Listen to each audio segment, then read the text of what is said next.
Introduction: A journey of revival in Austria, a chronicle of the struggles of the Habsburg family. Neither holy, nor Roman, nor imperial, the Holy Roman Empire has been revived. Chapter 1: Transcendence. In the dead of night, Limoux gazed upon the classical yet opulent chamber, then cast his eyes upon the cold iron bed upon which he lay, feeling an undeniable sense of dissonance. With a resigned sigh, he reflected on the passage of 2 years. Indeed, Limoux had traversed time.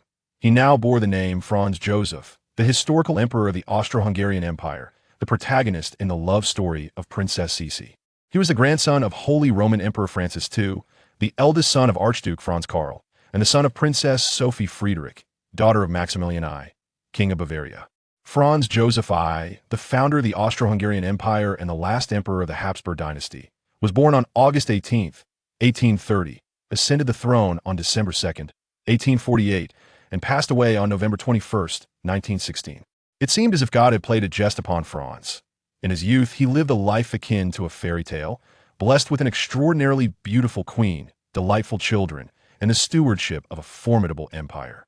In his early years, Franz truly embodied the title of emperor, ensuring safety and pride for his people, his nation, and the woman he cherished deeply. Alas, this dreamlike existence swiftly descended into a nightmare as he aged. His brother was executed in Mexico, his wife was assassinated by an Italian anarchist in Geneva, and his son took his own life at a tender age. The chosen heir was murdered by the Serbian mafia, and the retaliatory war he waged resulted in the deaths of millions, leading to the collapse of the empire he had devoted his life to. Franz's uncle, the current Emperor Ferdinand I of Austria, was unable to father children due to a congenital defect, prompting Franz to be groomed early on as the heir to the empire. As the heir apparent, the joys of childhood were left behind, and the hedonistic lifestyle of the nobility was entirely disconnected from his reality. From the moment of his birth, he underwent the most rigorous training, sleeping on a cold military cot, rising at 4 in the morning to wash with cold water, and commencing his day with devout prayers at a small altar before embarking on 12 hours of study. This regimen remained unchanged, regardless of the biting winter or sweltering summer. Upon first arriving in this time, with snow blanketing Vienna, the experience of bathing in cold water during winter left Limoux fearing for his well-being. Yet miraculously, his health held steadfast, with nary a cold to befall him. Over the course of 700 days and nights, much had transformed. Limoux had become Franz, and to his astonishment, his willpower proved remarkably resilient. Truly, individuals can be forged through trials. During these 2 years, Limoux, now Franz, retained the majority of the original's habits. Often, he found himself questioning whether the memories of his past life were but a dream. Upon meticulous examination of historical developments, Franz begrudgingly discovered that this world mirrored the one he had known, with even the potato blight in the German regions unchanged. As an aficionado of history, he had diligently studied Austrian history in his former life. He knew that the seemingly flourishing Austro-Hungarian Empire was, in reality, a facade, fragile and ready to collapse with the slightest push. On the surface, the Austro-Hungarian Empire appeared to be at its zenith, a key player in the Congress of Vienna and a shaper of post-Napoleonic European order, currently acting as the gendarme of Europe. Yet, unbeknownst to all, this once mighty empire would crumble in the Great Revolution 2 years hence. Had it not been for the great power's need for its existence, the Austro-Hungarian Empire might have faded into history by 1849. Even as it barely survived, the empire began its descent from glory to decline. Failures in diplomacy precipitated a cascade of military defeats, beginning with the Austro-French War and followed by the Austro-Prussian War, during which even the Italians seized a piece of Austria. The string of failures undermined the authority of the central government, ultimately forcing it to concede, transforming the Austro-Hungarian Empire into a dual monarchy. The establishment of the Austro-Hungarian Empire was fraught with serendipity. Franz dared not gamble on his ability to surpass the original. His immediate goal was to salvage the Austro-Hungarian Empire.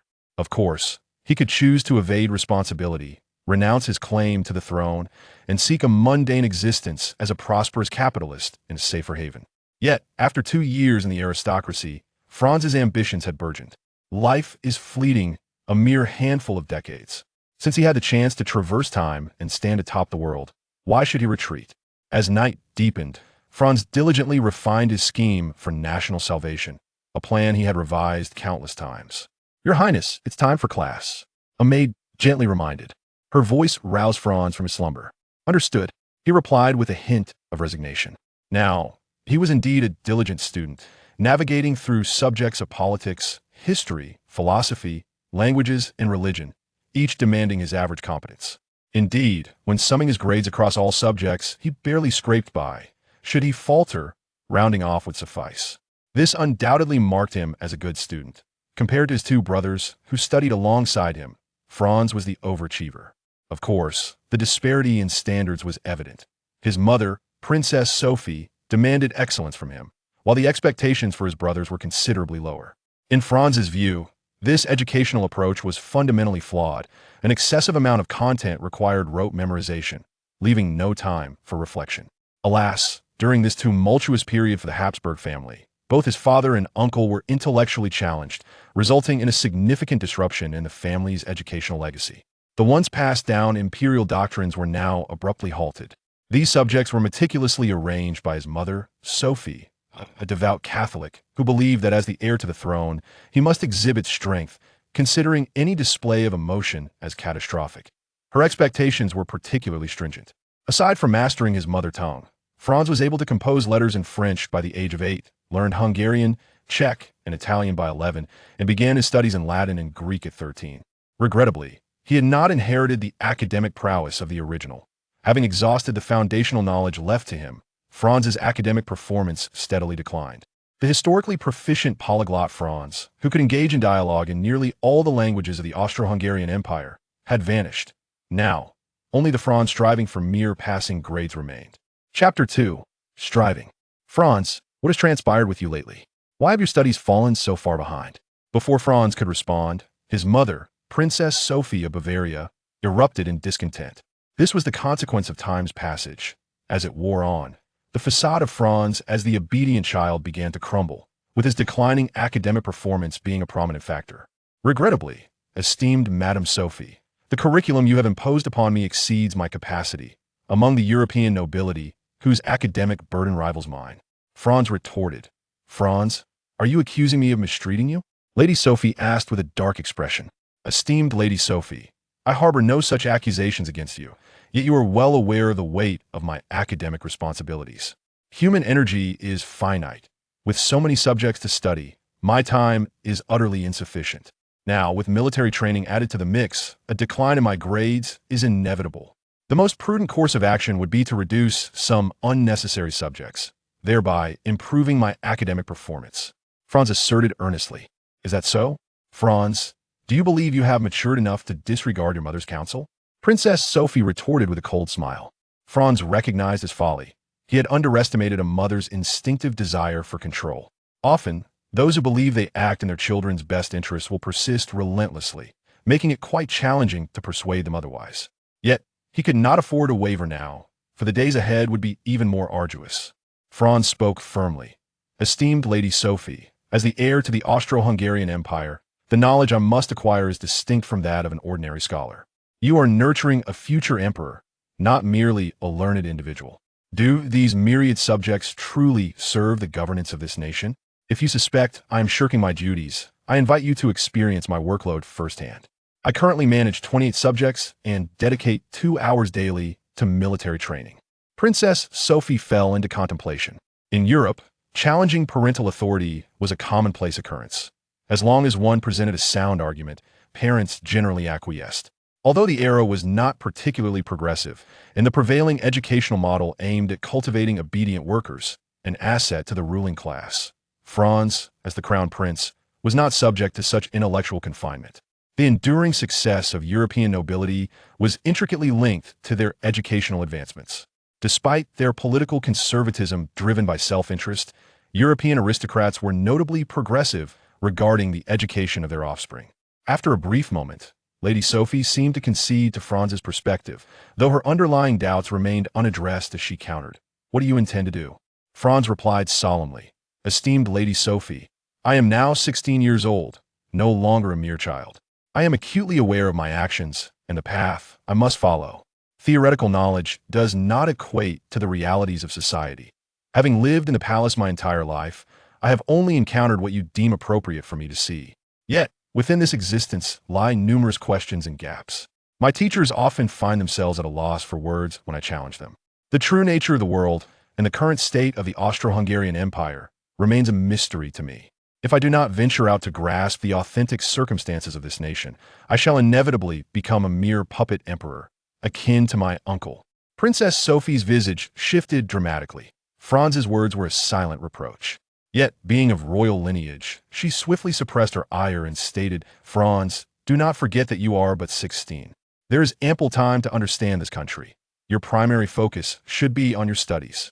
Franz shook his head gravely, responding, "No, dear mother, I do not possess such luxury. By the time you deem me ready to comprehend this nation, I may have already lost sight of its true essence.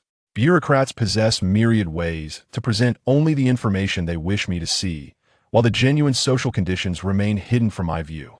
Franz, you're overly suspicious. The world is not so dire. If you wish to understand it, you can simply read the newspapers." Princess Sophie said, her complexion pale. "Mother, let us not forget that skepticism is a fundamental quality of a competent ruler. As for newspapers, are you not aware of Austria's stringent censorship laws?" Franz countered. To rely on newspapers for a grasp of the world? Franz recalled the unfortunate fate of Yuan Shirkai, ensnared by sensationalist journalism, leading to his demise. Could such a fate befall Austria? He hesitated to conclude, yet if vested interests dictated, publishing a misleading newspaper was hardly a monumental task. The two locked eyes, neither willing to concede, resulting in a stalemate. After a moment, Franz took the initiative to ease the tension. "Esteemed Lady Sophie, have you noticed the agricultural shortfall in the German territories today? I'm aware of it to some extent, but what does it have to do with you?" Lady Sophie inquired, puzzled. Franz shook his head. "Currently, it may seem unrelated, but it will become pertinent in the future. A food shortage in the German regions signifies a decline in the local populace's living standards. If the government fails to address this, it could very well incite civil unrest. While such disturbances may be swiftly quelled, perhaps remaining unnoticed in Vienna, the rift between the common folk and the government will only deepen. In the short term, all may appear well, but as time progresses, those affected will migrate to urban areas seeking sustenance, providing the bourgeoisie with a more affordable labor force. Austria may even become increasingly prosperous, yet the underlying tensions will continue to mount, eventually culminating in an explosion. Consider the French Revolution." "Franz, you are indulging in alarmism," Lady Sophie exclaimed, her face ashen. Franz responded earnestly, "No, I am not.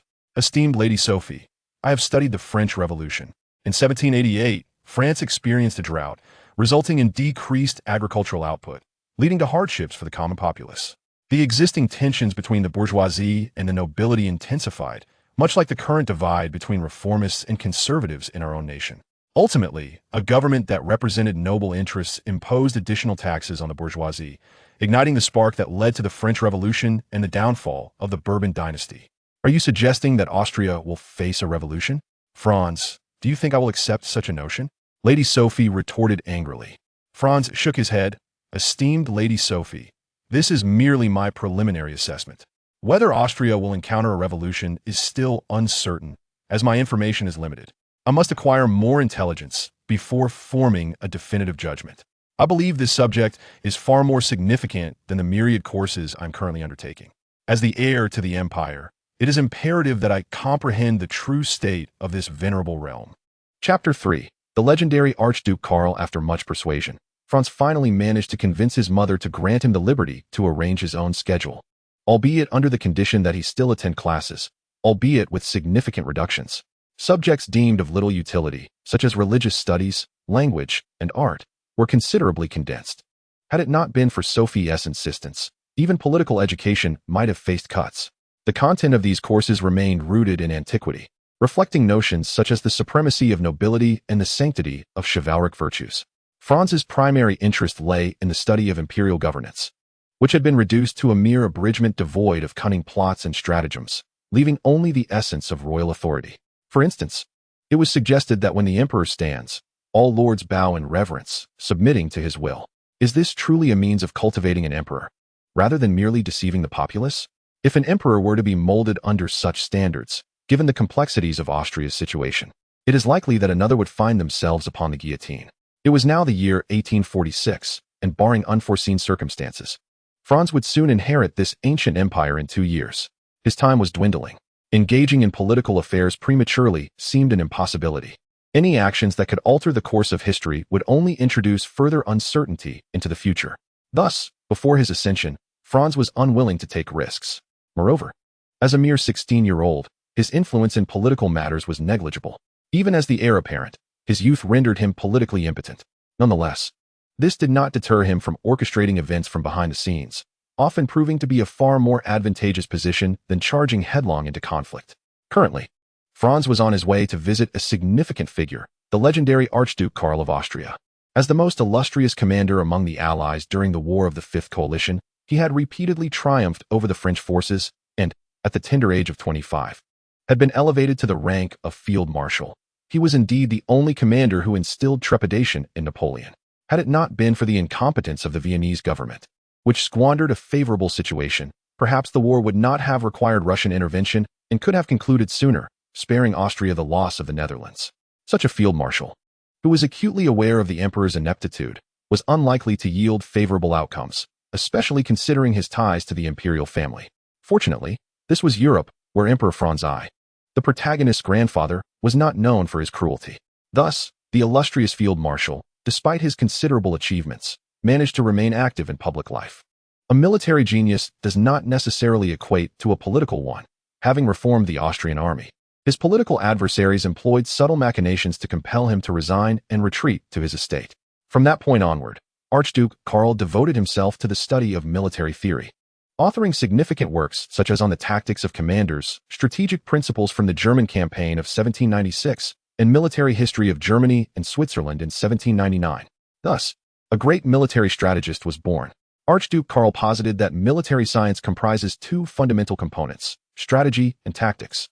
Strategy, he asserted, is the domain of the supreme commander, tasked with devising war plans and determining military actions. Tactics represent the artistry of commanders at all levels, subordinate to strategy. Both strategy and tactics are governed by certain rules or principles. A fundamental tenet of military science is the accurate calculation of available forces and weaponry necessary to achieve predetermined objectives. The strength of forces must correspond with the aims pursued. Regardless of the size of the forces, their timely deployment at decisive moments is essential for maximizing effectiveness. Hence, the accurate assessment of timing and the concentration of forces at the most opportune moments constitute the most effective method for victory. Another crucial aspect is the establishment of overwhelming advantages at decisive locations. Forces encompass not only the number of troops, but also morale, leadership capabilities, and the conditions of the terrain. Furthermore, military operations are categorized into offensive and defensive types, with a preference for offensive actions, asserting that defensive operations hold significance only when a transition to offense is predetermined. He also articulated the concept of reserves, emphasizing the necessity of maintaining a reserve force to address unforeseen circumstances on the battlefield, irrespective of whether the strategy is offensive or defensive. Duke Karl contended that a commander holds immense sway over the fate of the nation and the lives of millions. Yet such a leader is not born, but forged through knowledge and experience. A true commander must possess a profound understanding of the essence of war, diligently study the laws of warfare, and apply both personal and collective experiences in practice to adeptly employ various military principles. To neglect such a genius military strategist would be a disservice to the reputation of those who traverse time. Military reform demands more than mere correctness. The conservative forces within the army are often more formidable than one might anticipate, a sentiment that Franz deeply understands. Any reform inevitably encroaches upon the interests of certain individuals, and backlash is unavoidable. Franz admits he cannot shoulder such burdens. For instance, if Franz were to propose reforms to the staff system, it is likely that his suggestions would be met with derision, with some dismissing him as a mere child at play. Conversely, should Duke Karl make such proposals, regardless of public consensus, everyone would be compelled to sit down and contemplate the matter earnestly. "Please wait a moment, Your Excellency. The master will be with you shortly," the butler said politely, his tone tinged with anxiety. Franz was no ordinary duke. Was it truly wise to leave him waiting? Yet for Duke Karl, these concerns were trivial.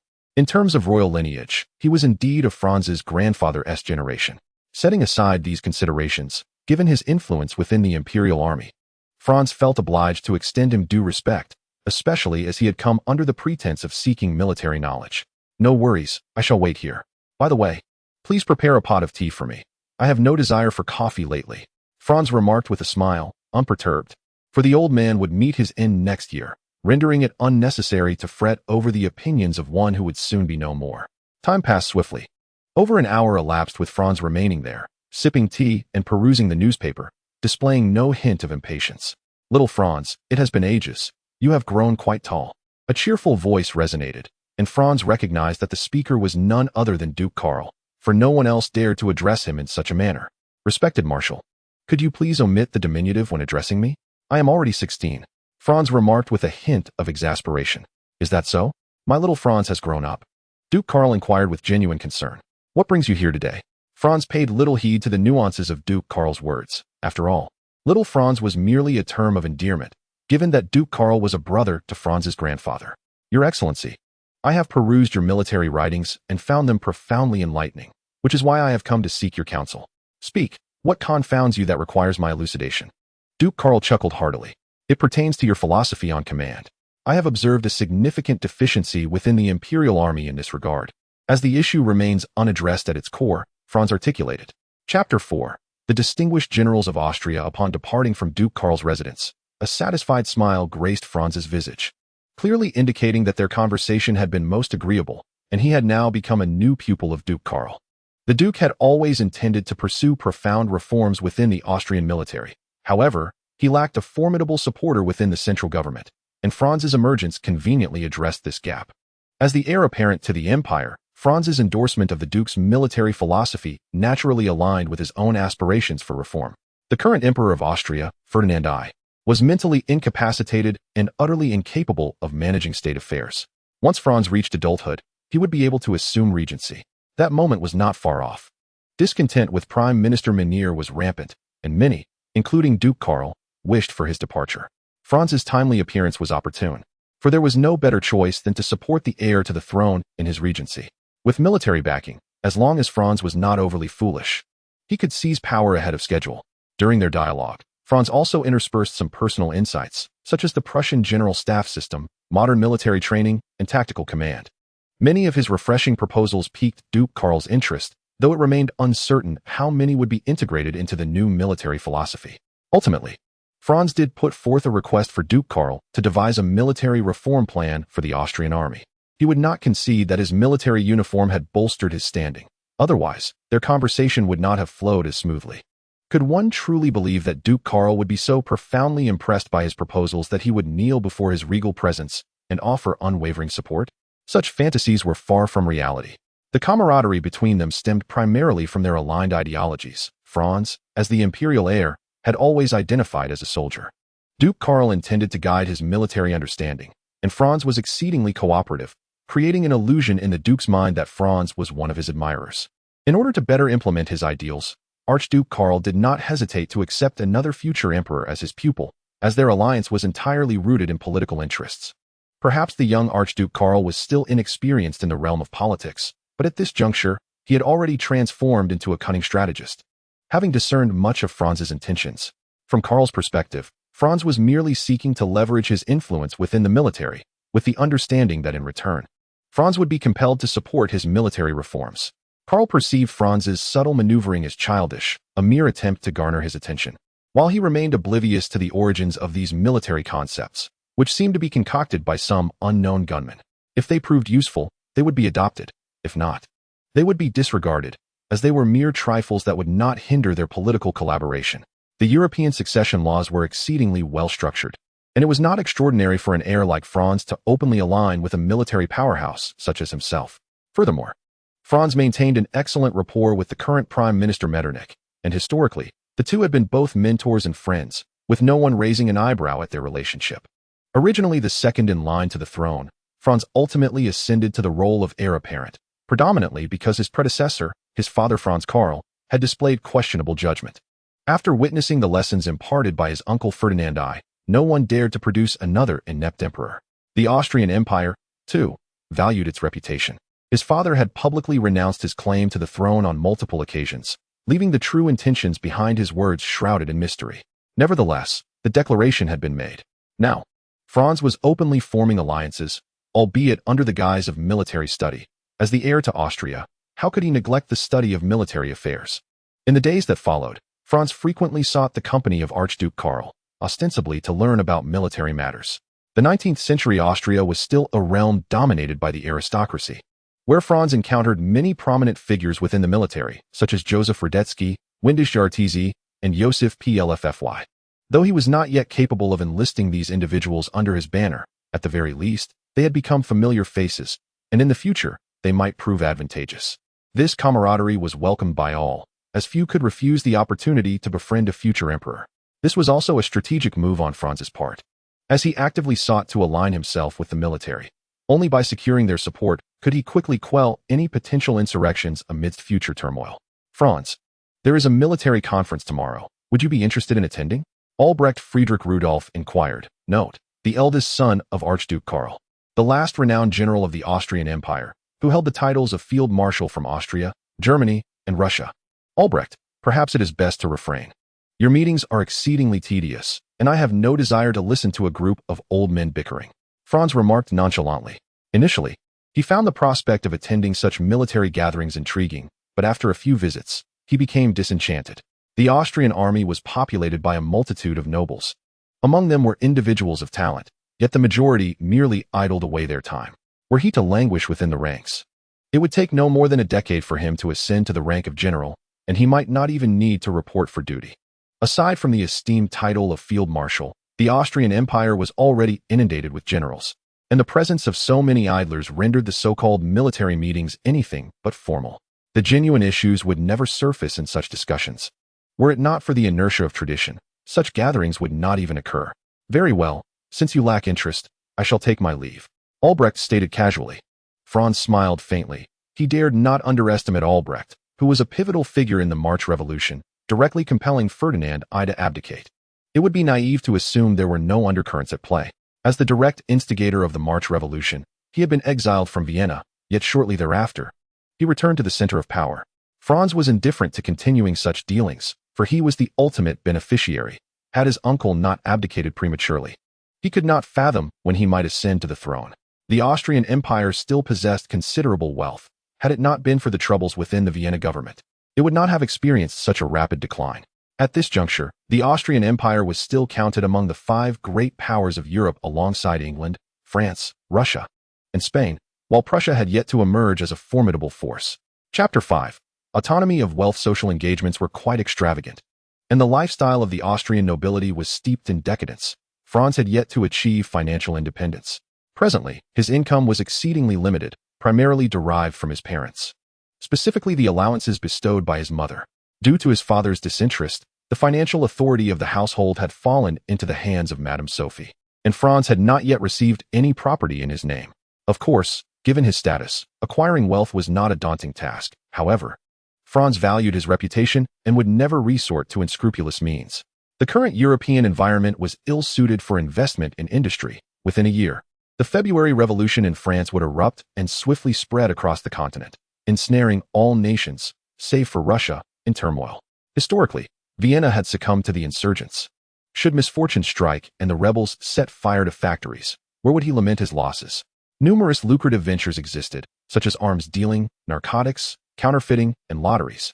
Franz considered that his inclinations were more suited to mining and salvaging treasures from sunken ships. After careful consideration, Franz found himself compelled to abandon these enticing schemes for financial gain. The reason was quite simple. He was the heir to the Austrian Empire, not an ordinary capitalist. The conservatives certainly did not wish to witness the emergence of a capitalist emperor, with the Vienna Revolution looming on the horizon. Franz could not afford to alienate the support of the conservatives. Franz, are you still engrossed in your studies? Young men should be more vivacious. You seem rather somber. Why not accompany me on a hunting expedition? The speaker was none other than his father, Archduke Franz Karl, a man of unstable temperament whose greatest passion appeared to be hunting, closely followed by taking a few of his sons along for the sport. As a member of the Regency Council, Franz Karl was the least impactful figure, hindered by a congenital deficiency that rendered his intellect quite limited, making political involvement particularly challenging for him. Had it not been for his lofty status, the Austrian Regency Council would not have permitted his participation. Father, you should go by yourself. I must visit Duke Louis today and simply do not have the time for hunting. Franz promptly declined. This was a consequence of his youth. Despite exhibiting a mature demeanor, many still regarded him as merely a child. When Franz Karl was in a stable state of mind, he could be a caring father, although Franz sometimes found this concern overwhelming. Mother, as you know, my recent expenses have been rather substantial. Before Franz could complete his thought, Madame Sophie interjected. So, you wish to reclaim your assets, correct? As a Duke of Austria, how could you possibly lack holdings? Due to the mental shortcomings of both his father and uncle. As the eldest son of the royal third generation, once assured of his mental acuity, his grandfather was delighted to bestow upon him the title of Duke. However, Franz's ducal title was somewhat nominal. It seemed that the fiefdom was not under Austrian control, thus rendering any revenue from it unreliable. The Habsburg family possessed numerous such honorary titles, such as that of King of Jerusalem. Should Austria ever reclaim Jerusalem, such a title would indeed hold true significance. Having a benevolent grandfather made a difference. Although the title was merely honorific, as the most cherished grandson, he inherited a considerable fortune. To Franz's knowledge, this included 5 estates, 2 mines, several small workshops, and a substantial amount of cash amounting to tens of thousands of Rhine-thalers. 1 Rhine-thaler weighed 8 grams in gold. With purity dependent on the mint's integrity, as no standardized measure existed. In this era, it constituted a significant sum, more than sufficient to cover Franz's personal expenditures. Yes, mother. You know I have matured and can now freely manage my assets. Franz responded decisively. The cultural traditions of Europe diverge significantly from those of the East. In the West, the division between parental and offspring assets is distinctly clear. In Eastern societies, such a suggestion might provoke a severe reprimand, but in the West, Franz's request was entirely reasonable. As guardians, parents lose the authority to manage their children's assets once they reach adulthood, including the benefits and expenditures of these estates, which Franz is entitled to audit. Well, that is your right. However, considering your age, I will not relinquish my oversight for the coming year. You must report your substantial expenses to me. Lady Sophie contemplated for a moment before speaking. No problem. Franz replied without hesitation. These are trivial matters. As long as I can regain control over the management of my assets, I am willing to report, as I can spend my own money freely. Very well, Franz. Bring your financial personnel to settle accounts with me. After deducting your expenditures over the years and my management fees for your properties, I will transfer the remaining assets entirely to you. Lady Sophie stated calmly. Even between mother and son, clear accounts must be maintained to avoid any damage to their relationship due to financial matters. Lady Sophie was well prepared in this regard. Mother, I believe there is no need for an account settlement. I trust your integrity, Franz said, flattering her. For Franz, money was a trivial issue. As long as he had enough for the present, he was confident in his ability to acquire ample wealth in the future, making it unnecessary to dwell on such matters. Of course, this was only in reference to his mother. Given his understanding of Lady Sophie, he did not believe she would deceive him regarding finances. Franz, this is your right. Should you relinquish it, do not lament in the future. I will only settle accounts with you once. Lady Sophie spoke with earnestness. Certainly, mother. I am fully aware of what I am doing. Franz replied resolutely. By the end of 1846, Franz successfully completed the transfer of assets. The workshops that once thrived had vanished, as the industrial era had rendered such production methods obsolete. Nevertheless, the estates and mines remained, currently yielding satisfactory returns, generating nearly 10,000 Rhine guilders in pure profit annually. With high income comes significant expenditure. Upon reviewing the accounts, Franz realized his expenses exceeded his expectations. Not to mention, the costs of a dozen private tutors alone constituted a considerable outlay. Additionally, the expenses for servants, maids, guards, tailors, and coachmen were all borne by Franz himself. As for the issue of support obligations, it was best not to dwell on that, as he had the means and saw no need to rely on his parents. In summary, he had saved little over the years. All his cash amounted to just over 60,000 Rhine guilders, which even included funds from the inheritance. Truly a reflection of noble habits. Despite such cash reserves, he had not invested to make his wealth grow, leaving Franz too weary to express his disdain. This exemplified the current state of the Austrian nobility, who had yet to transition from grandees to a burgeoning bourgeoisie, tending to adopt a conservative approach to investments. Chapter 6. Everyday Operations and Pitfalls. Since the 13th century, when Vienna became the capital of the Habsburg dynasty, it swiftly evolved into the political, economic, and cultural epicenter of the European continent, ranking among the most prosperous cities worldwide. In the present day, as in the past, Austria has reaffirmed its status as a great power following the conclusion of the anti-French wars. It is not solely Russia that bears the title of the gendarme of Europe. After the formation of the Holy Alliance in 1815, Austria became the emblem of restoration forces and the vanguard against capitalism, continuing to assume the role of Europe's sentinel. Regrettably, this grandeur masks a persistent decline, culminating in the end of the Austrian Empire's European hegemony with the outbreak of the revolutions in 1848. As Franz traversed the bustling streets, an overwhelming sense of melancholy enveloped him. He was inadvertently reminded of Du Four's poignant verse, "The rich feast on wine and meat, while bones freeze on the streets." Amidst the lively thoroughfares of Vienna, ragged figures occasionally hurried by, visibly trembling with cold. If a beggar mistakenly wandered into view, the police would promptly arrive to disperse or apprehend them. This was still the most prosperous avenue. One could only imagine the grim realities of the slums. The tale of the little match girl was no mere fairy tale. Throughout his journey, Franz witnessed countless children peddling cigarettes, newspapers, and matches. He refrained from condemning the capitalists for their exploitation of child labor, recognizing that in this era, having any form of employment to sustain oneself was a considerable fortune. Over the course of a month, Franz explored the primary districts of Vienna, witnessing the stark reality of this fading empire. Perhaps, in the impending Vienna Revolution of the following year, the people would not seek constitutional governance or liberty, but rather the basic necessities of bread to fill their stomachs and clothing to ward off the cold. Public opinion had fallen into the hands of the bourgeoisie and nobility. The so-called revolution had devolved into a mere tool for their power struggles, while ordinary citizens became the sacrificial pawns in this conflict. Franz recalled an article from a later era, detailing Polish nationalists attempting to persuade peasants in a village to rise against their oppressors, asserting that once the Austrians were expelled, a life of happiness would ensue. The peasants retorted, "No, esteemed sir, it will not be so. You merely wish to oust the most benevolent rulers of this land, the Habsburg Emperor, and lead this nation to ruin. My grandfather once told me that when the Polish Confederation existed, lords could beat peasants at will, leaving them without recourse. If you expel the emperor from this land, each of you will desire to taste the pleasures of absolute power, and you will enslave us, as before." Historically, the Vienna uprising failed, inflicting significant damage upon the self-proclaimed patriots of the bourgeoisie, yet the lives of the populace did indeed improve.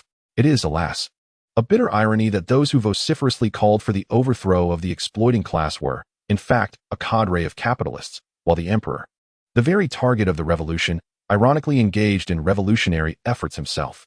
With this realization, Franz understood his course of action: to unite the majority against a small faction, a politically sound strategy for all time. In Franz's view, any constitutional reform prior to the completion of compulsory education is utterly absurd. Reforms that exceed the public's capacity for acceptance ultimately inflict harm upon both the people and the instigator. Raoul, to the Prime Minister's residence. Franz stated calmly. His motto was that a time traveler who does not instigate change is not a true time traveler. He had changed his mind and decided to take action. An hour later, Franz appeared at the Prime Minister's office, and finding no prior appointment, he discovered that Prime Minister Metternich was not at home. Franz was not surprised. The Prime Minister's duties were always demanding, especially for someone of Metternich's stature. Unlike in the East, even a powerful figure like Metternich had limited authority, as his political dominion over Austria depended significantly on the king's support. "Your Grace, please bear with us. We have dispatched someone to inform the Prime Minister," the butler said with a tactful demeanor. It was clear what he meant. "I have already sent word to the Prime Minister, but when he shall return, that remains uncertain. Please do not take out your frustrations on us humble servants regarding matters between great men." Franz smiled faintly. He had no habit of venting his frustrations on others. The original Franz had maintained a cordial relationship with Prime Minister Metternich, and this rapport had persisted following his transmigration. In Franz's understanding, powerful ministers have historically served as scapegoats, and for the Austrian Empire to reform, a figure willing to shoulder blame was essential. The notoriously infamous Metternich was the prime candidate. With debts that do not weigh him down, he likely would not mind carrying a few more burdens for Austria. As evening approached, Metternich finally returned. Franz remained unperturbed. After all, he had dined and drank well, and no one dared to slight him. "Apologies for keeping you waiting, young Franz. What brings you here today?" Metternich said kindly. Indeed, to him, Franz was merely a junior, and Metternich had been in office since the time of Franz's grandfather, serving diligently to this day. "Dear Mr. Metternich, please omit the young. I am already 16, Franz expressed, not immediately addressing the inquiry, but rather voicing his mild discontent. "Very well, esteemed Duke Franz, what brings you here today?" Metternich asked with a cheerful demeanor. "Mr. Metternich, I have come to discuss matters of reform." Franz stated forthrightly. Reform? What has piqued your interest in such a topic? Or has someone spoken to you about it? Metternich inquired, astonished. No one has said anything. Rather, I have been conducting an on-site assessment of Vienna for over a month and have some questions I wish to pose to you. Franz replied with composure. Oh, what queries do you have? Do share. Metternich feigned interest. Mr. Metternich, the clamor for constitutional reform in the outside world is exceedingly high. Yet I observe the workers around me to be numb and indifferent, toiling daily merely for their basic sustenance. Is work truly more important to them than dignity? Franz feigned ignorance and inquired. No, Franz. They are struggling for survival. A single day without work may lead them to hunger. In the face of existence, nothing else matters. Metternich asserted emphatically. Oh, if that is the case, why do our reforms not tilt in their favor? At the very least, let us ensure they have enough bread. Franz pretended to speak innocently. Franz, matters are not so simple. The capitalists will never consent to improving workers' conditions. Metternich shook his head. Is that so? How unfortunate. Franz feigned a sigh. Chapter 7. Shaping Public Opinion. Franz chose to refrain from delving deeper into the topic. The capitalists are not to be trifled with. Even if they have yet to dominate the government, their power remains formidable. From Franz's vantage point, questioning is permissible. Yet charging forth for the benefit of the working class and confronting the bourgeoisie is best avoided. This monumental and arduous task, Franz had resolved to pass to the conservative aristocracy, with Prime Minister Metternich being one of the chosen figures. Perhaps one day, the capitalists will demand open suffrage, the establishment of constitutional governance, and the emancipation of serfs. Meanwhile, the aristocrats will advocate for the formulation of labor protection laws to safeguard the rights of the working class. However, by the time these two factions articulate their slogans, the Austrian populace is likely to be left in shock. This is dictated by Austria's actual circumstances. As the aristocracy remains entrenched in feudal class structures, inherently conflicting with the interests of the capitalists, and both sides have yet to merge. Should the early 20th century arrive with the aristocrats and capitalists forming a vested interest group, then truly, aside from a complete overhaul, no political means would suffice. Beyond fanning the flames before Metternich, Franz had other preparations in mind. He did not believe his words would sway Metternich, that cunning old fox, despite their cordial relationship. In politics, personal ties are never acknowledged. In the course of casual conversation, Franz also secured the qualification to establish a newspaper. Prior to the March Revolution of 1848, the Austrian Empire enforced strict censorship on printed materials. Up until the Vienna Revolution in March 1848, Austria boasted a total of 79 newspapers.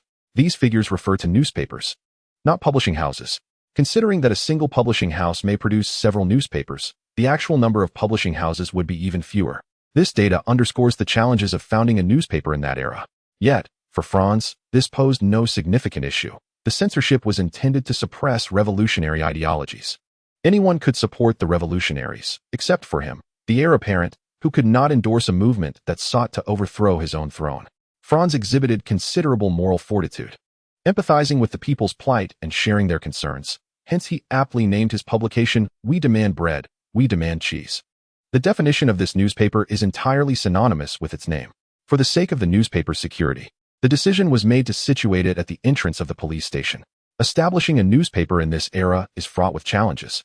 Even though Franz can bypass the most tedious formalities, he still must secure personnel and premises. Most crucially, the editorial team and journalists must possess fervor, confronting the harsh realities of society while remaining grounded enough not to forget whose bread they are buttering. The saying, the misfortunes of the nation are the poet's fortunes. When faced with the vicissitudes of life, they craft their verses, holds considerable truth. In the mid-19th century, Austria witnessed a surge of intellectuals. Some persisted in their creative endeavors while others diverted their paths toward politics. Regardless, the influence wielded by writers far surpassed that of the nobility. Take, for instance, the lawyer-turned-Hungarian politician Kossuth, a master of propaganda who heralded the dawn of Hungarian independence in 1847 and briefly became the head of the Hungarian Republic. Yet, he embodied the common flaw of intellectuals, idealism, often crafting plans detached from reality, leading to the inevitable suppression of uprisings. Franz harbored no interest in Kossuth, despite his formidable promotional skills. He could not overlook Kossuth's extreme nationalism, which naturally positioned them as adversaries. While it might have been possible to sway Kossuth, Franz lacked such inclinations. In his view, loyalty outweighed ability, and the minimum threshold for employment was to ensure one was not an enemy. After a moment of contemplation, Franz inscribed several names on a piece of paper and instructed, Raoul, have someone investigate the individuals on this list. If all is well, send them an invitation in the name of the newspaper. Yes, Your Highness. Raoul, his attendant, promptly replied. In this era, recruiting talent is no simple task. Universities remain ivory towers, devoid of ordinary individuals, with even the least privileged parents being small capitalists. The so-called inspirational stories are mere fabrications. The exorbitant tuition fees cannot be met through diligent work alone. The intellectuals in society are not as destitute as one might imagine, with the exception of those whose fortunes have waned. To recruit, one must either post advertisements in bustling locales or publish them in newspapers, though referrals through acquaintances remain the most common method. However, this latter approach is ill-suited for Franz, as he interacts with individuals who are not in dire straits. The dragon does not consort with the snake, and thus, he does not know the common laborers. Nevertheless, there is no rush. Hiring ordinary workers is relatively straightforward, as working at a newspaper is regarded as a respectable occupation, and there is little fear of a lack of applicants. Conversely, recruiting journalists and editors will require time, as those Franz wishes to invite are renowned intellectuals in contemporary society. Their attendance is inconsequential. The invitation merely serves to inform them that Austria now boasts another newspaper, providing them with an additional platform to publish their work and earn remuneration. From beginning to end, he remained in the shadows, even though many were aware that he was the hidden proprietor of the newspaper. Were it not for economic considerations, Franz would not hesitate to launch dozens of newspapers in a bold bid for control over public opinion. However, weighed down by the prospect of return on investment, Franz prudently retreated, recognizing that possessing a single newspaper, capable of subtly influencing narratives when necessary, was sufficient. Austria's reforms had been underway for many years, with the current Prime Minister, Clemens Metternich, once a prominent figure of the reformist movement. Yet, he now found himself ostracized. The domestic bourgeoisie criticized him for not enacting sweeping reforms to satisfy their interests, while the conservative nobility also repudiated him. As a representative of the aristocratic interests, his advocacy for the liberation of serfs undermined their privileges.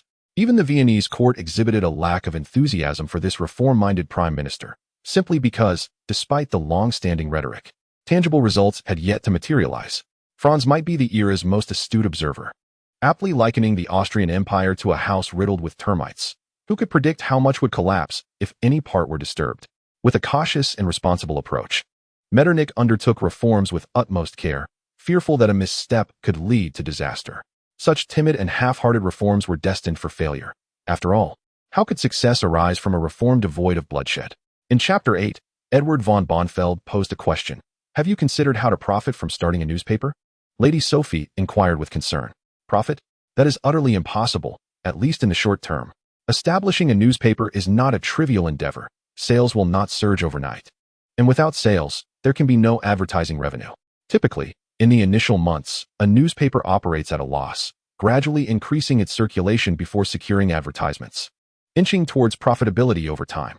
During this era, the populace of Vienna was not affluent, with a notably small middle class, resulting in meager newspaper sales. I plan to initially publish novels to cultivate a stable readership, occasionally interspersing news that piques public interest to draw attention, Franz confidently asserted. The question of profitability can wait until our circulation exceeds 20,000 copies. That will be a more realistic milestone. 20,000 copies is no small feat to my knowledge. Only 3 newspapers in Vienna surpass that mark, unless we aim for a national market. Lady Sophie reflected, clearly having done her homework and not speaking recklessly.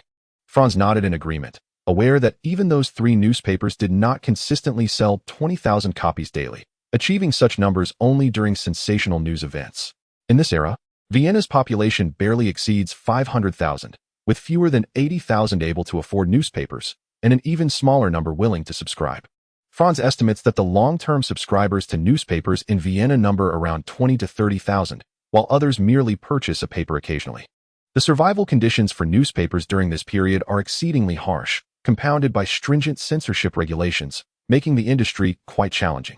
Franz's ambition is to elevate newspaper sales to 10,000 copies within a year, with 6,000 sold in Vienna considered a success.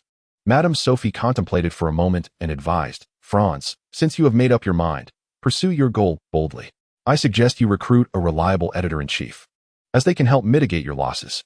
It is wise to refrain from blindly engaging in politics, which will spare you much trouble. Thank you. The name of my newspaper reflects my intent. It is merely a voice for the people.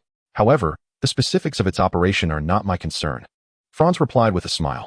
He was reluctant to be used as a pawn. While he could participate in politics, he must not blindly align himself between capitalists and nobility.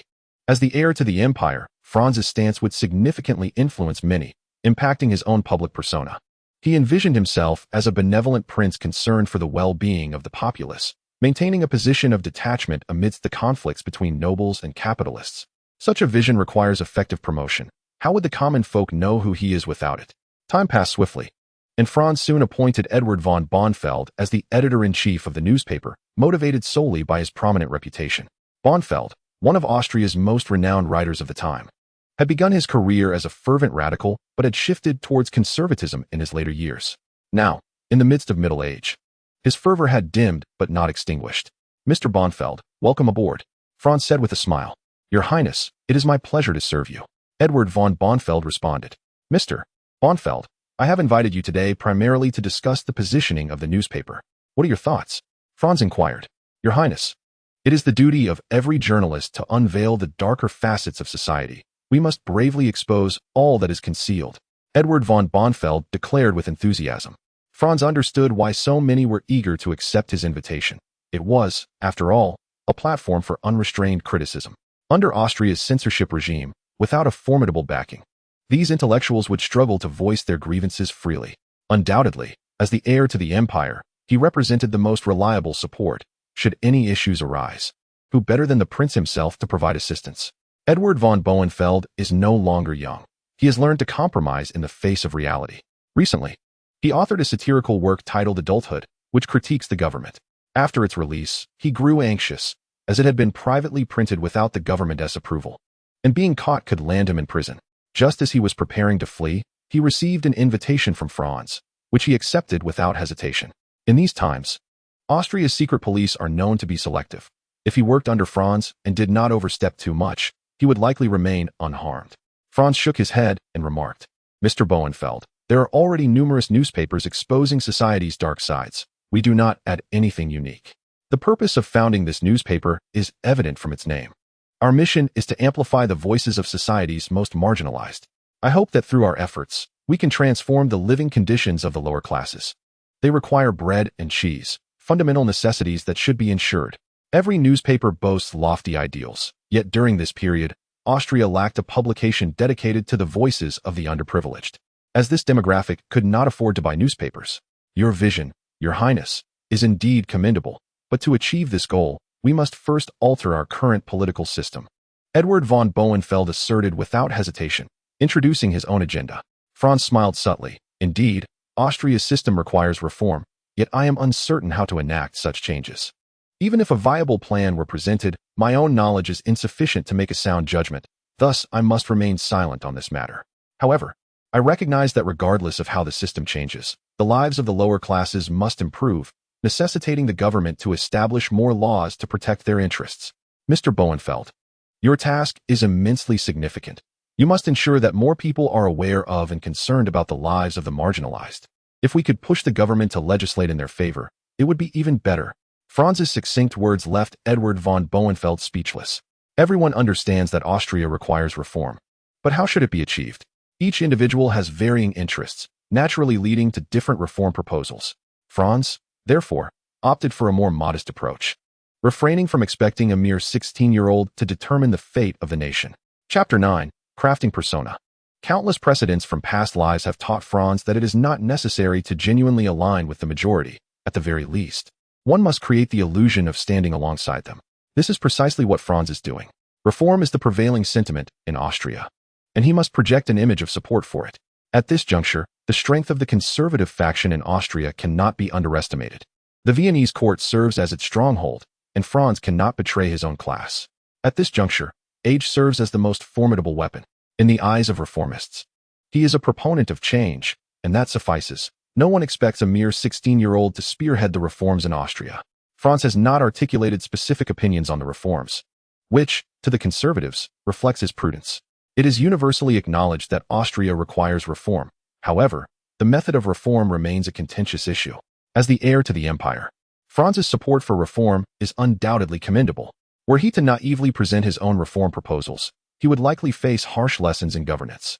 In contrast, his concern for the plight of the lower classes is deemed insignificant. A benevolent king benefits all, until the veils of mystery are lifted. Neither capitalists nor aristocrats will mind Franz gaining popularity among the populace. None are aware that he is engaging in a subtle dance of power. Bornfeld has been persuaded by Franz, or perhaps by the realities at hand. Working for this young Archduke presents no drawbacks. If he can sway Archduke Franz to embrace his views, that would be even better. Franz is acutely aware of his intentions, though he does not dwell on them. At present, he merely needs to leverage Bornfeld's influence to establish a newspaper in the shortest time possible. The issue of political reform in Austria is one they need not concern themselves with. Franz has already devised a preliminary plan. However, before executing this plan, it is essential to diminish the power of the bourgeoisie and aristocracy. Elevating the status of capitalists will never feature in his reforms. The notion that capital knows no borders is not lost on Franz. Capitalists are insatiable. As long as their interests align, they can betray at a moment's notice. And Franz dares not allow them to become the foundation of the state. Austria's unique circumstances dictate that this reform must prioritize the interests of the majority of the lower classes to truly unify the nation, which necessitates sacrifices from the nobility and bourgeoisie. It is precisely during this exceptional period, with escalating tensions between the aristocracy and bourgeoisie, that Franz has a chance for success. The more he learns about this nation, the more convinced he becomes that the empire is rife with undercurrents of discontent. In 1846, the German regions faced a grain shortage, which also impacted Austria. Logically, the Austrian Empire, being one of Europe's primary grain exporters, should have been minimally affected due to the fertile plains of Hungary. However, the reality is quite the opposite. Capitalists, in pursuit of their own interests, excessively hyped the grain shortage, artificially inflating market prices, while simultaneously suppressing the grain purchase prices in Hungary, where the harvest has been plentiful. By early 1847, the price of grain in Vienna had skyrocketed by 54%. Causing ordinary citizens to feel the weight of survival pressures acutely. Behind the manipulation of grain prices by capitalists lies the tragic plight of numerous farmers facing bankruptcy, with even some nobles suffering considerable losses. In the region of Hungary, a discontented undercurrent has begun to swirl. Recently, Franz has observed a growing influx of outsiders into Vienna, and it is evident that many of these individuals are bankrupt farmers, compelled to migrate to the city for survival. Some may still be serfs bound to the nobility. Yet by now, Austria's population has surpassed 30 million, and the nobility is not lacking in serfs, leading to a relaxation of regulations. While serfs represent a form of wealth, they too require sustenance. For the nobility, a sufficient number to meet production demands is adequate, as an excess of serfs becomes a burden. The liberation of serfs across European nations was not a straightforward endeavor. Rather, it was the advent of machinery that diminished the need for extensive agricultural labor, exemplified by inventions such as the power harvester. By the mid-19th century, the nobility's demand for labor had waned, resulting in a less vehement resistance to the abolition of serfdom. Many enlightened nobles were increasingly inclined to exchange the liberation of serfs for state compensation. Prime Minister Metternich's promotion of the abolitionist movement in Austria faced resistance from the nobility, primarily due to the inadequacy of the proposed compensation. Franz found himself in support of the prime minister on this issue. Austria's financial situation was precarious, unable to afford substantial compensation. Thus, a reduction in compensation prices was inevitable. However, solutions were not without merit, such as providing tax incentives for abolitionist nobles or sacrificing capitalist interests through government intervention to establish a protective grain price, safeguarding the welfare of all parties involved. With suitable incentives, few conflicts remain insurmountable. Nevertheless, Franz was not yet prepared to present these ideas, as he intended to engage in a mutual exchange of interests with Prime Minister Metternich. On January 11, 1847, Franz launched his newspaper, We Want Bread, We Want Cheese, where he penned the inaugural piece titled Caring for the Underprivileged, Creating a Better Austria. This article was undeniably a heartfelt manifesto, extensively emphasizing the significance of the lower classes to the nation. It boldly asserted that only by addressing the basic living needs of the populace could the Austrian Empire aspire to greatness. The impact was undeniable. This novel approach captivated many. The nobility and capitalists regarded Franz as a compassionate heir apparent, seemingly preoccupied with the plight of the common folk. However, they did not entirely reject such a benevolent emperor. For a merciful ruler is far preferable to a tyrant, allowing them to labor without the constant threat of oppression. The influence of the lower classes grew. As a prince who expressed concern for their well-being, epitomized the ideal benevolent ruler. The only lament was that this prince was still quite young and lacked political clout. How fortunate it would be if he were to ascend to the throne. Alas, Franz sighed inwardly, contemplating how advantageous it would be to possess a cadre capable of swaying public opinion nationwide, thereby amplifying his influence significantly. Although he had indeed dispatched individuals to shape the narrative, the limited manpower at his disposal confined their impact solely to Vienna, with other regions left to gradually assimilate the changes. Chapter 10. The most economical intelligence organization. It was never Franz's intention to reveal himself so early, were it feasible. He would have preferred to orchestrate events from the shadows. Alas, such a scenario was unattainable. As the heir to the Austrian Empire, every move he made was scrutinized by the watchful eyes of those with ulterior motives. Recently, Franz had been increasingly engaging with the military. Had he not been so young and lacking authority, the resulting uproar would have been considerable, whether through obscuring the truth or galvanizing public sentiment. Franz was compelled to step into the limelight. The distinction lay in whether he was thrust into the forefront or chose to assert himself there. Refusing to be a mere pawn, Franz opted to take the initiative. If history were to remain unchanged, a revolution would erupt in Vienna in March 1848, and he would ascend to the throne by December. To avoid being tarnished by the insurgents, inheriting the crown under the stigma of a tyrant, Franz felt the pressing need to generate a favorable atmosphere beforehand. Everyone harbors preconceived notions. By cultivating an image of a benevolent ruler, any slander or defamation would prove futile, especially while the Austrian royal family's reputation among the populace had yet to falter. Raoul, how is the recruitment of personnel progressing? Franz inquired with concern. Your Highness, the endeavor has not been particularly smooth. There are far too few individuals who meet your criteria. So far, I have only managed to recruit 2 from the secret police, and their capabilities barely meet your minimum requirements, Raoul responded, visibly troubled. Franz was momentarily taken aback. He had not anticipated the difficulty in enlisting intelligence personnel. Had his standards truly been set too high? He had merely outlined the most fundamental requirements: loyalty to the crown, absence of political bias, a measure of intelligence, courage, alertness, and resilience, coupled with keen judgment and ideally some specialized skills. He had not even mentioned the essential traits of charisma, erudition, astute political insight, or formidable analytical abilities that one would expect from such operatives. What specific aspects are failing to meet the requirements? Franz inquired further. Your Highness, while many individuals fulfill one or several criteria, very few can satisfy them all in combination, Raoul reflected thoughtfully. Franz was left speechless, recognizing the truth in Raoul's observation. In this era, professional intelligence agents were exceedingly rare, with the majority being mere amateurs. Establishing an intelligence organization was a formidable challenge. Even if the Imperial heir could infiltrate government ranks, could the loyalty of these recruits truly be assured? What if they were spies sent by others? Without doubt, it is evident that even in this era, professional intelligence operatives of the future are beholden to their own interests. Franz, aspiring to establish an intelligence organization, must either cultivate his own operatives or entice those from the government. Do share your insights without reservation. Observing Raoul, who appeared hesitant to speak, Franz furrowed his brow and inquired further. Your Highness, there is no necessity for you to independently form an intelligence agency. The royal family already possesses one, albeit it has been somewhat dormant in recent years. Raoul's words trailed off abruptly. Franz nodded, acknowledging his awareness of the royal intelligence apparatus. Under normal circumstances, this organization answers solely to the emperor. Its scale is modest and its scope limited, primarily focused on monitoring domestic affairs and a few neighboring states. Since his uncle ascended to power, this organization has languished, with many operatives lured away by Prime Minister Metternich. The loyalty of the remaining personnel is also a matter worthy of consideration. During the emperor's moments of timidity, it would be contemptible for the nobility to refrain from seizing the opportunity to engage these departments. This suggests that the royal intelligence organization has become a sieve, riddled with unknown factions. From the outset, Franz sought to establish a new foundation, desiring the creation of an intelligence agency entirely devoted to his cause.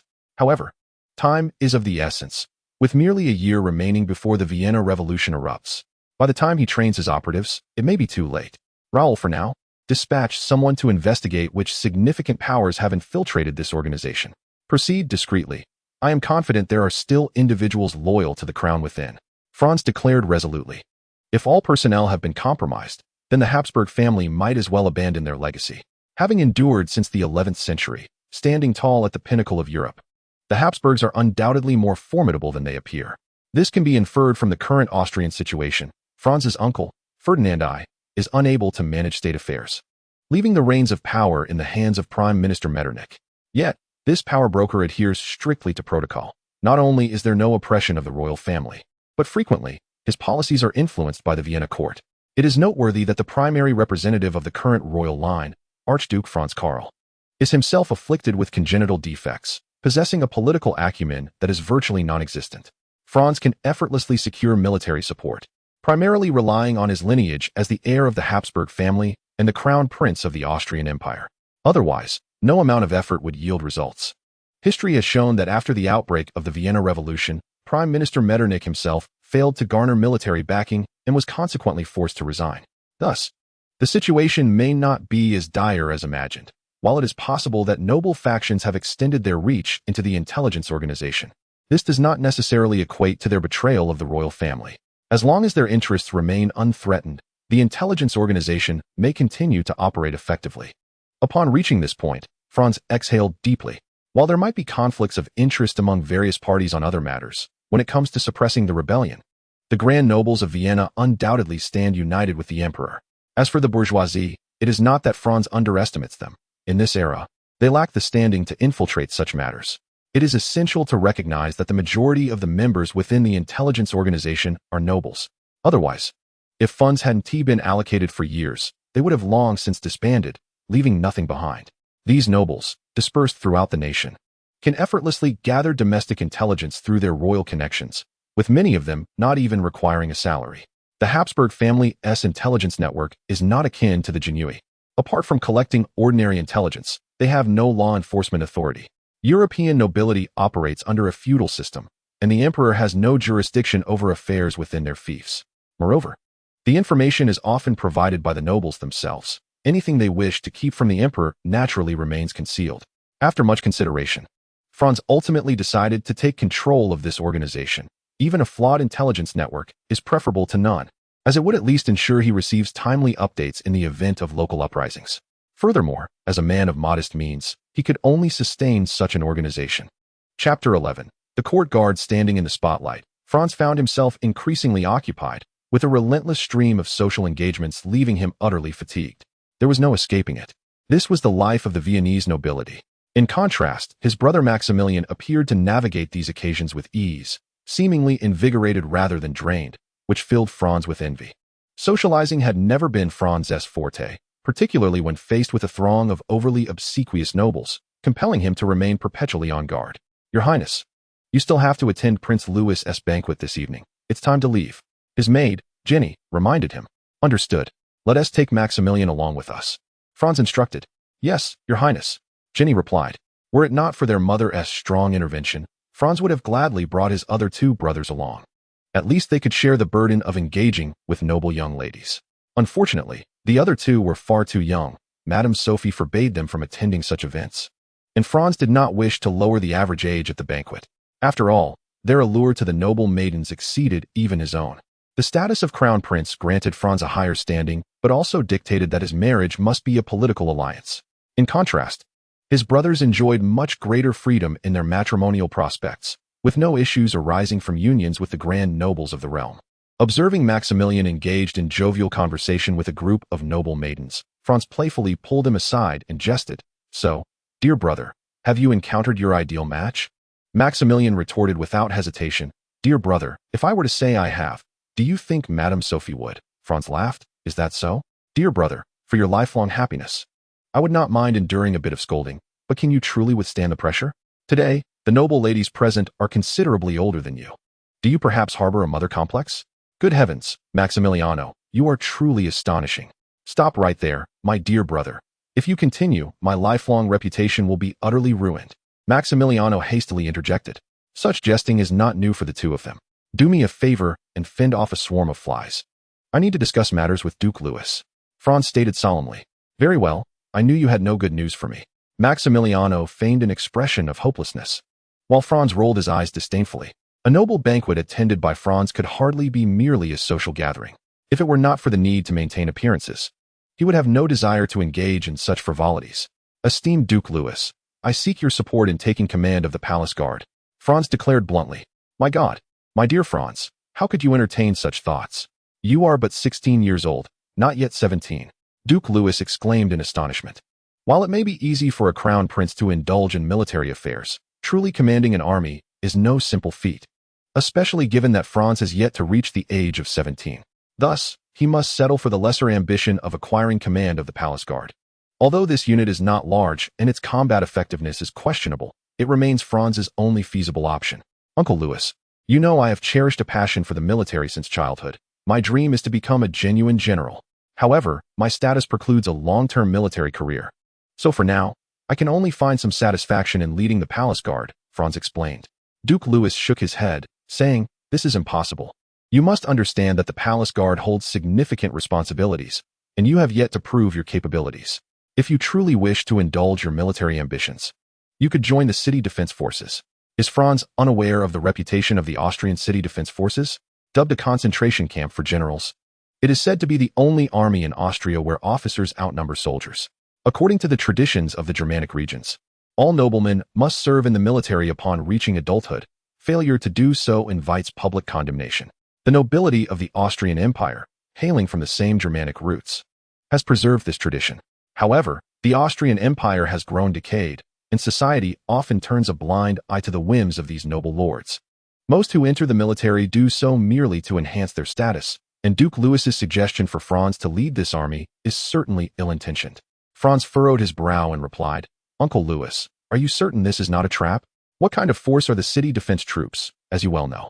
Even Duke Karl cannot manage them effectively. Do you truly believe I can succeed? The paper on the window was punctured. Yet the cunning Duke Louis displayed no sign of change on his face. Franz, do not be upset. Is this not a test for you young ones? If you can manage the city defense forces, what else could possibly be beyond your capabilities? This rhetoric might have swayed a youthful idealist, but alas. Franz was no longer such a naive soul, impervious to flattery. Duke Louis, that could be arranged, provided you issue the order for all the gilded nobles within to retire. I shall then join the city defense forces. Franz feigned indignation. Duke Louis, that is simply impossible. Even His Majesty the Emperor lacks the authority to dismiss them. Duke Louis replied with an air of resignation. Therefore, I cannot join the city defense forces. The palace guard is more suited to me. Surely, Uncle Louis, you wouldn't begrudge me that. Franz pretended to be vexed. How could that be? Very well, Franz, you may enter the palace guard, but the position of commander cannot be yours. You are still too young and require further experience. Duke Louis conceded, albeit reluctantly. Curse this wretched age. Very well. I shall wait a few more years. Franz feigned resignation.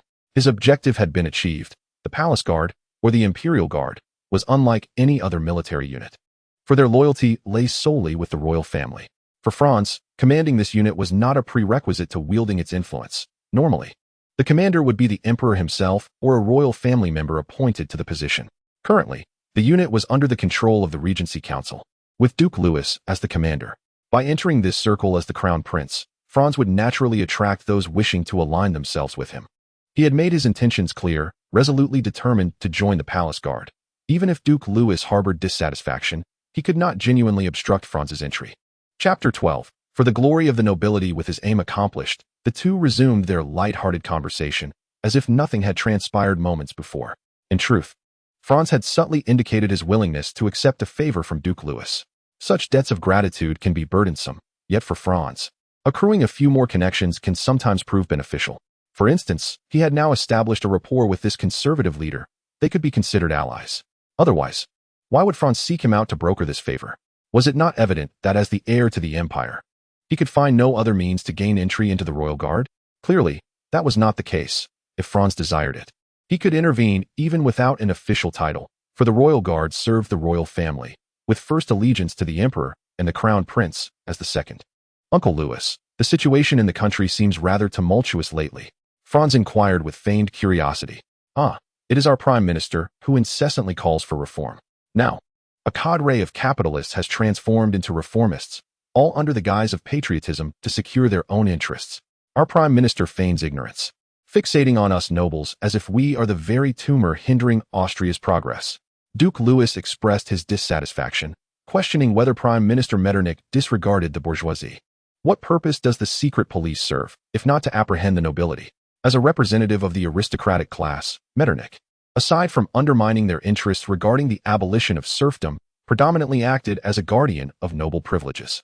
However, such sentiments were best left unspoken. Franz would never voice them. After all, Metternich was the leader of the Austrian conservatives, and discussing such matters in his presence would only provoke animosity. Uncle Louis, since the capitalists can wave the banner of reform in the name of patriotism, we nobles can likewise uphold the banner of reform. Franz smiled, a habit cultivated over time. For some reason, he had developed a penchant for digging metaphorical pits since his arrival in this new realm. Oh, Franz, you cannot be serious. Duke Louis asked incredulously. The aristocracy advocating for reform?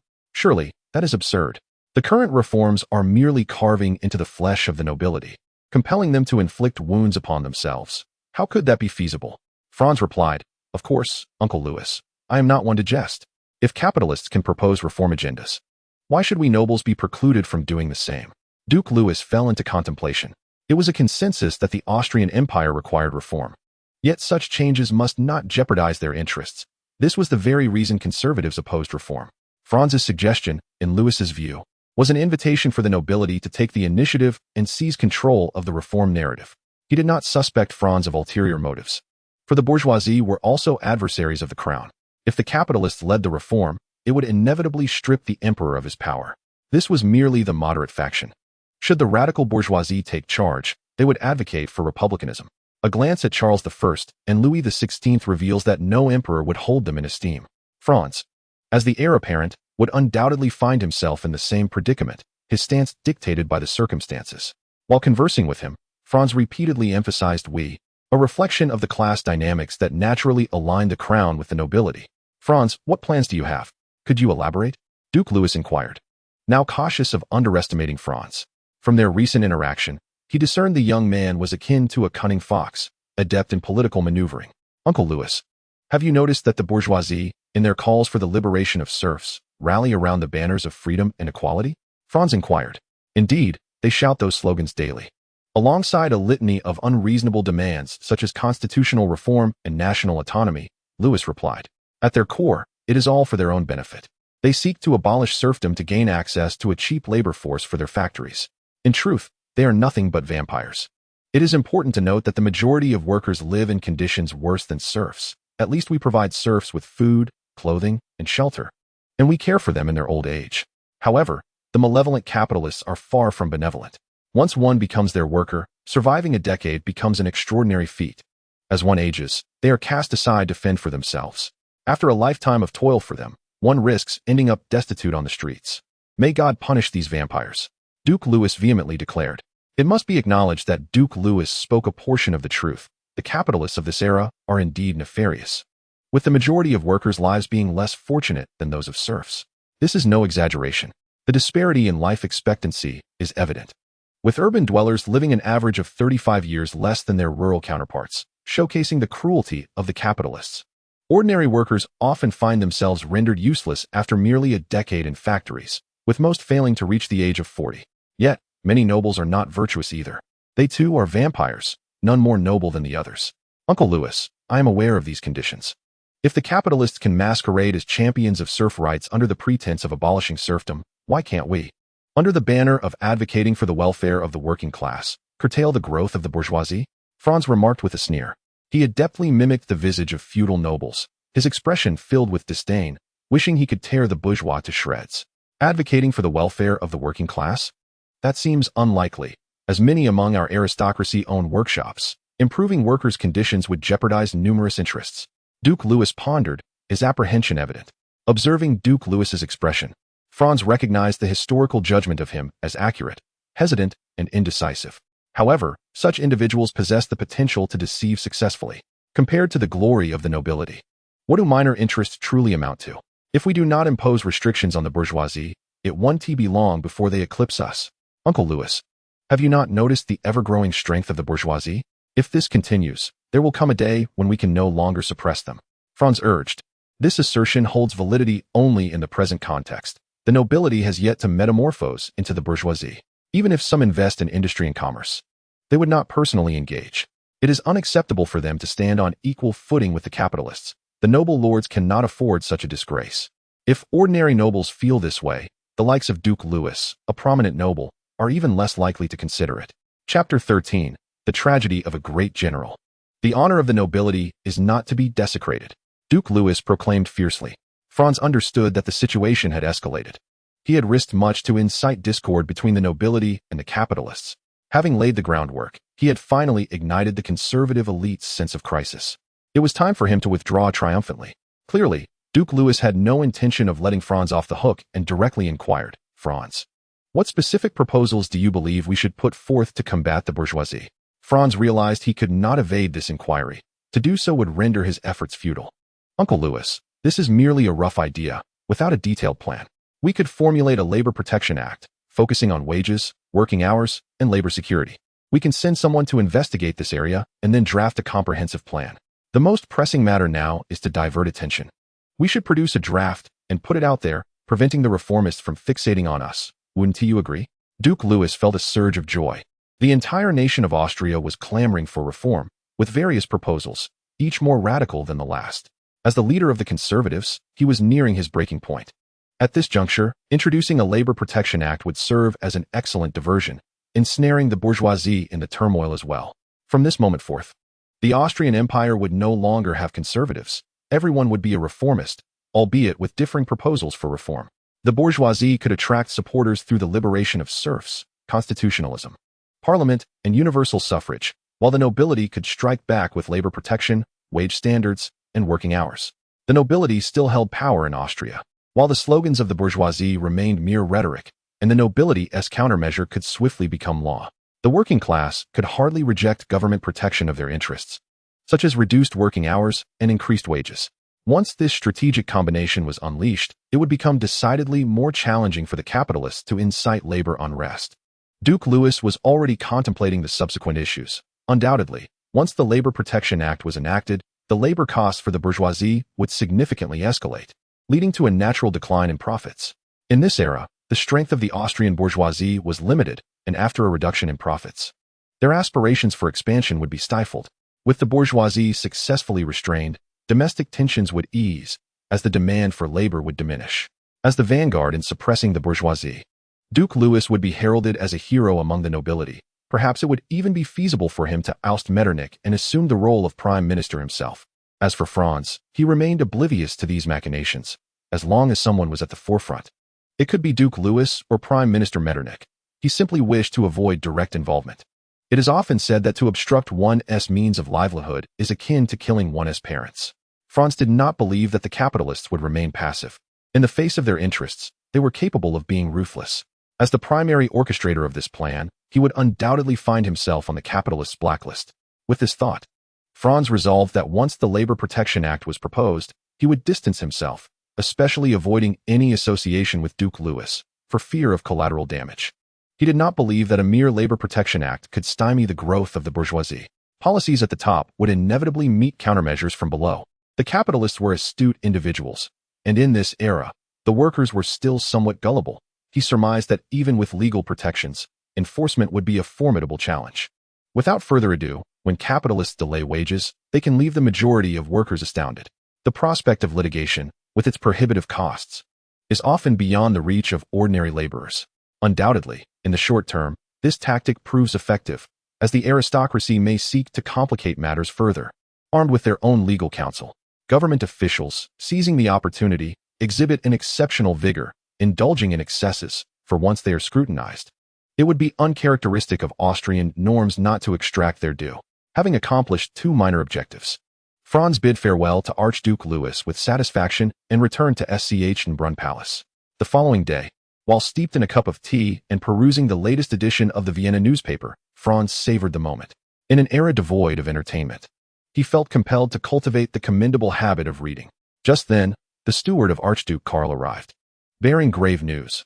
Archduke Karl had met with an accident the previous night and was nearing the end of his days, wishing to see Franz one last time. The maid, Jenny, spoke softly. Franz's expression shifted dramatically as he rose, declaring, "Prepare the carriage at once. I must go to Archduke Karl's residence." At that moment, Franz recalled that historically, Archduke Karl had met his demise this very year, and considering the timeline, it seemed inevitable. The cycle of life and death was beyond Franz's control.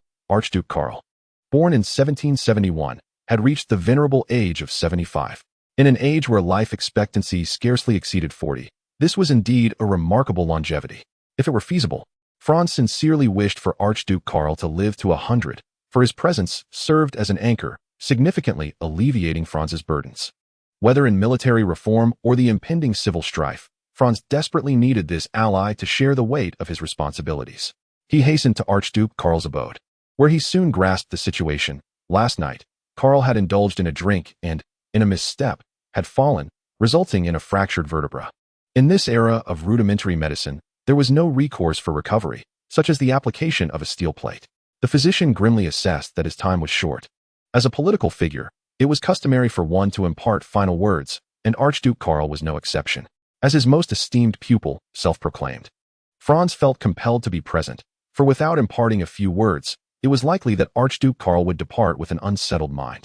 By this time, several high-ranking military officials had gathered at Karl's residence, and Franz had little inclination for pleasantries. He made his way directly to the inner chamber. "Grandfather Karl, I have come to see you," Franz lamented. "Ah, Franz, remember, a soldier may bleed, but must not shed tears." Archduke Karl rasped. "Albrecht, hand over my unfinished military reform plans to Franz. Remember, Franz, to truly strengthen Austria, the reforms must be realized." Archduke Karl spoke haltingly, leaving Franz to infer some of the content. In essence, he was entrusting Franz with his legacy, urging him to carry forth the banner of military reform. "Rest assured, Grandfather Karl, I, Franz Joseph, solemnly vow in the name of God to see the military reforms through to fruition." Upon hearing Franz's assurance, a look of relief graced the elder's face as he closed his eyes. Chapter 14. A misguided venture on April 30th, 1847. The illustrious military strategist Archduke Karl passed away unexpectedly in Vienna, marking the conclusion of an era. The Archduke's funeral was grand, attended by his uncle, Ferdinand I, as well as representatives from the nobility across Europe. Franz found himself in a somber mood, even in a reincarnation. He could not face the inevitabilities of life and death with equanimity. Although he had inherited the legacy of the Archduke's military, his enthusiasm had waned. Being human, one cannot escape emotions, yet as a prospective emperor, he was compelled to suppress them. "Your Highness, Mr. Bowenfeld from the newspaper seeks an audience," announced the maid, Jenny, in a hushed tone. Franz was somewhat perplexed by the unexpected visitor, as it seemed there was nothing of great significance from the press that required his direct involvement. "Let him in," he commanded. "Esteemed Archduke, grave news has arisen," Bowenfeld said anxiously. "Speak freely. The sky has not fallen yet," Franz replied calmly. Austria had a system of press censorship in place, with government officials stationed at newspapers to review content. He doubted there could be any major issues. Did the press dare to publish forbidden newspapers? If so, he would not hesitate to cleanse the ranks. Is it merely competition? He mused. He could not believe anyone would dare to flout the rules. Bowenfeld explained, "Recently, certain newspapers have called for the establishment of a labor protection law, and we have participated in this initiative." "Go on, I see no fault in that," Franz responded indifferently. Bowenfeld hesitated, glancing at Franz's expression, and finally said, "We have become one of the leading voices in this discourse, aiming to shed light on the lives of the lower classes, and we have conducted a series of reports." "Spit it out already. The events have transpired. Are you still afraid to speak?" Franz scolded, his brow furrowed. He detested those who spoke in half measures, halting at critical junctures. "Our editorial team, based on the intelligence gathered, has drafted a petition urging capitalists to provide a series of protections for the working class. To our astonishment, it has garnered the government's attention and may very well become law," Bowenfeld exclaimed, trembling. Franz understood the source of his worry. While shouting slogans in the newspaper had become commonplace, a radical stance was tolerable. However, once it materialized into reality, the stakes were elevated. The capitalists would soon realize that the labor protection law was born from our demand for bread and cheese, and Bowenfeld, as the editor-in-chief, would be in dire straits. Not only him, but likely all the employees at the newspaper would share in the misfortune. Even Franz, the shadowy figure behind the scenes, could find himself affected. Such events have left Franz in a state of helplessness. Can he truly claim that this is solely the doing of subordinates, and that he bears no responsibility? As the Crown Prince of Austria, can he afford to capitulate to the bourgeoisie? What options remain, apart from mustering the courage to face the situation head-on? He has no alternative. "Bring me the draft of your proposal. Do not tell me you are unprepared," Franz stated with dissatisfaction. He harbored no ill will towards Bowenfeld. The newspaper had committed no wrongdoing in this matter. Their reports, made without insight into the political struggles, aligned with Franz's expectations of the press. Here it is, Your Highness. Please review. Bonfeld said nervously. His only support now lay with Franz. As the imperial heir, even if he were to face the bourgeoisie, the backing of the nobility would significantly diminish the likelihood of defeat. Once the prominent figures entered the fray, they would overshadow the lesser players, and once the matter concluded, the victors would not be held accountable. Grasping the article, Franz skimmed it briefly, and the more he read, the more familiar it appeared. Was this not a mere replication of the 9-to-6 work system? 10 hours of labor each day, with 2 hours allocated for meals and breaks. 1 paid day off per week, a government-mandated minimum wage, prohibitions against arbitrary wage reductions, and protections against unjust dismissals from employment, with factories expected to assume responsibility for workplace injuries. Franz found nothing amiss with this proposal. If the European capitalists of the future were to glimpse such standards, they would surely awaken from their slumber with laughter. Franz resolutely declared, Mr. Bonfeld, you have not erred in this matter. You need not worry about the subsequent developments. I shall find a way to address it. The newspaper is adjacent to the police station, and I shall make my intentions known. Upon hearing Franz's words, Bonfeld's anxiety finally eased. With their leader willing to take a stand, the situation appeared more manageable. Capitalists are not foolish. If unnecessary, none would wish to be the first to expose themselves. While Franz might be wary of the entire bourgeoisie, dealing with 1 or 2 capitalists was not insurmountable. Your Highness, shall we continue our reporting? Bonfeld inquired hesitantly. Of course, we must continue our coverage, but with caution. We should not provoke the capitalists excessively, lest we incite unnecessary troubles. Franz pondered. It is most unwise to shift positions. Since we have already affronted the bourgeoisie, we might as well pursue our course with unwavering resolve, garnering the support of the common populace. To straddle the fence would be the most foolish approach. Attempting to please both sides would ultimately lead to displeasing both. Presently, it is not solely their newspaper in Vienna advocating for the enactment of labor protection laws. The conservatives have also begun to exert influence, and public sentiment in Austria generally sympathizes with the working class. Indeed, Your Highness, Bonfeld responded. Having dismissed Bonfeld, Franz began contemplating the aftermath. Typically, to suppress a topic, one must create an even more sensational issue. What topics might captivate the bourgeoisie's attention? Undoubtedly, the most pressing issue at hand is the current fervor surrounding labor protection laws. For instance, consider the proposal to further compress the 10-hour workday, incorporating workers' meal and rest times into this calculation. Alternatively, one might suggest enhancing the penalties for workplace injuries or even establishing a minimum wage that would deeply concern capitalists. In essence, as long as the government ultimately enacts a labor protection law that surpasses the contents of this initiative, all eyes will shift. The likelihood of capitalists venting their ire upon the press will diminish considerably. With this thought in mind, Franz revealed a satisfied smile. The resistance had already formed. Now, with Duke Louis representing the noble class and advocating for labor protection laws, it is imperative for Prime Minister Metternich to remain active if he wishes to avoid being supplanted. Chapter 15. The Palace Intrigue. Embracing the notion that no one is averse to a bit of spectacle, Franz sought an audience with another prominent figure of the Conservative Party, Count Collerat, to express his concerns regarding the current situation. All parties involved were well informed, and it was no secret what role Franz played in this political conflict among the higher echelons of government. However, everyone maintained a sense of decorum. Franz's background ensured his alignment with the establishment, at least in the face of the bourgeois revolution, creating a shared sense of solidarity that precluded any information leaks. Of course, even if someone were to divulge information, it would be futile. The rift between the nobility and the bourgeoisie had grown too deep to mend. The question remained, would the aristocracy relinquish their oppression of the bourgeoisie, or would the bourgeoisie forego their quest for power? At this juncture, neither side could afford to yield, nor would they dare to. To retreat now would not lead to vast horizons, but rather to a profound abyss. It must be noted that being young has its advantages. Otherwise, Franz might have found himself thrust into the limelight prematurely. Indeed, the more pressing concern lay with the Regency Council, which was reluctant to relinquish its hold on power so soon, a burden they would have to bear. It was conceivable for Franz to emerge as a figure of resentment against the bourgeoisie, but the consequence would be his ascension to regent, relegating the Regency Council to the annals of history. Meanwhile, Prime Minister Metternich found himself in a precarious position. Representing the interests of the nobility while posing as a reformist appeared rather incongruous. The factions within Austria were already engaged in a fierce struggle, and with Franz stirring the pot, even conservatives began to adopt a reformist stance.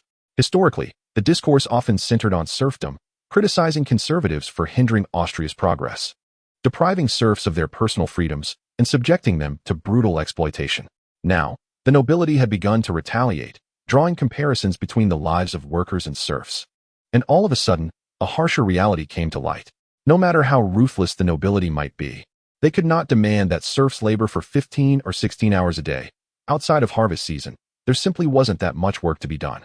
In that era, lighting was an expensive commodity. While capitalists profited from having workers on night shifts, the nobility would incur losses if they forced serfs to work through the night. There is no need to elaborate further. The lives of workers and serfs are equally arduous. However, comparatively speaking, the contemporary worker endures greater suffering. Factories resemble prisons. Once one enters, escape becomes an arduous endeavor, with even the slightest infraction resulting in severe punishment. The reliability of wages hinges entirely on the integrity of the capitalists. Should one encounter a benevolent employer, there may be some remuneration. Yet, if faced with a ruthless one, years of labor could lead to an insurmountable debt.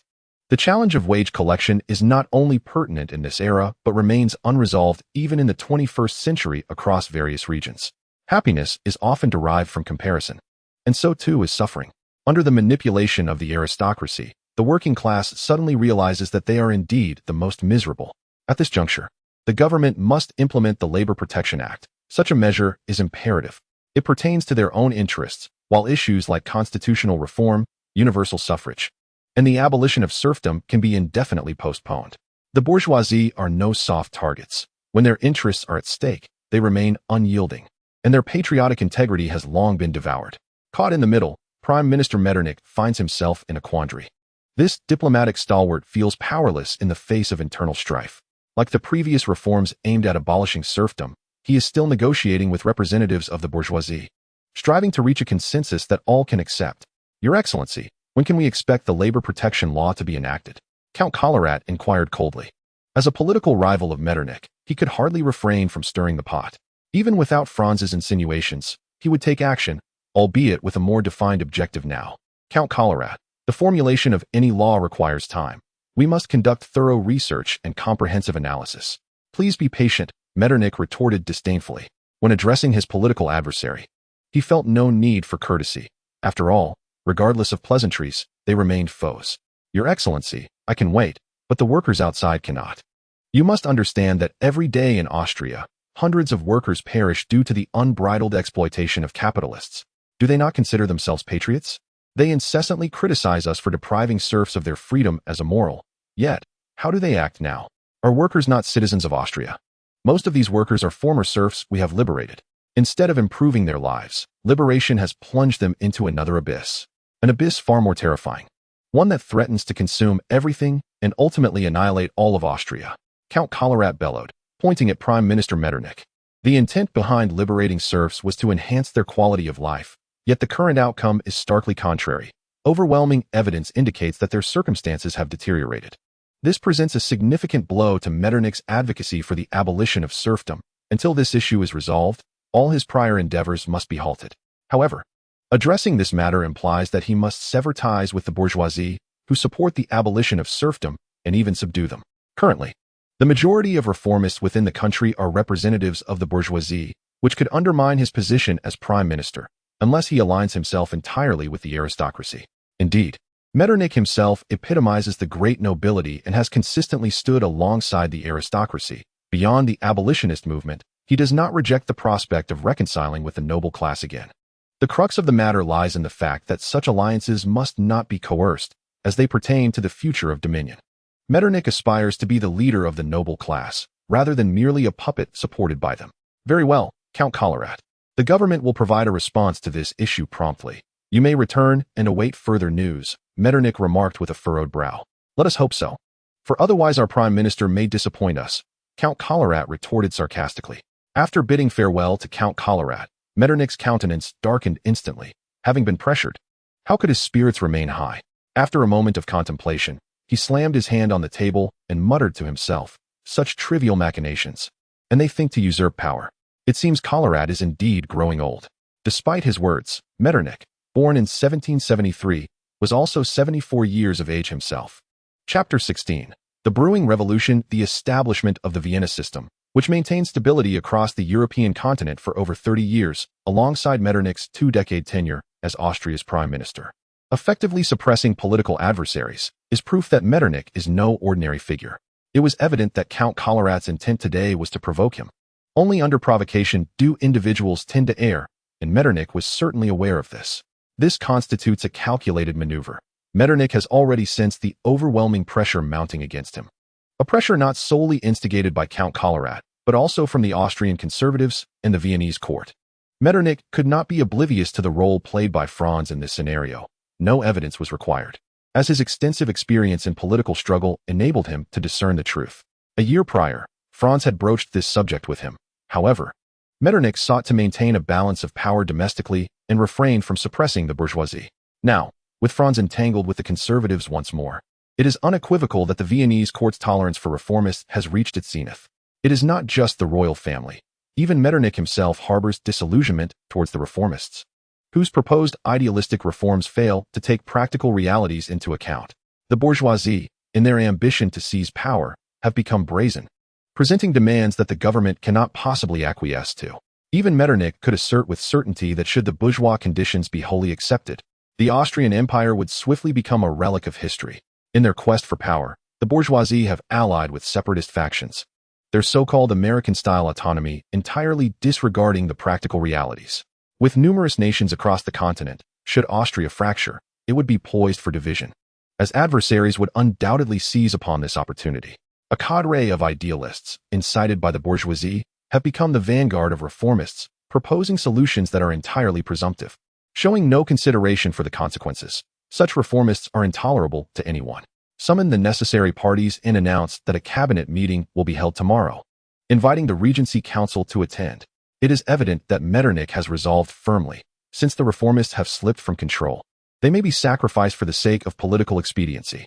No, it should not be regarded as a sacrifice. Rather, it is merely the misfortune of the bourgeoisie. This group of idealistic intellectuals has already begun to fragment, with some, less entangled with the bourgeoisie, supporting the establishment of a labor protection law. There are even those who believe in advancing further, suggesting wages be calculated based on factory profits, allowing the working class to partake in profit sharing. Well, for such idealists, Metternich finds himself at a loss for words.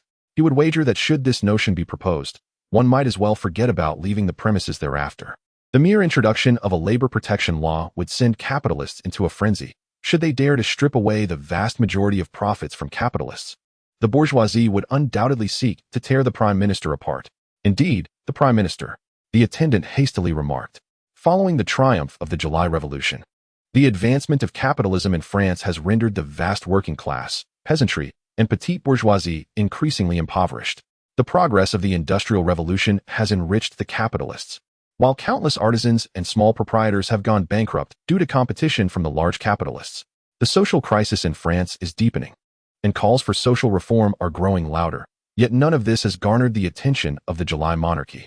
By 1847, Franz had begun to closely monitor the situation in France, recognizing it as a bellwether for European revolutions, as virtually every significant uprising has commenced in Paris.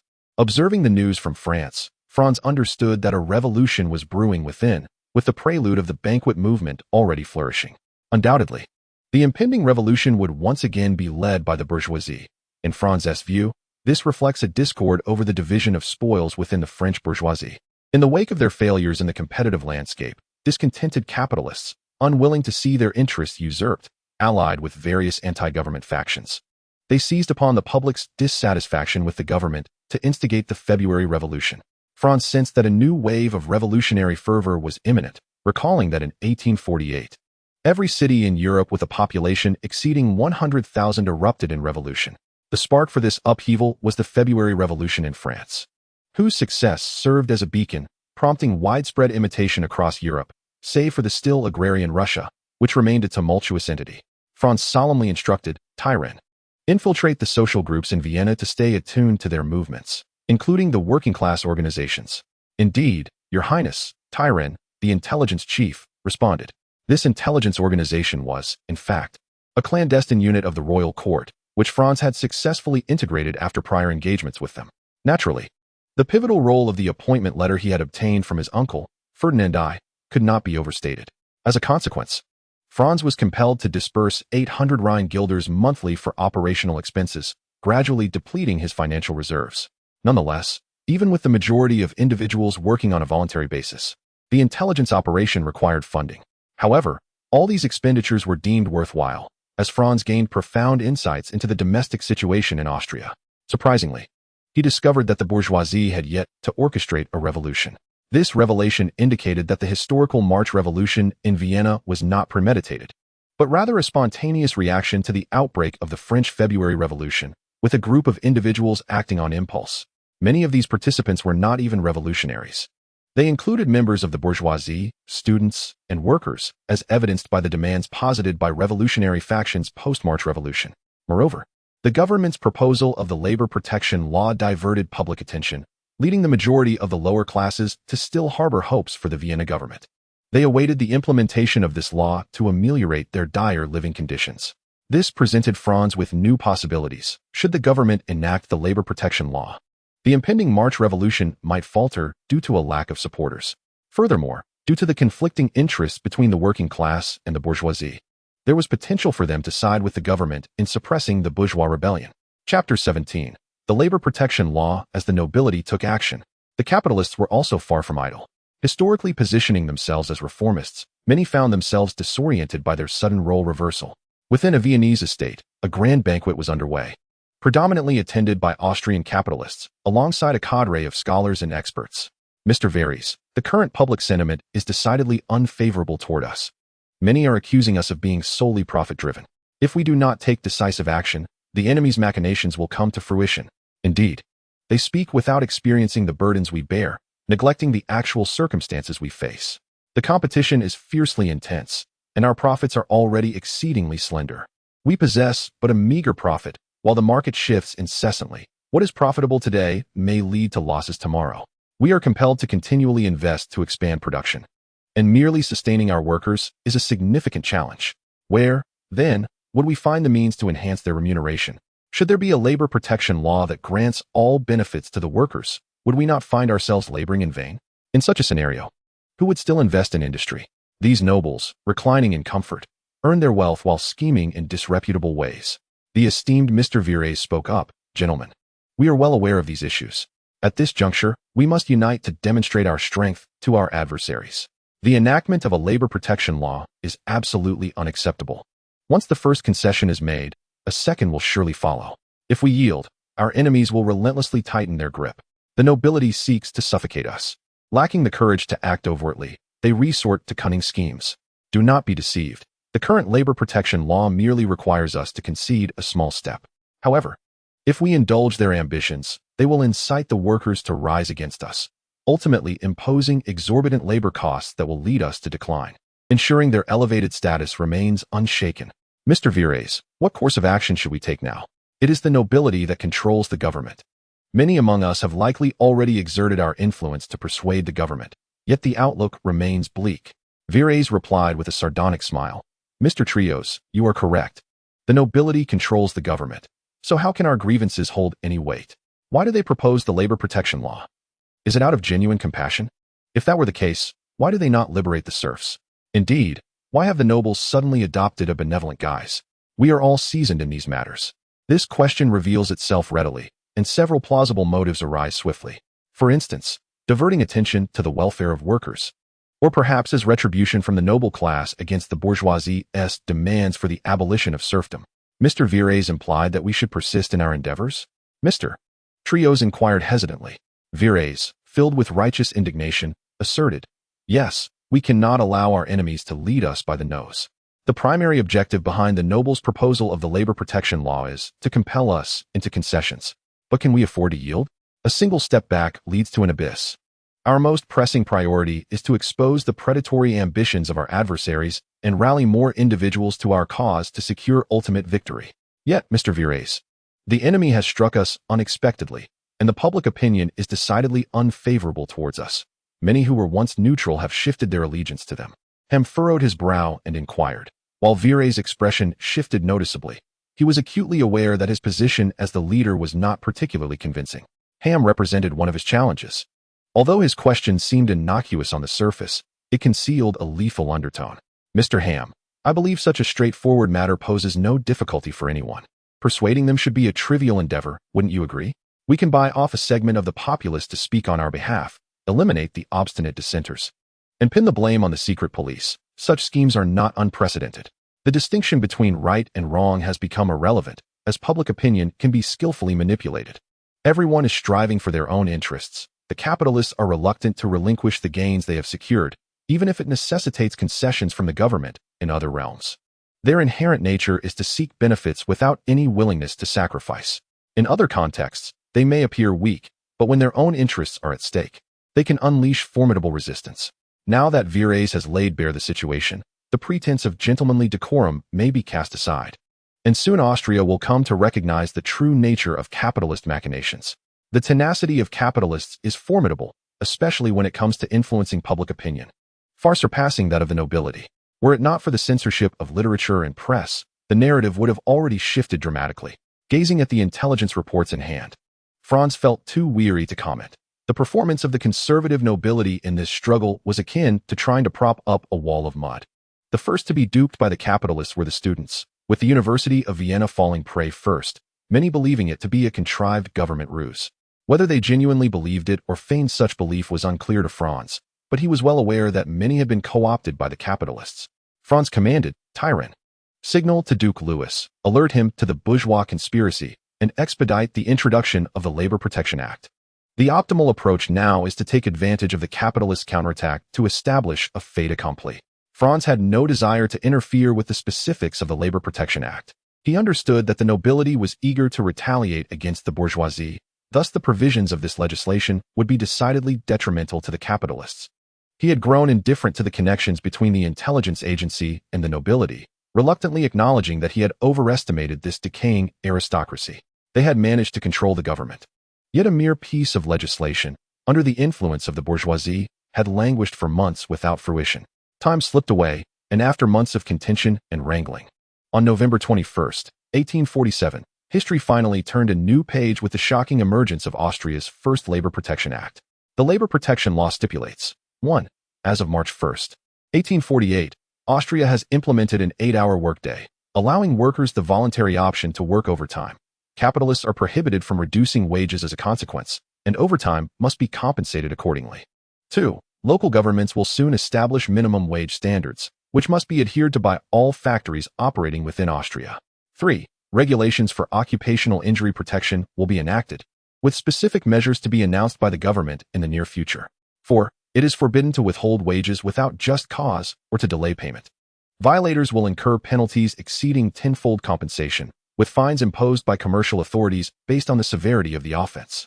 Chapter 18. The joy of many rather than one. Upon witnessing the freshly enacted labor protection law, Franz beamed with satisfaction, knowing that the nobility and bourgeoisie could no longer appease the situation. The introduction of the 8-hour workday clearly indicated that the aristocrats had been provoked by the capitalists, effectively undermining their foundations. From this moment onward, the working class in Austria would diverge from the bourgeoisie, as the government had legally granted them their desires. The only remaining obstacle was the capitalists. At this juncture, could the bourgeoisie still dare to exploit the workers' movement to seize power? Clearly, that was no longer feasible. The adversary of the workers' movement was no longer the government, but rather the bourgeoisie. For a considerable period ahead, the capitalists would be compelled to contend with the working class until one party yielded. Tyrone, disseminate the contents of our labor protection law as swiftly as possible, and be sure to send a copy to the trade unions in Paris. Franz commanded. This is the best of times, yet also the worst of times. In 1847, the only nation to achieve industrialization was Great Britain. The major powers of Europe were in hot pursuit. France's Industrial Revolution was underway, expected to be completed by the 1860s. The Industrial Revolution in the German territories was merely in its infancy, with both Prussia and Austria still at the starting line. Raising labor costs leading to diminished product competitiveness? This is hardly a concern. Austria's primary issue is its lack of market. Both workers and farmers are impoverished, leaving them with no means to purchase goods. Before a market is nurtured, for whom will products be produced? Export? Franz does not underestimate Austrian industry. In this era, British industrial products reign supreme, while Austria's flagship product remains its grain. Thus, it would be prudent to first cultivate the market before gradually advancing industrial development. Nevertheless, as one who embodies selflessness, Franz cannot help but consider the plight of people worldwide. Life is challenging for everyone, and urgent improvements are necessary. He firmly believes that the revolutionary stance of the French people is steadfast, and they will undoubtedly excel in this endeavor. Only by enhancing the living conditions of the working class can the world aspire to become a better place. Franz remains unaware that, in the annals of future history, the Austrian government's introduction of the 8-hour workday would ignite the flames of revolution across Europe. What was once highly praised by historians as the March Revolution in Vienna has, under the influence of his butterfly effect, transformed into a conspiracy and rebellion fueled by the bourgeoisie's discontent with the government's implementation of the Labor Protection Act. This latter assessment, delivered with finality by Franz himself, reflects his unyielding resolve against adversaries. Setting aside the uncertainties of the future, Vienna is already in a state of fervor. Newspapers are hastily publishing the Labor Protection Act in its entirety, while countless intellectuals fervently pen their responses, some in praise, others in condemnation, but all brimming with enthusiasm. The reformists are beginning to fracture. One faction celebrates the newfound milestones of Austrian reform, optimistically predicting that the government will soon deepen these reforms following the Labor Protection Act. Conversely, another faction, comprised of capitalist interest groups, vehemently denounces the government for dismantling the system of freedom, asserting that such matters ought to be determined by the market. This contention has led to heated disputes between the two factions. Reluctant to see their interests jeopardized, the capitalists have commenced clandestine plotting, with undercurrents of discontent spreading from Vienna throughout all of Austria. Initially incredulous, the workers of Vienna soon find themselves in shock. Upon confirming the news, they erupt into celebration, seemingly bidding farewell to their days of hardship. Paris, the cradle of revolutionary movements in Europe, has always embodied the spirit of revolution. And the Austrian government's enactment of the Labor Protection Act sends shockwaves through the populace. Even the traditionally conservative Austrian government recognizes the necessity of legislating protections for the working class, a feat that the July monarchy has yet to accomplish. Such a nefarious regime must be overthrown. However, insurrections are rarely born overnight. The seasoned Parisian trade unions engage in vigorous discussions at the first opportunity. Witnessing the Austrian government's proactive steps to safeguard worker rights and the introduction of the innovative 8-hour workday model, many harbor hopes for the Parisian government as well. What if the influential figures within the Parisian administration suddenly come to their senses? Their demands are modest. They merely seek the replication of Austria's Labor Protection Act. Commencing in late 1847, Paris erupts in a historically significant strike movement, as hundreds of thousands of workers take to the streets to march for their rights. This meaningful endeavor rapidly spreads from Paris across France and, like a virus, engulfs the entire European continent, igniting strike movements in nearly every city. The 8-hour workday has emerged as the emblem of the workers' movement in this era, and as a consequence of being the first to establish the Labor Protection Act. The Austrian government's image has undergone a notable transformation in the eyes of the world. Since Robert Owen, an Englishman, proposed the 8-hour workday in 1817. This marked the first instance in the world where the government legislated its implementation, resulting in consequences far beyond the Austrian government's expectations. Long criticized as a conservative, Prime Minister Metternich once again emerged as a leader of reform, garnering high praise from the Austrian public for his initiative. However, this was not what Metternich truly desired. On the surface, he appeared victorious in this governmental struggle, having thwarted the conspiracies of his rivals and advanced the reform, thus winning the admiration of the populace. In truth, Metternich faced unspoken hardships, having been pressured by the nobility to enact the labor protection law, which consequently forged a bitter enmity with the bourgeoisie. Was it wise to provoke the capitalists? Undoubtedly, the answer was known to all. The swift retaliation that ensued took many by surprise. On November 24, 1847, just 3 days after the labor protection law was enacted, the capitalists organized a strike, leading to the closure of 90% of factories and shops in Vienna. The bourgeoisie even submitted a petition to the king, demanding the repeal of the labor protection law and the dismissal of Metternich's cabinet. The Austrian government soon found itself in turmoil, as the strength of the bourgeoisie was greater than anticipated, with some short-sighted nobles also swayed by the capitalists to join the strike. The moment of truth had arrived for Metternich. If he could not resolve this issue, chaos would soon engulf Vienna. Chapter 19.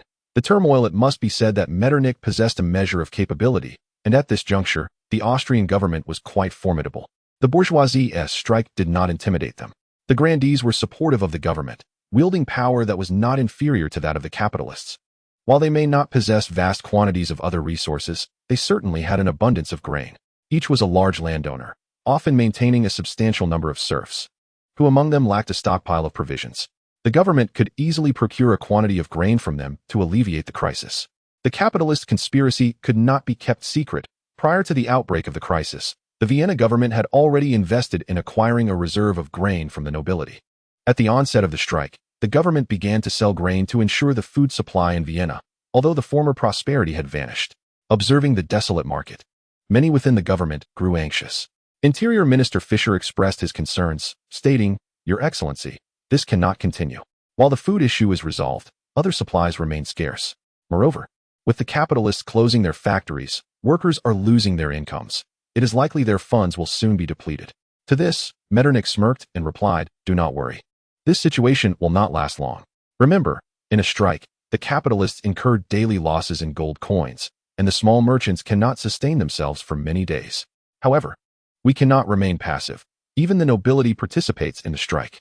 I shall summon the Duke of Lewis to influence them. Should they align themselves with the capitalists, they will be stripped of their noble status. Once someone takes the initiative, the subsequent matters become manageable. The capitalists are not a monolithic entity, despite their grievances. They will not jeopardize their financial interests. Indeed, this tumultuous strike lasted less than a week, culminating in the capitalists' defeat. The nobles who engaged in the strike were swiftly persuaded. Do they wish to forsake their honor? To descend to the level of the capitalists for mere profit is a disgrace to the nobility.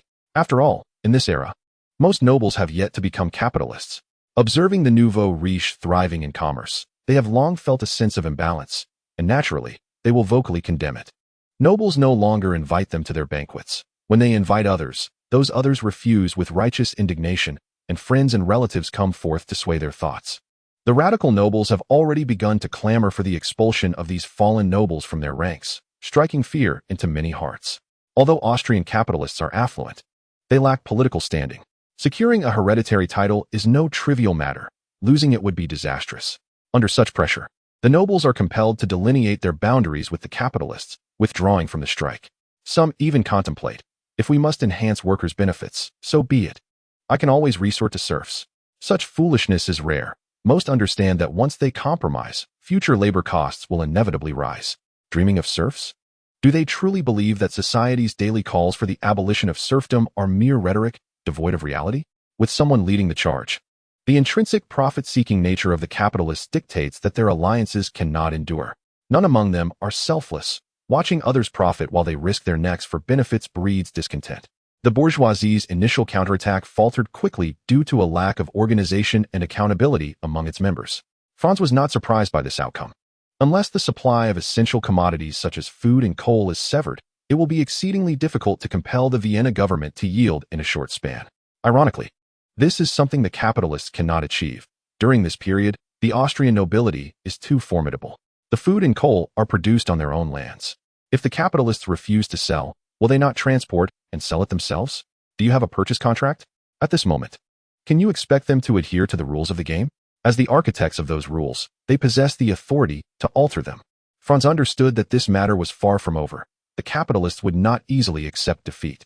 If the government was unprepared, they would undoubtedly suffer significant losses in the impending economic warfare. Reflecting on this, Franz harbored deep regret. Had he foreseen the situation, he would have stockpiled a considerable amount of supplies. During the capitalist strike, prices in Vienna had soared nearly doubled. "Raoul, how much grain can we sell from my estate?" "Your Highness, as per your instructions, we did not sell any grain this year. However, during the recent upheaval, we managed to sell 1,500,000 pounds of wheat to the government for emergency use, leaving us with approximately 3,860,000 pounds after ensuring sufficient provisions for ourselves," Raoul replied. Franz was well aware of the grain sold to the government.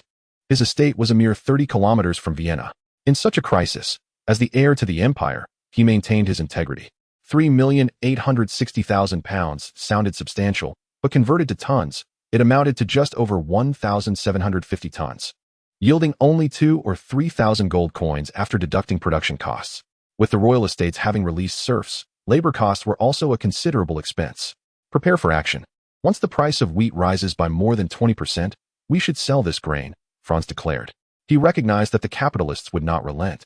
Inflating prices was one of their most common tactics. and grain prices in Vienna would inevitably skyrocket. Industrialization had commenced, and currently, wheat could only be sold to flour mills. Regardless of how high market prices surged, the purchase prices offered by flour mills would remain low. The proximity of Franz's estate to Vienna was its greatest advantage. Yet amidst the threat of imminent rebellion, this proximity could become a liability, as marauding soldiers could wreak havoc. Stockpiling a large quantity of grain was a gamble. Even knowing that the Hungarian Revolution would erupt next year and Austrian grain prices would soar, he could only reluctantly sell. In the ensuing struggle between the capitalists and the government, price inflation indeed promised quick profits, yet Franz's position precluded him from participating. Otherwise, the nobility would follow suit, and Chancellor Metternich would be overwhelmed. Chapter 20. Conspiracy. The failure of the strike had shaken the standing of the bourgeois leader, Mr. Verus, and many began to doubt his ability to compel the government to yield. In contrast, the bourgeois revolutionary faction had become more active. A portion of capitalists shifted their allegiance, clandestinely colluding with the revolutionaries in an attempt to overthrow the Vienna government and establish a bourgeois regime. Of course, while they harbored such ambitions, rallying to arms was out of the question. Even if revolution were to occur, it could only be instigated by others. They possessed vast fortunes, and their lives were far too precious to risk. Everyone here is astute. The frailty of the Austrian Empire remains concealed. At this moment, to incite rebellion could easily lead to martyrdom. Most capitalists harbor little faith in the revolutionaries, placing their hopes instead on nonviolent resistance, compelling the government to concede. In a manor on the outskirts of Vienna, a grand banquet is underway, with Mr. Verus, the host, delivering an impassioned speech. Indeed, this is the banquet movement imported from France, yet it seems to struggle for acceptance in Austria, attracting only a handful of scholars misled by liberal ideals. Aside from the capitalists, esteemed gentlemen, we must unite. Our previous failure stemmed from our inability to stand together, which allowed the enemy to dismantle us one by one. If we rally and resist, the adversary shall ultimately be vanquished, and victory will be ours. We need not resort to revolution or bloodshed. We can defeat the enemy using our most adept methods in the fields where we excel. Achieving this is far from difficult. However, not all were satisfied with Mr. Verus's address. The revolutionaries present expressed considerable discontent. Mr. Verus, do you truly believe that your notion of a bloodless struggle will compel our foes to relent? Wake up. The decaying Viennese government will not heed the cries of the populace. Genuine freedom can only be attained through revolution. Before the speaker could finish, Verus erupted in fury. Who let him in? Throw this scoundrel out. He seeks to endanger us all. By heaven, can he be so brazen in calling for revolution? Does he believe the secret police of Vienna are inept? Verus was not alone in his indignation. Many capitalists attending the banquet shared his outrage. If revolution is to be pursued, must it not be discussed in private? We could secretly support you, but to proclaim such intentions openly risks our very safety. Supporting revolution? It would not be long before we find ourselves in chains. With so many attendees, who knows if a traitor lurks among us? Opposition was essential. When personal safety is at stake, capitalists are exceedingly cautious, vehemently denouncing the revolutionaries as if they were paragons of loyalty to the crown and country. Vienna is not Paris. The fervor for revolution is not as potent here, and the Viennese government does not face the same level of discontent as the July monarchy. Not everyone yearns for rebellion. The revolutionaries' disruption brought the speech to a hasty conclusion, transforming the gathering into a clandestine meeting. The impact of labor protection laws is significant. Even the servants hosting the banquet benefit from them. One among them might act impulsively and betray their employers, thus caution prevails.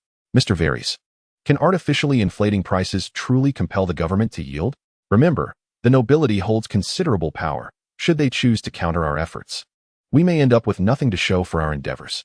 The affluent capitalist Ham questioned, stating that although the two were commercial rivals, their shared interests had brought them together, yet the inherent contradictions between them were irreconcilable. Verus elucidated, it is precisely due to the nobility that we shall ultimately prevail.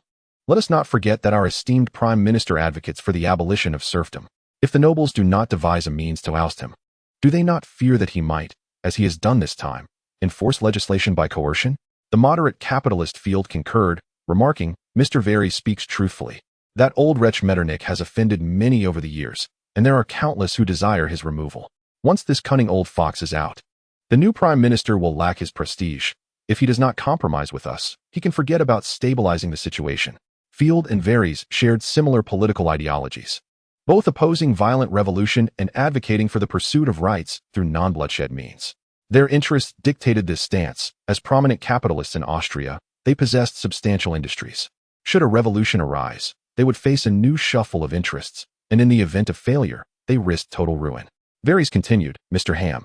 The nobility are not to be underestimated. We could easily inflate prices to involve them, allowing us all to profit together. If even 1/5 of the nobility aligns with us, Metternich would be powerless. Our rallying cry this time is for Metternich to step down. As for the abolition of the labor protection law and the implementation of constitutional governance and universal suffrage, we can defer those matters until the next government. Clearly having learned from past failures, Varys had become more cautious. The labor protection law was a tool wielded by conservative nobles to suppress the bourgeoisie, and they would certainly not concede easily.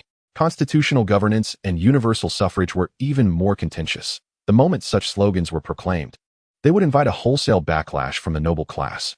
Instead, focusing solely on Prime Minister Metternich would likely yield greater success, especially since many among the nobility opposed him as well. Ham pondered for a moment before stating, I shall place my trust in you once more. But what are your thoughts on the revolutionaries that have emerged today? We are all reasonable individuals here. There is no need for subterfuge. Field scoffed. Is that even a question? Of course, we must draw a clear line. You are well aware of the circumstances surrounding the French Revolution. Who among us wishes to endure such an ordeal?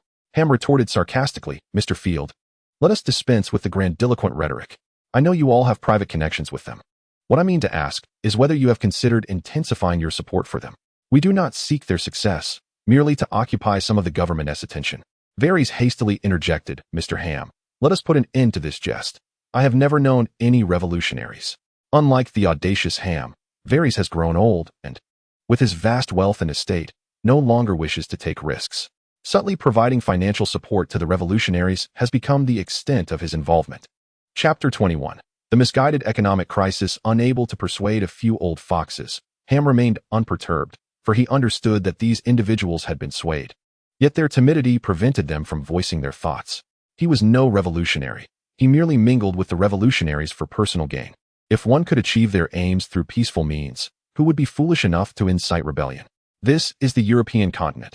Even if a revolt were to succeed, what would it yield? Would nobles and princes not possess their own ambitions? The answer is indeed affirmative.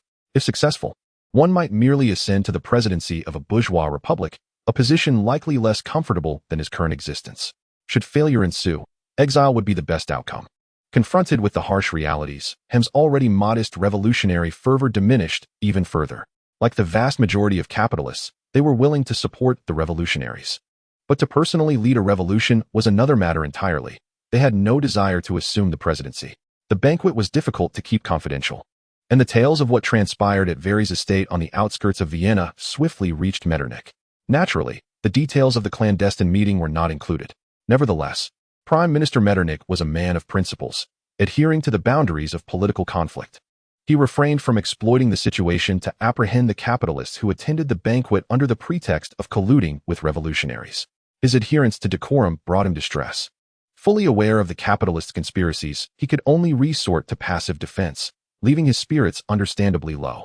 Describing his predicament as one of internal and external turmoil would be most fitting. Within, the nobility stirred restlessly, and outside, the capitalists eyed him with predatory intent, all sharing a common goal, to see him ousted. Since the winter of 1847, the populace of Vienna has had a glaring perception of rising prices, escalating at a visibly alarming rate. By the end of December 1847, prices in Vienna had surged by 47%, as the capitalists gradually probed the limits of public endurance. At this juncture, all eyes turned towards the Viennese government, hoping for a viable solution. Clearly, disappointment awaited them. For the government lacked the capability, or perhaps the will, to intervene in the price inflation. Despite Prime Minister Metternich's repeated efforts, the outcomes were ultimately minimal.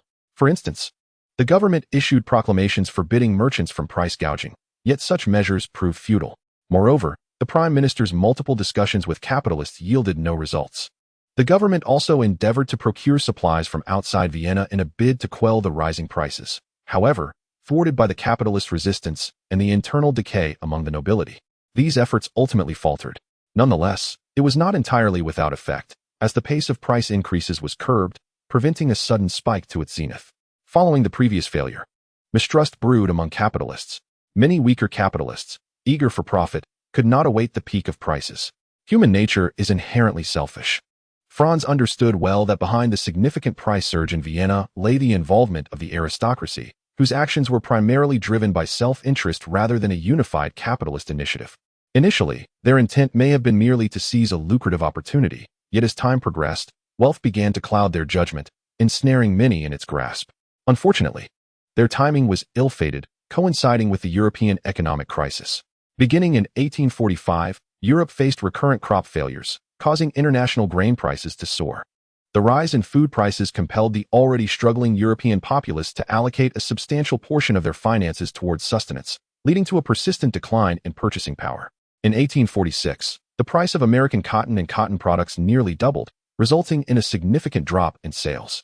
As trade volumes plummeted, capitalists naturally resorted to layoffs, resulting in a continual rise in unemployment in Britain, where railway freight volumes reached unprecedented lows, plunging many railway companies into losses. By the autumn of 1847, the British railway bubble burst. In the realm of capitalism, a single event can reverberate throughout the entire system. The collapse of the railway bubble halted the construction of ongoing projects, thereby diminishing demand for steel.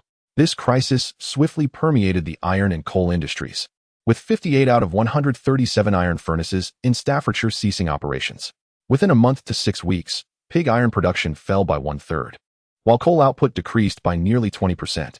In November 1847, in one of Britain's textile industrial centers, Lancashire, 200 out of 920 cotton textile factories completely shut down, and the majority of the remaining ones operated only 24 days a week.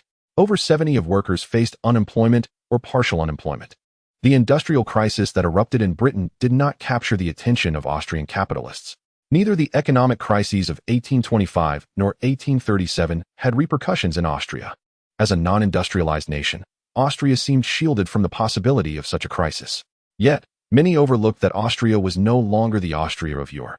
As a semi-industrialized nation, it could no longer insulate itself from economic turmoil. The first to suffer were the French. In the wake of the British economic crisis, British capitalists began to dump goods overseas, catching the French off guard as the initial victims. By 1848, France's total industrial output had diminished by 50%. The German regions were no exception. Due to their fragile industrial strength, they faced even greater repercussions. In the winter of 1847, among the 8,000 looms in Krefeld, 3,000 stood idle. By the first half of 1848, only 3 out of 14 factories in Cologne were operational, and the industry in Elberfeld had nearly been obliterated. The capitalists of Austria lamented their plight, and the opportunistic nobility shared in their distress. In an attempt to stabilize prices, the Viennese government reduced import tariffs, leading to an influx of inexpensive British goods that proved impossible to contain. The inflationary pressures required capital, yet faced with the onslaught of an industrial nation's dumping strategy, the Austrian capitalists swiftly recognized the futility of their situation. In January 1848, aside from the relatively stable prices of food, the costs of all industrial and commercial products in Vienna plummeted drastically. During this crisis, self-preservation took precedence, leaving little concern for others. Those capitalists who acted quickly could mitigate their losses, while those who hesitated found themselves ensnared. With supply exceeding demand, the prices of industrial and commercial goods in the Vienna market fell below production costs, forcing the capitalists and nobility, who had artificially inflated prices, to endure painful losses. It became evident to all that an economic crisis was upon them. In a bid to curtail losses, capitalists began mass layoffs, and many faced severe financial ruin, leading to factory closures and a sharp rise in unemployment throughout Vienna. Chapter 22. The January Revolution. The sudden economic crisis left the Austrian government reeling, as this was an unprecedented experience for them, devoid of previous expertise. While ordinary economic downturns might be manageable, the industrial crisis that triggered this turmoil rendered traditional responses inadequate. The notion of government intervention to rescue capitalists was clearly impractical. Metternich would have to be irrational to consider salvaging their fortunes. Nevertheless, certain necessary measures were implemented, such as the reinstatement of tariffs that had been lowered in response to soaring prices. However, the domestic crisis persisted. Hoarding capitalists and nobles found themselves stripped of their assets. For instance, the retail prices of daily necessities in Vienna had fallen to a mere 66 of those in the first half of 1847, and were less than 1/3 of the peak prices from December. The decline in prices was one aspect. The more critical issue was the decrease in purchasing power. Despite the reduced costs, the populace lacked the means to buy. This led to a tragic scenario. Under normal circumstances, wholesale prices for daily goods would be 30 to 40 lower than retail prices. Thus, falling retail prices would result in manageable losses for capitalists. The current dilemma, however, was one of abundance with no market. A plethora of goods sat unsold, unable to find buyers. While financially robust capitalists could endure, those with weaker financial foundations faced ruptured capital chains, fleeing after accumulating substantial debts to banks. Consequently, Austria's financial institutions suffered severe blows, igniting a financial crisis and perpetuating a vicious cycle of decline. The Great Depression has descended upon us, and not only Austria, but the entire European continent, with the exception of Russia, finds itself unable to remain unscathed. Undoubtedly, the Vienna government's Labor Protection Act has been suspended, with jobs non-existent. What can be said about benefits? The bourgeoisie's objectives have been achieved, as the Vienna government has indeed made concessions, but the suspension of the Labor Protection Act was not their desired outcome. The sudden economic crisis has severely weakened the bourgeoisie. Market competition has turned merciless, exacerbating internal conflicts among capitalists. Chancellor Metternich emerges as both the greatest victor and the most profound loser. He has successfully thwarted the bourgeois conspiracy. Yet the aftermath of his triumph remains his burden to bear. The onlookers, Franz among them, are left astounded.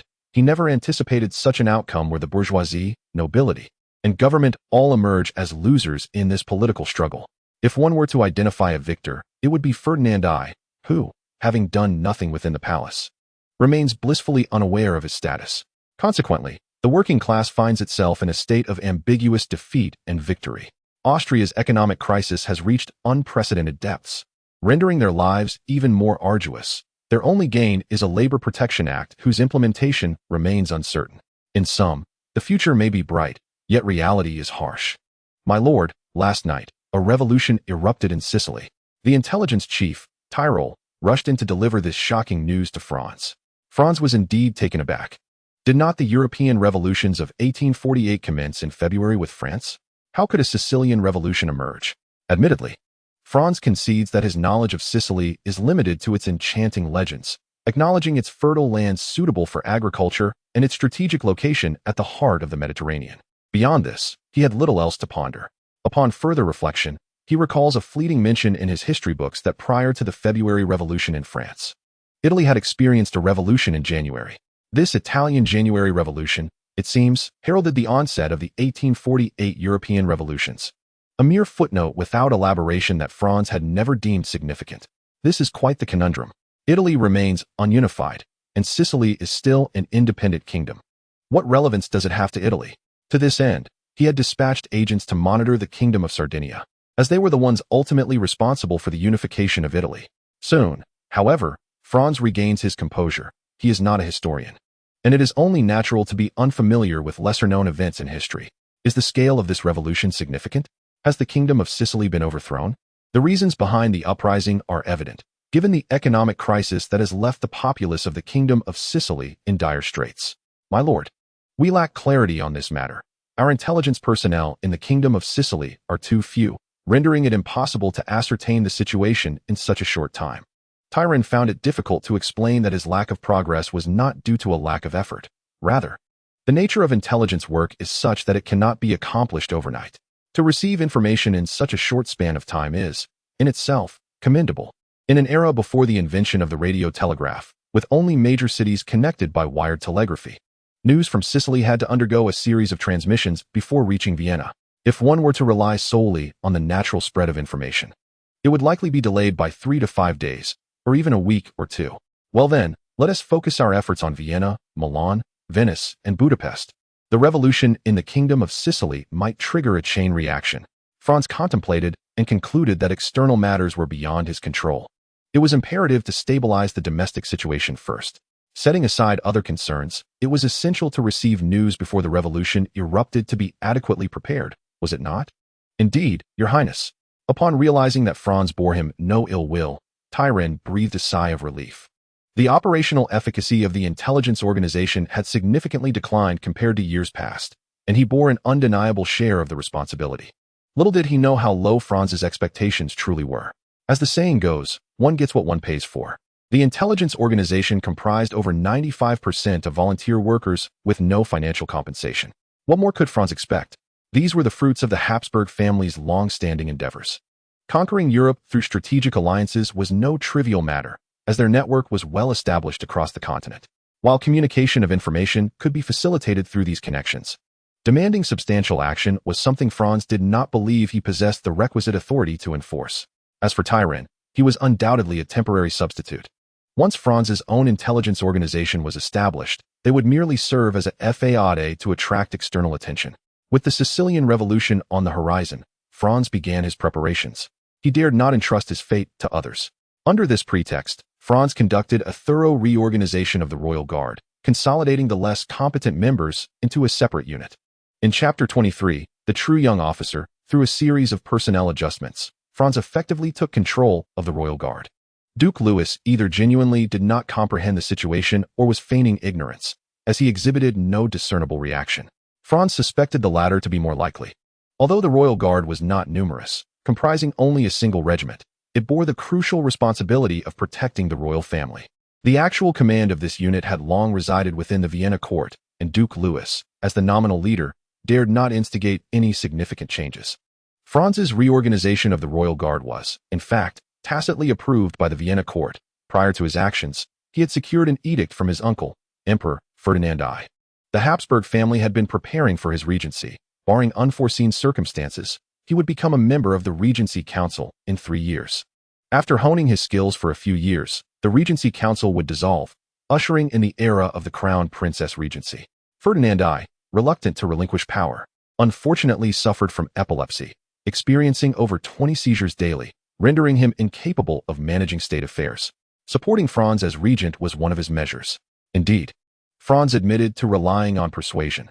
The mind of this elderly relative was often absent, leading to numerous absurd occurrences. Yet, he placed great importance on the Habsburg legacy, occasionally exhibiting paranoid delusions. This created an opportunity for Franz, as Ferdinand frequently made astonishing pronouncements, transforming anything he deemed useful into written documents. In essence, Franz now possessed a plethora of edicts, the legal efficacy of which depended on the circumstances. If presented at that moment, the Regent Council would likely have vetoed them. However, when necessary, he could bypass the council and issue these commands directly, solidifying them as established facts. Although the Austrian government was effectively controlled by the Regent Council, there was no formal declaration of Ferdinand I's incapacity to govern, and the emperor's commands remained valid. News of the January Revolution rapidly spread across the European continent, reaching Vienna, where the populace merely expressed surprise, treating it as if nothing had transpired. However, upon reaching Paris, the situation altered. In 1840, following the election of conservative leader Guizot as prime minister, capitalists were ushered into government positions, abusing their power to indiscriminately approve commercial contracts to appease financial groups. Corruption and bribery became the norm within the government, and various scandals emerged, eroding public trust in the administration. By this point, the supporters of the July monarchy consisted solely of bankers, stockbrokers, railway magnates, large mine owners, timber barons, and landed gentry. Since the economic crisis that began in France in 1847, uprisings of the starving masses erupted nationwide, while Austria's introduction of the labor protection law ignited a wave of worker strikes. Against this backdrop, the news of the January Revolution reached Paris, where the already revolutionary-minded populace was naturally influenced. The foundation for revolution was laid, awaiting only a spark. Yet, the decaying July monarchy remained oblivious to all of this. The government suppressed the banquet movement initiated by the bourgeoisie, postponing the scheduled activities of January 19, 1848, to February 22. Reviewing the intelligence at hand, Franz exhaled in relief. History had not altered due to his butterfly effect, and he could still leverage the advantage of foresight. However, his interactions with military leaders increased in frequency, including correspondence with the governors stationed in various regions. Unintentionally, Franz expressed his concerns regarding the domestic situation, casually mentioning the January Revolution in Sicily and boldly predicting a chain reaction across the European continent. Whether he could capture their attention was left to fate. He could only do his utmost. He certainly could not directly assert that a revolution was on the brink in Austria. Should this information be disclosed, one would either be hailed as a prodigy or deemed insane. Considering the current state of the Habsburg family, Franz felt that the latter scenario was more probable. Fully embracing his identity as a military enthusiast, Franz diligently inspected the training of the troops surrounding Vienna. The more he witnessed, the more his disappointment grew. Albrecht, do you have any methods to enhance the combat effectiveness of the garrison in the short term? Franz inquired gravely. Franz, it is quite simple.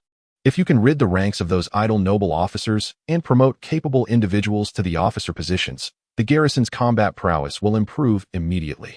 Albrecht Friedrich Rudolf responded thoughtfully. Franz sighed in exasperation. Albrecht, this jest is hardly amusing. If I could dismiss them, I wouldn't be here engaging in this conversation with you. I am asking, is it possible to assemble them for training to be of some use in critical moments? Indeed, Franz held high hopes for the garrison.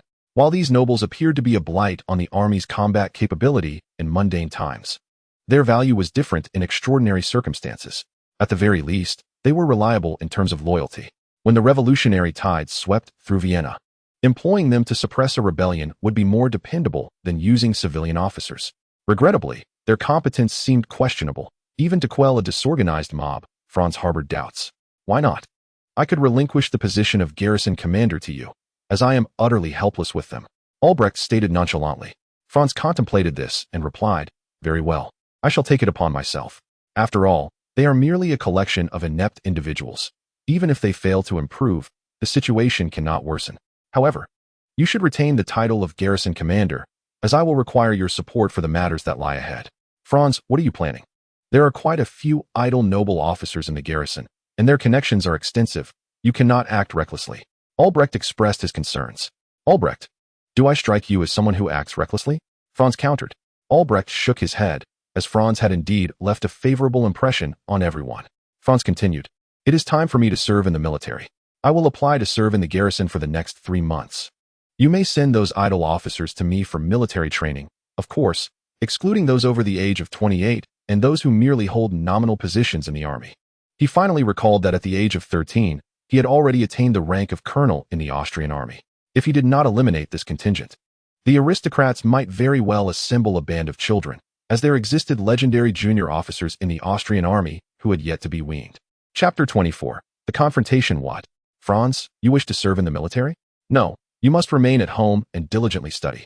Madame Sophie, with a countenance full of indignation, declared that his expression seemed to convey, you dare to seek an excuse to skip class? Such audacity is utterly intolerable. Franz explained, esteemed Madame Sophie, this does not constitute service. I merely intend to join the army for a preliminary 3-month experience. Is such an experience truly necessary? Madame Sophie queried. In just 6 months, you shall formally enlist. Is it requisite to undergo this trial? Franz understood that he must clarify the situation. Without a suitable justification, his mother would never acquiesce. As for his father's stance, when had it ever been his prerogative to dictate? Was it not a time of upheaval in Sicily? Through my intelligence gathering, I have deduced that the European continent is on the brink of a revolutionary fervor. To be prepared for unforeseen circumstances, I must enhance my military acumen. Lest I find myself unprepared, Franz elucidated. You suggest that Austria may face revolution? Madame Sophie asked, her expression darkening. Franz nodded affirmatively. Indeed, the domestic economic conditions are dire, and the struggle between the nobility and the capitalists is exceedingly fierce. Should the economy fail to improve in the near term, the tensions may escalate. Observing Franz's earnest analysis, Madame Sophie appeared both solemn and anxious. Revolution is a term fraught with dread. These sentiments should be directed towards the government, if they prepare in advance. The capitalist's power is hardly worthy of consideration. Madame Sophie contemplated. Noticing her expression, Franz discerned her skepticism, prompting him to reinforce his argument. No, this matter is not to be discussed openly. Before calamity strikes, it is prudent for us to remain informed. The struggle between the nobility and the bourgeoisie has reached a boiling point. To involve ourselves now would be akin to playing with fire. Politics is invariably shrouded in darkness. I aspire to be an emperor. Instigating from the shadows is one thing, but personally embroiling myself in the fray is best left to others. Gazing at Franz, Madame Sophie's expression shifted, her disbelief evident as she inquired, are you contemplating seizing power through this opportunity? Franz recognized that Madame Sophie was intrigued. No one wishes to surrender their fate to another's whims. The Regency Council has wielded control over Austrian governance for over a decade. Such an extended period is sufficient to instill unease within the Vienna court. Even the typically composed Ferdinand I is aware that this situation is detrimental to the monarchy, let alone her. Having been raised within the confines of the court, even the most obtuse individual possesses a heightened political awareness compared to the average citizen. Historically, why did the Vienna court seek to oust Metternich? Beyond dissatisfaction with his political reforms, it stemmed largely from apprehension regarding powerful ministers. Franz patiently analyzed. The outcome depends on specific circumstances. As it stands, the current situation is exceedingly unfavorable for the government. The bourgeoisie desires Metternich's resignation, aiming to replace him with a more ineffectual administration. The nobility, too, harbors discontent, preparing to install a successor. In this context, it is uncertain whether Prime Minister Metternich can withstand this wave of political turmoil. The upper echelons are engrossed in political strife. Who has the capacity to attend to the lives of the common folk? It is known that when desperation strikes, individuals may resort to any means. France has already witnessed uprisings among the starving populace, and Austria is not far behind. If the economy does not improve, unrest will be the least of our concerns. Recently, at a banquet hosted by capitalists, revolutionaries surfaced, openly proclaiming revolutionary ideologies, yet the police failed to apprehend anyone.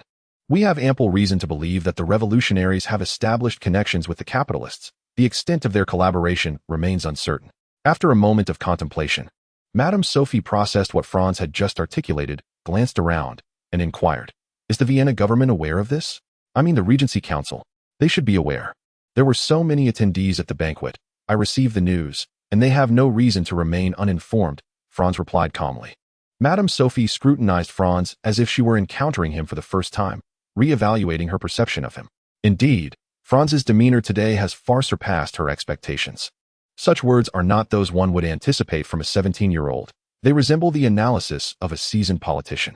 After a long pause, Madame Sophie finally spoke. "Franz, when did you reach this conclusion, and when did you begin your preparations?" Before Franz could respond, she continued, "It seems that you have been aware of these circumstances all along, from instigating the conflict between the nobility and the bourgeoisie to now planning for the aftermath. Are you not afraid of it all collapsing?" Fear. Indeed, in Madame Sophie's eyes, Franz discerned fear. Anyone who realizes that a youth has orchestrated such extensive maneuvers to seize power, manipulating a cadre of politicians, would inevitably feel a sense of dread. Franz earnestly explained, "Esteemed Madame Sophie, this is a path that every sovereign must traverse. From the moment of my birth, my life has been destined for the extraordinary. As for the schemes you reference, I merely act in accordance with the prevailing circumstances. From beginning to end, these matters bear no relation to me. Regardless of how events unfold, I remain an outsider. The Austrian Empire is ailing. Within this ancient realm, 99% of the populace struggles for survival. There are even millions who cannot manage to satiate their hunger. In such a nation, it only takes a spark to ignite an explosion. Faced with this reality, what choices would you make if you were in my position?" Madame Sophie, her complexion pale, retorted, "But you must not play with fire. Is it necessary to act with such urgency? Wait until you ascend to the throne to address these issues. There is still time." Franz gazed at the anxious Countess Sophie, a tremor coursing through his heart. However, he quickly regained his composure, shaking his head as he remarked, "I fear there is no time left. Even if I refrain from intervening, the political strife within the country will continue unabated. Once Prime Minister Metternich steps down, Austria will have no one else capable of fulfilling such a role." In a moment of panic, the Countess uttered words she herself did not believe. "Then you could support Prime Minister Metternich?" Immediately regretting her statement, she pondered how she could desire Metternich's departure while simultaneously urging Franz to support him. Despite their amicable relationship behind closed doors, which history has lauded as a mentor-mentee bond, political struggles are devoid of sentiment. Chapter 25. The first step to save Austria. The weather in Vienna during January 1848 was particularly frigid, with ice and snow still refusing to melt. As the biting wind swept across his face, Franz shivered, noting that the noble officers behind him fared even worse, many trembling from the cold. Had it not been for Franz's presence at the training grounds, they would have long since retreated to the warmth of their chambers. Yet, they could not afford to falter. The honor of the nobility forbade it. General Albrecht, in charge of the training, wore a satisfied smile, surprised that Franz had employed such a method to engage these reluctant gentlemen in training. Indeed, the harsh winter was the perfect crucible for forging one's will. Franz understood that Austria's peaceful days were drawing to a close. Once the March Revolution erupted, where would be the safest haven? Undoubtedly, it would be the military camp. Whether to suppress a rebellion or to flee, remaining with the army was far more secure than lingering within the palace walls. The noble officers behind him constituted Franz's foundation. Although they appeared unreliable, he felt compelled to give them a chance. When one discovers their comrades to be lacking, there is no need for alarm or fear. In truth, one's adversaries are often even more inept. This was the source of Franz's confidence. No matter how inadequate the city defense forces might be, they were still part of the military, were they not? The foes he faced were neither world powers nor even a proper army. If the enemy could arm each soldier with a rifle, then he would concede defeat. "Attention," commanded Albrecht coldly. "Everyone will run a lap around the training ground. Those who fail to complete the task shall go without breakfast this morning." A shiver ran through many at the announcement, the biting wind accentuating their dismay. The training ground was expansive, spanning several miles. For these pampered nobles, this was indeed a formidable challenge. Before they could voice their objections, Franz had already taken the lead, and with no alternative, they clenched their teeth and followed. After all, they had boasted of their capabilities. Prior to the training, Franz had hosted a banquet for these officers. After a few rounds of drinks, they had forgotten their own limitations and readily acquiesced to his demands. Now, accompanying the heir apparent in training, they felt compelled to endure, for the sake of noble honor. They must persevere. Otherwise, prepare to become the laughingstock of the noble circle. While one may disregard integrity, it is essential to consider the subject at hand. Numerous individuals are eagerly anticipating Franz's breaking point, seeking an opportunity to demand a reduction in training intensity. This would preserve the crown prince's dignity while sparing themselves from suffering. Clearly, the outcome disappointed many. Franz's physique, honed from a young age, allowed him to complete the arduous distance. As breakfast commenced, Franz, alongside the noble officers who had finished their run, partook of bread and milk, quietly observing the sluggish advance of the remaining troops. Upon witnessing some collapse and being carried away for medical attention, the onlookers could not help but point fingers, as if these individuals represented a disgrace to the nobility, instilling fear in others not to follow suit. Everyone seeks to maintain their honor. Under the watchful eyes of the crowd, none wish to admit their inadequacy. Moreover, Franz was selective in his companions. The majority of those participating in this training were youths in their teens and early 20s, with seasoned veterans notably absent. In Franz's view, these young idealists were salvageable. With proper guidance, they could potentially become the backbone of the Austrian Empire. As for the veterans, no amount of training could alter their essence as parasites of the empire. The stronger they became, the greater the harm they posed. As the last officer completed the run, Franz did not mock, but instead broke into applause. "Your Grace, why do you applaud when their performance was so poor?" inquired a nearby officer, eager to engage. Franz, with feigned sincerity, replied, "No, their performance was not lacking. Though the journey was fraught with challenges, they persevered to fulfill their duties, embodying the qualities of a competent soldier, albeit with room for improvement in physical conditioning." Upon hearing this, the expressions of those present shifted from gloom to sunshine.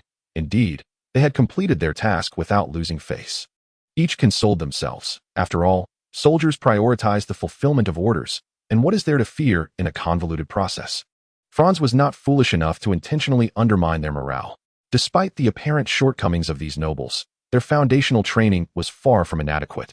Having been steeped in military education from a young age, their professional aptitude surpassed that of the majority.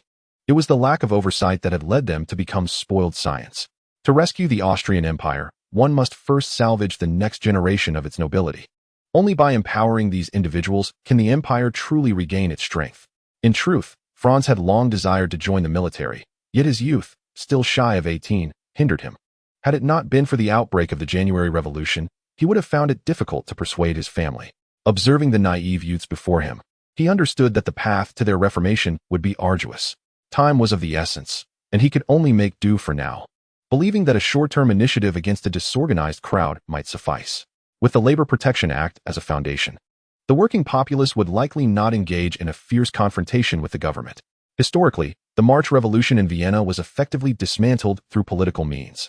Subsequently, the May Revolution erupted, overwhelming the government, which was forced to execute a strategic retreat. "Assemble." The grave voice of Albrecht resonated. The officers, fatigued from their rest, sluggishly arranged themselves in orderly formation. Observing the ashen face of Albrecht, Franz understood that the general felt his subordinates had brought him disgrace. The formation appeared neat.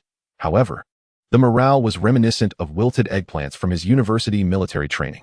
Suddenly, a faint smile crept across Albrecht's lips, and Franz realized that someone was destined for misfortune. Albrecht, wielding his baton, descended from the platform, and a cry of agony echoed from behind. Instinctively, Franz turned to see a rotund figure comically sprawled on the ground, with a footprint clearly visible behind him. "What are you staring at?" Albrecht's icy voice cut through the air, prompting everyone to hastily avert their gazes. This time, the atmosphere was markedly more spirited.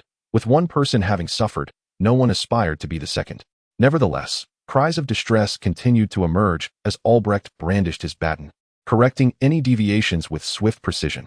Unfortunately, the noble officers were akin to pampered aristocrats, apart from Albrecht, whose rank afforded him authority. Other instructors lacked the audacity to discipline them. This was a rare opportunity. Missing it would make it challenging to find them within the barracks later. Chapter 26. The comedic ally saves the diary. The days of hardship were brief, after more than half a month of rigorous training.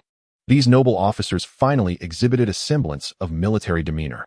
At this juncture, the training regimen evolved. Alongside mere physical conditioning, military command courses were introduced. The lessons were highly targeted, focusing on urban warfare scenarios, meticulously selected by Franz due to his keen interest. All participants possessed a foundational understanding of military tactics, making the lectures manageable and significantly more engaging compared to prior physical training.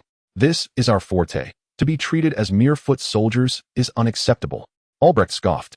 "All right, I have concluded my lecture. You will work in squads to devise a defensive strategy assuming the enemy is assaulting Vienna, or alternatively, a counteroffensive plan if the enemy has already seized Vienna. You have 3 days to complete this task, and I will be grading you. Failure to meet the standards will indicate that your military command capabilities are deficient, relegating you to the status of a mere brute, in which case, you might as well return to physical training." A chill descended upon the group, many displaying faces of despair, casting hopeful glances towards their comrades. Deficient military command abilities would indeed confine them to the role of a mere brute.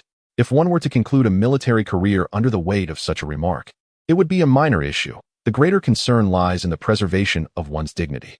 Among the youth, who would willingly concede to being deemed a fool devoid of intellect. There is no doubt regarding Albrecht's capabilities. His family possesses a storied tradition. In the days of Duke Karl's military reforms, he similarly transformed a cadre of aristocrats deemed unfit for officer roles into mere foot soldiers, compelling them to resign. The retired noble officers faced a bleak future. Their tales still circulate within the aristocratic circles, branded as the disgrace of Austrian nobility. The Germanic aristocracy has long upheld the tradition of military service, having been groomed as officers from a young age. After years of exposure, even a pig could be considered cultured. Overall, during this period, the Austrian nobility had not yet entirely succumbed to decadence. A sense of honor still prevailed. Even during the Austro-Prussian War, the Austrian army exhibited combat prowess that ranked among the finest in Europe. Of course, the city defense forces might be an exception, perhaps epitomizing the nadir of the Austrian military, as the allure of Vienna dulled the resolve of its officers. Who can truly articulate this dilemma? The pressing concern remains the salvation of these 800 wayward youths, pulling them back from the brink of moral decay. Subsequent events of the March Revolution in Vienna would then cease to be a concern. "Albrecht, are there any promising candidates among this group?" Franz inquired. "I fear I must disappoint you.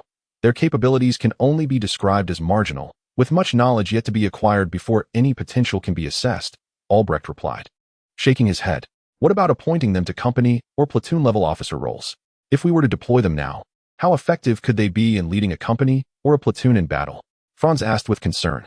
"Your expectations are quite low. The vast majority among them are unsuitable for frontline command. If we were to utilize them at all, they might achieve around 60 to 70% of a unit's combat effectiveness," Albrecht contemplated. Upon receiving this answer, Franz exhaled in relief. Such combat efficacy could suffice to navigate the impending situation. Then let us provide them with additional training. Regardless of their abilities, at least these individuals possess loyalty and fervor. You need not worry about them deserting," Franz remarked with a smile, justifying his personal investment in this endeavor.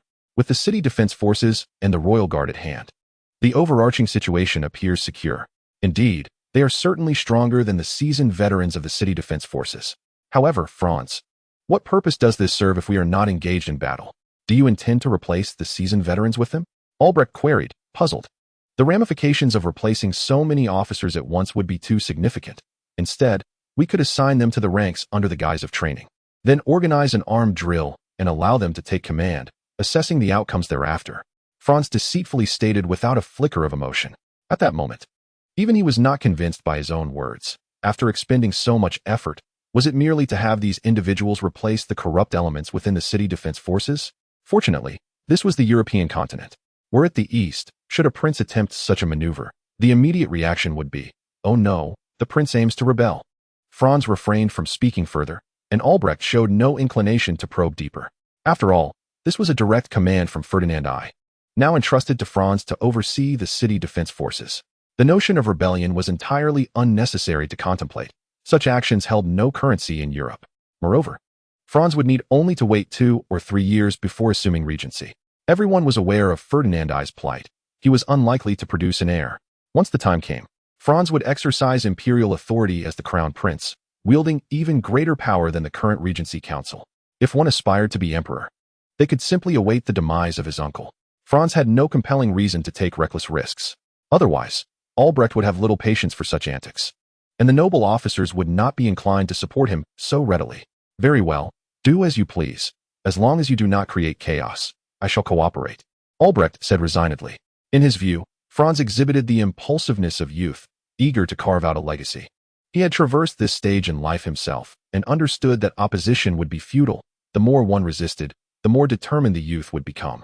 Presently, Franz's actions remained within acceptable boundaries, avoiding any reckless behavior. On the surface, Franz appeared poised to replace the fallen noble officers with young, noble military officers, which would likely not incite a strong backlash from the aristocracy. To most, this was not deemed excessive. After all, the meat was already in the pot, and these nobles relied on their military positions for sustenance. It was entirely possible that a noble officer would return home, only to be replaced by his own son, brother, or even a distant relative. However, should he elevate common military officers, Albrecht would not be so accommodating. Class standing could not be relinquished. Had Franz been privy to Albrecht's thoughts, he would assuredly inform him that he was overthinking. Promoting common military officers in this era was sheer folly. Setting aside external factors, in terms of military competence, the two sides were not even on the same level, unless one were a prodigy. Transforming an illiterate soldier into a competent officer would require years of dedicated training. Chapter 27. The February Revolution. This issue was not confined to Austria. It permeated Prussia, France, Britain, Russia, and other European nations, where noble officers predominated. This situation persisted until after the World Wars, during which the noble officers suffered significant losses. And lacking sufficient reserves to replenish their ranks, they ultimately forfeited their dominance within the military. In comparison, Austria can be considered fortunate, as the German nobility holds a dominant position. Due to traditional ties, many of them possess commendable military knowledge. These noble officers were, in that era, rare intellectuals. If someone were to urge them on with a whip from behind, serving as junior officers would pose no challenge. For the future of Austria, for the happiness of the European populace, and for the advancement of all humanity, Franz felt the unmistakable call of destiny, or rather, the will of God. He had resolved to undertake the monumental task of transforming the next generation of Austrian nobility, and this was merely the beginning. As the wheels of history turned inexorably onward, the January Revolution in Sicily soon spread to northern Italy. To safeguard the security of Lombardy and Venice, the Vienna government dispatched additional troops to the region, momentarily stabilizing the situation. Prior to the outbreak of the Great Revolution, the working class across Europe was mired in dire straits. Take France as an example. The wages of laborers were exceedingly low, with male workers earning approximately 2 francs per day, female workers around 1 franc, and child laborers aged 13 to 16 receiving a mere 75 so, while those aged 8 to 12 earned only 45 so. During that time, the most affordable black bread cost over 30 so per kilogram, leaving the working class barely able to make ends meet. Data from 1840. On the surface, it might appear that male workers were treated reasonably well, while the compensation for female workers and children was alarmingly low. In reality, capitalists were far from foolish. They sought to maximize their profits, and such earnings came at the cost of lives. Male workers bore the brunt of more strenuous physical labor, often toiling for 15 to 16 hours a day. The greater the workload, the quicker their physical stamina depleted, necessitating a corresponding increase in energy intake. This is evident from the average life expectancy, which for laborers was less than 40 years, and for many physically demanding occupations, it dipped below 35 years. In 1846, heat and drought led to poor harvests of wheat and legumes, severely threatening France's staple food supply and causing food prices to soar. In 1845, The price for 100 liters of wheat was 15 francs, but by 1847, it had escalated to 43 francs, skyrocketing to 495 francs in the Upper Rhine region, with some areas exceeding 50 francs. Particularly in northern and northeastern France, grain prices surged by 100 to 150, and the cost of bread doubled. Everything was rising, yet wages remained stagnant, rendering life increasingly arduous for the working class. As if that were not enough, the economic crisis in Britain in 1847 further impacted France. The rising food prices bore no relation to the farmers, who merely suffered from decreased production and significant income losses, leading to a decline in France's domestic purchasing power. Against this backdrop, Britain's cheap industrial products flooded into France, delivering a severe blow to the French industrial and commercial sectors. In 1847, the industrial output of Paris reached 146.3 billion francs, only to plummet to 67.7 billion francs by early 1848. This staggering decline, akin to being halved and then further diminished, starkly illustrated the lamentable state of French industry and commerce. Within a mere year, thousands of enterprises in France succumbed to bankruptcy. Behind this rampant wave of closures, a legion of unemployed individuals emerged, exacerbating the already acute social tensions in France. Amidst this turmoil, the July monarchy not only failed to implement any effective measures, but was also mired in widespread corruption and scandals. The Austrian government's labor protection law ignited a fervor among the working class upon its arrival in Paris. The tardy Parisian government, seeking to suppress the news, found it too late, as they lacked the capacity for such enforcement. A massive wave of worker strikes erupted in Paris, quickly spreading throughout France and even reaching other parts of Europe. In parallel with the workers' strikes, the agrarian class initiated movements against hunger.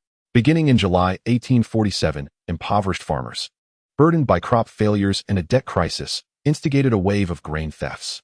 They destroyed landlords' estates, seized grain stores, and even resorted to violence against grain speculators. This unrest extended into urban areas, where starving unemployed workers joined the fray, resulting in what became known as the bread riots. The continuous unraveling of social order incited discontent among the bourgeoisie towards the government. In the midst of the economic crisis, all factions suffered considerable losses, and many sought to profit from grain to heal their wounded spirits. However, they soon realized that the French farmers were fiercely determined, and the working class was equally formidable. Those unable to afford sustenance resorted directly to theft, leaving the capitalists in dire straits. At this juncture, the French bourgeoisie became divided, aside from a minority of vested interests. The majority opposed the July monarchy. This included both the opposition factions and Republicans, the latter further divided into nationalists and reformists. Despite their differing political agendas, they momentarily united against the July monarchy. The incompetence of the Guizot government was glaring, as the opposition organized approximately 70 banquets nationwide.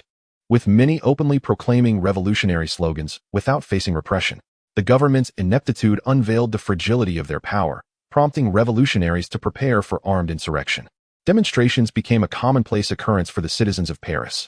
On February 22, 1848, discontent with the government's prohibition of the banquet movement led the populace to take to the streets in protest. The specifics of what transpired thereafter remain unclear to Franz. Nonetheless, history seemed to shift subtly that day, culminating in an uprising that sparked the February Revolution. Following the outbreak of the insurrection, the revolutionary ranks swelled dramatically, incorporating students, workers, citizens, and capitalists, though the latter mostly provided support from the shadows rather than taking up arms. Awakened by the revolution, the Guizot government hastily mobilized the military to suppress the uprising, regrettably underestimating the deep bond between the French populace and their military. Even within the ranks of the army, numerous supporters of the revolution emerged. The majority of the National Guard refused to carry out the government's orders, and a faction of the military outright defected. The subsequent events were left to Franz's imagination, as acquiring more detailed intelligence had become increasingly challenging. In summary, on the afternoon of February 23, 1848, King Louis-Philippe of France, in an attempt to ease the tension, dismissed the Guizot government and appointed the liberal Mole to form a cabinet, hoping to quell the anger of the bourgeoisie. Chapter 28. Preparation. In Franz's view, the most significant blunder of Louis-Philippe following the outbreak of the Parisian Revolution was his failure to swiftly regain control over the military. At that moment, the majority of the French army sympathized with the revolutionaries rather than having fully joined their ranks. They did not oppose the emperor and could easily be swayed. As long as one had troops at their disposal, Negotiations or suppression of the revolution remained viable options, providing ample room for maneuver. Wasn't the Guizot government already discredited? Let them sink further into infamy, placing all blame upon them. After all, they were already seen as vile in the eyes of the public. Ultimately, all misdeeds could be attributed to them, leaving the emperor unscathed. Snowflakes fell gracefully from the sky, while the biting cold wind continued to sweep through Vienna. The news of the Parisian Revolution was no longer a secret among the upper echelons of Vienna and would likely spread throughout Austria within a matter of days. Albrecht, commence outdoor training immediately. We must ensure our forces gain control over the troops. Franz declared with a serious expression. What troubles you, Franz? Why the urgency? If we train for another month or two, they will become competent officers. Most are still lacking at this point. Albrecht inquired, his face etched with confusion. Ever since the news of the Parisian Revolution reached him, Franz had been incessantly urging him to hasten their preparations, as if he anticipated impending calamity, which left Albrecht thoroughly perplexed. The Parisian Revolution has erupted, and a great upheaval is poised to ignite once more across the European continent. Given the circumstances in Austria, the likelihood of a revolution breaking out in Vienna is exceedingly high, Franz proclaimed solemnly. Albrecht stood in stunned silence, his mouth agape as if it could swallow an egg. A revolution in Vienna? Such a notion, if voiced, would likely be met with laughter. Although the Austrian government was indeed decayed, it had yet to reach a point of widespread public outrage. The military remained loyal to the crown, and the domestic bourgeoisie was being ruthlessly trampled by the nobility. The working class, initially discontent with the government, had shifted their resentment towards the bourgeoisie following the introduction of the labor protection law. In such an environment, could one truly expect a revolution to arise from the bourgeoisie or the democratic figures within society? Franz analyzed with a bitter smile. Do not be astonished. The working class does not oppose the government, and even the bourgeoisie lacks a fervent desire for rebellion. Yet, they cannot escape the harsh realities. Albrecht, you must comprehend the impact this economic crisis has wrought upon the nation. The unemployed in Vienna exceed 50,000, and the capitalists have suffered grievous losses, hoarding substantial amounts of goods. With the outbreak of revolution in Europe, Austria's economic situation is likely to deteriorate further. The workers seek sustenance, while the capitalists yearn for self-preservation. Yet the Austrian government remains inert. Moreover, a cadre of foolish nobles recently colluded with the capitalists to inflate prices and, in an attempt to recoup their losses, intensified the exploitation of serfs. Austria has become a powder keg, awaiting merely a spark to ignite it. Albrecht, pale-faced, nodded in acknowledgement. These words, articulated by Franz as the heir to the empire, could be spoken, yet as the commander of Vienna's defense forces, he could only silently concur. As Austria's most prominent noble, Albrecht undoubtedly harbored a profound animosity towards revolution. Disregarding other factors, he could not tolerate any disruption to his vast estate of over 500,000 acres, approximately 3.04 million mu, or about 2,000 square kilometers. This merely accounts for his fief. In Vienna, Albrecht possesses considerable wealth, including the summer residence of Schönbrunn Palace and the winter residence in Vienna, now the area of the Albertina Museum. With such a rich inheritance, Albrecht naturally looked down upon the capitalists, who lacked his opulence. If they were not of his own kind, Franz might have entertained thoughts of plunder. Such affluent magnates are not unique to Austria. For instance, the Kory family, a branch of the Gotha dynasty, exemplifies this. Of course, the wealthiest of all remains the royal family. The Habsburg centuries of accumulation is indeed substantial. In the Eastern world, a vast expanse of fertile land signifies a great landlord.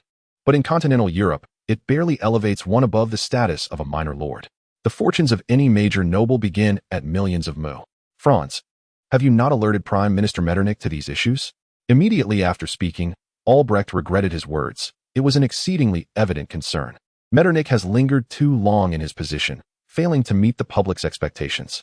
People are forgetful. At this moment, they have overlooked Metternich's achievements, particularly following the outbreak of revolution in Paris that shattered the Vienna system. The Prime Minister's most significant diplomatic triumphs have dissipated, and the opposition, once cautious about ousting him, now feels emboldened. Franz refrained from commenting on the opposition to Metternich. Yet as the heir apparent, he instinctively harbored enmity towards powerful ministers, a sentiment dictated by his station. These matters, I fear, our esteemed Prime Minister has long been aware of, though whether he has given them due consideration remains uncertain. Albrecht, do you truly believe that I now possess the authority to act as his master?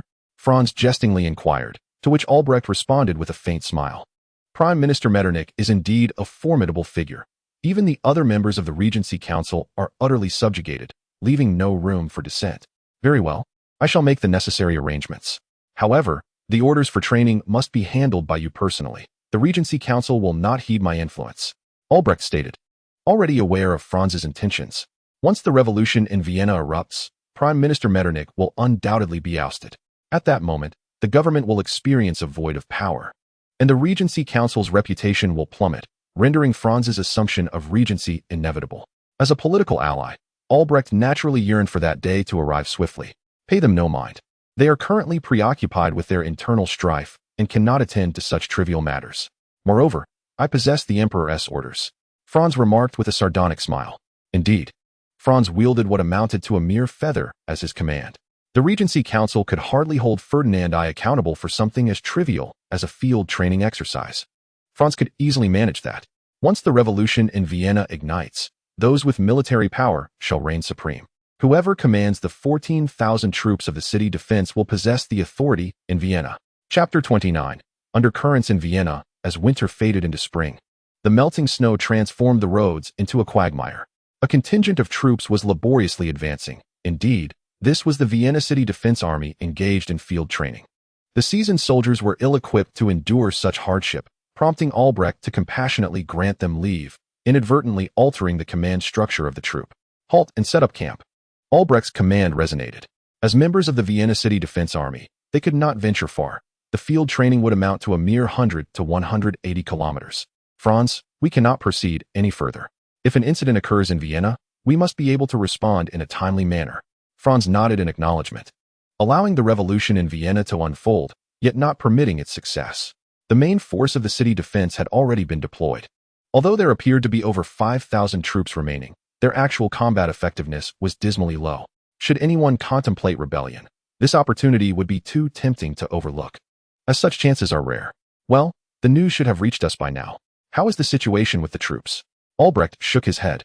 Not well. By pulling them out for training at this time, they must all be cursing under their breath. This was inevitable. Anyone in their position would react similarly. Franz pondered an impractical solution. Let us give them a day's respite to go hunting and enhance their rations. This was a misguided notion. Had the force numbered 900 instead of 9,000, perhaps they could have relied on game to improve their provisions. As it stands, even an abundance of mountain game would be insufficient to sustain such a large contingent. However, it is indeed pleasant for everyone to relax a little, and Albrecht did not object. Time swiftly passed, and the labor protection law that the Vienna government originally planned to implement on March 1, 1848, was indefinitely shelved. And worse still, the government failed to provide a clear explanation.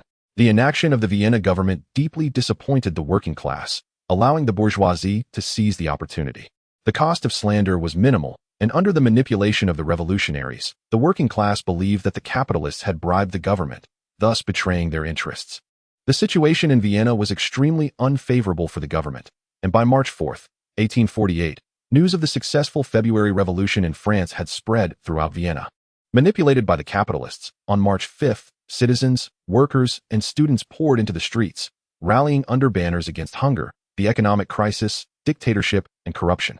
The demonstrators submitted a petition to Ferdinand I, demanding the dismissal of the Metternich cabinet, the implementation of constitutional governance, and the abolition of serfdom.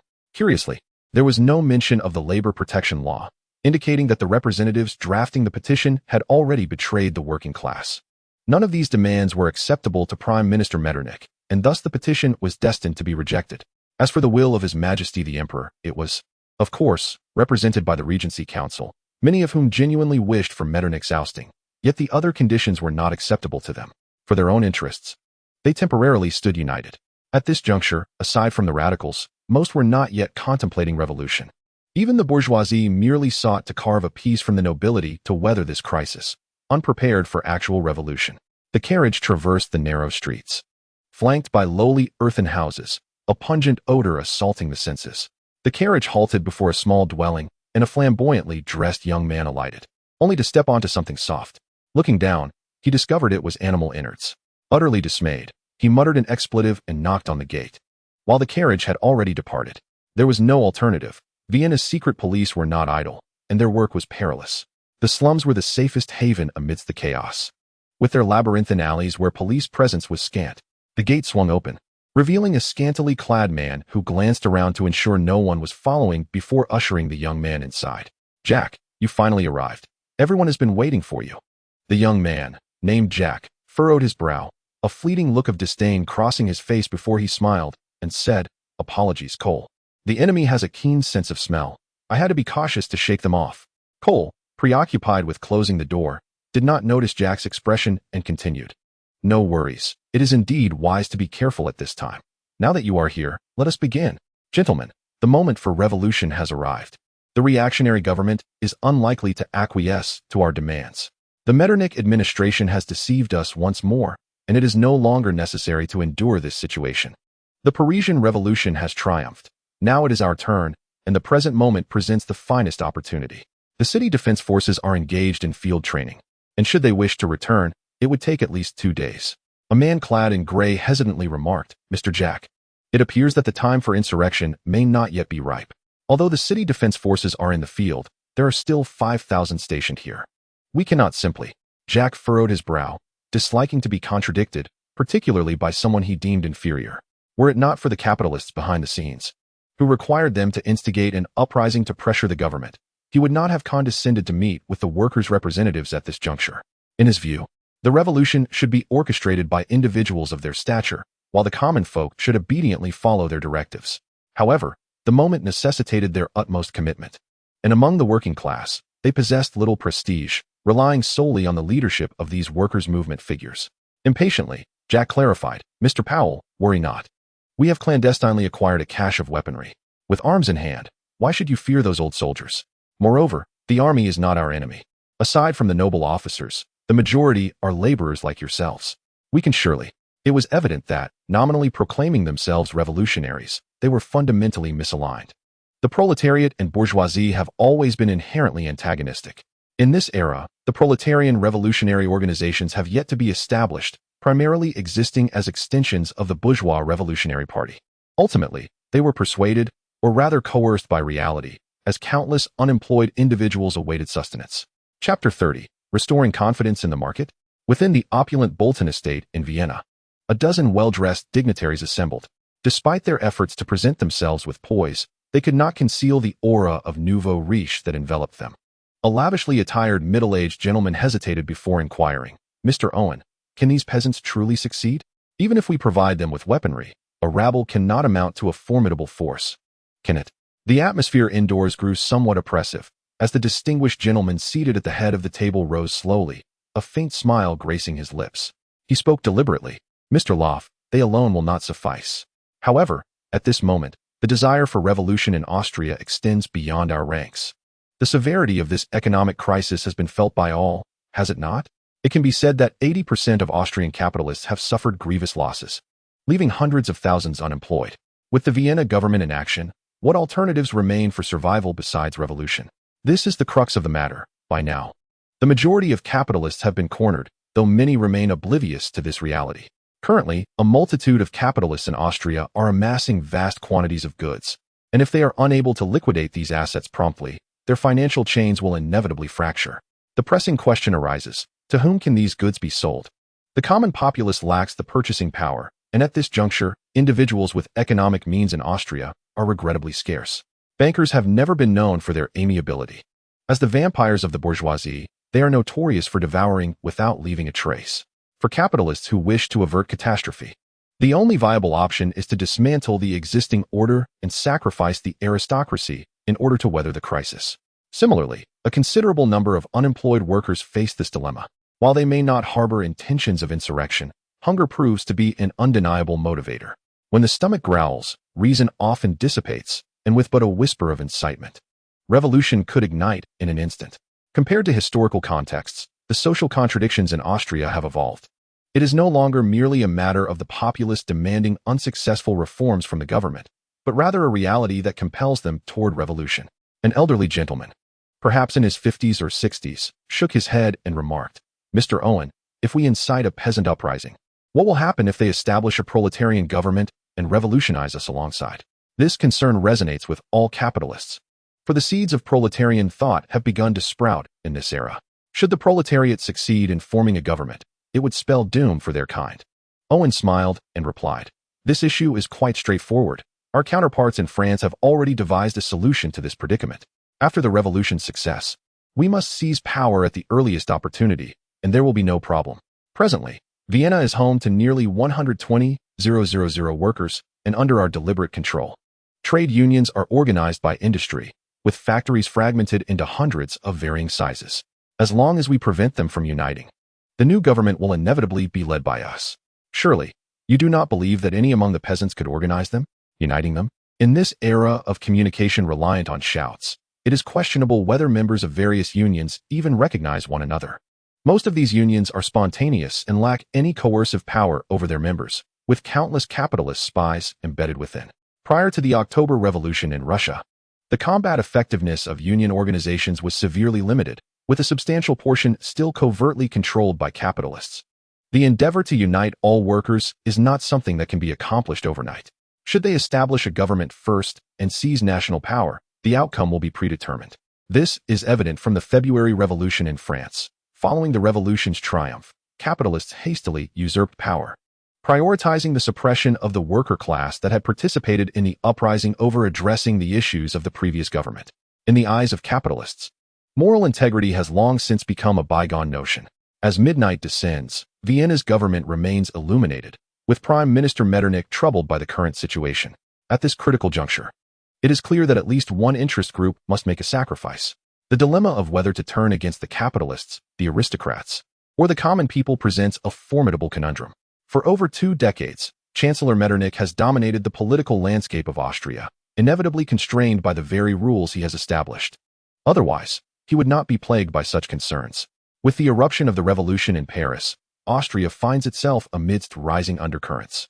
Yet Metternich's perspective remains anchored a decade in the past, believing that conservative Austria is distinct from the liberal France. Apart from bolstering defenses in Italy and Galicia, he does not perceive any imminent danger to Vienna. In his view, should a revolution ignite, it would first erupt elsewhere, perhaps in Hungary. Your Excellency, given the current circumstances, it appears that the opposition will not yield this time. They are likely scheming large-scale demonstrations. Prince Louis remarked darkly. He would wholeheartedly support Metternich's resignation if it meant merely ousting him. However, demanding the dissolution of the Regency Council and the transfer of power to a parliament born of constitutional reform was non-negotiable. Even though Louis found Metternich increasingly irksome, he was compelled to stand by him, as their political fates were intertwined. With a sigh, Chancellor Metternich slowly replied, "Indeed, unless we fully acquiesce to their demands, they will not relent. Our adversaries are likely continuing to conspire, and tomorrow I shall face a far more massive demonstration. We must take the initiative and arrest the ringleaders of this unrest, commanding the garrison to enter the city, sealing off all routes to prevent their coordination." Having grown old, he lacked the decisiveness of his youth. Otherwise, he would not be hesitating now, but would have already issued arrest orders. Then let us proceed with the arrests. If we allow them to create chaos, we shall surely lose control of the situation, Prince Louis stated resolutely. After all, the order must come from the Chancellor. Metternich would bear the blame while avoiding personal responsibility. With a wry smile, Metternich remarked, "This merely addresses the symptoms, not the root cause. If the domestic economy does not improve, today's events will persist. We must abolish serfdom. At this juncture, we need to foster a market, even if it exists only on paper, to restore confidence. Indeed, the announcement of the abolition of serfdom could restore hope to many, as it could potentially unleash purchasing power exceeding 20 million, albeit minimal in value." Chapter 31. Measures. Metternich's proposal fell largely on deaf ears, save for his supporters. Abolishing serfdom at this juncture carries significant risk. A misstep could incite the local nobility to revolt. Throughout history, it has always been easier to carve into the flesh of others than to sacrifice one's own. Moreover, to restore confidence in the market, it is insufficient merely to abolish serfdom. It is imperative to dismantle the myriad privileges enjoyed by the aristocracy. Ultimately, even land may need to be redistributed. For without such measures, how can the serfs possess any purchasing power? Only by eliminating these constraints detrimental to economic development, further reducing the costs of commodity circulation, and unleashing a broader market can we hope to extricate ourselves from the throes of economic crisis. Such significant concessions, however, are unlikely to gain unanimous consent among the nobles. who would vehemently oppose any such changes. The abolition of serfdom may be negotiable, but the notion of redistributing their land is utterly unthinkable, of course. Should adequate compensation be offered, it could be open to discussion. The revocation of noble privileges is conceivable, albeit it necessitates a gradual approach. A sudden, forceful implementation could easily lead to disastrous outcomes.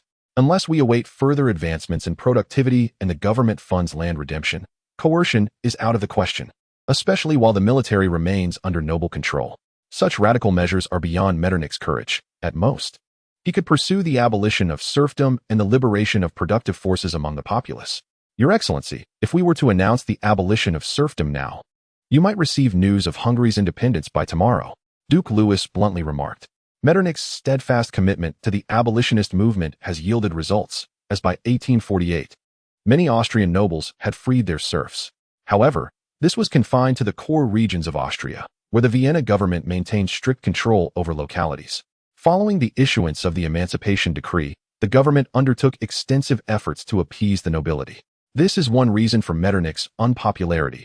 Burdened by his reputation, many Austrian nobles, including members of the royal family, have liberated their serfs. In contrast, local nobles behave like petty emperors, frequently dismissing the central government's orders with disdain, and the Vienna government lacks the resolve to enforce compliance. Indeed, Metternich often employed the abolition of serfdom as a means to intimidate Hungarian nobles, compelling them to make political concessions. At this juncture, the abolition of serfdom could placate the bourgeoisie, yet it may incite rebellion among the Hungarians, with the potential for insurrections in other regions as well. The notion of the government compensating the nobility for their losses is utterly fanciful at this moment. The finances of the Austrian central government barely break even, and any surplus is likely to be siphoned off into bureaucratic pockets. Gentlemen, we can discuss this matter later. For now, let us address the pressing issues at hand. If we delay any longer, it may be too late, interrupted Franz Anton von Kollerat-Liebsteinsky amidst their debate. The Austrian Regency Council comprises Metternich, Duke Louis, Archduke Franz Karl, and Kollerat. However, Archduke Franz Karl possesses no political ambitions whatsoever, primarily due to inherent limitations that preclude his active participation. Politically, Kollerat and Metternich are rivals, yet rivals can indeed collaborate. Often, their political perspectives remain aligned. Even in opposition for the sake of opposition, the struggle has not escalated to a life-and-death scenario. For instance, the political ideologies of him and Prime Minister Metternich are quite aligned. However, as political rivals, one should not expect him to assist Metternich. Refraining from causing him trouble is the greatest assistance he can offer. Even Louis, Duke of, could not persuade Metternich, who could only sigh helplessly.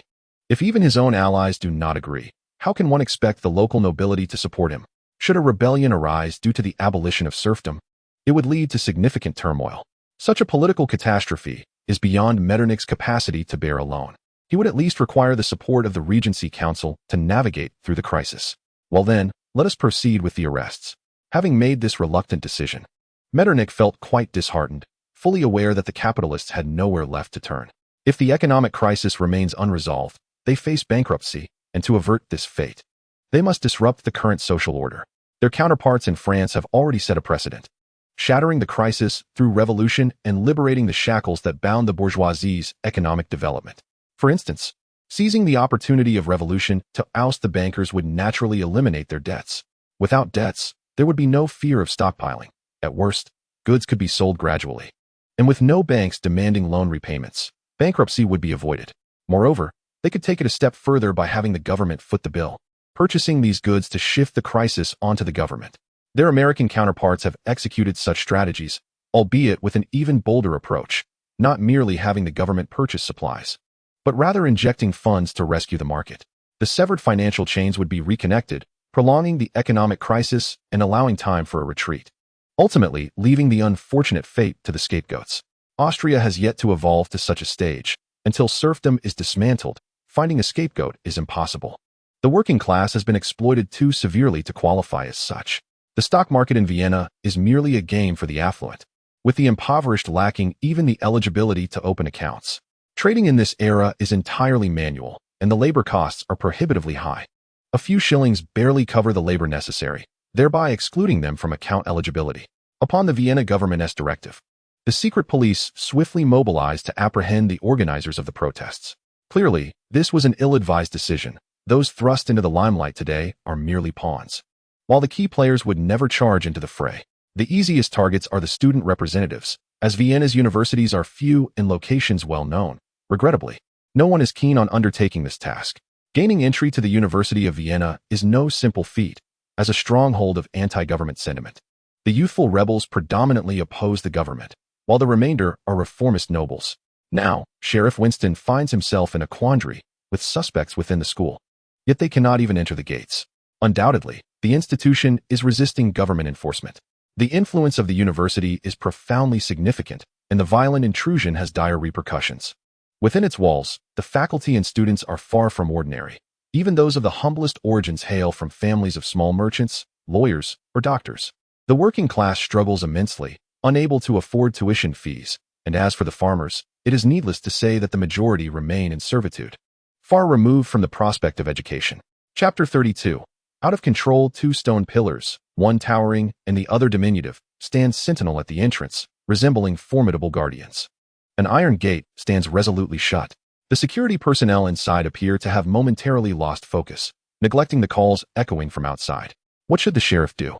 The individuals within the school are uncooperative. Should we storm in with force? One officer proclaimed, eager to demonstrate loyalty, completely oblivious to the excessive fervor with which he praised, inadvertently landing himself in an awkward position. Are the people inside mere commoners? In this darkness, should we rush in and an unfortunate incident occur? Who shall bear the responsibility, myself or you? Winston unleashed a torrent of reprimands upon his subordinate, venting his pent-up frustration. As a seasoned veteran in the field, he understood that the school's rebellious youth were not to be trifled with. Each one was a master of self-sabotage. If they charged in, they could very well face a violent backlash. Without firearms, they might not even contend with the students within, and should they resort to using weapons, the potential for fatal consequences, especially concerning those with influential connections, was a risk too great to bear.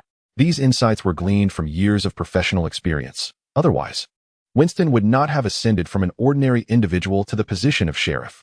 He felt content with his current standing. However, to advance further would necessitate delving into the realm of politics. Aware of his own limitations, having never completed elementary schooling, Winston understood that venturing into politics would ultimately lead to his downfall. Everyone, maintain your positions. Do not allow the suspects inside to escape. Winston devised a rather simplistic plan to block the door, ensuring that the individuals remained contained and unable to cause further chaos. In stark contrast to the university, other locations were far less fortunate, lacking the police's caution, and many found themselves imprisoned.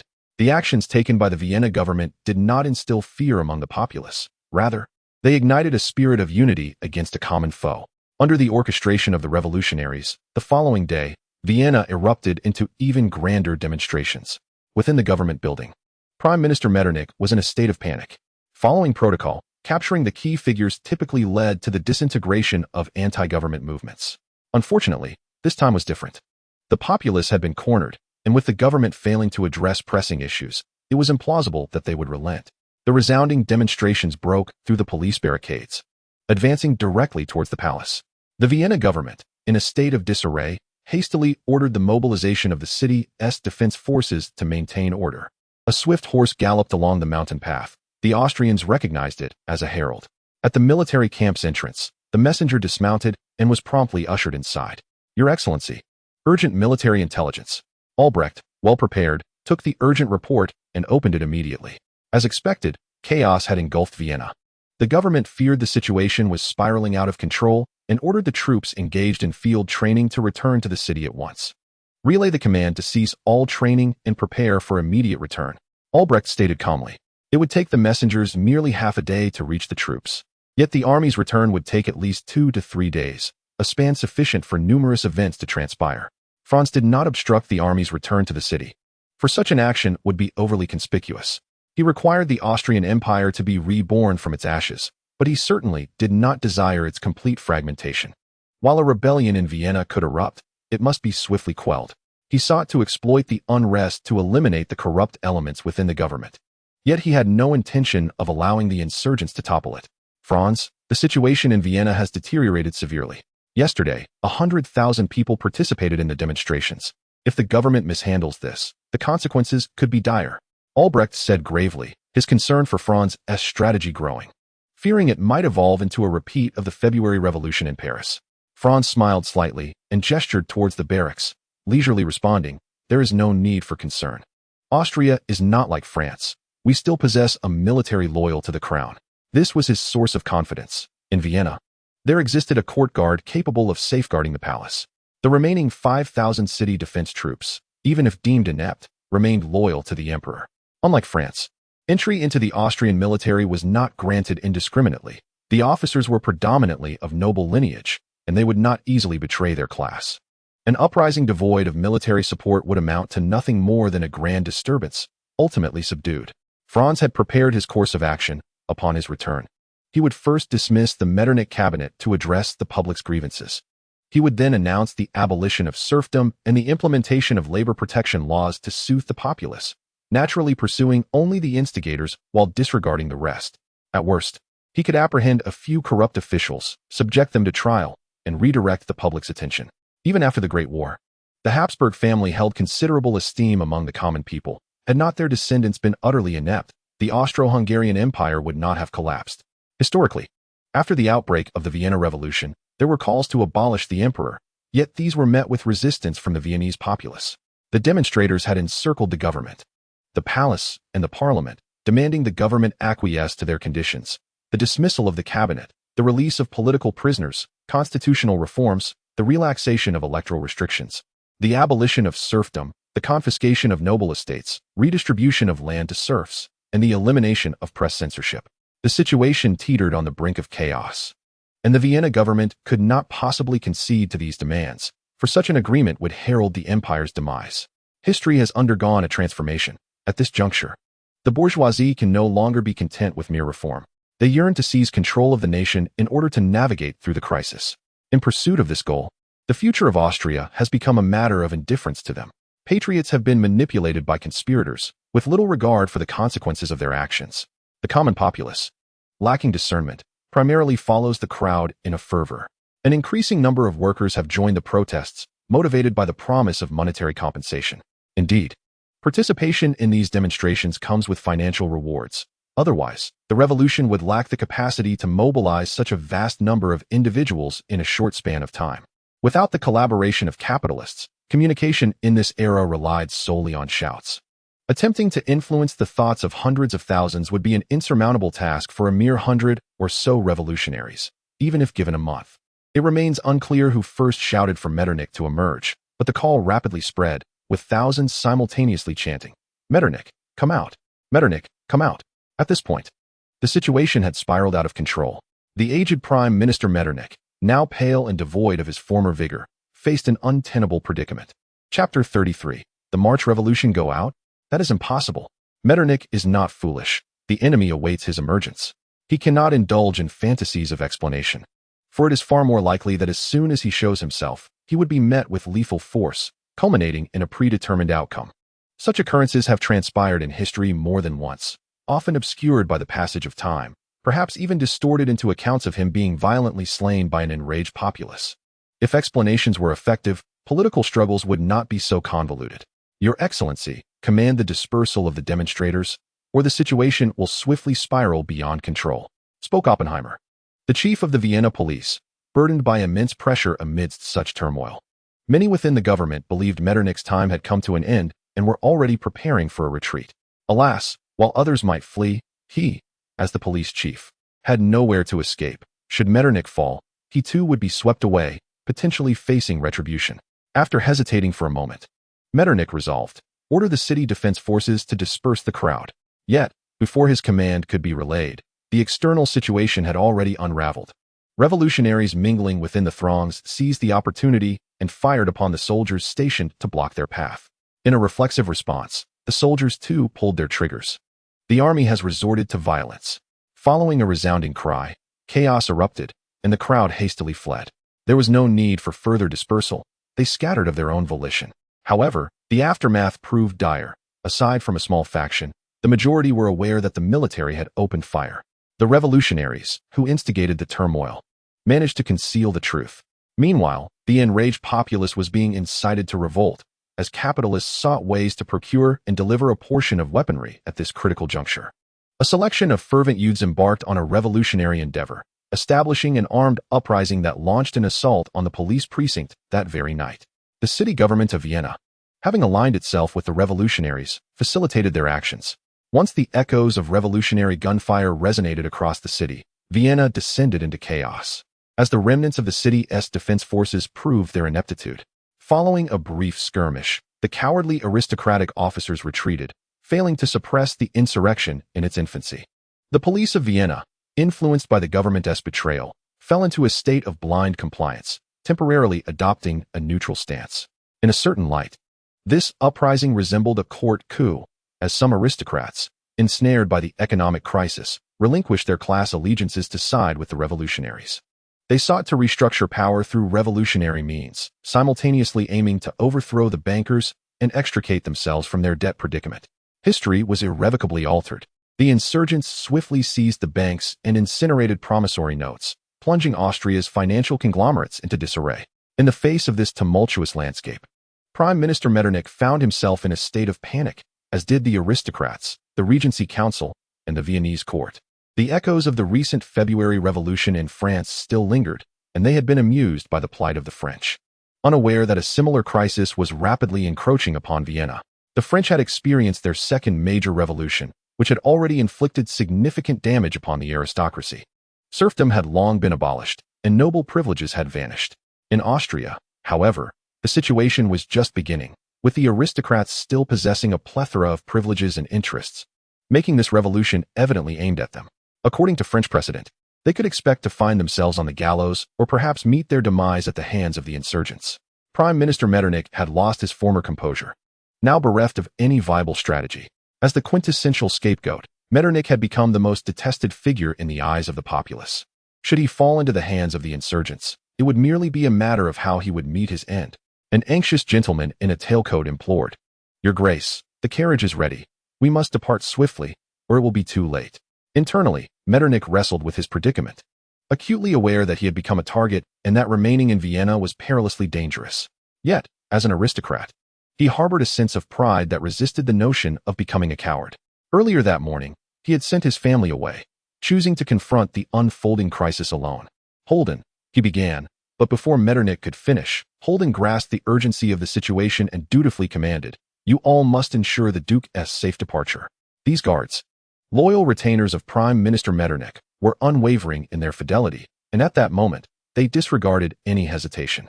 Ignoring Metternich's protests, they forcibly placed him into a dilapidated carriage and hastily departed Vienna. Meanwhile, others prepared his most frequently used carriage, racing towards the palace. In times of adversity, true loyalty is revealed, and it is at this moment that the vassals of the aristocracy fully manifest their roles. Not only did Prime Minister Metternich choose to flee Vienna, but many nobles also opted for escape. Presently, the only sanctuary in Vienna is the Imperial Palace. The vast majority of soldiers among the insurgents still harbor a sense of reverence for the emperor, and they refuse to assault the palace, leaving the revolutionaries powerless. Within the ranks of the revolutionaries, many had not genuinely intended to overthrow the Habsburg dynasty. Rather, most were reformists who, after losing hope for reform, found themselves drawn into the revolutionary cause. At this juncture, a chaotic array of revolutionary armed factions emerged, unable to establish a unified command and fighting independently. The majority of the insurgents were devoid of firearms, wielding an assortment of weapons reminiscent of a time long past, almost as if time had regressed to the Middle Ages. Many ordinary citizens displayed little interest in the revolution. In Austria, revolutionary ideals had no market. After expressing their anger, numerous individuals dispersed. In a bid to bolster their ranks and suppress the burgeoning armed working class, the revolutionaries recklessly recruited individuals, resulting in a qualitative transformation within the nascent uprising, rendering it a motley collection of forces. For instance, in the name of liberating political prisoners, all inmates in the Vienna prisons were released, many of whom were notorious criminals who swiftly integrated into the ranks of the revolutionaries. Gang members and delinquents emerged, seizing the opportunity to commit acts of robbery, murder, arson, and various forms of violence, which unfolded relentlessly throughout Vienna. Surprisingly, it was not the nobles who first faced the brunt of this turmoil, but rather the ordinary citizens, small merchants, and the middle class of Vienna. The night concealed an abyss of malevolence, as this international metropolis sank into a sea of crime. Chapter 34. The panicked archdukes within the Habsburg palace, upon receiving news of the unrest, a group of archdukes anxiously deliberated on their course of action. It was not that they were unwilling to flee. Rather, they found themselves unable to escape. Prior to the situation spiraling out of control, the Viennese court had convened a secret meeting to contemplate whether to replace Prime Minister Metternich in an effort to quell public anger. However, the sudden chaos disrupted many plans. Outside, insurgents roamed freely, and none dared to venture into the perilous streets. The lessons of the French Revolution illustrated that insurgents paid no heed to noble titles. They targeted the aristocracy indiscriminately. In reality, had the palace guard intervened to quell the unrest, there remained a significant possibility of extinguishing the rebellion in its infancy. Regrettably, not a single noble among them possessed the courage to take responsibility, thus squandering a critical opportunity. Emperor Ferdinand's stance had become inconsequential. Having been subjected to such a profound shock, his epilepsy had flared up once more, leaving no expectation for him to make decisions. No one wished to bear the blame. Queen Anna was no fool. She had never favored involvement in politics and naturally refrained from voicing an opinion at this tumultuous moment. The Grand Duke Franz Karl, a figure second only to the emperor, appeared visibly shaken, his complexion pallid.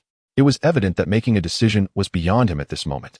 The only one with any semblance of capability, Grand Duke Louis, was equally ill-equipped to handle such a grand tumult. Otherwise, he would not have been overshadowed by Prime Minister Metternich within the Regency Council. The message had already been dispatched, and within a mere 2 days, the city's defense forces would return to quell the insurrection, ordering the guard to hold their ground until reinforcements arrived. With a furrowed brow, Grand Duke Louis ultimately arrived at a decision that was more a non-decision: to abandon Vienna and flee. Such an outcome was unbearable for all, including Louis himself. Once Vienna was relinquished, the ramifications would be profound. It was not inconceivable that the Habsburg family might find themselves in exile alongside the Orleans royal family of France. At this juncture, all eyes turned to the childlike Emperor Ferdinand I, and despair enveloped the assembly as they contemplated a bleak future. Had Ferdinand I been a person of normal disposition, he might have summoned the leaders of the insurrection for negotiations. Considering that the majority of the rebels had risen under the Emperor's banner, through political maneuvering, it might have been possible to win over some of the insurgents, facilitating a resolution to the ensuing chaos. They believed their political acumen would not be outmatched by a band of newly affluent individuals.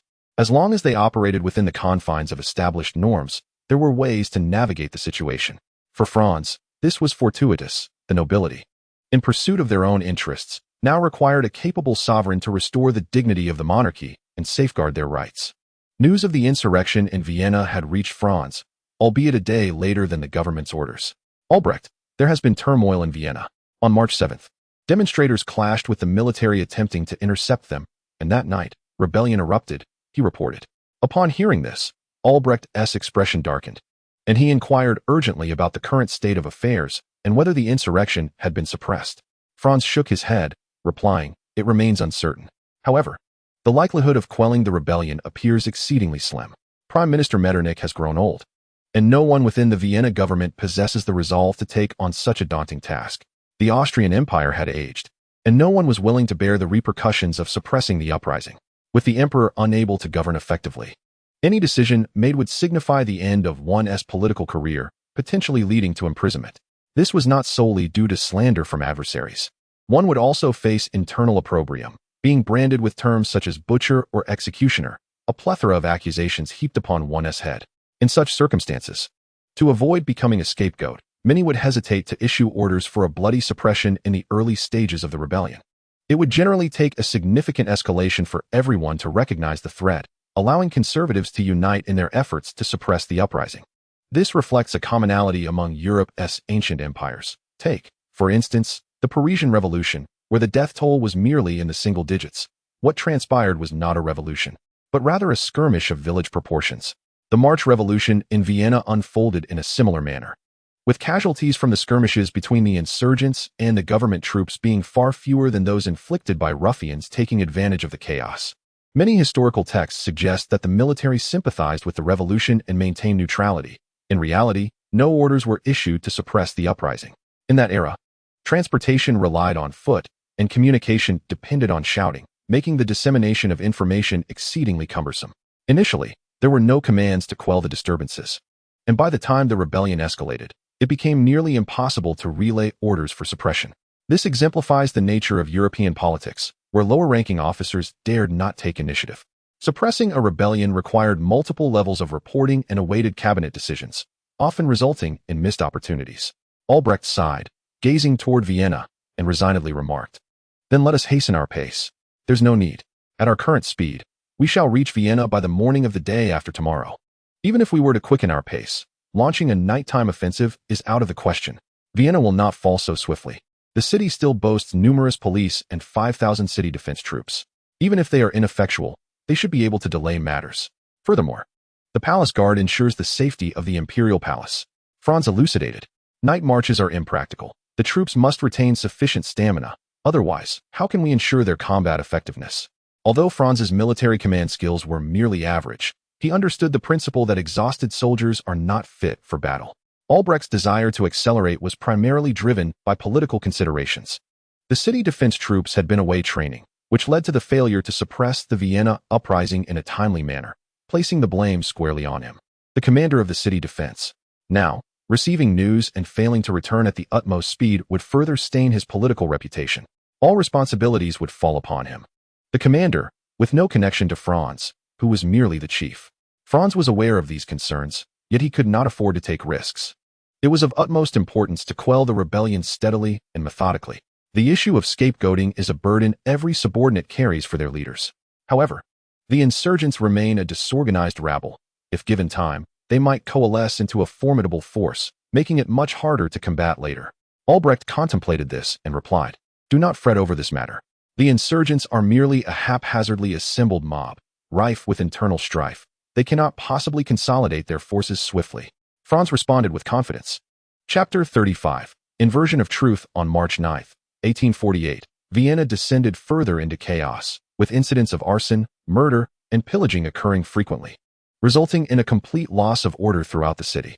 This marked the third day of the revolution's outbreak. And due to the deep-seated conflicts between the working class and the bourgeoisie, multiple clashes had erupted over conflicting interests. Were it not for a common enemy, both factions would have already parted ways.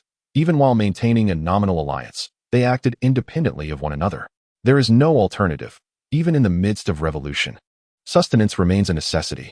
Consequently, the first victims of this upheaval are the capitalists of the grain industry, whose stores have been seized by the workers. Long subjected to harsh exploitation, the workers, spurred by the machinations of the discontented, have developed a thirst for retribution. Many have taken matters into their own hands, avenging grievances with violence.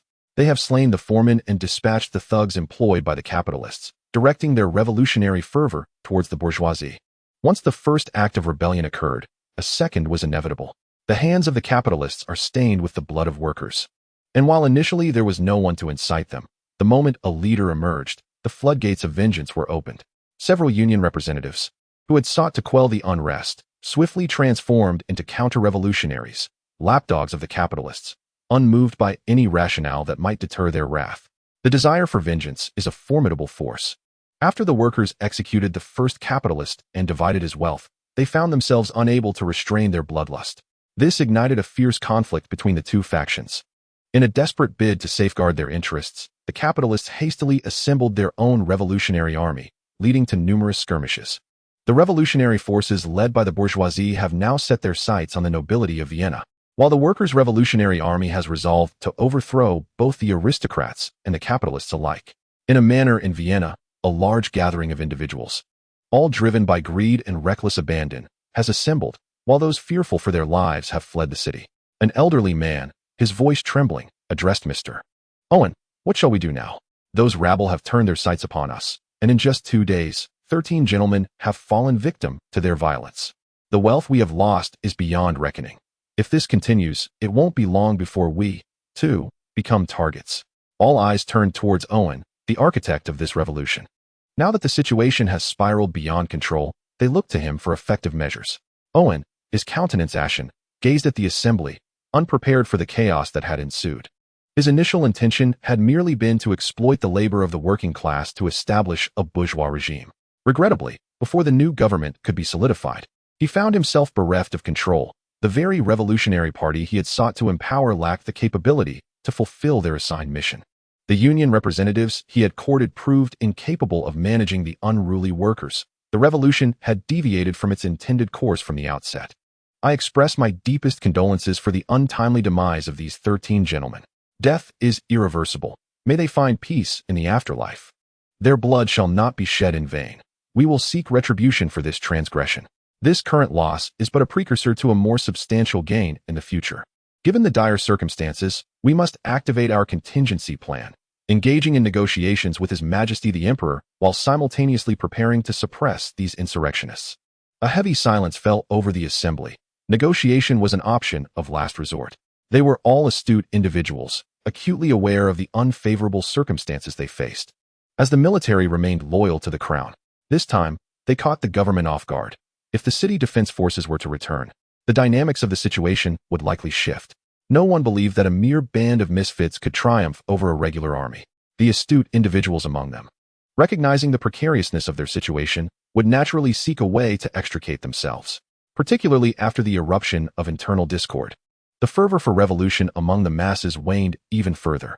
It is acceptable to overthrow others, but to instigate one's own demise is an entirely different matter. At that moment, a young man in his 20s, donning spectacles, stood up and posed a question. Mr. Owen, do you believe this is feasible? Let us not forget that since the inception of this uprising, we have had no avenue for retreat. Consider how many nobles we have executed over the past few days. You are well aware of the chaotic relations among the nobility. Do you truly believe they would spare us now, even if they were to show us clemency? How could we ensure they would not seek retribution later? Do you really think our esteemed emperor, plagued by his affliction, can dictate the course of events? Those who had initially prepared to accept reality and compromise found themselves hesitating once more. This revolution had inflicted severe losses upon the nobility of Vienna, and enmity had been irrevocably established between the factions, even if they could force the Viennese court to concede in the present.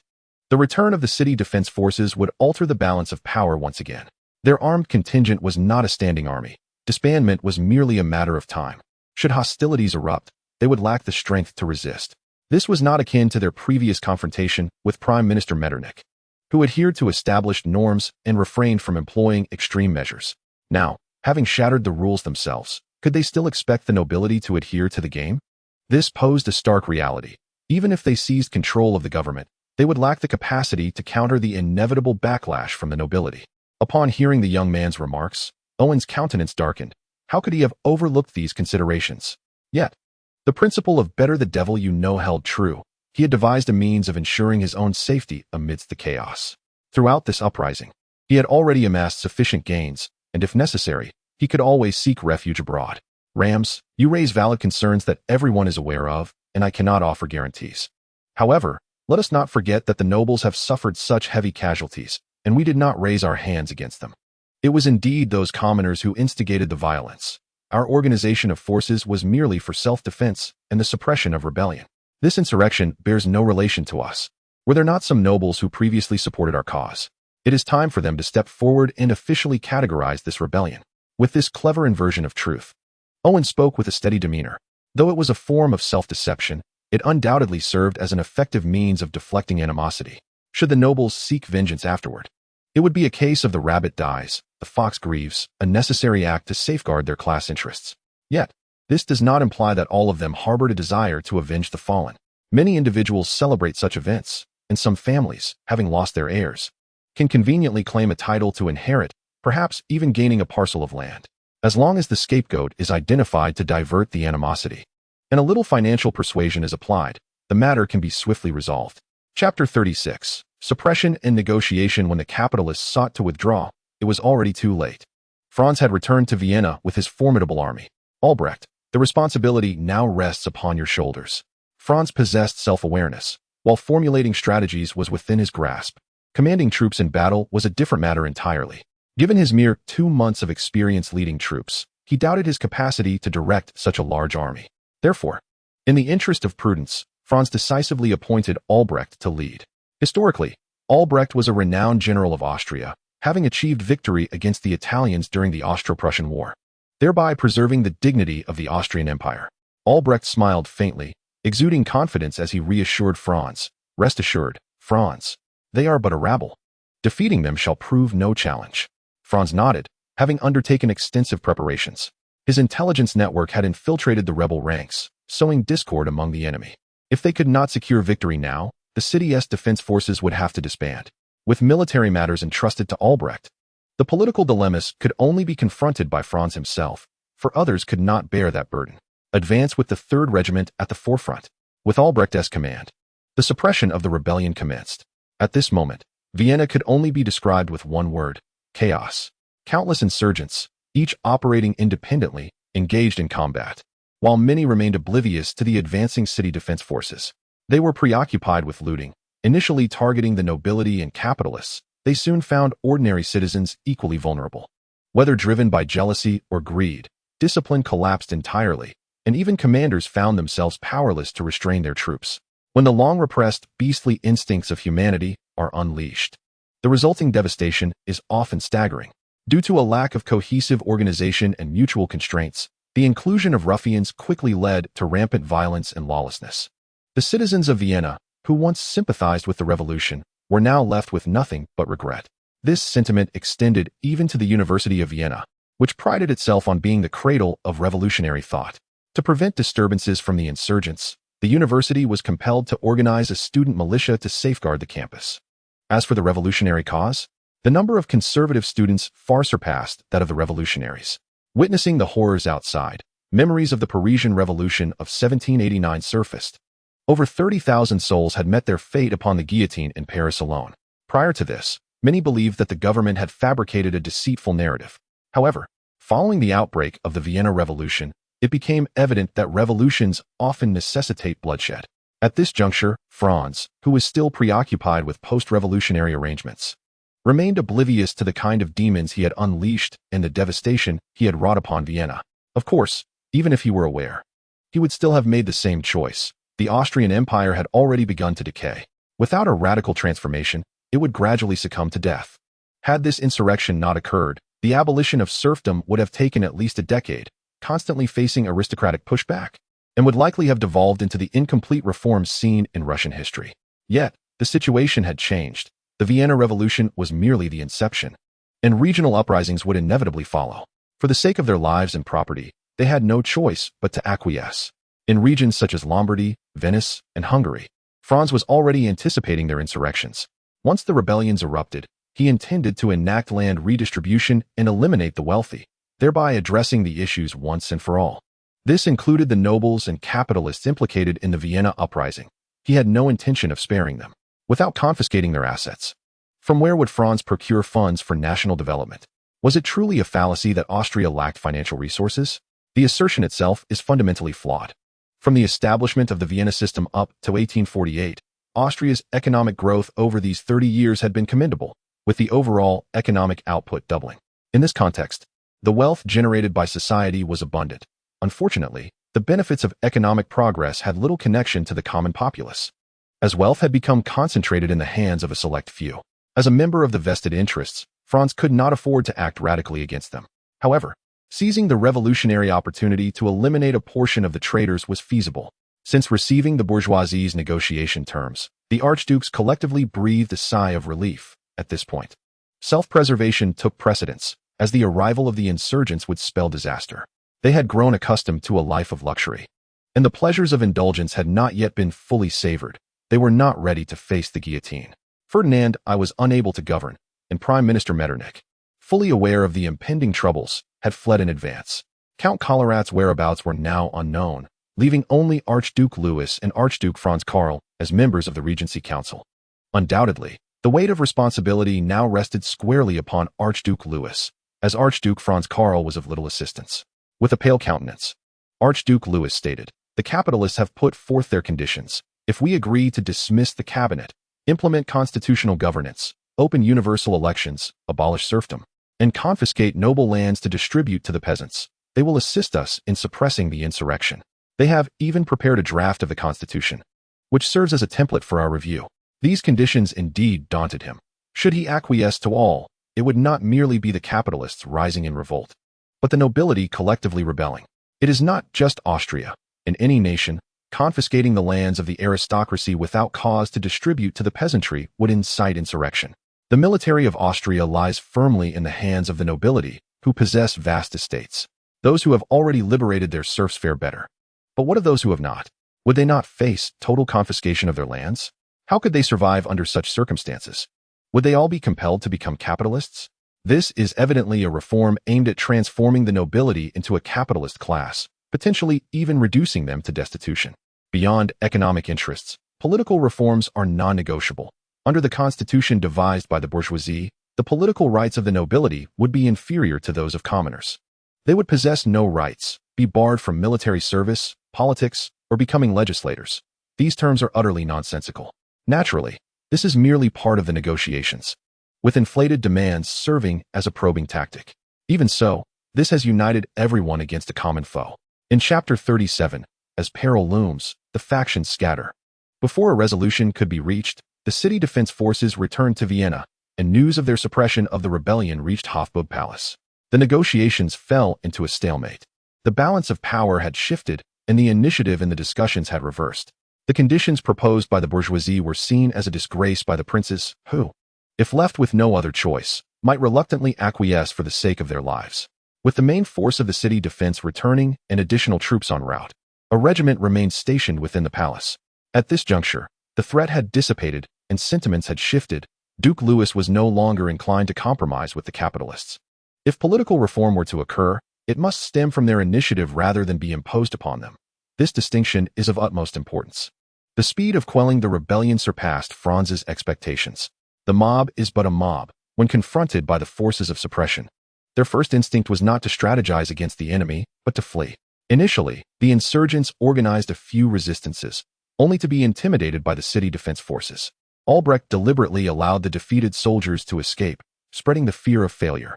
Concurrently with military offensives, Franz launched a political campaign, declaring in his capacity as the heir, the principal offenders shall be held accountable, while the coerced shall not be questioned.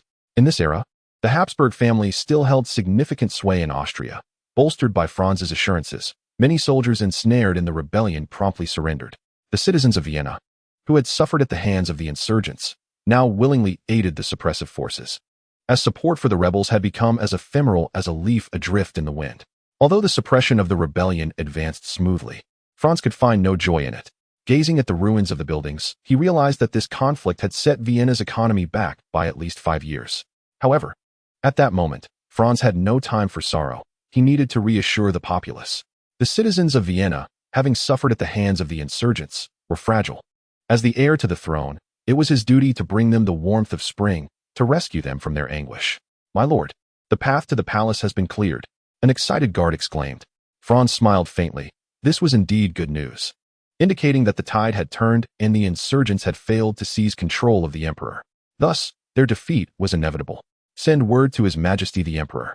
I shall join him as soon as I conclude my affairs here." Politics is a dark realm, in pursuit of the utmost victory. Franz understood that he must quell the insurrection and stabilize the situation within the city before he could return in triumph. Otherwise, if he ventured forth too soon, the Regency Council might seek to usurp his authority. He had no interest in gambling on the integrity of these politicians when power was at stake. Unbeknownst to Franz, Prime Minister Metternich had already fled, and Count Collerat was absent from the palace. Only Duke Louis and his father remained within the Regency Council. At this juncture, even if Duke Louis wished to seize control, he would find it impossible unless Ferdinand I himself took the field. Thus, the greatest political capital to be gained from this insurrection belonged to Franz. A young man urged anxiously, "Father, we must leave at once. It will soon be too late." The middle-aged man, his countenance darkened, glanced at his estate and reluctantly climbed into the carriage. Indeed, this was one of the masterminds behind the rebellion, the wealthy capitalist Owen, who at that moment seemed aged by a decade. The city defense forces had just returned from quelling the rebellion, yet they had not regarded it as a significant threat. Within a few short days, the number of insurgents had swelled to over 50,000. However, once combat commenced, it became clear that defeat was imminent. Once they were allowed to unleash their full might, this ragtag mob stood no chance against a regular army. Unlike the initial uprising, when the soldiers had been hesitant to engage fully, the atmosphere had shifted dramatically. Cannons were deployed, bombarding the throngs indiscriminately. They had never witnessed such an onslaught and were caught off guard, swiftly collapsing in confusion. As they departed, uncertainty loomed over when they might return. Decades of hard-earned family legacy were lost in an instant. Owen sighed. At this point, what is there to say? We can always rise again in a new place. The young man replied nonchalantly, yet the worry etched on his brow betrayed his indifference. Although capital knows no borders, starting anew in this era was far from simple. Without the long-established network of connections, arriving in an unfamiliar place could lead to being utterly consumed. Such events are not rare. One might say that all original capital accumulation has been steeped in blood. Logically, a magnate like Owen should have no reason to personally involve himself in a revolution. However, during the tumult of soaring prices, they had invested vast sums, hoping to reap considerable profits, only to find their initial capital jeopardized. If a revolution were not instigated, a significant portion of their enterprises would fall into the clutches of the banks, leading to their eventual decline and loss of vitality. The allure of profit stirred their hearts. Spurred on by their peers, Owen resolved to take a bold gamble, believing that should he fail, he could simply flee. At this juncture, escape was indeed imminent. Remaining in Austria, even if the government chose not to pursue him, would mean facing the wrath of severely impacted rivals. The impending rebellion would exacerbate internal conflicts swiftly. In addition to Franz's arrangements, the infighting among capitalists was a contributing factor. Even in such dire times, rivals sought to undermine each other, aiming for sole market dominance. Using others as pawns was, naturally, the optimal strategy. Seizing the opportunity presented by the revolution, they aimed to plunder their opponents' fortunes, perhaps even their lives, shifting the blame onto the government forces. Should the revolution succeed, their schemes would also triumph. Alas, their efforts ultimately faltered, recognizing the futility of their situation. The astute fled before the insurrection was quelled. In Austria, as long as one possesses wealth, most matters can be settled, rebellion being a notable exception. At this moment, even affluence could not ensure safe passage. Once entangled, one could not expect leniency from the Vienna government. It was not just Owen and his son who fled. All who had participated, be they capitalists, nobles, or opportunistic politicians, were hastily escaping the whirlpool that was Vienna. Chapter 38. Regency time swiftly elapsed, and by March 11, 1848, the insurgents within Vienna had largely been eradicated, with the remaining stragglers left to the police. This sudden uprising, having arrived swiftly, departed just as quickly. Yet its repercussions were only beginning to unfold, as instability began to ripple through various regions of Austria. Franz found himself unable to attend to other areas. The pacification forces still held nearly 40,000 prisoners, and how to deal with them posed a significant dilemma. Execution was clearly out of the question. He was no bloodthirsty tyrant, and these individuals bore no deep-seated enmity towards him. Releasing them outright was also impractical. Despite their coerced involvement, they had participated in the uprising, and failing to address this could set a troubling precedent for future insurrections. Imposing fines? If they possessed wealth, they would not have engaged in such a perilous venture. From the onset of the suppression to its conclusion, less than 2 days had elapsed. These captives were not die-hard rebels. The true obstinate had long since fled, leaving behind only the discarded. At that moment, Albrecht approached, his eyes tinged with bloodshot, clearly indicating he had not rested well over the past few days. Albrecht, how are the casualties in the troops? Franz inquired with concern. Fortunately, there has been little fighting in this rebellion. The casualties amount to just over 300. Albrecht replied after a moment of reflection. That's good to hear. There is no pressing matter now. You should take some time to rest, Albrecht. Upon receiving this news, Franz let out a sigh of relief. The loss of just over 300 was within the realm of his acceptance. However, the rebels' losses were significant. With over 3,000 killed on the spot, and among the captured, there were more than 5,000 wounded, all of whom were lightly injured. Those severely wounded had already succumbed to their injuries. Preliminary estimates suggested that in less than a week of rebellion, over 10,000 lives had been lost in Vienna, the vast majority having fallen victim to the so-called revolutionaries. The noble residential areas had nearly turned into a desolate wasteland, with confirmed casualties among the aristocracy surpassing 3 figures. Should this news spread, it would undoubtedly send shockwaves across the entire European continent. Having nearly concluded his affairs, Franz understood it was time to head to the Hofburg Palace, where the reins of power in Austria awaited his acceptance. Given the magnitude of this upheaval, not only was Prime Minister Metternich to be ousted, but there was also no longer a necessity for the Regency Council to remain intact. At this moment, all obstacles preventing Franz from assuming the regency had been cleared. Both the nobility and capitalists had suffered severe blows. For the decline of imperial authority resulting from Ferdinand I's inability to govern was now poised to revert back to the Habsburg family. Franz, you have returned. Your performance this time has been commendable. It was none other than Franz's father, Archduke Franz Karl, who spoke. Franz was deeply skeptical of such high praise. However, he soon realized this commendation was likely orchestrated by his mother, Madame Sophie, to establish a favorable narrative around the events. "Father, are you both well?" Upon hearing of the rebellion in Vienna, we rushed back overnight. God be praised, we managed to arrive just in time. Franz feigned excitement as he spoke. Observing the father-son exchange, Archduke Louis hesitated to interject. At this juncture, any words would be too late. The Regency Council's failure to fulfill its expected role had already caused discontent within the Viennese court. Even the archdukes expressed doubts regarding the council's capabilities, while all held Franz, who returned promptly to quell the rebellion, in high regard. Of course, the commander of the suppression, Archduke Albrecht, was conveniently overlooked in their praises. This was largely because Franz was one of their own and the heir to the empire, should the Habsburg family wish to retain power. Supporting the heir's regency was undoubtedly the wisest choice at this juncture. There were even those who began plotting for Ferdinand I's abdication. The fear of imperial decline, ignited by this rebellion, loomed large among them, apprehensive of another revolution. Indeed, in their minds, this uprising was a manifestation of the waning imperial power. If the majesty of the monarchy were still intact, such numerous rebellions would not have occurred. If Franz were inclined, he could orchestrate Ferdinand I's abdication at this very moment. However, he is a man of dignity and lacks the audacity to compel his uncle to step down. Moreover, Austria presently resembles a powder keg, with the insurrection in Vienna merely igniting the initial spark, followed by uprisings in Italy, Hungary, and Dalmatia. Each rebellion serves as a blow to Ferdinand I, and soon enough, the conservative nobility will find it unbearable. Historically, Ferdinand I abdicated under such circumstances. The relentless rebellions instilled fear in Queen Anna, and the Habsburg family feared that the continuation of such chaos might undermine their rule in Austria, ultimately leading to their decision to persuade Ferdinand I to abdicate. However, considering the actual situation, Franz believed that this persuasion was no different from making the decision for him. After greeting everyone, he delved into the main issue regarding the aftermath. Given the magnitude of the incident, the cabinet could not evade responsibility. "I propose the dismissal of the cabinet." Duke Louis interjected, "Agreed." Agreed. There was no doubt. It passed unanimously, and Prime Minister Metternich was thus dismissed. The Regency Council failed to fulfill its duties during the Vienna Rebellion. "I believe it would be better to dissolve the Regency Council altogether." Franz Karl publicly stated that he had long wished to resign. Since the establishment of the Regency Council, he had never truly managed affairs, making this the perfect opportunity to dissolve it and enjoy a carefree existence. Agreed. Agreed. Duke Louis was inwardly exasperated, thinking, "What are you all meddling in?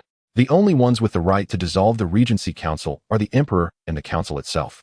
Unfortunately, at that moment, there were only two members left in the Regency Council, one of whom proposed its dissolution. Regardless of their authority, the other princes could still gather a quorum. After a moment's hesitation, Duke Louis reluctantly conceded, "Agreed." There was no other choice. Opposing at this juncture would be futile. Unless all members of the Regency Council stood united, there was no way to resist the Vienna court, which was evidently impossible, as Franz Karl had no interest in politics and, for whatever reason, would support his son in the regency. "I propose that after the dissolution of the Regency Council, the regent be Crown Prince Franz Joseph." Recognizing the futility of the situation, Duke Louis swiftly suggested the Crown Prince as regent, clearly stating his position. Agreed. Agreed. In Europe, the concept of 3 requests and 3 refusals holds no currency. In fact, a single refusal can lead to utter failure. Now that the regency power was firmly in hand, Franz had no intention of creating trouble for himself. He decisively seized the authority, leaving Duke Louis no opportunity for retraction. Immediately thereafter, Franz shifted the topic.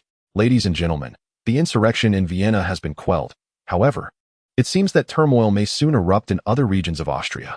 To avert the collapse of the empire, we must adopt a more proactive stance." The faces of the assembly darkened, their previous relief swiftly evaporating. The notion of the empire's downfall is indeed a terrifying prospect.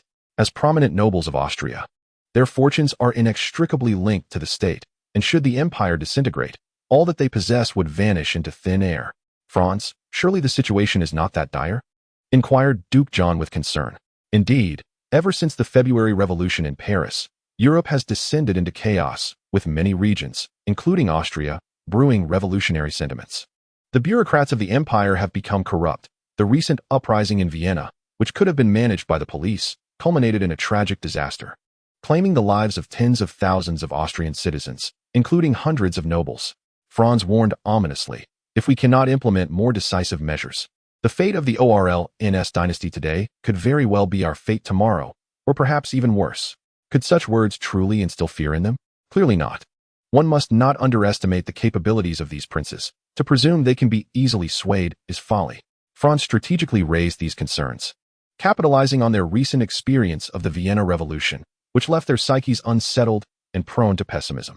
At this juncture, Franz exaggerated the situation, leveraging the disparity of information to create an illusion that the Austrian populace was discontented with the current political system and the distribution of wealth, and that if reform were not enacted, they would rise in rebellion. Indeed, they had already begun. Franz, could you elaborate on the situation outside? Asked Duke Louis, evidently taken aback by the revelations brought forth by Franz. While they were unperturbed by the uprising in Vienna, the prospect of insurrections elsewhere was indeed alarming. After a moment of contemplation, Franz replied cautiously, yes. In the wake of the February Revolution in Paris, revolutionary factions across Europe have been invigorated, with major cities stirring with unrest. This is common knowledge. Following the outbreak of the Vienna Revolution on March 7th, revolutionary fervor surged within Austria.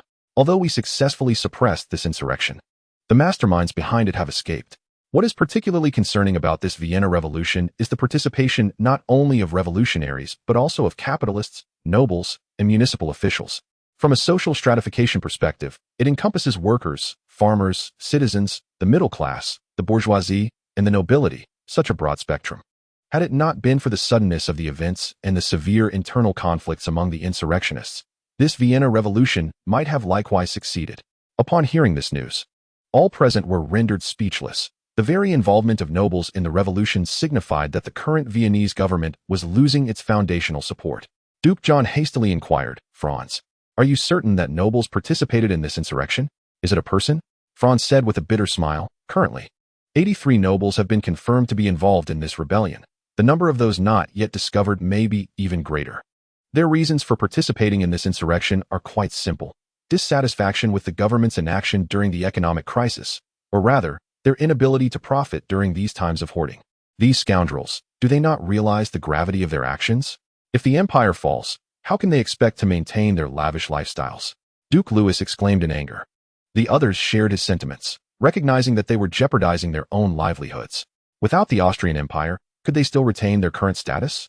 Franz explained, this issue is likely tied to our system, which emboldens them. Regardless of failure, we could never execute them all. Should they succeed, the new government would allow them to become part of the interest groups. As for noble honor, if they truly valued it, they would not have participated. Silence enveloped the room as the assembly realized that Franz's words struck at the heart of their interests, and no one was willing to concede. The only one who remained impassive was Archduke Franz Karl, who appeared detached from the proceedings, as if these matters did not concern him. He then spoke up, Franz, what do you intend to do? The expressions of the others shifted slightly, yet they refrained from voicing opposition, uncertain of Franz's intentions. Those who participated in this rebellion must face severe consequences. The ringleaders shall be sent to the gallows, while others will be sentenced according to the severity of their actions. All titles held by the rebellious nobles will be revoked, and their properties confiscated. Further specifics regarding their treatment can be determined by the noble council. Franz declared decisively, unafraid of dissent. The recent uprising in Vienna had already claimed the lives of numerous nobles. If the insurrectionists were not dealt with harshly, their friends and family would not remain silent. For the nobility, the most severe punishment was not execution, but the revocation of titles and confiscation of lands, which signified the complete loss of family honor. The archdukes exchanged glances, and it was Duke Louis who spoke first. Franz, this issue is far-reaching. Is there any possibility of retaining their titles? Franz shook his head, stating, if we go easy this time, the next rebellion will certainly involve many more individuals. And what of the victims? How shall we account for them? According to our preliminary statistics, it is likely that several noble families will face extinction. Everyone's complexion changed dramatically. Extinction was undoubtedly the most dreadful consequence. If noble families were to perish, the situation would transform fundamentally. During the Holy Roman Empire, an emperor confiscating noble lands would face collective opposition. However, the dynamics had shifted in the Austrian era. The domestic grandees were not as powerful, and there was no coalition of warlords to challenge authority, thus allowing Franz to act with such audacity. Even a fraction of involvement could lead to dire consequences. If a single member of a noble family participated in the insurrection, misfortune would inevitably follow. Such matters are rarely clear-cut. However, for those possessing sufficient cunning, there exists a means of evading disaster. By proving their worth before the reckoning concludes, Franz would show mercy. Chapter 40. Wartime Economic System Following the Suppression of the Vienna Uprising. Franz promptly instituted martial law throughout the city and busied himself with confiscations, a process that was extensive and convoluted. To placate the populace, Franz immediately distributed relief grain, which was conveniently sourced from the confiscated properties. He felt no remorse in doing so. Essential goods such as food and coal were now being distributed free of charge, bringing a semblance of stability to the recently agitated citizens. In light of political necessity, Franz decisively characterized the uprising, placing the blame squarely on the capitalists. The media in Vienna, under his control, published articles warning against the machinations of capitalists, exploring the role of international conspiracies in the Vienna Rebellion, and detailing the flight of capitalists amid confiscations. The primary task of the provisional Austrian government was to carry out these confiscations, as not all rebellious capitalists and nobles had their enterprises centralized in Vienna, rendering the task formidable. Before Franz could appoint a cabinet, news of the Lombardy uprising reached Vienna, delivering another heavy blow to the conservative aristocracy. When alarmist warnings materialize into reality, reform becomes inevitable.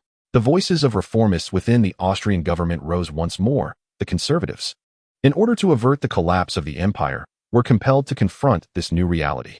On March 18, 1848, Franz appointed Count Felix Schwarzenberg as prime minister, Count Karl Ludwig von Bruck as minister of finance, Count Leo von Thun-Hohenberg as minister of education, Archduke Louis as minister of the interior, Count Collerat as minister of state, and Clemens von Metternich as minister of foreign affairs. Franz adopted a conservative approach to political reform, refraining from drastic measures at the outset. As evidenced by this list of appointments, the political maneuvering was vividly displayed. A prime minister advocating for a strong suppression of revolution, a minister of finance calling for fiscal reform, a minister of education promoting educational reform, alongside conservative figures in the interior and state ministries. In a bid for checks and balances, Franz even recalled the notorious former Prime Minister Metternich to serve as Minister of Foreign Affairs. Primarily because of Metternich's adept diplomatic skills, there was currently no more suitable candidate for the role. The first order of business for the newly established government was to address the aftermath of the Vienna uprising. The current model of distributing relief grain is undoubtedly unsustainable in the long run. However, the capitalists find themselves ensnared in a revolutionary turmoil, with many fleeing and the prospect of resuming production becoming increasingly elusive. In this city, half of the population is unemployed, without the government's provision of relief supplies. Vienna is on the brink of chaos. Franz, taking charge, convened a cabinet meeting. The rebellion in Vienna has now concluded, and immediate efforts for post-war reconstruction must commence. Nearly 40,000 prisoners require our urgent attention. What plans does the cabinet propose? There is no choice. This is a pivotal moment, and as a newly appointed leader, I must fulfill my responsibilities without the luxury of allowing time for acclimatization. Prime Minister Felix responded, I propose the adoption of a wartime economic system wherein the government takes control of these abandoned factories to restore production and ensure employment for the populace. We can fine-tune the specifics based on actual conditions, adjusting production lines according to market demands to prevent wastage. Historically, Austria has also thrived under a wartime economic regime, overcoming initial hardships. Currently, the situation is more favorable due to Franz's swift actions, which have seized the capitalist strongholds and confiscated these factories. In other words, this approach effectively establishes a state-led economy, which the lower classes are unlikely to oppose, as state enterprises cannot exploit them as ruthlessly as private ones. Austria's current predicament is dire. Insurrections have erupted in Italy, and Hungary is on the verge of unrest. Thus, adopting a wartime economic structure is imperative. However, with the government having confiscated so many factories, the cost of labor will inevitably rise, remarked Finance Minister Karl. Undoubtedly, the government must uphold its dignity, and the laws it enacts, particularly the Shelved Labor Protection Act, can no longer be disregarded. Franz shook his head. The increase in labor costs will not be substantial. Based on the average wages of industry workers in Vienna prior to the rebellion, we can establish a base salary. In most sectors, we can implement a piece rate system, encouraging productivity through financial incentives. As wages rise, the output of goods will similarly increase. By transitioning to a wartime economic model, the waste generated by market competition will cease to exist, provided our management is sound, and thus, losses should not be a concern. With market competition absent and production proceeding according to plan, should losses arise or costs significantly escalate, Franz would take decisive action. After all, a planned economy is merely a temporary measure. The focus must be on consolidating efforts to suppress regional insurrections. With a maximum duration of 2 to 3 years, surely the decline of our leadership will not be so swift. Once the Crimean War erupts, Austria can leverage this conflict to alleviate the pains of economic transformation, using the profits of war to heal the wounds. Karl's eyes brightened. Those versed in economics understand that by adopting a piece rate system, we can deftly circumvent the Labor Protection Act. If 99% of the workforce exceeds this standard, does the opinion of the remaining 1% still hold significance? Your suggestion, Your Highness, is quite commendable. In fact, every industry could adopt a piece rate system. For those requiring collaboration, grouping could also be implemented, effectively enhancing productivity. Karl remarked with a smile. Stop right there. This suggestion bears no relation to me. It is a conclusion drawn by experts through thorough research. We must adequately explain this to the public, as long as the workers receive more remuneration. I believe its implementation will encounter no obstacles, Franz interjected hastily. He was keen to avoid future reproach, for no matter how one might embellish the notion, at its core, it represented a more advanced form of exploitation.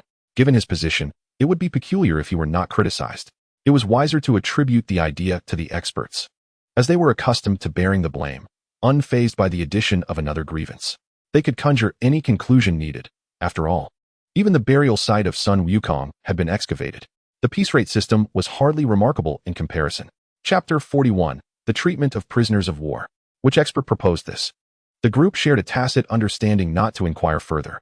Franz was reluctant to admit that he had suggested the piece rate system, as others perceived him as principled, unwilling to claim credit for another's work. In this era, the piece rate system undoubtedly represented progress, capable of unleashing greater productivity while dismantling the tradition of idleness. It is essential to recognize that during this period, capitalists employed exceedingly brutal methods to combat slackers, with wage deductions being the least of it. More often than not, alongside wage cuts, workers faced violent beatings, resulting in numerous fatalities each year. Particularly within mines, to stimulate enthusiasm, capitalists frequently resorted to extreme measures, exemplifying punishment to deter others from slacking. These ruthless tactics were clearly not lessons the government could adopt. Karl was apprehensive that direct governmental oversight of enterprises might lead to losses, fearing a surge in widespread idleness. There are indeed many instances in later times where a severely loss-making state-owned enterprise, upon transitioning to private ownership, managed to have its workforce while doubling production, swiftly turning deficits into profits. What plans do you have regarding the sentencing of prisoners? Franz inquired further, decisively disregarding the aristocrats and capitalists involved in the rebellion, as most had fled, leaving behind only the less astute. As the ringleader of the uprising, there was no necessity for a trial. They had already been dealt with during the suppression of the revolt. It can be said that all mid-level and higher-ranking officers among the rebels were quickly eliminated. Aside from those who surrendered without firing a shot, all other rebel leaders ranked above squad leader met their demise. The suppression of the rebellion resulted in over 3,000 insurgents killed, and astonishingly, more than 2,000 rebel leaders were executed subsequently. There was no alternative. Insurgents possessed no rights. The higher their status, the swifter their end, while ordinary citizens faced comparatively lenient scrutiny. Even the revolutionary factions that once thrived at the University of Vienna have met their demise. The military has seized control of the campus. And those who joined the Revolutionary Party or espoused its ideologies face but one inevitable outcome. These orders were issued by Franz, yet he will not bear the blame. The cabinet has yet to be formed, and he has acted in its name. Should historians take an interest, they would discover that the signatories of these commands are all prime ministers, while Franz, the heir apparent, remains blissfully unaware. Such matters are trivial. Yet the citizens of Vienna have suffered greatly. Animosity towards the revolutionaries runs deep, and sympathy for them is non-existent. Your Highness, this insurrection has far-reaching implications. We must impose severe penalties on these captives to set an example and deter the nation. Duke Louis, with reddened eyes and a fierce demeanor, spoke as though he bore a personal vendetta against these individuals, wishing for their swift execution. He was not alone. Several other cabinet members shared expressions of collective outrage. It was not lost on Franz that the old nobility have many relatives, and undoubtedly, friends and kin have perished in this rebellion. While this might have been bearable, the rebels also plundered their estates, seizing their wealth and brutally slaying loyal servants. The plight of Duke Louis's youngest son, who met his fate at the hands of the rebels while attempting to escape, was a significant source of his ire. Previously, he had advocated for leniency towards the insurrectionists, aiming to soothe the populace and stabilize the domestic situation. However, with the personal anguish of losing a child now in play, his stance had shifted dramatically. He initially called for the execution of all nobles involved in the rebellion, and now even sought to punish the captives without mercy. Franz, fully aware of the insurrection's origins and the implications of his class standing, refrained from immediate executions of the captured nobles, opting instead to present the matter before the noble council. The nobles who participated in the uprising were largely motivated by self-interest, seeking to recover losses, and their primary actions revolved around the destruction of banking records. Not only did Austria's domestic financial institutions suffer devastating blows, but even the international banks with branches in Vienna were not spared. The shadowy figures behind these financial entities, many of whom were staunch advocates for the harsh punishment of the rebels, including the Viennese court, were well aware of the immense profits in the financial sector. The Habsburg family, as local power brokers, could not remain uninvolved. Indeed, numerous financial institutions in Austria bore their shares. At this juncture, the prospect of recovering losses seemed utterly unattainable. It was for this reason that Franz was eager to establish a cabinet, primarily to withstand the pressure and prevent the nobility from reclaiming their losses. After all, the assets had been confiscated from the rebels, and the rightful ownership of most properties remained ambiguous, aside from the tangible real estate. Franz intended to appropriate all other wealth for the state treasury. If the restoration of the principal were to occur, he could guarantee that all the spoils would swiftly be devoured by the nobles, and Franz was not inclined to test human greed. After a moment of contemplation, Franz declared that it was imperative to impose severe penalties on the insurgents. However, most of these captives were merely workers, and it would be more prudent to allow them to return to the factories to continue generating value for us. Based on the severity of their actions, fines would be levied, and they would work in the factories, earning wages until their debts were repaid, at which point they could regain their freedom. This was the lightest punishment he could advocate for. No one would turn down the prospect of financial gain, and the cabinet would be unlikely to refuse such a plethora of free labor. It was indeed a commendable plan. With so many captives, it was impractical to execute them all, so better to utilize them effectively. Finance Minister Karl readily concurred, stating that following the Vienna Rebellion, the need for funds had increased significantly, and he supported any suggestion that could enhance fiscal revenues. Very well, but what about the die-hard elements among them? What if they wreak havoc in the factories? Duke Louis questioned, clearly reluctant. This is simple, replied Franz. We can implement a system of collective responsibility, dividing them into small groups, allowing the workers to supervise and report on each other. Those who provide useful information can have their sentences reduced. Should anyone be caught without reports, all shall face the same consequences and be sent to the mines. Karl smirked, unable to suppress his amusement. Franz couldn't help but feel a sense of approval. In fact, had it not been for the impending series of rebellions in Austria, he would have considered sending these captives to work in the mines or on railway construction. Considering the likelihood of more captives in the future, and the fact that these individuals were not steadfast rebels but had surrendered swiftly at his behest, he had managed to secure the lightest sentence possible for them. Unless anyone has a better proposal, this matter is settled, Franz stated calmly. Chapter 42. Military Preparations, Your Highness. Given the current domestic situation, I propose that we immediately double the Vienna City Defense Forces and assemble an army of 200,000 to quell the insurrections within our borders. Prime Minister Felix declared with fierce determination. On the matter of suppressing the rebellion, we are all united. No noble favors the revolutionaries. Your Excellency's proposal is commendable. The city defense forces are being replenished, and I suggest we disband those who proved ineffective during the Vienna Rebellion. It is urgent to form the suppression army. General Albrecht has performed admirably during the Vienna insurrection, and I propose he be appointed to lead this effort. Franz, without hesitation, seized the opportunity to not only cleanse the city defense forces of corruption, but also to appoint his own trusted individuals into the newly formed suppression army. Your Highness, the establishment of the suppression army is of great significance. General Albrecht may struggle to manage this alone. It would be prudent to recall Marshal Radetzky and Prince Windisch-Gratz to oversee the overall command. Felix contended that both Marshal Radetzky and Prince Windisch-Gratz, who had valiantly quelled the Italian and Prague uprisings respectively, were significant figures within the Austrian military. Should they return, Albrecht would find himself sidelined.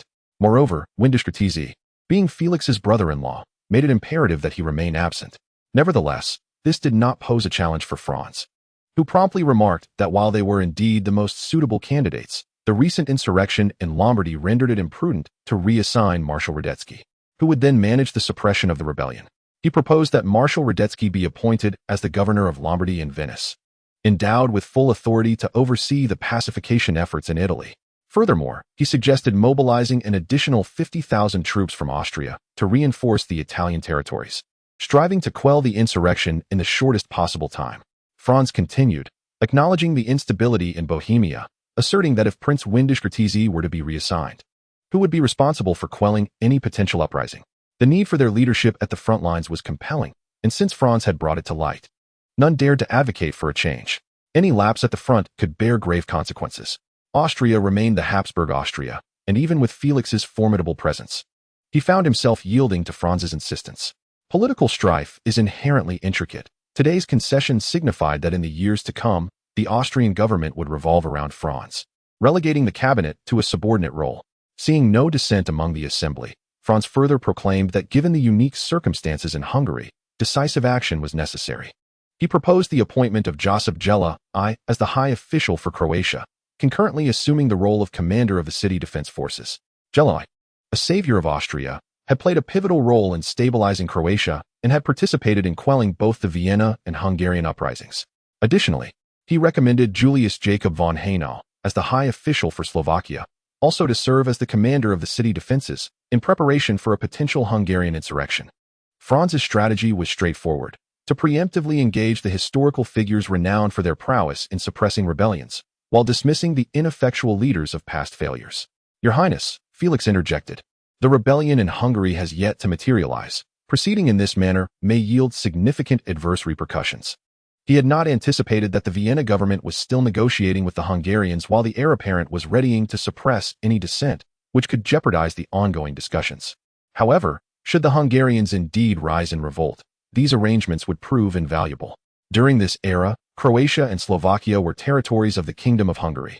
Yet their inhabitants leaned towards Austria.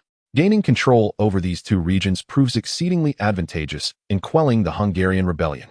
Historically, during the suppression of the Hungarian uprising, the province of Croatia sent forth an army of 40,000. Franz shook his head and remarked, Your Excellency, do you truly believe it prudent to allow the Hungarians to continue this uproar? Over the years, the Vienna government has made numerous concessions to them. Should we concede further, we might as well grant them independence. This is no mere exaggeration. Hungary is nominally a part of the Austrian Empire, yet the taxes from the Hungarian territories bear no relation to the central government in Vienna. There even exist tariffs between Austria and Hungary. They incessantly declare that Austria oppresses and exploits Hungary, which, in Franz's view, is sheer nonsense. The Vienna government has indeed derived certain benefits from Hungary, but does Austria not deserve compensation for safeguarding Hungary's security? Without Austria, Hungary would either be swallowed by the Russians or the Ottomans, leading to a fate far worse than the present. On the surface, Austria's industry is more developed, while Hungary primarily cultivates agriculture, reducing it to a mere market for Austrian goods. However, in this era, survival of the fittest prevails. As a weaker entity, Hungary cannot demand too much from the stronger. For ordinary Hungarians, the Habsburg family remains the protector of their interests. Under the current system, the only ones truly harmed are the Hungarian capitalists and aristocrats, who are the ones stirring unrest. Following the Great Revolution, it was once remarked that in the Kingdom of Hungary, with over 10 million inhabitants, only 500,000 truly identified as Hungarians. In truth, the real exploiters and oppressors of the Hungarian populace are those 500,000 capitalists and nobles. Franz intends to eradicate these parasites and redistribute their land to the Hungarian people. Thus, this endeavor is not merely the suppression of a revolution, but rather the introduction of a true revolution to liberate the over 10 million ordinary Hungarians. Bread will be provided, and milk will be plentiful. In this regard, Franz perceives himself as undertaking a sacred mission. Your Highness, such words cannot be uttered. Hungary is our granary, an indispensable part of the empire, and we absolutely cannot permit their independence, Felix stated solemnly. Franz smiled and replied, Your Excellency, there is no need for such anxiety. I merely articulated the truth. The Hungarians may seek reform, yet this must occur within the framework of their integration into Austria. One cannot expect to reap benefits without incurring costs. Where in the world do such favorable circumstances exist? Rather than engage in daily disputes with them, it is far more effective to resolve the matter decisively. Chapter 43. The reform imposed by necessity. Prime Minister Felix, a prominent figure among Austria's hawks, concurred with Franz's perspective. The Hungarian issue must inevitably be addressed. Compromise will not resolve the matter.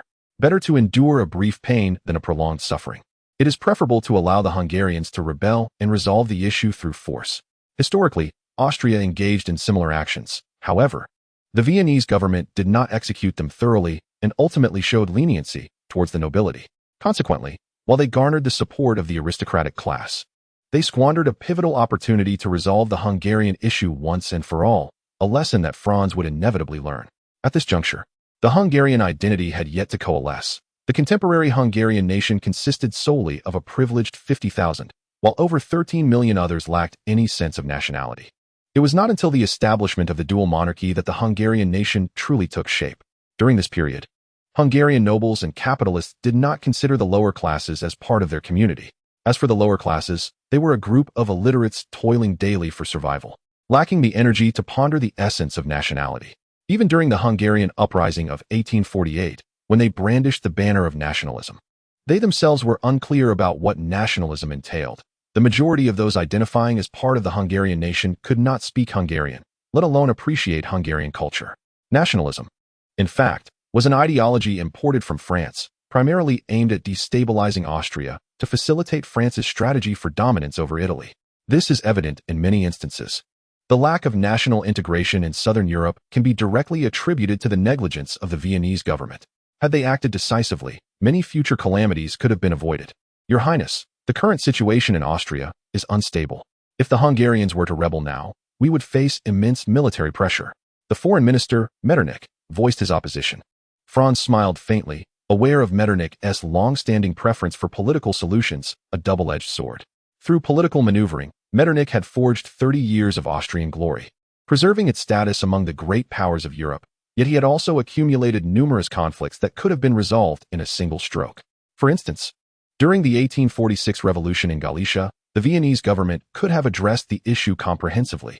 Instead, they opted for a compromise with the nobility, allowing the conflict to fester. I understand, but if we miss this opportunity, the Hungarians may engage in a protracted struggle against us. The Viennese government has now become their scapegoat, bearing the brunt of the anger from the lower classes. Austria is aging, and we are burdened with excessive internal strife. If we do not resolve these issues thoroughly, this empire will inevitably collapse. The current military pressure, while daunting, is not insurmountable. The foreign ministry must urgently communicate with the Russians. We require the support of the Tsarist government. Should the situation continue to deteriorate, I would rather compromise with the French or the Prussians than yield to the insurrectionists within our own borders. Franz articulated his dissatisfaction with Metternich's previous governance and conveyed his determination to suppress the rebellion. This stance closely aligned with the political views of Prime Minister Felix. Historically, due to the loss in Vienna, the domestic circumstances became increasingly dire, leading the Viennese government to decide to abandon northern Italy. Marshal Radetzky, however, refused to execute the orders of the Vienna government and did not withdraw troops from the Italian territories, steadfastly suppressing the revolution. The current circumstances have not escalated to that extent. Austria faces significantly lesser costs, at most acknowledging the Kingdom of Sardinia as within the French sphere of influence. During this period, France's domestic situation is tumultuous enough, with the banners of revolution waving across various cities, rendering it incapable of waging war externally. As for the Kingdom of Prussia, its internal condition is hardly better than Austria's. The Great Revolution of 1848 did not spare them either. Had it not been for the simultaneous misfortunes of both competitors, 1848 could have marked the demise of the Austrian Empire. At this juncture, Austria is exceedingly vulnerable. Your Highness, the current situation in Austria necessitates an internal reform, with the serfdom issue being an unavoidable topic. The finance minister, Karl, broke the silence amidst a gathering of nobles who, as part of the vested interest group, viewed this reform as a threat to their own privileges, leading to discontent among many faces. Nevertheless, all present were astute enough to recognize that reform is imperative for Austria's survival, and no one voiced opposition. Franz understood that he alone must propose this reform initiative. Otherwise, should these gentlemen oversee the changes, it would inevitably result in yet another incomplete reform. Abolishing serfdom is a historical inevitability. The pressing concern lies in addressing the livelihoods of the serfs post-abolition. The solution is clear to all: granting the serfs land to secure their basic needs. However, land ownership is already established, and Austria lacks surplus land to allocate. The path before us has been traversed before by the English and the French. We may either redeem the noble lands or forcibly expropriate them through revolution. Yet, I believe no one would welcome the latter. Thus, we are left with but one option. Without a doubt, Franz was aware of where he must stand. He raised the issue and awaited the cabinet members' reactions. To speak of the matter, let us consider that the Prime Minister Felix's family, the Schwarzenbergs, possesses 470,000 hectares of land. Thus, not only abolishing serfdom, but also contemplating the appropriation of their land would hardly please anyone. Your Highness, while abolishing serfdom is straightforward, depriving the nobles of their lands is another matter entirely. Before Duke Louis could finish his statement, Franz interjected, asserting that he did not intend to forcibly confiscate all noble lands, as the backlash would be too significant. Given the current circumstances, I propose we approach the matter in two ways. All nobles who participated in the insurrection or aided the rebels shall have their lands expropriated for the state. This portion of land will be leased to the farmers, allowing them the opportunity to purchase ownership through an installment payment plan. Yet, the nobles who remained loyal to the emperor could not be treated so harshly. I propose purchasing land from everyone, but without coercion. In return, once the serfdom is abolished, those nobles who refuse to sell must provide employment for the serfs, transforming them into hired laborers or workers to avert social unrest. To ensure national stability, the rent for land across the country must not exceed 50% of the annual yield. Furthermore, once the reforms are completed, the nobility must also contribute to taxation. In Chapter 44, the notion of distributing land for free is untenable. If such a course were taken, it would be unreasonable to expect the nobles to accept it. After all, the tale of favor owed for rice and enmity for millet is not lost on Franz. This reform, as proposed, is already quite progressive. Too much change can be detrimental. With the advancement of industrialization, Austria must convert peasants into workers, if everyone is granted land. Who would be inclined to seek employment in the cities? Europe is not Asia. The per capita land ownership is substantial, and the returns from the land are sufficient to sustain their needs. In this era, the living standards of workers do not surpass those of peasants. Upon hearing Franz's reform proposal, the assembly exhaled in relief, clearly recognizing that the plan considered the interests of the nobility. After the reforms, even if their interests were somewhat diminished, they would still find it acceptable. As for the nobles who participated in the rebellion, they are regrettably excluded from consideration. Your Highness, overall, this reform proposal is sound. However, could we eliminate the restriction on land rental income? We could allow the market to determine these matters, suggested Duke Louis. Franz shook his head, responding, that is not feasible. Without limitations, it would be indistinguishable from the conditions prior to reform. We cannot guarantee that all nobles will act with integrity. Should a few greedy fools disrupt the process, our reform would quickly falter. The current serf revolts serve as a prime example of this peril. Franz was unwilling to endure the greed of the nobility. Perhaps centuries ago, one could harbor hope. But such considerations are unnecessary now. Given Austria's unique circumstances, he has already made concessions, striving to balance the interests of all parties while refraining from proposing the abolition of noble privileges. For the sake of social stability, Franz must choose a gradual approach. First, addressing the most pressing internal conflicts. Prime Minister Felix pondered and remarked, I believe that the vast majority of nobles will find this reform acceptable. For the remainder, we can engage in persuasion. If anyone remains obstinate, we shall not compel them. Should rebellion arise, they will be responsible for their own safety and property, as the empire will not protect the greedy fools. There is nothing peculiar about this. One's position dictates one's perspective. As Austria's prime minister, Felix must consider issues from the government standpoint. While safeguarding his own interests, he harbors no affection for those who obstruct the empire's progress. In contrast, Duke Louis has yet to shift his stance. Beside him, the former Prime Minister Metternich could only muster a bittersweet smile had he steadfastly pursued reform in the past. The present scenario might have unfolded quite differently. A consensus had been reached within the cabinet regarding the serfdom reform, signaling impending misfortune for many. The policies instituted by the Vienna government during Metternich's era had now undergone a complete transformation. Both Felix and Franz found it intolerable to coexist with a cadre of inept bureaucrats, and a significant purge of the Vienna government was imminent. Franz had already devised the charges. Allegations of corruption and bribery would suffice, for the ranks of Austrian officials were hardly pristine. This rationale could easily render over 90% of them imprisoned. Naturally, the scope of the crackdown would not be as broad.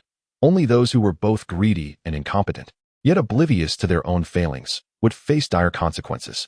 Those who could efficiently execute the government's directives would, for the time being, evade retribution. Whether there would be reckoning later would depend on the financial state of the Austrian government. Should fiscal difficulties arise, Franz would resort to drastic measures. In light of national interests, the cabinet was compelled to devise strategies to undermine the nobility in Italy and Hungary. The local powers had grown excessively formidable, undermining the central government's authority. This was a task that needed no urging from Franz, as all were acutely aware of the necessity. The situation in Austria had become exceedingly precarious. Lombardy and Venice had already revolted and were currently being suppressed. The Galicia region had erupted in insurrection, while the Czech territories sought autonomy, and the Hungarians had formed a cabinet of responsibility.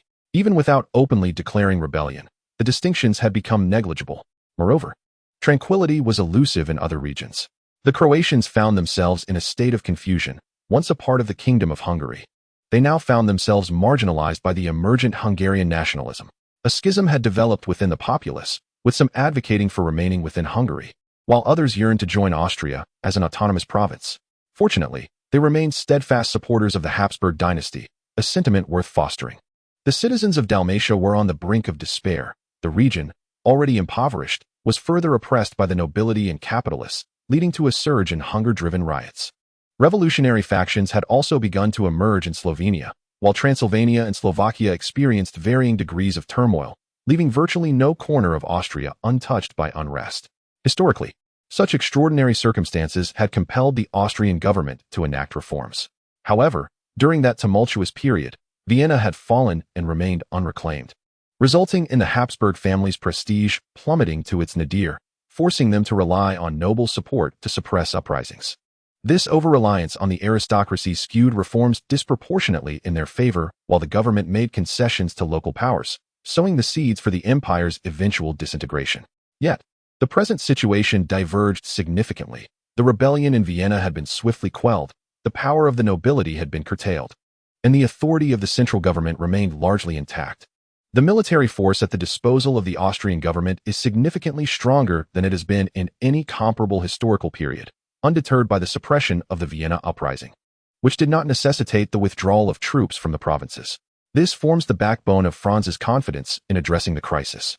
On March 19, 1848, the Vienna government promulgated the Abolition of Serfdom Act, granting all peasants automatic freedom and corresponding rights and obligations. The contentious issue of serfdom was finally resolved. Henceforth, Austria would prohibit all forms of forced labor, with the exception of criminals. On March 20th, the Vienna government introduced the Land Redemption Act, encouraging nobles to sell their land to the government on a voluntary basis. The government would lease the land to peasants while permitting them to purchase the land they rented in installments, with a maximum repayment period of 40 years. Upon full payment, ownership would be transferred to them. Should unforeseen circumstances arise, peasants could apply for a refund unconditionally, and during this period, land abandonment was strictly forbidden. The Vienna government remained predominantly under noble control, making it improbable for them to instigate their own revolution. Franz, a realist, recognized the necessity of compromise. He did not harbor radical intentions to confiscate noble lands, an unfeasible endeavor. The presence of numerous noble officers within the army and a considerable number of noble employees in the government made his course of action evident. In Chapter 45, titled The Weapon of Law, on March 21st, the Vienna government enacted the Land Lease Act, which stipulated that peasants would possess leasing rights over land, with maximum rent not exceeding 50% of the land's yield. This measure was designed to safeguard the most fundamental survival rights of peasants. Without such limitations, it would not be long before hunger-induced unrest would erupt again.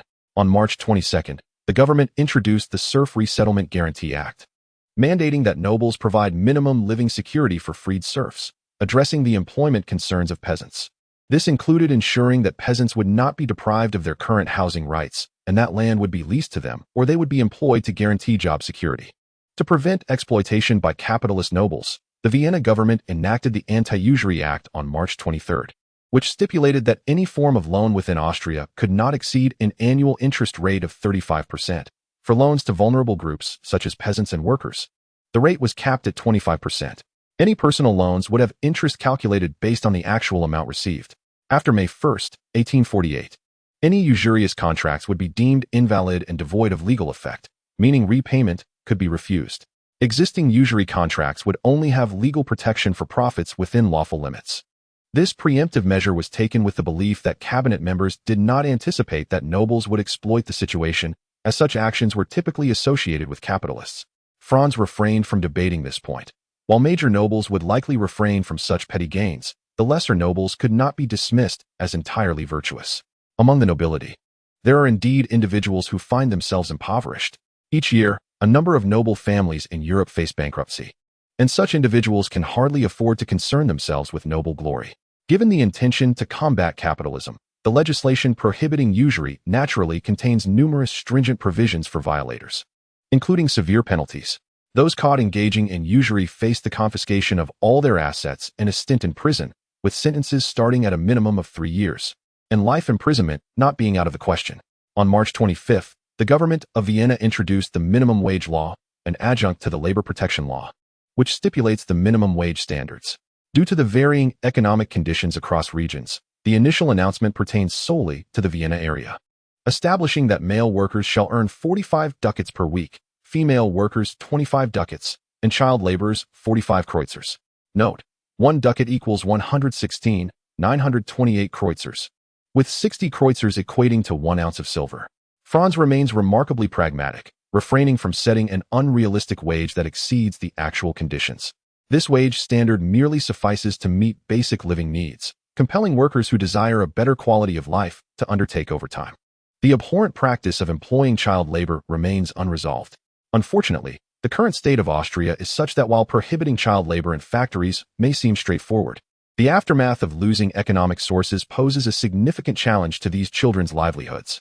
Nonetheless, these laws possess a positive impact, slightly enhancing the conditions for workers and ensuring their fundamental survival needs are met, albeit merely safeguarding their right to exist. To attain a more prosperous life, one must await the further development of productive forces as dictated by the realities of society, without a reduction in labor costs. The products of enterprises will inevitably lose their competitiveness. It can be asserted that 1848 marks a pivotal year for legislation in Austria. Franz, perhaps accustomed to a society governed by law, exhibits a fervent dedication to legislation. In March alone, he enacted 15 laws, and it seems that new bills are introduced daily following his regency. From the initial abolition of serfdom to the later protections for workers' rights, specific legal frameworks have been established. Regardless of other implications, these laws have momentarily bewildered the reformists in Austria, as all believe the magnitude of this reform will be monumental. Franz has skillfully redirected public attention through legislation. The breadth of legal reforms simultaneously addresses the interests of both serfs and workers. The antagonism between the populace and the government has improved, and unbeknownst to many, the revolutionary fervor has lost its grassroots support. Of course, this transformation is currently confined to the Vienna area, while other regions will require time to evolve. These are matters for the future. Yet recently, the Austrian government received encouraging news. On March 18th, the revolution in Berlin erupted, plunging Prussia into the tide of revolution. Misery loves company, and in such times, the shared plight of others can bring a sense of comfort to those who are suffering. Certainly, the primary concern was the fear that the Kingdom of Prussia would take advantage of the chaos. With the Berlin Revolution now underway, Prussia was preoccupied with its own affairs and could not intervene at this moment. However, the collective optimism of the people was short-lived as unrest erupted once again in the Czech region. It was evident to Franz that the affluent capitalists in Czech were predominantly Austrians, and their influence was unmistakable. The demands were not only for the establishment of a unified Czech parliament, but also for the creation of an independent national self-defense force, along with the recognition of Czech as an equal language to German. Undoubtedly, such divisive demands were non-negotiable. The Vienna government would never consent to the fragmentation of Austria. Intelligence operatives were currently compiling a list of nobles and capitalists involved in this unrest, as Franz prepared to take decisive action in the Czech region. In this era, the paramount issue for the common populace remained securing sufficient sustenance. Any other demands were clearly orchestrated by unseen hands. Franz had always dismissed the historical notion of equating the petite bourgeoisie with the working class, questioning whether the needs of the exploiting class and the exploited could ever align. The Austrian government was advancing labor protection legislation, and at this juncture, workers had no grounds to oppose the government's efforts on their behalf.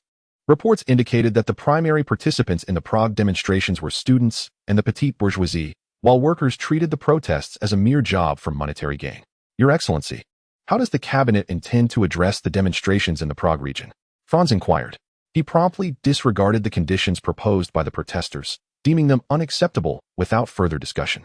Orders had already been dispatched to the Prague government to arrest the conspirators behind this unrest, and the cabinet had instructed Prince Windysjartz to prepare for the suppression of the rebellion. Felix declared fiercely that the Vienna government could not afford to yield at this time, even eschewing any pretense of diplomacy. The Czech region was distinctly unlike others. It lacked the foundational support for a revolution. In his view, this was merely a reaction from a faction of nobles and capitalists disgruntled with the reforms of the Vienna government, as the establishment of the Kingdom of Czech would render these legislative measures obsolete. Chapter 46. Abolition of local tariffs by 1848. The Czech region had transformed into one of Austria's industrial centers, and with industrial growth, the wealth of the capitalists had significantly increased. The recent protests were, in essence, a manifestation of the disparity between their amassed wealth and political influence, as they resented their lack of voice in governance. The continuous enactment of new legislation by the Austrian government had, to some extent, sacrificed the interests of the capitalists, further fueling the Prague demonstrations. Franz believed these individuals had grown complacent during the days of Metternich, forgetting that those who established the rules of the game could just as easily alter them. The Austrian government had now declared it would no longer engage in this game, asserting that those who aligned with it would prosper, while those who opposed it would face dire consequences. Certainly, as civilized individuals, we cannot indulge excessively. It is essential to administer a light reprimand to the sweet dates. In light of the current domestic circumstances, I propose the abolition of local tariffs to alleviate the grievances of the capitalists, Minister of Finance Karl suggested. Presently, Austria imposes local tariffs primarily concerning Hungary, as tariffs in other regions have gradually been abolished. It is unjust to attribute the responsibility of the tariffs between Hungary and Austria solely to the Viennese government. As early as the last century, Austria had intended to eliminate local tariffs, yet faced opposition from the Hungarian nobility and capitalists. The economic development in Austria is uneven in industrially advanced regions. Capitalists naturally advocate for the abolition of local tariffs, while in the economically lagging regions of Hungary, capitalists still rely on local protectionism. However, Hungary is not devoid of advocates for the abolition of local tariffs. For instance, capitalists in the grain industry aspire to eliminate these tariffs. Hungary's taxation is independent of the Viennese government, as they collect and utilize their own revenues. Undoubtedly, the Hungarian nobility benefits from local tariffs, which constitutes a significant obstacle to their abolition. Karl's proposal clearly serves ulterior motives, beyond winning over a faction of capitalists. It also serves as a warning to the Hungarian nobility. At this juncture, the Viennese government still perceives the nobility as the dominant force in the Kingdom of Hungary, while the overt capitalists are merely puppets. Franz shows no intention of rectifying this perception, as the number of Hungarian nobles is substantial, comprising 4% of the total population, with many capitalists holding dual identities as nobles. If they are not suppressed, given their self-destructive tendencies, the Hungarian issue may continue to trouble him in the future. History has already demonstrated that both Austria and the Austro-Hungarian Empire have grappled with the Hungarian dilemma. Were it not for the support of the Habsburg family from the Hungarian populace, independence would have been achieved long ago. Indeed, Austria is a unified nation, and the existence of local tariffs contravenes the prevailing trends. Undoubtedly, at this moment, Franz is indifferent to the prospect of a more vigorous rebellion in Hungary. The interests of Hungarian workers and farmers have, in fact, been addressed by the reforms implemented by the Austrian government.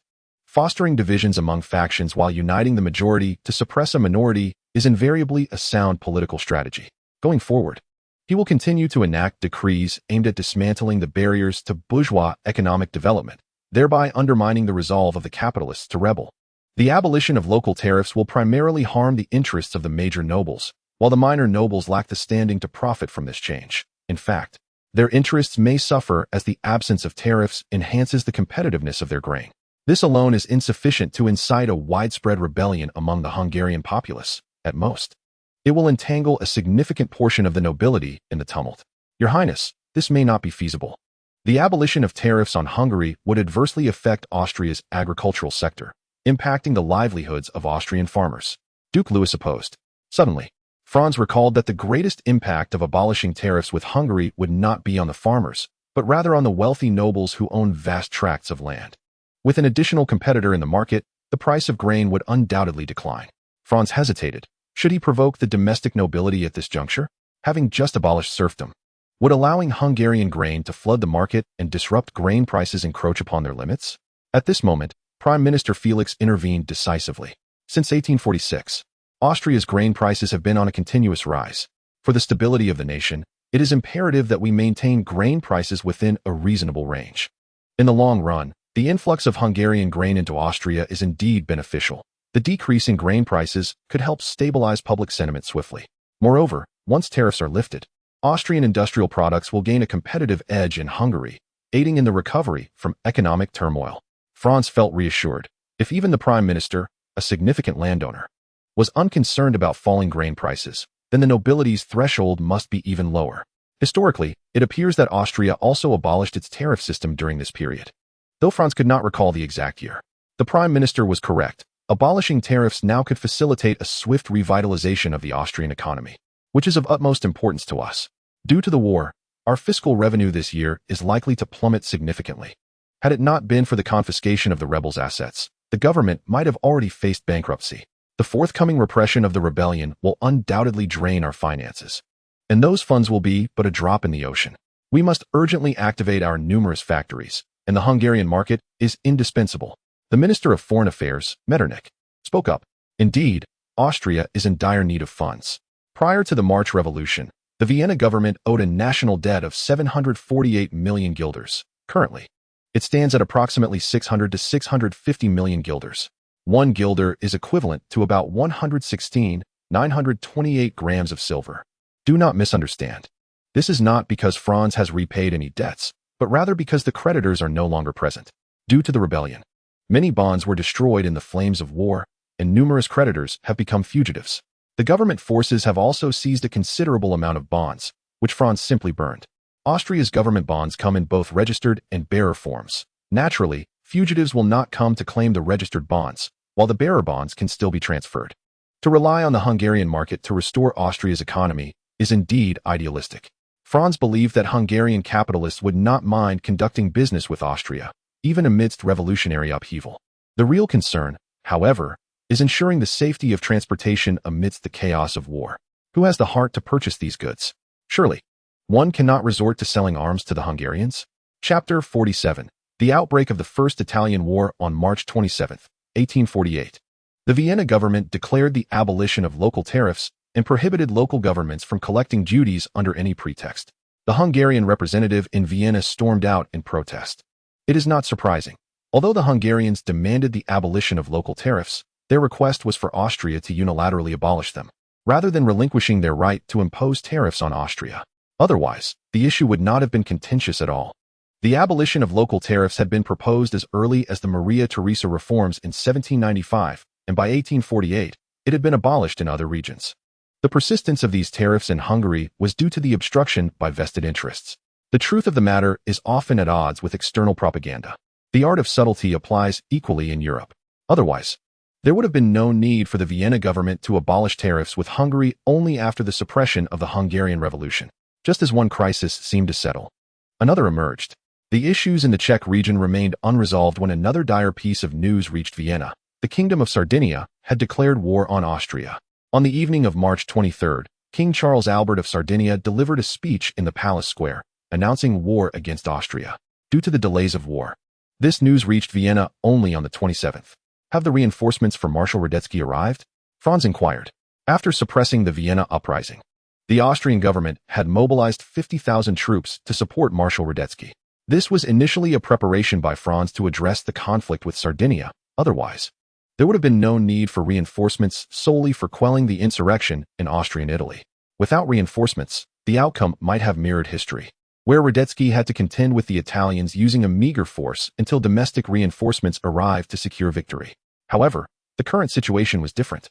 The Vienna uprising had been quelled prematurely, and other regions had yet to erupt in rebellion, allowing Austria to allocate resources to the Italian front. Just the day before yesterday, reinforcements had arrived in the Venice region, and operations to suppress the uprising had already commenced. Felix remarked, his face ashen. A mere Sardinian kingdom dares to challenge Austria at such a time. It is akin to disturbing a titan. Franz shook his head, noting that this Italian anti-Austrian sentiment was not solely represented by Sardinia. The Papal States, the Grand Duchy of Tuscany, and the Kingdom of Naples were also compelled by public sentiment to join the fray. Messages from the Austrian embassies in the Italian states had already indicated a need for heightened vigilance at home. Communicate with Marshal Radetzky. Let him engage in battle as he sees fit, and if he requires reinforcements, he may have to wait another month. Franz contemplated, deciding against discussing military matters with the cabinet, as they were largely inexperienced and likely lacked the military acumen to match his own. The risks of an outsider leading the military were too great. Following the outbreak of the revolution, the telegraph lines connecting Vienna and the Italian regions had been damaged. Franz was uncertain about the specific circumstances on the Italian front. All he could do was delegate authority and ensure that Marshal Radetzky was adequately supported in logistical matters. Historically, it was he who quelled the Italian insurrection and vanquished the armies of the various Italian states. With Austria's current advantages, there was no reason to anticipate defeat.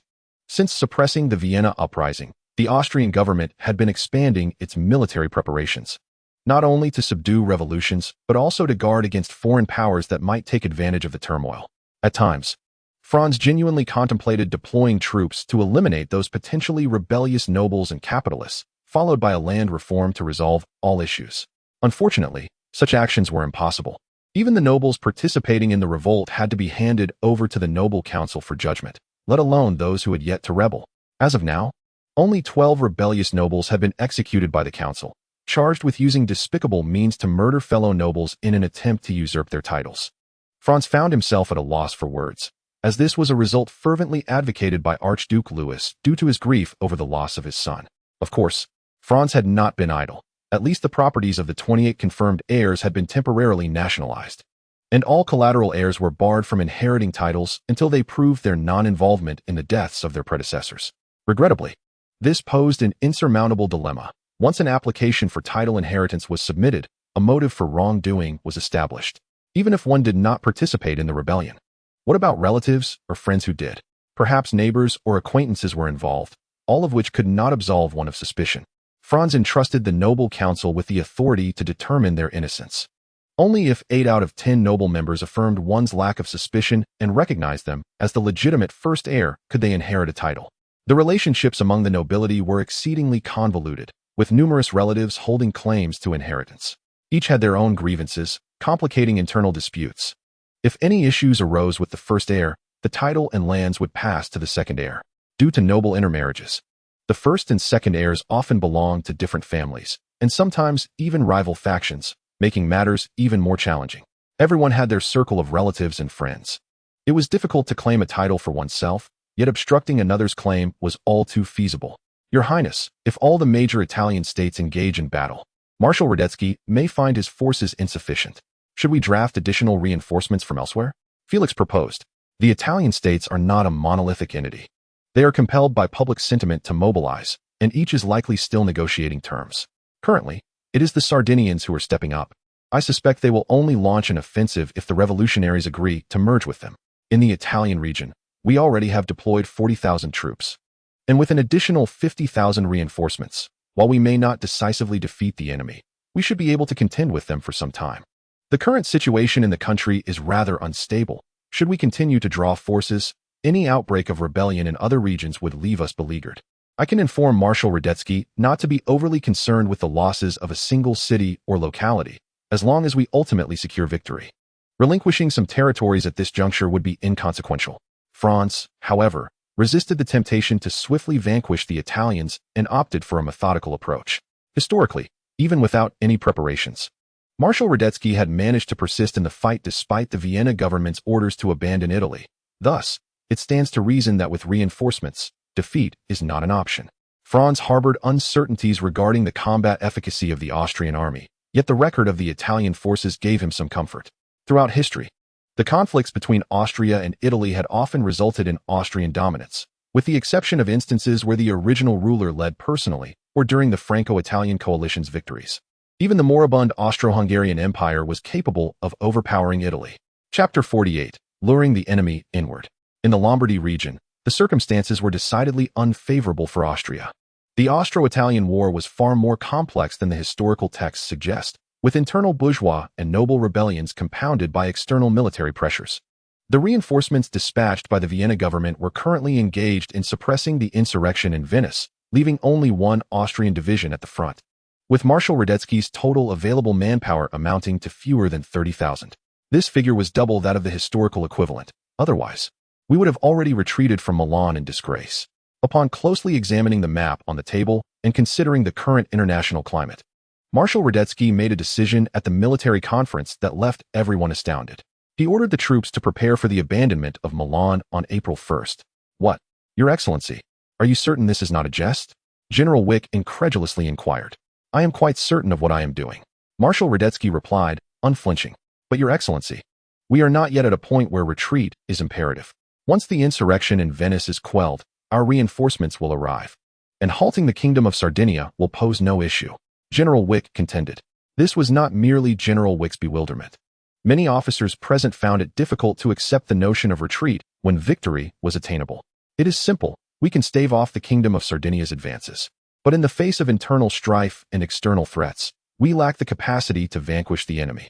The rebellious factions in Lombardy have already conspired with the Kingdom of Sardinia. Should we remain in prolonged standoff, the insurrection will persist indefinitely. This also encompasses political and economic dimensions. In any case, the Vienna government has vested me with full authority to address the Italian issue, and you are merely required to execute orders, Marshal Radetzky coldly elucidated. Relinquishing Lombardy would bear a significant burden upon him, potentially triggering a series of repercussions. Ordinarily, such a responsibility is one no commander would willingly shoulder. Marshal Radetzky's audacity in his actions is undoubtedly influenced by the directives from the Vienna government, which prioritize ultimate victory over the transient gains or losses of territory. He perceives that the higher echelons in Vienna have recognized the precarious situation in the Italian theater.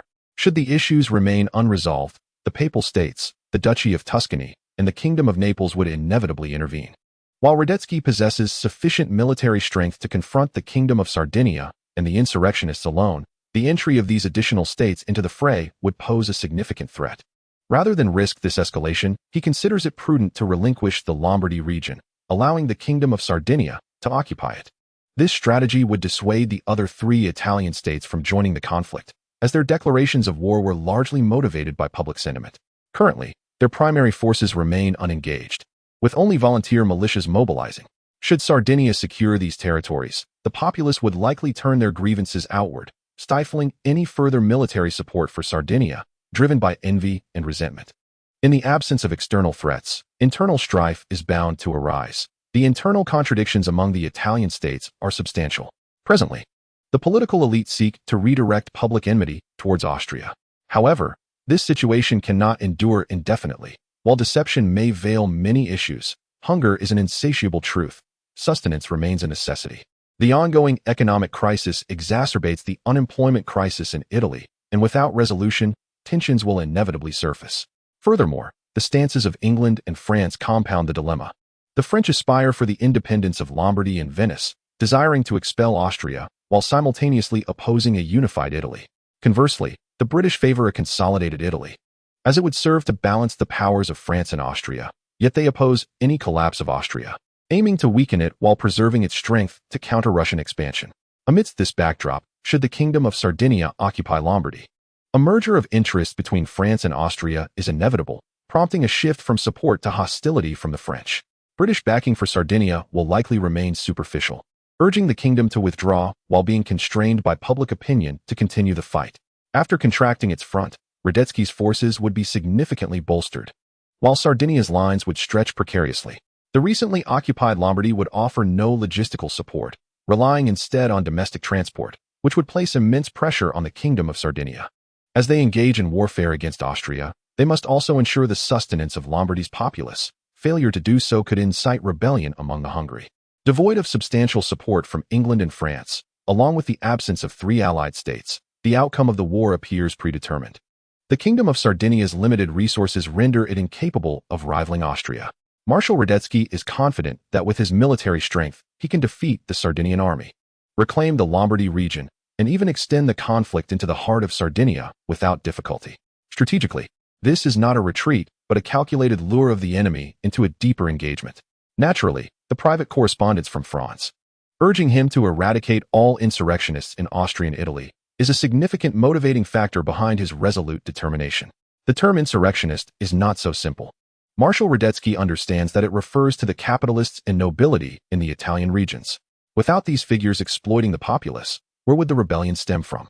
Should Lombardy be annexed by the Kingdom of Sardinia, it is likely that the vast majority of nobles and capitalists would align themselves with Sardinia, only to be swept up as insurrectionists once the war concludes. By seizing their fortunes to win over the hearts of the people, stability in Austrian Italy would soon follow.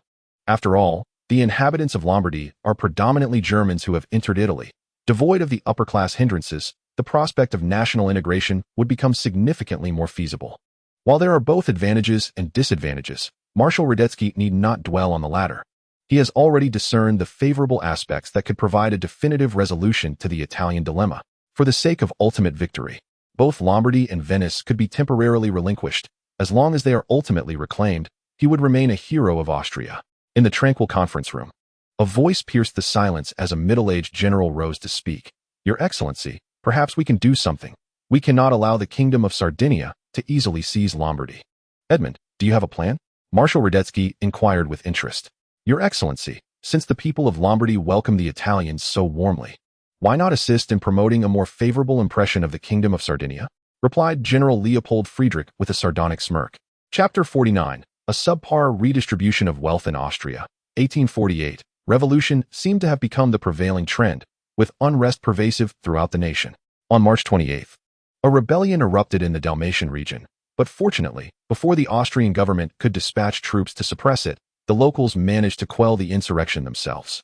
As Franz reviewed the intelligence in his hands, it felt as though a herd of wild horses galloped through his mind.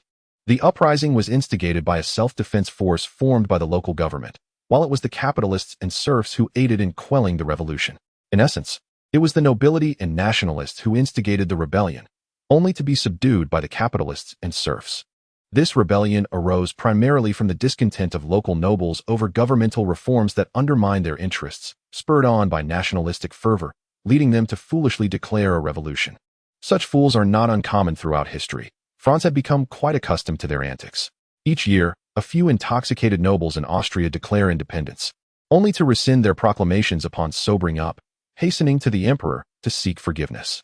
Born on the European continent, it seems these fools have been fortunate. For unless serious consequences arise, the emperor typically does not take action against them. The serfs assisting in quelling noble rebellions is a customary affair. The Vienna government has declared the abolition of serfdom, granting them personal freedom, yet these nobles audaciously wish to continue their subjugation. It goes without saying that such insurrection must be suppressed. It is a battle for freedom. Ironically, these nobles have even armed the serfs at their disposal to incite revolution, which is precisely why Franz deems them foolish. What astonished Franz, however, was the unexpected alliance formed between local capitalists and the Vienna government, who promptly aided in quelling the rebellion with remarkable swiftness, suggesting a premeditated conspiracy. Franz even harbored suspicions that perhaps the nobles and capitalists had conspired to incite revolution together, only for the capitalists to abandon them at the first sign of trouble. Dalmatia's significance within Austria is minimal, regarded as a dispensable border province. Economically backward and lacking strategic value, easily overlooked. Observing Franz's bewilderment, Prime Minister Felix provided clarity. Your Highness, this rebellion in Dalmatia was instigated by local noble officials, masquerading under the banner of loyalty to the crown, seeking greater power. After suffering losses, these rascals plotted a joint rebellion with Trieste, intending to establish a nation alongside the insurgents from Italy. Yet they forgot that the National Guard they wielded remained loyal to the empire. Thus, this rebellion was doomed to fail from its inception. Their geographical position dictates a profound economic reliance on the empire, and independence would swiftly lead to their decline.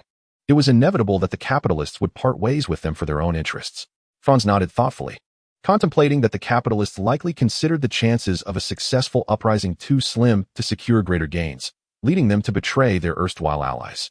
The foolishness of the Dalmatian nobles could only be attributed to their limited education, a plethora of ignorant individuals, compounded by greed which clouded their judgment. Let us send forth agents to seize their assets, while simultaneously rewarding those who participated in suppressing this rebellion, and we must implement the Emancipation Act without delay. Tax exemptions for the deserving capitalists for this year, and allocate a portion of land to the serfs who aided in quelling the revolt. Compensation must be provided to the families of the fallen. Realize that the execution of the Emancipation Act will take time. Complete liberation cannot be immediate. Thus serfs remain partially unfreed.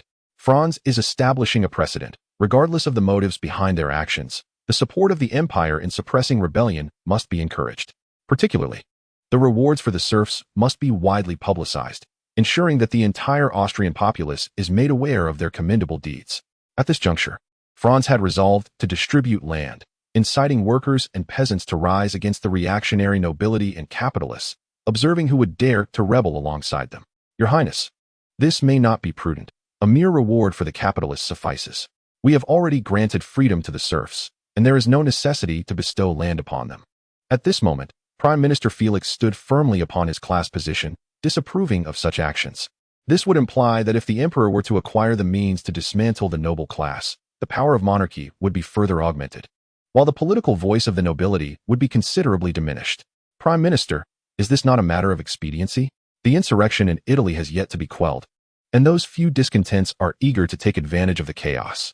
Prague could erupt into rebellion at any moment, while the Poles in Galicia are restive, and the ambitious Hungarians are preparing to further fragment this nation. At present, we must unite all forces available to us and decisively suppress these insurgents. As for the loyalists, they certainly deserve rewards. What is a small concession of land in this context? Undoubtedly, Franz was feigning ignorance.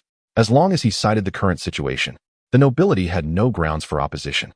If no nobles participated in the rebellion, Franz would truly find himself at a loss. With a portion of the nobility now in revolt, the heir apparent, as regent, had reason to question their loyalty. In this context, his support for the soon-to-be freed serfs became comprehensible. These individuals were largely illiterate, possessing a simplistic worldview, seeing matters in black and white. As long as they were allocated land and their bellies were filled, they would, for decades to come, remain Franz's most loyal subjects. And even their descendants would likely champion the Habsburg dynasty. Every ruler requires a solid foundation to uphold their reign. Currently, the foundation of the Austrian Empire lay with the nobility, a situation unlikely to change for quite some time. Franz merely added peasants to the ranks behind the nobility. Such matters were considerations for politicians. The vast majority of nobles would not contemplate such far-reaching implications, and even if articulated, few would believe them. After a moment's hesitation, Prime Minister Felix ultimately chose to acquiesce. Unlike in history, this time he was appointed by Franz, and his voice within the government did not carry as much weight. The dream of counterbalancing royal authority with political power was, for now, a distant fantasy. Seeing the Prime Minister concede, Franz naturally adopted a less confrontational stance. Achieving his objectives sufficed. It was no small task for Felix to bear the brunt of public discontent daily, so a degree of respect was warranted. Thus commenced the Austrian version of land redistribution, or rather, the suppression of insurrection and the allocation of land. Those not involved in rebellion had no need to fear the loss of their lands. Chapter 50. The Frankfurt Assembly on March 1, 1848. At the behest of the bourgeois liberal factions of Baden and Württemberg, a meeting of liberal representatives from various states was convened in Heidelberg. A total of 51 individuals attended the meeting, predominantly representatives from the South German states, among whom 4 hailed from Prussia, while merely 1 represented Austria. The assembly ratified the declaration to the German people and resolved to establish a 7-member committee tasked with preparing for the German preliminary parliament, which would serve as the precursor to the Frankfurt Assembly. Undoubtedly, this gathering represented Austria's interests inadequately. Regardless of others' perceptions, Franz would not acknowledge the legitimacy of this assembly. Previously preoccupied with domestic issues, he could not afford to divert his attention to such matters. However, now that the internal crisis has been contained, it is time to engage in the affairs of the German territories. Unlike in the past, Austria's bourgeoisie has suffered a significant blow, with the remaining individuals trembling in fear, apprehensive of being dealt with by the government. At this juncture, who would dare to stir up trouble? As the Frankfurt Assembly approaches, Austria's representatives remain unchosen. While a group of fugitives prepares to attend the meeting, Franz is perplexed about the capitalists' mindset. From the outset, their failure seems inevitable. Without the recognition of various governments, how can legitimacy be claimed? Prime Minister, what is your perspective on the capitalists' antics? Franz inquired. Your Highness, I believe it is best to disregard them. This meeting is inherently illegal, and we can simply refuse to acknowledge it, Prime Minister Felix responded with composure. During this era, Austria still possesses formidable capital, making it the most powerful state among the German territories. Franz frowned, clearly dissatisfied with this answer, recalling how the Austrian government had acted similarly in history with severe repercussions. As the parliament had approved the proposal of a lesser Germany that excluded Austria. In Franz's view, The Prussian kingdom is undoubtedly the puppet master behind this meeting, as evidenced by the initial exclusion of Austria. Do you genuinely believe that, Your Excellency? If we do not intervene, I predict the outcome will be the establishment of a lesser German empire that excludes Austria. Regardless of the meeting's legality, its influence among the populace is indisputable. Perhaps Austria has yet to feel the effects, but in other regions, the impact has already begun to spread. Once the public accepts this ideology, it lays the groundwork for Prussia's future unification of the aforementioned territories. Europe's coachmen are not to be trifled with, remarked Foreign Minister Metternich, who, although skeptical of the feasibility of unifying the German regions, opposes any attempts at such unification in pursuit of a balanced Europe. Currently, the Prussian kingdom has grown significantly stronger. If opportunities continue to be presented to them, their annexation of the northern German territories will not pose a challenge. This presents a considerable threat to Austria. Historically, during this period, Metternich had already exited the political arena, losing his voice and power to prevent such occurrences. Yet, as Austria's foreign minister, he must now take action. And disrupting the Frankfurt Assembly is the first step. This was also the purpose of Franz appointing him to the cabinet. In diplomatic matters, few in the world could rival him, despite the collapse of the Vienna system he had established. Mr. Metternich, do not indulge in alarmist rhetoric here. What are these capitalists? Can they truly represent public opinion? The governments of various nations would not acknowledge their legitimacy. This so-called German parliament could hardly exert influence beyond Frankfurt. Felix retorted sharply. Let us not forget the capitalists' sway over the public. Through their newspapers, they can shape the discourse of an entire region. As far as I am aware, the Prussian government has engaged in clandestine communications with them. Once an agreement is reached, the capitalists will support the unification of the German Confederation under Prussia. And we shall inevitably find ourselves at war with the Kingdom of Prussia. Metternich nearly roared, watching the two men grow flushed with anger, on the verge of physical confrontation.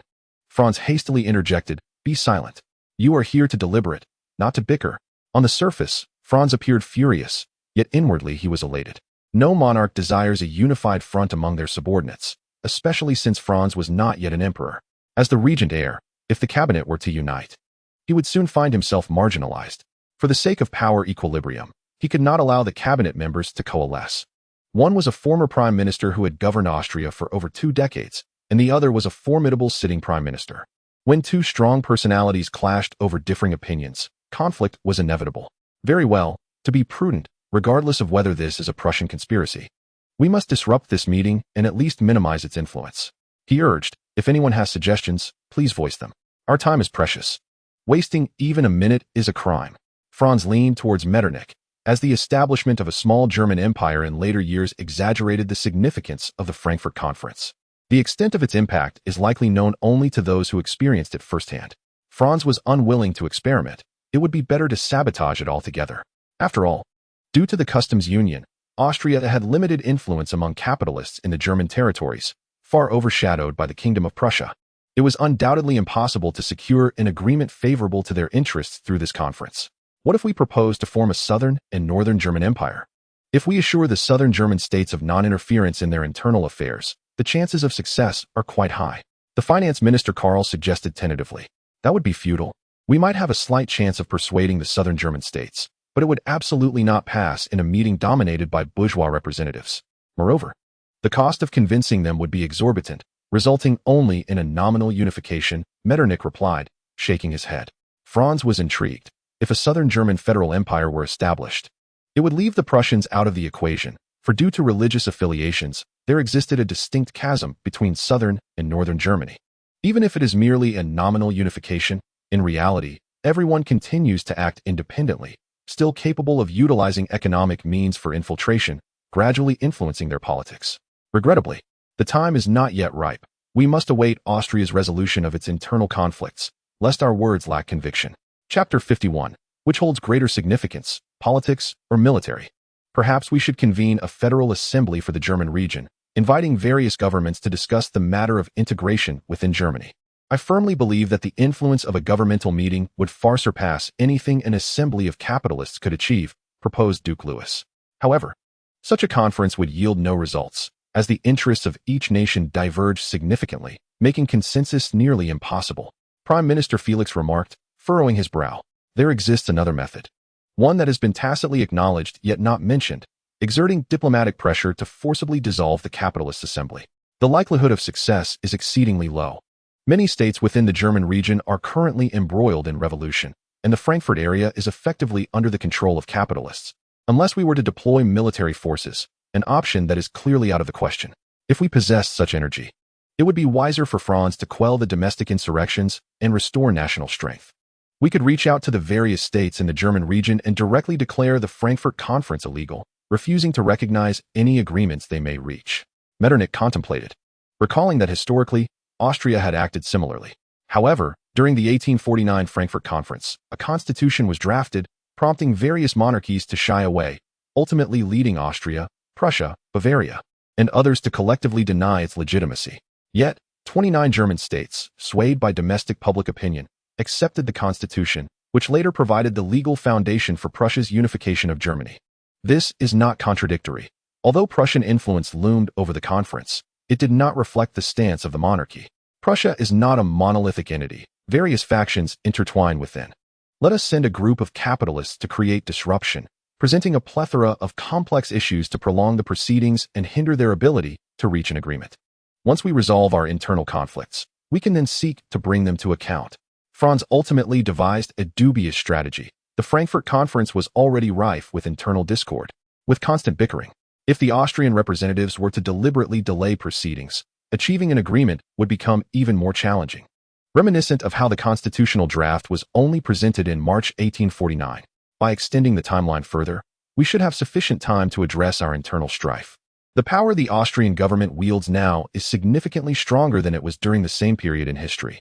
Your Highness, we could also engage in a war of public opinion, for the organizers of this conference are the bourgeoisie, who do not represent the German populace. They are merely leveraging their resources to create momentum, and most of the so-called representatives are not directly elected by the people. We can unveil the atrocities of the capitalists, declaring to the populace that this is a conspiracy by the capitalists to transform everyone into enslaved laborers.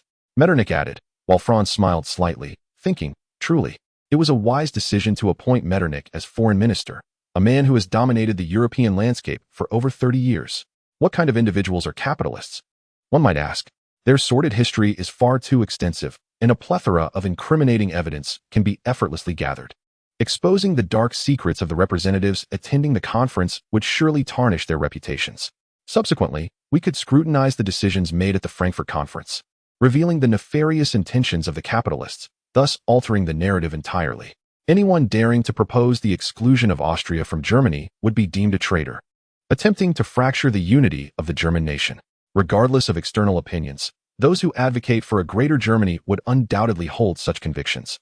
The clash between the ideologies of Greater and Lesser Germany would incite infighting among the capitalists themselves, even if they are reluctant to engage in conflict. The representatives from Austria could certainly instigate discord. Scandals need not exist. They can be fabricated, such as by proposing legislation favoring the capitalists, with no fear of the assembly rejecting it, thus rendering the Frankfurt Conference a farce. The very context of this conference's convening stems from the inability of various state governments to suppress domestic revolutionary movements, thus allowing the assembly to take place, primarily to divert attention. At a time when revolutions blaze fervently, a multitude of capitalists, instead of addressing issues at home, convene in Frankfurt, provoking inevitable associations. Despite the faade of representatives being democratically elected, this is mere pretense. Conducting a nationwide election in this era is no simple task. Any sensible government would obstruct such initiatives, rendering the vast majority of electoral activities impossible. Hence, from the outset, this conference bore no relation to the general populace. It merely represented the interests of the capitalists. Just as discussions ensued on how to disrupt the Frankfurt Conference, a middle-aged officer rushed in, exclaiming urgently, "Your Highness, urgent military matters." Franz furrowed his brow and replied, "Bring in the battle report. Cabinet meetings cannot be interrupted, but exceptions are made for urgent military matters," still requiring Franz's consent. Upon receiving the report, Franz examined it with seriousness. Milan had fallen, the Lombardy region was nearly entirely lost, and the flames of war had now reached the Venetian area. After reviewing the report, Franz handed it directly to the Chancellor for circulation among the cabinet members. The contents of the report were exceedingly vague, failing to clarify many matters. Aside from indicating that the Austrian army suffered significant losses under the dual pressure of internal and external Italian forces, It provided no detailed account of the specific losses or the reasons for defeat. Franz understood that this was not the style of Marshal Radetzky. Even in the face of defeat, he would not fail to articulate a clear battle report. Under normal circumstances, a defeat would typically prompt a call for assistance. Marshal Radetzky's report indeed requested reinforcements, yet it did not demand an immediate dispatch of troops, implying a reliance on domestic resolution. This can only suggest one interpretation. He is orchestrating something clandestine. To maintain secrecy, he has obscured numerous critical details. Your Highness, this battle has been lost at an inopportune moment, remarked Foreign Minister Metternich, his brow furrowed. Indeed, the timing is far from ideal. Are they not preparing to disrupt the Frankfurt Conference? This defeat has further tarnished Austria's reputation. The ramifications extend to diplomatic negotiations, placing Austria at a disadvantage. Gazing at the map and reflecting on historical events, Franz appeared to grasp Marshal Radetzky's strategy. All European politicians understand that the current domestic and international circumstances do not permit Austria to falter on the Italian front.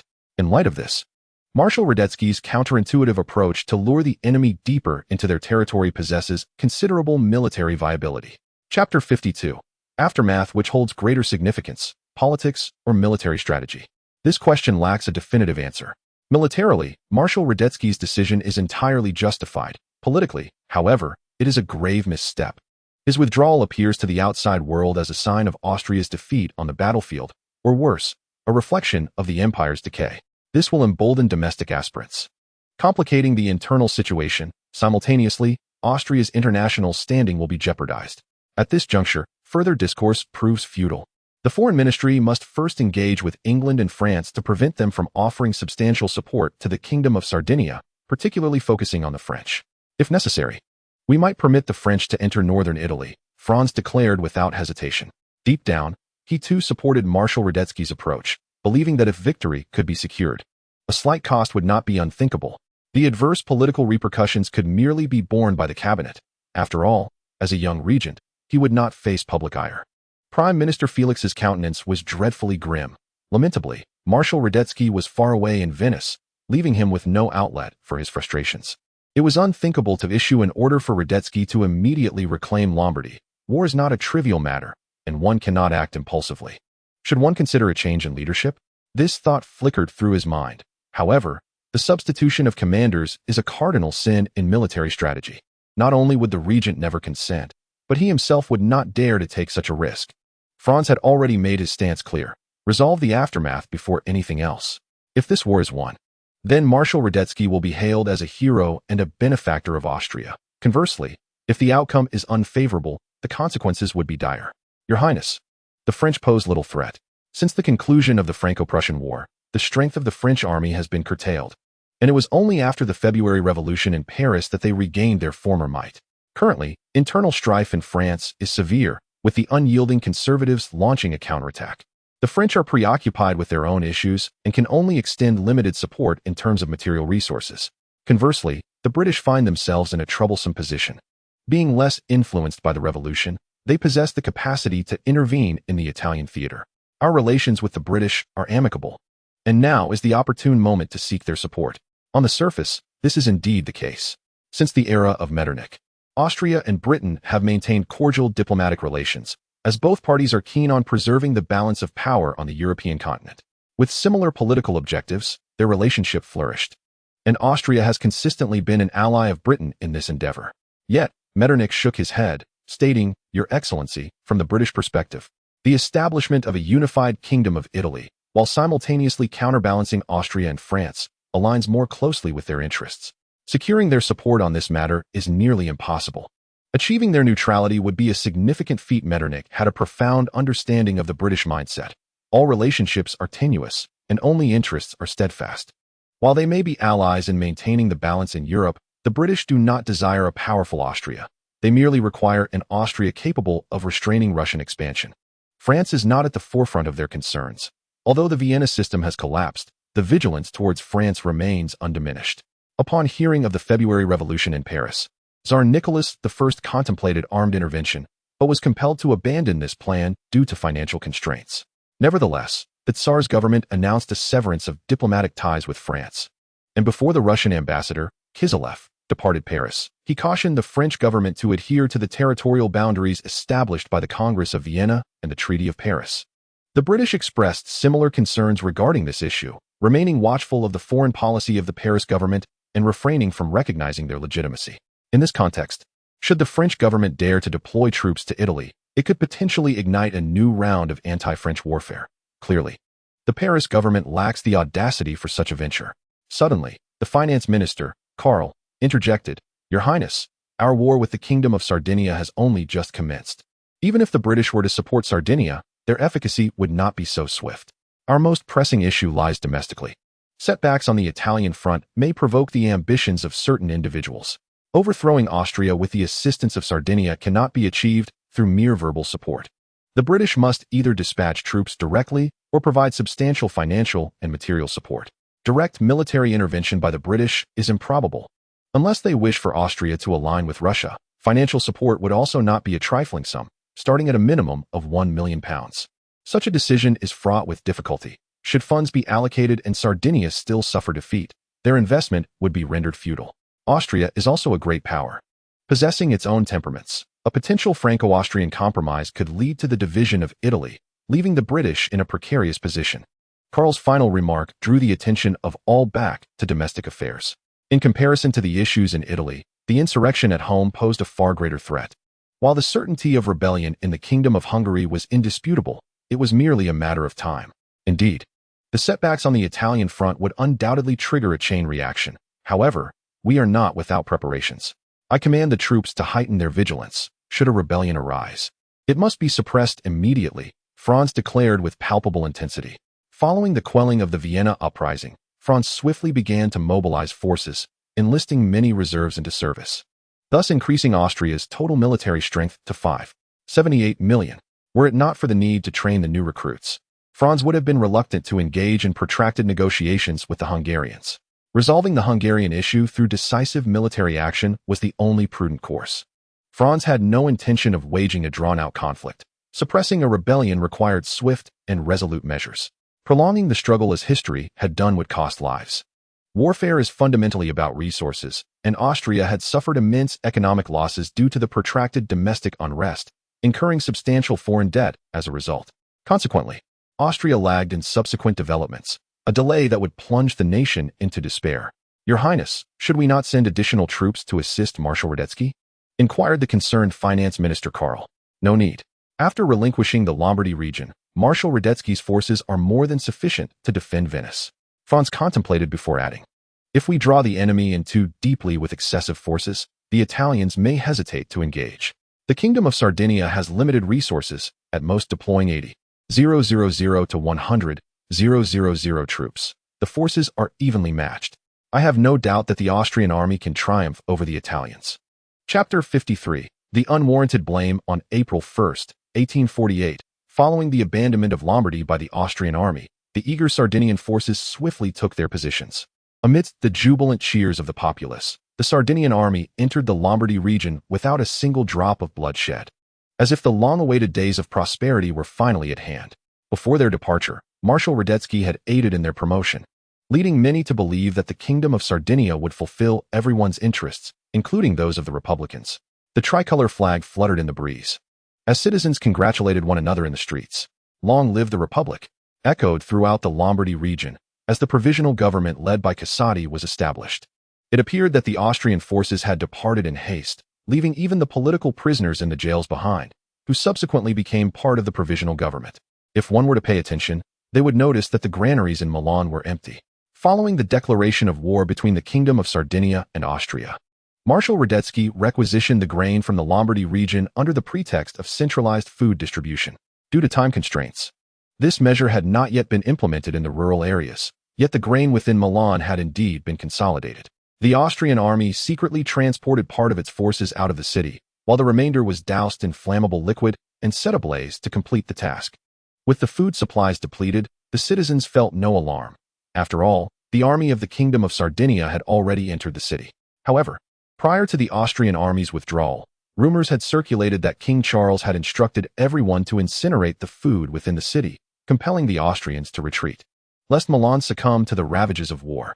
Consequently, Marshal Radetzky dispatched individuals 2 days in advance to destroy the majority of the food supplies, while Austrian soldiers urged the populace to extinguish the flames. The citizens of Milan, yearning for independence, resolutely refused to yield, exhibiting remarkable bravery, even when faced with brutal reprisals. They remained unbowed. Ultimately, they triumphed, successfully incinerating the granaries and forcing the Austrian forces to retreat, thereby preserving the city of Milan. President Casati, riding high on the winds of success, had just concluded a rather unfriendly meeting with General Badoglio of the Kingdom of Sardinia, which promptly soured his good spirits. The timid Sardinian army did not dare to pursue the retreating Austrians, which was a disgrace to the great Italian nation. Unlike in history, this time the Austrian forces had withdrawn on their own accord, rather than being driven out. The insurgents within the city had long been quelled. The military under Casati's provisional government was still in the process of formation, and he himself had only recently emerged from prison. Under such circumstances, one must bow their head. The provisional government lacked the leverage to negotiate terms with the Kingdom of Sardinia. With no pursuit of the enemy, Casati found himself powerless. As the provisional government was unable to dispatch troops to chase after the fleeing forces, the newly appointed Minister of the Interior, Zelaya, hurriedly approached, exclaiming, "Your Excellency, the city is out of food. We lack the means to supply our allied forces." This was an awkward predicament. These issues should have been identified earlier, but unfortunately, while the food was being set ablaze, they were all incarcerated. Coupled with their lack of governing experience, everyone was engrossed in celebrating their hard-won victory, oblivious to the pressing matter of provisions. Casati, in a moment of fanciful thinking, inquired, "What shall we do? I just made a promise to provide supplies to the Sardinian army. Can we requisition a batch of food from the populace in an emergency?" Zelaya explained, "Your Excellency, that is impossible. To defend Milan, the Austrians requisitioned all the food in the city, and everyone is subjected to a rationing system, receiving provisions for only 2 days at a time. To defeat the Austrians, the Kingdom of Sardinia deployed spies to burn the food supplies in Milan. Our people even collaborated in their efforts. In truth, the Austrian forces in Milan were not without combat capability. It was precisely because we destroyed the granaries that they fled in disarray." Feeling duped, Casati could no longer contain his fury, cursing, "Damn it! The Sardinians did this on purpose. They never mentioned the burning of supplies when I promised to provide provisions to the army that entered the city. They are deliberately mocking us. It is not as straightforward as it seems. During the recent conversation, the Sardinians intentionally plotted to annex Lombardy. This is their conspiracy." Upon hearing this news, Zelaya was visibly alarmed, his complexion turning ashen. The provisional government currently possesses no leverage, and should the Sardinians resort to threats involving food supplies, they would have no choice but to comply. He hastily remarked, "Your Excellency, we must take action. They promised to supply us with provisions when they set our fields ablaze. Otherwise, our men will not cooperate." Casati also grasped the urgency of the situation. This was not a matter to be resolved through mere invective. Even if the intention was to merge with the Kingdom of Sardinia, they would demand a fair price. Such a transaction could not be so easily executed. "You are correct. We must disseminate this information immediately and alert our people to remain vigilant. I fear the Sardinians may act out of humiliation and turn against us." At that moment, King Charles Albert of Sardinia reveled in the triumph of acquiring Lombardy without bloodshed. The higher echelons of the Sardinian kingdom were either celebrating or contemplating strategies for annexing the Lombard region, and overall, there was an overwhelming sense of optimism. They were blissfully unaware that a calamity was looming, as all were politicians, perceiving matters from divergent perspectives. To deliberately relinquish the Lombardy region is not a concept a politician would conceive. It is crucial to recognize that the current situation in Austria is far from favorable. A conventional approach would entail focusing efforts on quelling the rebellion, executing a harsh example to deter aspiring usurpers. In the Sardinian military camp in Milan, mealtime had arrived. Yet the provisions promised by President Casati had yet to materialize. Senior officers remained unconcerned, having been invited to a banquet by the city's social elite. Regardless of the food shortage, these prominent figures would not go hungry. The saying that European nobility is like a close-knit family holds true. The nobility of the Milan region shares a deep-seated connection with that of the Kingdom of Sardinia, blood ties that are not easily severed. Colonel Manstew, who remained behind, was troubled. It was mealtime, and the soldiers were looking to him for guidance. Had they not been collectively enduring hunger, there might have been an uprising amongst the troops. Even so, Colonel Manstew faced his own challenges, striving to reassure the men and urging the provisional government to expedite the delivery of supplies. The Austrians had withdrawn hastily, entering the city before adequate preparations were made, leaving their resources 20 miles outside the city in their encampment. Thus, they had no choice but to appeal to the provisional government for assistance. Chapter 54. The accidental marshal title, believing himself to have been duped. President Kazadi naturally disregarded the Sardinians' raucous antics. Even if he were inclined to provide assistance, he lacked the resources to do so. The common populace held only a scant amount of provisions, and it would not be long before they too would seek aid from the provisional government. Presently, only a select few nobles and capitalists possessed any substantial food supplies, and even their stocks were likely limited. After all, they were not engaged in the grain trade. Who among them would hoard a surplus of provisions without cause? If such a situation were to exist, the Austrian army would have long since come to requisition supplies. In any case, Austria has lost the people's support here, so there is no need to worry about adverse repercussions. Ultimately, the food supplies are beyond the reach of President Kazadi. The provisional government is, to put it bluntly, merely a makeshift assembly. And whether or not it is recognized is a separate matter altogether. One has only to observe that after the Sardinian army entered the city, the high-ranking generals swiftly colluded with local nobles and capitalists, paying little heed to this provisional government. The ambition of the Kingdom of Sardinia to annex Lombardy is hardly a secret among the upper echelons. Once an agreement is reached with the local power brokers, the provisional government could easily meet its end. As the food supplies remained elusive, Franz too found himself at a loss. Compelled to appease the military while dispatching envoys to seek the intervention of leaders attending the banquet, the initial joy of entering the city has now dissipated. Were it not for the fervor of patriotism sustaining them, the Sardinian troops would have certainly showcased the wrath of soldiers. Hunger is bearable. One meal missed will not be fatal, and in this era, soldiers are accustomed to hardship. In many regions, it is common to have only 2 meals a day, so going to bed hungry is hardly unusual. Thus, the first night passed, but by early the next day, the returning officers from the banquet confronted the provisional government, seeking accountability. They had already been looking for an excuse to dissolve the provisional government to achieve their strategic goal of annexing Lombardy. And now an excellent pretext had presented itself. A turning point in history occurred, for Marshal Radetzky had been prepared. Kazadi and his compatriots were swiftly imprisoned, leaving them no time to negotiate with the Kingdom of Sardinia. By the time they were released, the Sardinian army had already arrived outside Milan, and negotiations had only just begun. With events unfolding as they did, the Kingdom of Sardinia would naturally not let the matter rest, directly negotiating with a gun to Kazadi's throat. Under such circumstances, one must bow their head. Undoubtedly, at this juncture, Kazadi lacked the courage to refuse and was compelled to accept all of Sardinia's terms.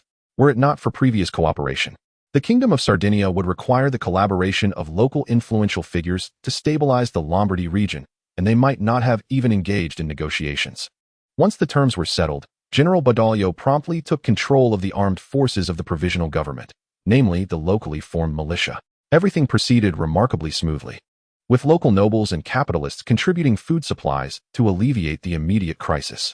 However, Badoglio found little joy in this. Milan was out of food, and the entire Lombardy region was facing a shortage. The locals assertively claimed that they had burned the granaries and driven away the Austrian army, now awaiting provisions from the Kingdom of Sardinia. Badoglio could swear by God's name that he had never dispatched anyone to incinerate those granaries, yet sadly, even he did not believe his own words. In the midst of battle, incinerating the enemy's provisions is indeed a strategic maneuver, capable of securing the city of Milan without bloodshed. Can one truly argue that such actions are misguided?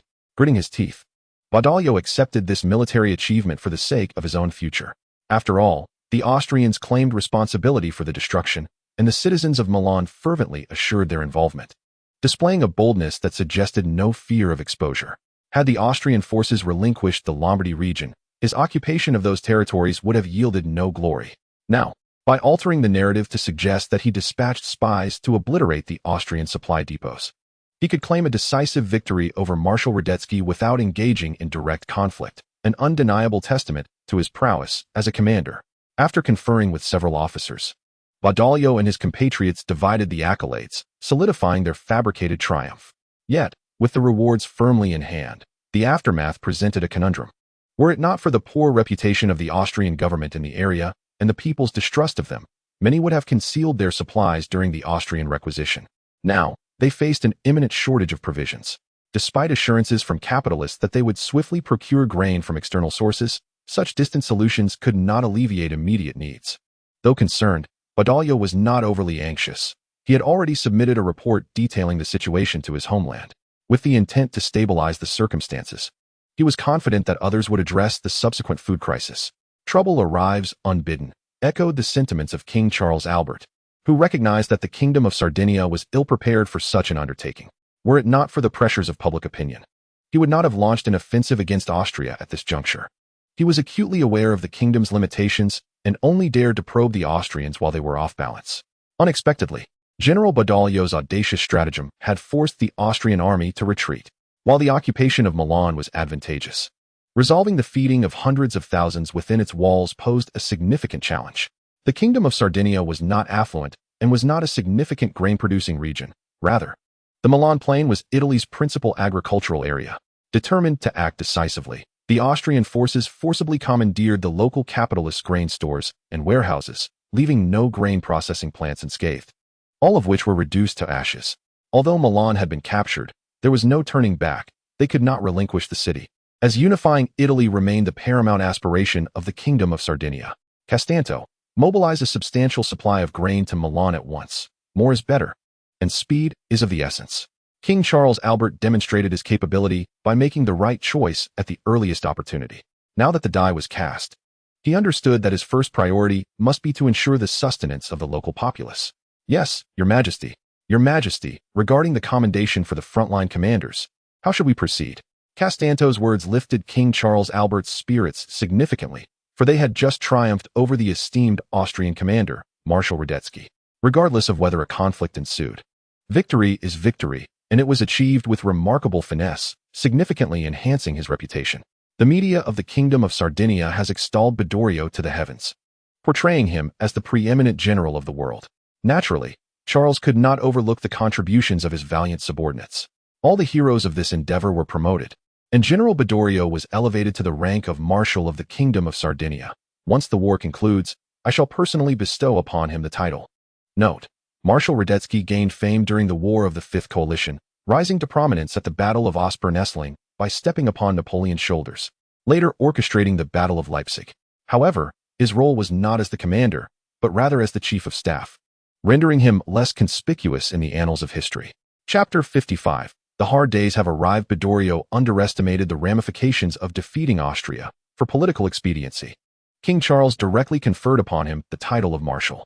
For the Italians, this era's triumph over Austria was exhilarating. Should victories continue, it is likely that various Italian states would bestow upon him the rank of Marshal.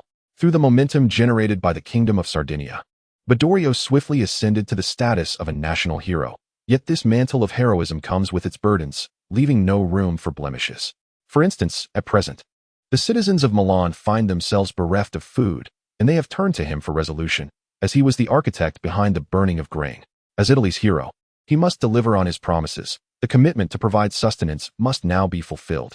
General Badoglio's political acumen remains commendable, or rather, he should now be addressed as Marshal Badoglio. Even though his formal elevation has yet to occur, it bears little significance. The Lombardy region is vast, and it is implausible for the Austrian forces to seize all provisions in a short time frame. Though the merchants have exhausted their supplies, the noble estates invariably retain a portion for their personal use. He urged domestic grain transport while simultaneously persuading the Lombard nobility to procure some provisions from their estates. Unfortunately, during this era, the light industry in Lombardy has flourished, with most nobles selling their grain to processing factories. Currently, as it is spring planting season, few have substantial reserves. After scouring the vicinity, Badoglio found, regrettably, that his efforts yielded but a meager return, having already been depleted. Your Excellency, the grain from our homeland has yet to arrive, and the supplies we have gathered in the city are exceedingly limited. Under the current circumstances, combined with our military rations, we can sustain ourselves for no more than 3 days. The requisition teams dispatched may yield some results, but they have already been pillaged by the Austrians. The surrounding areas of Milan are unlikely to provide significant contributions. Major General Manstu lamented, his brow furrowed in worry. At this juncture, the grain from the Kingdom of Sardinia was indeed en route to the city of Milan. However, the transportation infrastructure in Italy during this era was quite inadequate, with capacity severely limited.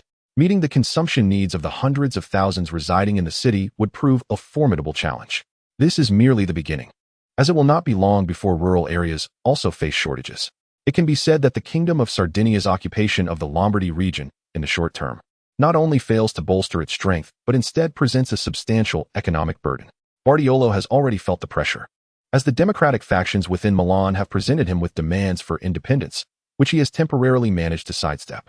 Furthermore, during this period of grain shortages, the populace has been compelled to rely on the Kingdom of Sardinia, thus preventing any unrest. However, once the crisis abates, the situation may very well shift dramatically. I shall elucidate this predicament to the citizens. Currently, many residents still possess a modicum of stored grain, but beginning tomorrow, rations will be reduced to only 70%. Coupled with the grain collected from the surrounding areas of Milan, this should sustain the populace for 5 or 6 days, by which time domestic supplies should arrive. Marshal Bardiolo analyzed that, undoubtedly, reducing the grain distribution will incite public discontent, yet he has exhausted all conceivable solutions and cannot conjure grain from thin air. The Kingdom of Sardinia lacks a foundational presence in the Lombardy region, and to maintain stability in Milan, it must depend on the local aristocrats and capitalists. This includes the distribution of rations, which must be executed by these local power brokers. These individuals are far from virtuous. Thriving under Austrian rule is not a feat for the meek. While Marshal Bardiolo remains oblivious, the underground black market has already commenced operations. Those who pay attention would notice that the grain sold here is sourced from the city's relief supplies. Corruption, a legacy of the Austrian era, persists, with local nobility serving as instruments of Austrian governance and inheriting this dubious tradition. The capitalists, even less scrupulous, cannot resist the temptation of profit. Even some officers within the Sardinian army have become involved. When distributing grain, a mere deduction can yield a significant sum. How could they possibly relinquish such an opportunity? The losses incurred during the war must be compensated, and now, with the rations being curtailed, it conveniently allows them to prosper. Perhaps Marshal Bardiolo is genuinely unaware. Or perhaps he feigns ignorance. In any case, while all were meant to receive 70% of their rations, the populace ultimately receives less than 50. Moreover, the remaining provisions are often mixed with various unsavory ingredients. For the fortunate, the bread may merely contain bran and some straw powder, but for the unfortunate, the dark bread may well include sawdust, leaves, and pebbles. There is nothing unattainable, only the unimagined. Fortunately, the lower classes have long acclimatized to such fare. After all, the black bread they typically consume serves dual purposes. It can also be wielded as a makeshift weapon in times of conflict. The economically able among the populace have increasingly turned to the underground market, though, to be precise, this should not be labeled a black market, as it operates openly and with apparent legitimacy. However, prices have risen slightly, particularly the cost of food, which has surged to over 10 times pre-war levels, causing even some members of the petite bourgeoisie to express their discontent.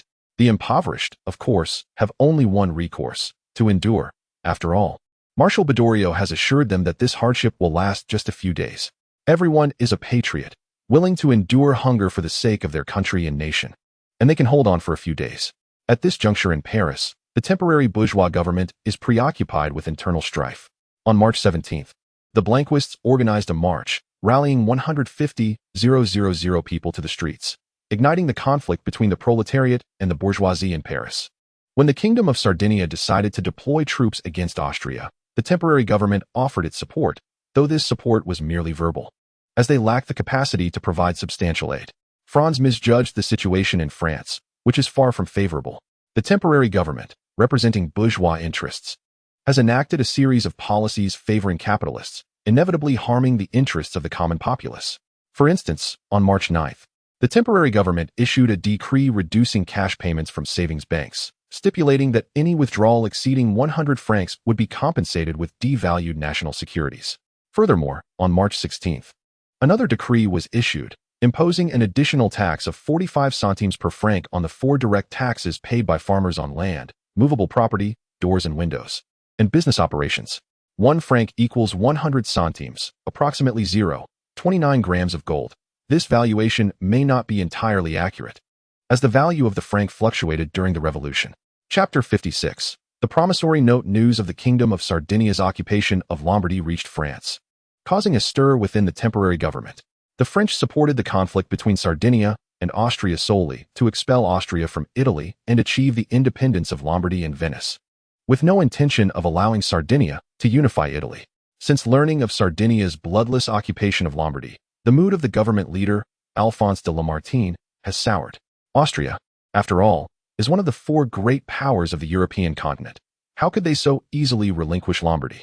The correct course of action would have been for them to engage in a mutually destructive battle with the Sardinian forces, subsequently unable to suppress domestic insurrections, thus being compelled to abandon the Italian territories.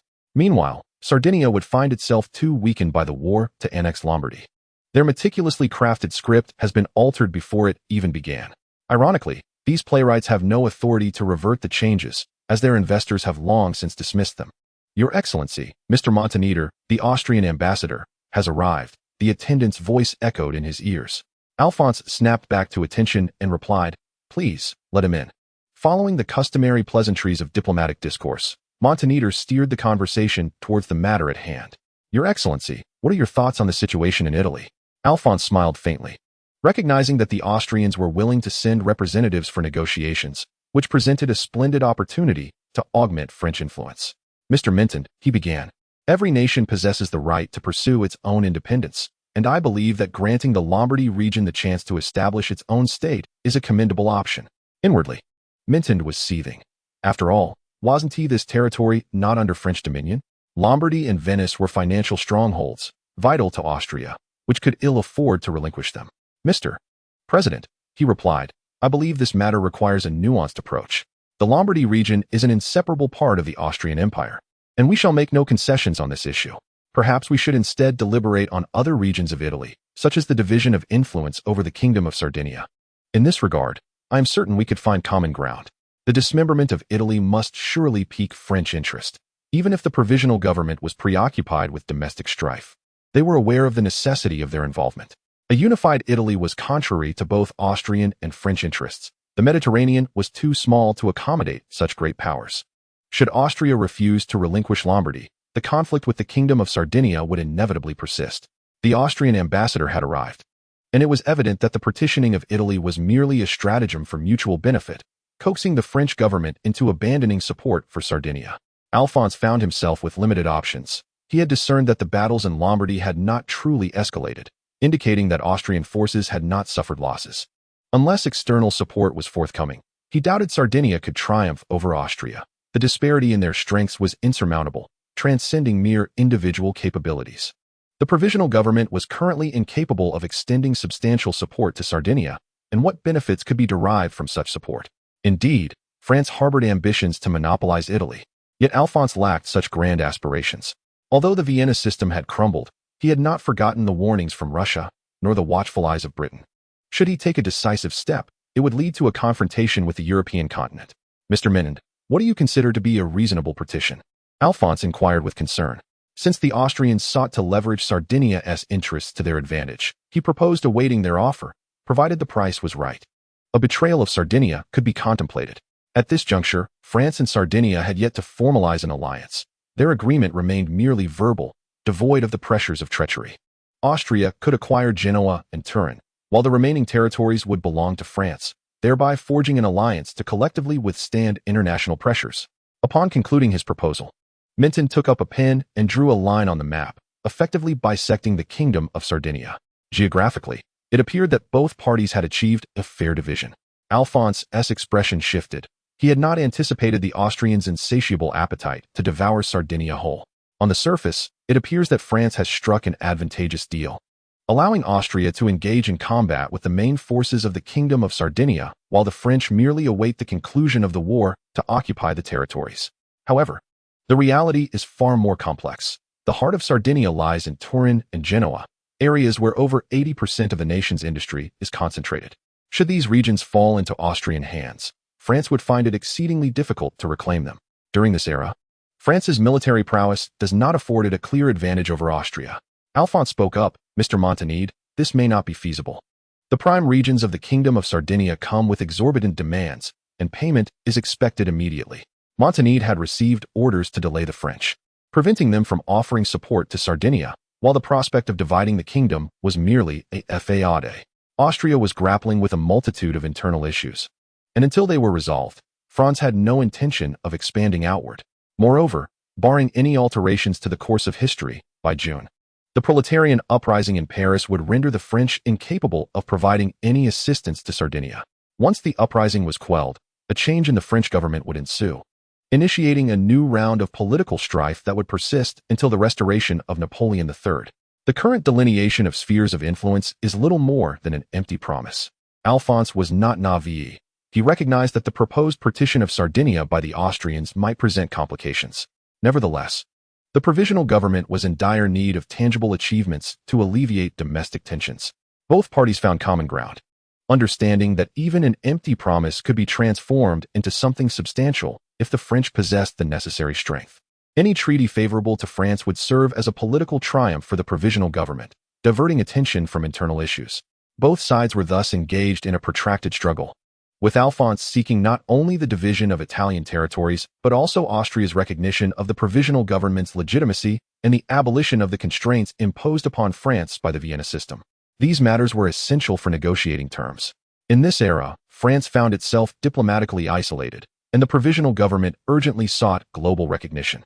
The much-maligned July monarchy, in truth, had not erred in its diplomatic approach. Since the onset of the Franco-Prussian War, the French government had assumed the role of Europe's pariah, unable to adopt a position of complacency. The provisional government, too, could not afford to be overly assertive, as evidenced by the reactions of the Russians. Had there been financial backers, forces would have surged into Paris. Chapter 57. The plan of John Bull while deceiving the Parisian government. The Austrian Foreign Ministry remained mindful of the London government. During this era, the British Empire still held significant power. As the sole industrial nation in the contemporary world, it was an opportune time for them to assert their dominance. Fortunately for Britain, its limited geographical size constrained population growth. Otherwise, the prospects for challengers would have been bleak. The revolutionary wave of 1848 did not spare the British, although in comparison to France and Austria, their troubles seemed trivial. The ambitious, yet underqualified revolutionaries were swiftly suppressed by the authorities before their aspirations could materialize, culminating in a few hasty strikes that marked a premature conclusion. Franz was acutely aware that the ongoing Sardinian War was, in essence, a scheme orchestrated by the British, even before the Kingdom of Sardinia dispatched its troops. British Foreign Secretary Palmerston had been lobbying King Charles Albert. In this context, Austria's diplomatic endeavors in London were destined to bear no fruit. Moreover, the reliability of the British was far from reassuring, as they were prone to shifting allegiances whenever it suited their interests. Fortunately, Franz did not harbor hopes of securing British support. The ambassador to Britain, Humlauer, had a straightforward objective: to persuade pro-Austrian members of parliament to thwart the London government's provision of substantial assistance to Sardinia. Prime Minister John Russell of Downing Street was contemplating the prevailing global situation, particularly the French question. The newly established provisional government had extended a gesture of goodwill towards the British Empire, yet Russell hesitated on whether to accept it. The Vienna system had collapsed, leaving the future political landscape of Europe in uncertainty.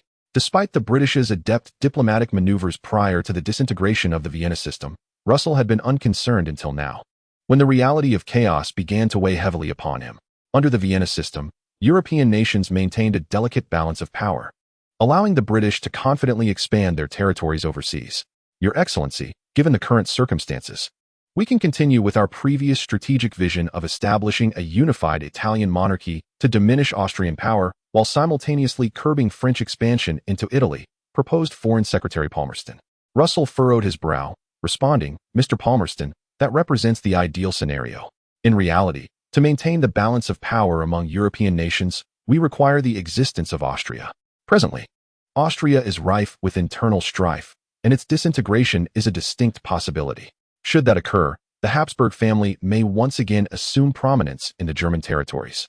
The call for unification in Germany is gaining momentum, and with the Habsburgs' prestige, unification could indeed become a reality.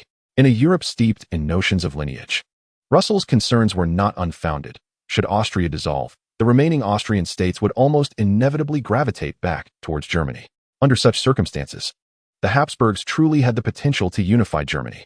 The idea of conquering the world through sheer power was no mere jest. Even if it were not the Habsburgs, the Prussians could just as easily rise to unify Germany. The emergence of a consolidated German empire would not bode well for the British. Franz too contemplated the prospect of relinquishing Hungary and Italy to instead forge a German empire. However, upon careful consideration, he resolutely dismissed this temptation. While unifying Germany might seem straightforward, the internal conflicts posed a significant challenge. At the very least, he could not subdue the Prussians. as the distinctions between the Catholic south and the Protestant north of Germany were stark and pronounced.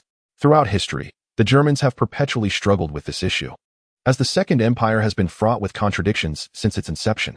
This merely pertains to the Lesser Germany. Should a Greater Germany be established, the contradictions would undoubtedly intensify, with the balance of power between Northern and Southern Germany leading to internal strife that could be overwhelming.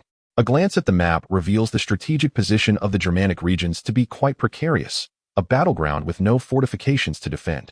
Even if Franz harbored boundless confidence, he would scarcely believe himself capable of vanquishing France, subduing Russia, and simultaneously contending with England amidst continuous internal turmoil. The notion of unifying the Germanic territories without relinquishing the Austrian Empire, as Franz suggests, is but a fanciful dream, reminiscent of Napoleon's solitary endeavors against the major powers of Europe. Otherwise, there would have been no need to await him. The conclusion of the Franco-Prussian War would have presented the optimal moment for Austria to unify Germany. Undoubtedly, intelligent minds were not confined to Franz alone. Metternich resisted temptation and established the Vienna system, refraining from the folly of unifying Germany. A bird in the hand is worth two in the bush. The consolidation of the current Austrian Empire, in reality, does not significantly differ in comprehensive national strength from the unification of the Germanic regions. Gradual development and patience, biding time for the right opportunity, is indeed the path to success. Should one advance, they may pursue the deer of the European continent and seek to reconstruct the Holy Roman Empire. Should they retreat, they may roar in southern Europe, becoming a regional power. Austria's situation may not be as dire as we might envision.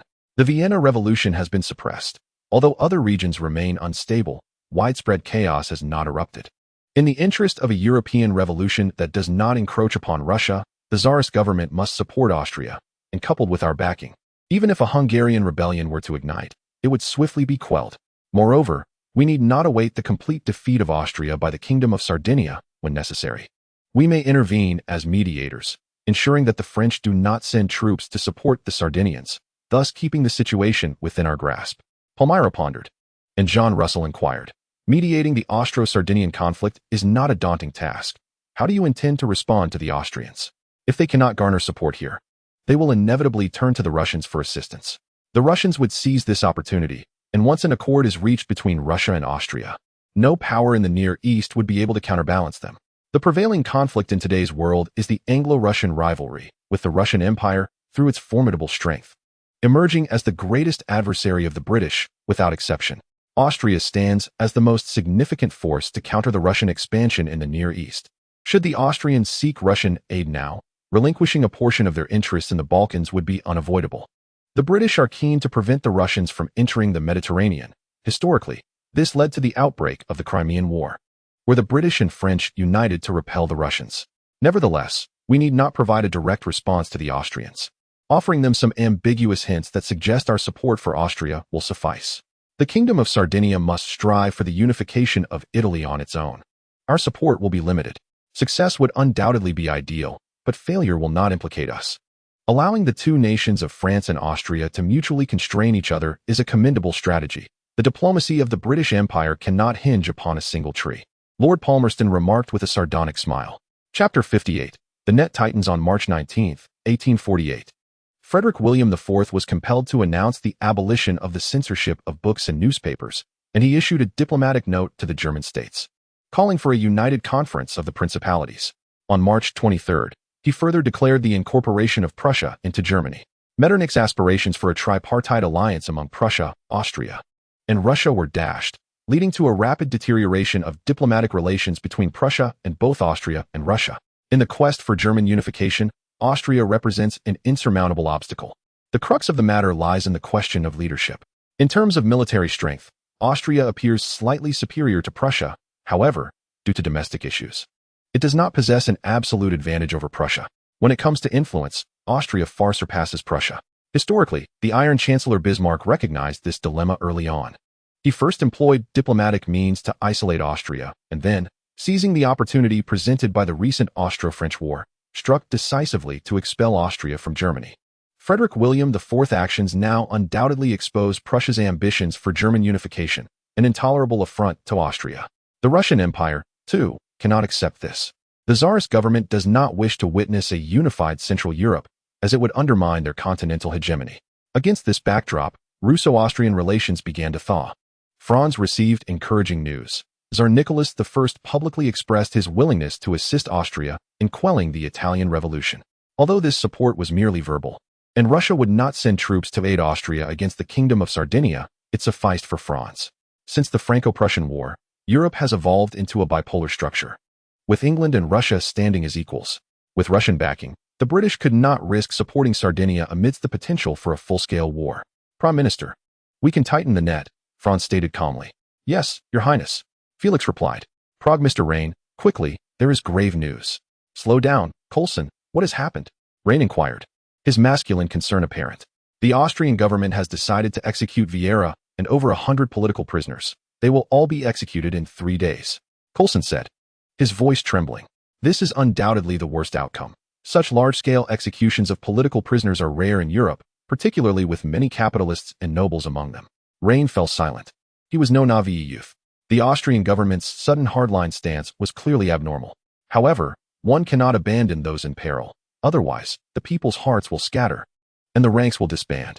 The revolutionary fervor among the populace of the Czech region has always been rather tepid. They find themselves reliant on capitalists and aristocrats to ignite a revolution. If they fail to implement effective measures, it won't be long before these individuals turn against them. Historically, the Prague uprising was swiftly quelled, as local nobles and capitalists realized that aligning with the revolutionaries promised no future, promptly betraying them. Mobilizing the masses for a revolution? Such notions are merely fanciful. The revolutionaries in the Czech region are predominantly the offspring of capitalists and lesser branches of the aristocracy, with even the least among them hailing from the middle class. Their desire for revolution is fundamentally rooted in the preservation of their rights and interests, and the idea of sacrificing their own benefits to rally the lower classes is utterly non-existent. Following the suppression of the Prague uprising, their ability to organize troops to quell the Hungarian rebellion reveals where the public sentiment truly lies. How many soldiers remain in the city? Rin inquired with concern. I've heard the situation on the Italian front is dire. 2,000 were transferred from here just yesterday. The soldiers in the city number no more than 1,800. A bespectacled man murmured. Is this information reliable? Rin pressed. I heard it during a casual chat with a friend in the city defense forces this morning. It should be trustworthy. Troop movements cannot be concealed, the bespectacled man clarified. Mr. Run, this information is likely accurate. I even witnessed troops leaving the city yesterday, and none have returned since. Coulson added. Very well, let us prepare to act in 2 nights' time, to decisively overthrow this decaying Austrian empire and establish an independent Czech Republic. Rin declared with fervor. But Mr. Run, how do we address the issue of weaponry? We cannot rely solely on the few dozen guns we possess to topple the Austrian government, an elderly man interjected. As a conservative within the revolutionary faction, he opposed the most extreme forms of armed rebellion. Had it not been for the Austrian government's impending brutality, he would not have supported the uprising. I can arrange to gather 20 guns from relatives and friends. The bespectacled man volunteered. I can procure a dozen more from my home. Coulson pondered briefly before speaking. Thus, the group began to tally their contributions, and within moments, they had amassed the armaments of an infantry battalion. Clearly, the recent policies enacted by the Vienna government had incited considerable discontent among the local aristocracy. Otherwise, the revolutionaries would not have been able to acquire weapons. A premeditated rebellion commenced in a somewhat frivolous manner, with all members of the revolutionary faction participating voluntarily, bound by nothing but the charisma of their leader. Secrecy was an impossibility. The Czech region's revolutionaries were essentially a motley crew, welcoming all manner of participants. Those present at the meeting were of relatively high status, deemed trustworthy. In reality, by the end of the meeting, the contents were compiled into a strategy and dispatched to Prince Windisch-Urtizy. If there were a desire to extinguish this rebellion, the police in the Prague area could easily do so. It is evident that this is not the outcome desired by the Vienna government. The insurrection has yet to unfold, and apprehending individuals at this juncture would only yield minor players. The true masterminds remain at large, posing a significant threat to the future governance of the Czech region. Prince Windisch-Urtizy seems oblivious. Even prior to the outbreak of the revolution, he organized a military exercise in the countryside, attended by the majority of the police and army stationed in Prague. On April 12, 1848, seizing the opportunity while Prince Windisch-Urtizy was away, the Prague uprising erupted, swiftly seizing control of the city with the collusion of local nobles and capitalists. Mr. Rain found himself in a dire predicament. The armory was empty.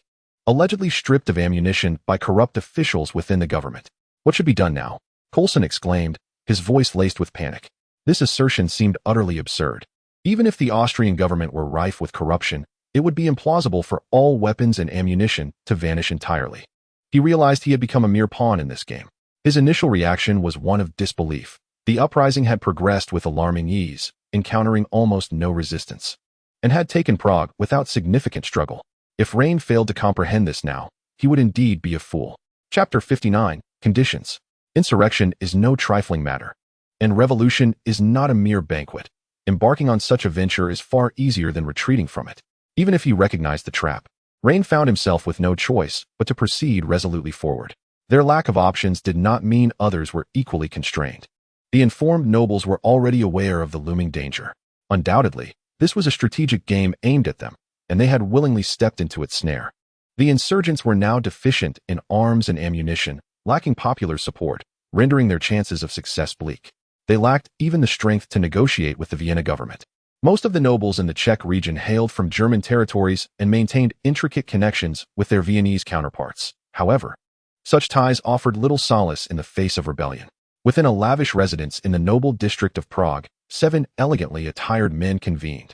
Should anyone recognize them, it would be apparent that they were all prominent figures in the Czech region. Yet, these distinguished individuals now appeared anxious, their former poise diminished, and the news of their disquiet would undoubtedly send shockwaves throughout Prague. What calamity could provoke such trepidation among these influential figures? Count Karl, what shall we do? There may be a traitor among us. Our actions are laid bare before the Vienna government. Do not fret, Count Scott, replied the Earl. We did not directly participate in this insurrection. At most, only some peripheral members were involved. This affords us a measure of maneuverability. If we can assist Prince Windisch-Kretizy in quelling the rebellion, we shall absolve ourselves of any suspicion in this affair. The Vienna government would not execute us for this. Count Karl attempted to maintain his composure. The notion of betraying their comrades weighed lightly upon them.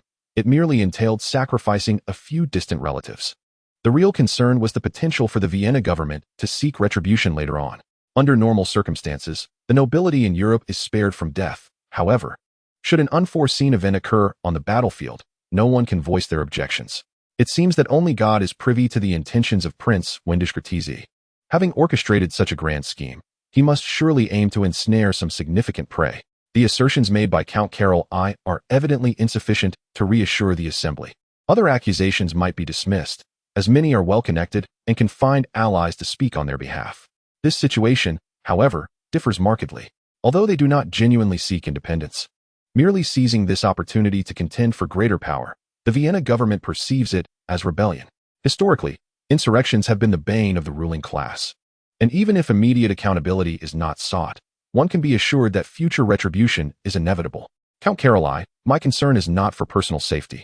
As long as we do not engage in outright rebellion, the Vienna government cannot demand our heads. Yet, what price must we pay for this? All present are affluent, and many industries in the Prague region, while ostensibly owned by capitalists, in reality, involve our shares. Such matters must remain concealed, as the Vienna government may confiscate them without contest from us. It is not inconceivable that they might trace connections and implicate us in the insurrection. Do not assure me that there is no link between us and the rebels. Even the cleanest of actions can prove futile at this juncture. Should Prince Windisch-Kretizy perceive our involvement in the rebellion, we shall all face dire consequences. The fates of the nobility entangled in the Vienna uprising are well known. Numerous families have seen their titles and fortunes stripped due to the involvement of their offspring or retainers in rebellion. As Count Scott spoke, his voice trembled slightly, revealing his fears of experiencing a repetition of Vienna's turmoil. European nobility may share a common heritage, yet their interests are far from aligned. They desire greater autonomy for the Czech region, facilitating their own gains. Conversely, the Austrian nobility advocates for centralization, seeking to extend their influence across the nation through the central government. This clash of interests is precisely what concerns Count Scott the most. Would the Austrian nobility, who dominate the Vienna government, easily forego the opportunity to suppress them? At that moment, the voice of the old steward resonated. Count Karol I, there is someone outside claiming to be a secret envoy of Prince Windisch-Kretizy seeking an audience. The faces of the assembly changed dramatically, yet quickly adapted to the reality. It was hardly surprising that someone associated with Prince Windisch-Kretizy was knocking at their door. Let him in, Linda, Please escort everyone to the adjacent room to rest for a while. Count Carol I contemplated before speaking. There were no objections from the others, and the maid led them to the adjoining parlor, where they could still overhear the conversation in the reception room, eager to discern the motives of Prince Windishgertizi. Upon meeting the newcomer, Count Carol I inquired in astonishment, "Candlay, what brings you here? How could it not be me? Dear brother, do not forget that I have been serving in the Austrian army all along. This time, I happened to be reassigned to Prince Windishgertizi's army, and I willingly took on this responsibility." Condola chuckled. The relationships among European nobility are so convoluted that no one could possibly unravel them. Condola and Kashi are indeed cousins, though it is Kashi's line that has inherited the family title, while Condola, as a cadet branch, must strive for his own success. Since we are family, the matter can be discussed more easily. Kashi has already sensed the goodwill emanating from Prince Windishgertizi. "Condola, seeing you here puts my mind at ease," Kashi said, relaxing. "No, my brother, you are too premature in your reassurance. I bring forth the conditions set forth by Prince Windishgertizi, or rather, the Vienna government. If you agree, we can consider this matter as if it never occurred. Otherwise, I need not elaborate. If you wish to prevent the family's decline, it would be prudent to contemplate this carefully," Condola stated solemnly. Kashi smiled faintly. One must always pay the price for wrongdoing. If the Vienna government had not presented conditions, he would have been truly concerned. "Speak, and as long as it preserves the family, I shall accept any terms." Condola surveyed the remnants on the ground and said, "Since we are all present, let us invite them in together. After all, one can evade the initial scrutiny, but not the inevitable follow-up. These issues must be confronted eventually. The conditions I bring are set by the cabinet, leaving no room for negotiation. It is either acceptance or rejection." Count Kashi appeared somewhat embarrassed, but quickly composed himself and calmly replied, "Very well, you have seen through me. Let everyone come forth." As the familiar faces emerged, they exchanged greetings, and Condola proclaimed, "The conditions from the Vienna government are." Chapter 60. Matters that can only be done, not spoken of. Humans are inherently pragmatic, especially those of noble lineage that has endured for centuries, possessing their own means of survival, which becomes evident in moments like these. On April 13, 1848, after receiving news of the Prague uprising, Prince Windishgertizi swiftly returned to the city with his troops to quell the disturbance. With the cooperation of local nobility, he managed to reclaim the entire city in less than 3 days. To instill fear in the local power brokers, Prince Windishgertizi ordered the execution of all ringleaders involved in the rebellion, effectively eliminating nearly all prominent insurgents. Over 2,000 heads adorned the streets of Prague, instilling terror in the nobility who had narrowly escaped. It is crucial to note that this execution was not limited to commoners. At Franz's behest, priority was given to the prominent figures. While commoners could still serve as laborers, those noblemen and capitalists who participated in the insurrection were not afforded such leniency. Thus, the higher one's social standing, the swifter their demise. During the executions, the municipal government singled out a group of notorious individuals for public trial, exposing their past transgressions. Through their cunning, the Viennese government has garnered a wave of public support, as evidenced by the jubilant crowds in Prague, revealing the extent of animosity harbored by these individuals. The burden of usurious debts has been lifted. A series of laws crafted to safeguard their interests by the Viennese authorities shall take effect here, leading to the downfall of oppressive capitalists and thuggish bullies alike. The Czechs, as part of the West Slavic lineage, bear a resemblance to the Poles in terms of ethnicity. However, their cultural practices, national traditions, cognitive styles, reactions to reality, and even culinary habits align closely with those of the Austrians, earning them the moniker of Slavic-speaking Austrians. Due to their shared cultural heritage, the Czech populace perceives themselves as integral members of Austria. In the eyes of Franz, a slight exertion from the Austrian government could seamlessly integrate the Czechs into the larger Austrian family. "Mr. Candle, I have recommended you for the position of Minister of Education for the Bohemia region. What are your thoughts?" inquired Prince Windishgertizi. "Minister of Education? What is this nonsense?" Candle, an Austrian army colonel, was taken aback by his sudden transition to a civilian role. While Austria does blur the lines between military and civil service, such a swift transformation was uncommon. Typically, there exists an adaptation period before one transitions from military to civilian duties, making his abrupt shift quite exceptional. Nonetheless, from an administrative standpoint, this could be seen as a promotion. Candle understood he had limited options, for Prince Windishgertizi was not one to take kindly to refusals.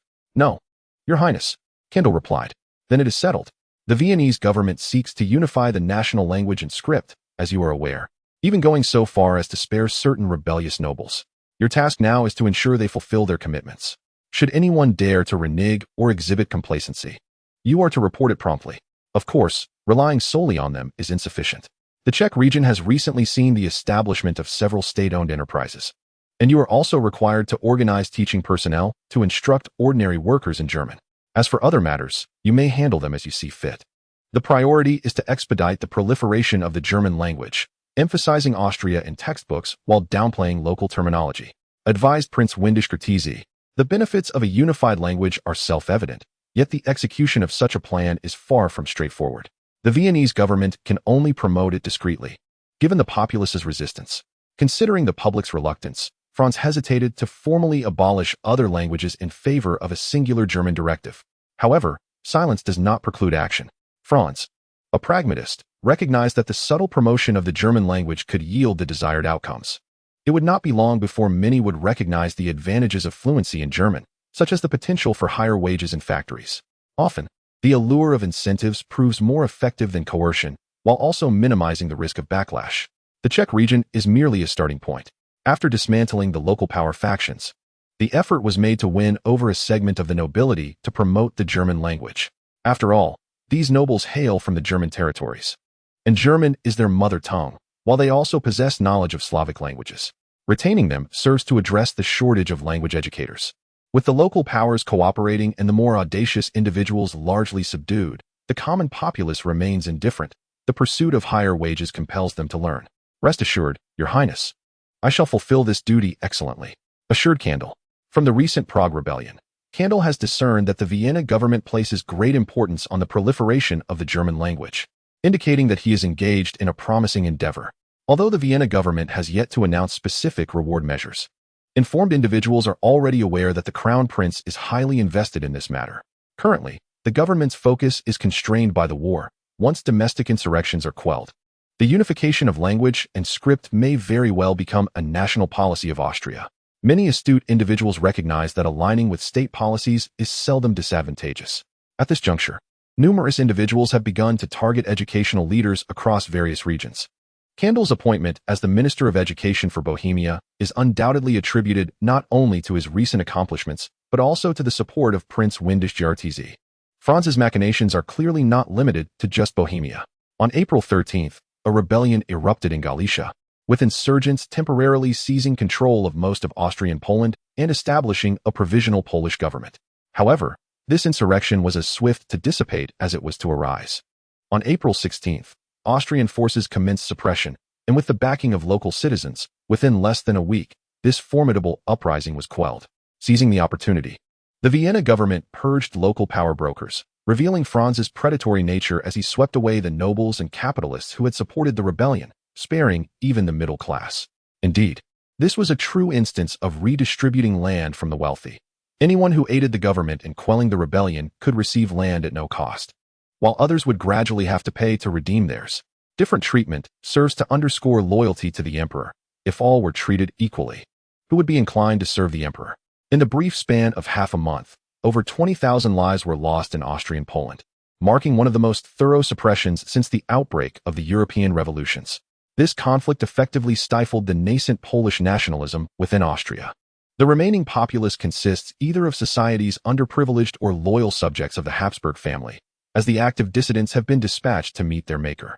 For those seeking reading material, consider The Path of Mediterranean Dominance. Chapter 61.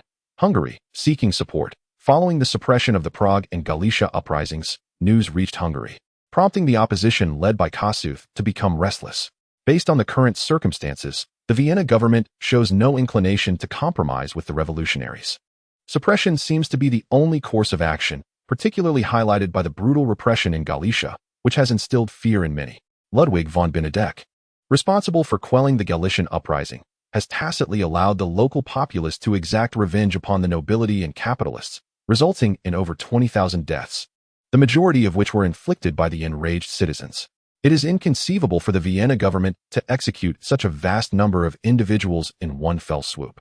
Franz, mindful of his reputation, has deemed it necessary to employ others as instruments of his will for the long-term stability of Austrian Poland. A militia was summoned locally, exploiting the existing discord between them and the exploiting class to purge these oppressive reactionaries. Across the nation, apart from the ongoing conflict in Italy, nearly all rebellions have been ruthlessly suppressed, leaving Hungary on the brink of solitary struggle.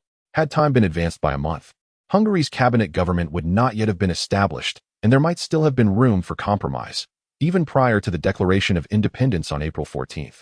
There were opportunities for reversal. Presently, however, the Vienna government has not acknowledged the legitimacy of the Hungarian cabinet, repeatedly ordering its dissolution. Kossuth has consistently advocated for a departure from Austria to establish an independent Hungarian republic, yet such ideals find limited resonance in Hungary. The majority of the nobility fears the repercussions of independence. After all, Hungary's integration into Austria has provided not only familial alliances with the Habsburgs, but also the necessary protection from external threats. In comparison to Russia and the Ottomans, they prefer to align with Austria. However, in recent years, the central government in Vienna has weakened, gradually losing its authority. Through a series of probes, they have discovered that the crying child gets the milk. To escape the constraints of Austria and secure greater benefits, capitalists have embraced the nationalism that has flowed in from France, leading to the rise of the opposition led by Kossuth. Nonetheless, this does not imply that Hungary possesses the strength to achieve independence from Austria. Many remain skeptical about the prospects of a revolutionary uprising. A young man, in a state of urgency, exclaimed, "Mr. Kossuth, we are in grave trouble. The Vienna government has dispatched legal emissaries into Hungary, and they are likely targeting us." Upon hearing this news, Kossuth's expression changed dramatically. What could be the purpose of Austria sending legal emissaries? Is it merely to educate the Hungarians about the law? If Franz were present, he would assert that the purpose of sending legal emissaries is indeed to promote legal awareness. Naturally, declaring the establishment of the Hungarian cabinet as illegitimate is also part of the agenda. However, this is merely a secondary goal, with the primary aim being to sow discord within the Kingdom of Hungary. The differing interests of various social classes necessitate diverse legal needs, and the series of laws enacted by the Vienna government fundamentally aims to win over the common populace. It is not that Franz is unwilling to court the elite. Rather, it is far easier to win over a minority than to sway the majority. The issue at hand is their exorbitant demands, which are utterly unaffordable. In March, a delegation from Hungary, led by Kossuth, presented to the Vienna government a proposal for the establishment of an independent Hungarian government and the abolition of feudalism. A round of arduous negotiations ensued, during which Franz displayed a remarkable openness, not dismissing the prospect of reform and even advocating for a more comprehensive approach. However, he encountered a faction of idealistic representatives from the bourgeoisie, and it was evident that consensus was unattainable. Should the Vienna government dare to acquiesce to their conditions, it would incite a revolution among the Austrians. Equality does not equate to privilege. While Franz could grant equal status to various nationalities, he could never permit the Hungarian nation to ascend above others. This situation pertains to the peculiarities of the Kingdom of Hungary, which boasts a population exceeding 13 million, including over 500,000 nobles, indicating a significant aristocratic presence. Hungarian capitalists also bear the dual identity of nobility, rendering the relationship between Hungarian capitalists and nobles exceedingly intricate. This minority, comprising less than 2% of the population, possesses over 95% of societal wealth. The Hungarian nation, during this epoch, essentially refers to these more than 500,000 nobles and capitalists, who enjoy numerous privileges and constitute the true exploitative class of the nation. In a certain sense, Austria does not embody a genuine autocratic empire. Rather, it is a coalition of great nobles, with the central government's authority reliant upon the will of the aristocracy. The burgeoning Hungarian nationalist movement is predominantly propelled by the lesser nobility and capitalists, who intertwine the concept of nationhood with their own interests, cloaking their pursuits in a veneer of nationalism. This explains why Kossuth's Hungarian government, while vocally advocating for reform, simultaneously rebuffed the implementation of the Vienna government's reform legislation. Even the widely accepted abolition of serfdom was not enacted in Hungary, as the nobles concealed the Vienna government's emancipation decree. However, this responsibility cannot be solely attributed to Kossuth, for he, like the members of the Radical Party, is merely a product of collective compromise rather than a figure who ascended through sheer strength. This is evident from the elections in Hungary on April 12, 1848, where, despite proclamations of universal suffrage, the presidential election remained confined to Budapest.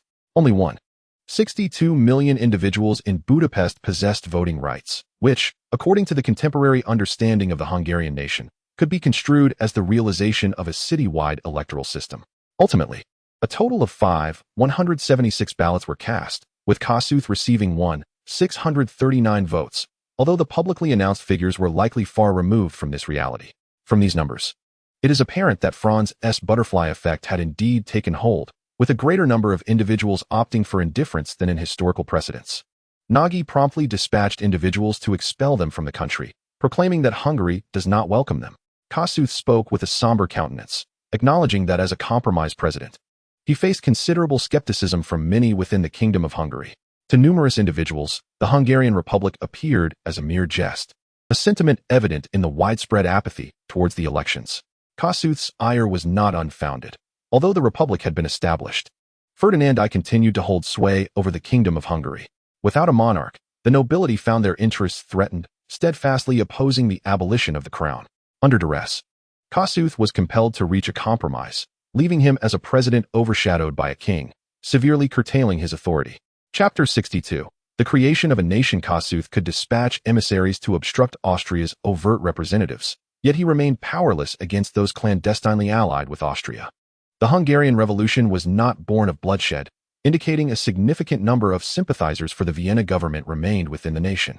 Kossuth had contemplated a purge but found it utterly unattainable, dismissing a few casualties as negligible. The internal dynamics of the Kingdom of Hungary were intricate, with every action potentially leading to widespread consequences. The nascent Hungarian regime was frail, vulnerable to the tempests of adversity. Upon receiving news of Hungary's expulsion of Austrian representatives, Vienna recognized that the countdown to war had commenced. The Austrian government could not permit Hungarian independence. Prime Minister, how are our preparations for supplies faring? In an era dominated by firearms, warfare hinged on logistics. Austria was also tasked with addressing the Italian front, and Franz's gravest concern lay with logistical support. Your Highness, the campaign to suppress the Hungarian uprising has yet to commence. Our priority remains the Italian front. If we mobilize more than 200,000 troops, we will struggle to ensure logistical support. Felix pondered for a moment, remarking, "This is not a matter of Austria lacking strategic supplies. As a major power, the Vienna government is not short on resources. The crux of the issue lies in our inability to guarantee timely delivery of supplies to the troops in need." The primary challenge was transportation. To sustain hundreds of thousands in combat, one must also consider post-war refugee relief, necessitating the transport of vast quantities of supplies.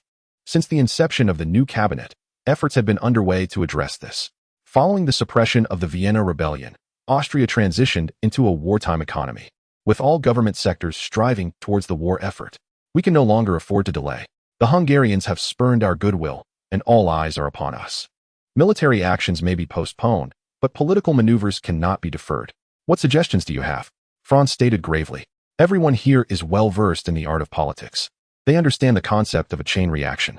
If the Vienna government remains indifferent to the newly declared independence of Hungary, will not other ambitious factions rush to imitate them? No, it appears that other regional aspirants have already met their demise. Were it not for Franz's deliberate leniency, the Hungarians would not have achieved such smooth independence. Historically, the independence of the Hungarians was predicated upon the complete subjugation of the Austrian territories in Italy, the revolutionary factions seizing Vienna, and the outbreak of a civil war in Austria, rendering it preoccupied with its own turmoil. At that juncture, there was a prevailing sentiment that Austria was on the brink of collapse, prompting a decisive leap into revolution. Even amidst rebellion, they did not neglect to communicate their grievances to the emperor, thereby ensuring a potential avenue for retreat. As the conflict in Italy raged on, the insurrections within Austria were quelled, and the government in Vienna retained formidable strength. The capitalists and nobility were not reckless adventurers. They were anchored in their homes and livelihoods. And under normal circumstances, such a moment would not entice them to court danger. Yet, against all odds, the Hungarian Revolution triumphed. On the surface, it appeared that the rise of Hungarian nationalism was a success due to the efforts of figures like Kossuth. However, astute observers recognized that this was an abnormal occurrence. The reaction of the Vienna government was alarmingly sluggish. Had they mobilized sooner to suppress the insurrection, the establishment of the Hungarian Republic would have been nigh impossible. Austria boasted a standing army of 350,000, with an additional 200,000 reserves mobilized, alongside an expanded city defense force of 30,000, while only 100,000 were deployed on the Italian front. In Galicia, 40,000 troops were stationed, with 50,000 in Bohemia and 20,000 in Slovenia. Within the Kingdom of Hungary, 120,000 Austrian soldiers remained, dispersed across Croatia, Hungary, Slovakia, and Transylvania. Even though a portion of the military may have been swayed by Hungarian nationalism, the majority remained loyal to the emperor. Had they acted swiftly to quell the rebellion, the present circumstances would be vastly different. Your Highness, I believe it is imperative to declare the Hungarian government illegal forthwith, and simultaneously convert Croatia, Transylvania, and Slovakia into provinces directly governed by the empire, declared the Minister of Foreign Affairs, Metternich, with palpable intensity. Even a wall mason can resort to violence. Dismantling the Kingdom of Hungary has long been his ambition, but never ventured until now, and the opportunity has finally presented itself. The audacity of the Hungarians to rebel leaves us no choice but to fragment them. Should we miss this once-in-a-lifetime opportunity, it may never arise again. The Austrian Empire is a multi-ethnic state, and so too is the Kingdom of Hungary. The desire for independence among the Hungarians does not equate to a similar yearning among the Croatians, Romanians, and Slovaks to follow suit. Mr. Metternich's assertions hold merit. However, in the process of dismantling the Kingdom of Hungary, we are also drafting the National Equality Bill, which can now be publicly announced ahead of schedule. If the Hungarians are to champion nationalism, we can exploit this to categorize the serfs and commoners in Hungary as part of the Austrian ethnicity, effectively undermining their unity, proposed the Minister of Finance, Karl. The eyes of Franz sparkled with enlightenment. The finance minister's suggestion was undeniably a calculated maneuver to artificially create a distinct nationality, thereby dividing the Hungarian nobility from the commoners. The history books reveal that the concept of a nation is artificially delineated based on factors such as culture, language, history, geography, and economy. When it comes to lineage, it is a mere fallacy. Throughout the ebb and flow of human history, nearly all nations are a blend of various ancestries, a complexity that is impossible to unravel. Naturally, the aristocracy would never concede that their lineage is akin to that of the commoners, much like how the contemporary Hungarian populace does not acknowledge serfs as their own kin. Due to the prevailing cultural circumstances, a significant portion of Southern European serfs in that era were devoid of a defined national identity, or perhaps no one informed them of their ethnic affiliation. Franz perceives this as an opportunity, a chance to unify Austria. Mr. Karl, I fail to see any positive implications in this endeavor. Austria already boasts a multitude of nationalities. The addition of yet another would only complicate our governance further, Duke Louis remarked, furrowing his brow. He had discerned the subtext of Karl's proposition, the creation of a fictitious Austrian identity, with the true intention of amalgamating all ethnicities within Austria. However, this was not Duke Louis's desire. Should all the nations within Austria merge, the Germans would inevitably be included, thereby severing the ties between Austria and Germany. A calamity for proponents of greater German nationalism. Chapter 63. A shift in strategic focus. Franz refrained from hastily voicing his opinion, for the aspiration to unify all Austrian ethnicities was no simple task. Aside from the lower classes, who were largely unaware of the notion of nationality, the majority of the populace would find it exceedingly difficult to accept. If genuine acknowledgement could not be garnered from the people, the establishment of a nominal Austrian identity could lead to rather awkward outcomes. Nationalism originated in 18th century Europe, a movement initiated by the bourgeoisie to dismantle theocracy and feudalism. The triumph of the bourgeois revolutions from 1789 to 1871, which established the nation-state system, was propelled by nationalism. The southeastern European region is notably conservative, with nationalism emerging primarily through the ideological exports of great powers. For instance, Hungarian nationalism was a product of French influence, and it has only just begun to take root. It will take time for the ordinary populace to fully embrace it before the Hungarian nation can truly solidify. By the mid-19th century, the Tsarist government incited the pan-Slavism movement to initiate wars of aggression, leading to the spread of nationalism in the Balkans, which ultimately served as the spark for the world wars. Mr. Karl, if we were to establish an Austrian identity, what becomes of the existing nationalities? Should we withdraw from German territories and create a separate Austrian empire? Prime Minister Felix inquired, his brow furrowed. The atmosphere in the room grew oppressive, as the veil had been lifted. Since the dissolution of the Holy Roman Empire in 1806, Austria had already distanced itself from German territories. Could we truly consider re-establishing the Holy Roman Empire now? Karl retorted, asserting that the unification of the German territories was an impossibility. Austria might maintain its independence outside of the German realm, yet abandoning the essence of Germanness was a matter of principle. The notion of supplanting the diverse ethnicities within Austria with a singular national identity was evidently untenable. Even among ourselves, such a notion would find no resonance. However, downplaying the concept of ethnicity while emphasizing the Austrian identity remained a viable approach. Metternich, with his characteristic gravitas, interjected. Franz furrowed his brow. Indeed, they were all dissenters, still oblivious to the perils of a multi-ethnic state. For an extended period, governments across nations had utilized ethnic strife to obscure class conflicts. At this juncture, Franz found himself compelled to voice his support, for Finance Minister Karl was struggling alone. Should he withhold his backing any longer, the Austrian identity would risk fading into oblivion. This matter can be viewed from a different perspective. The amalgamation of all ethnicities within Austria collectively forms the Austrian Empire, and the Austrian identity can encompass all its inhabitants. Constructing a national identity that resonates with all will gradually replace the multitude of ethnicities currently present within Austria, significantly alleviating domestic ethnic tensions. To say nothing of the fact that the ongoing Hungarian rebellion might have been averted. Your Highness, he continued, even in the absence of nationalism, ambitious individuals will find alternative banners to rally under.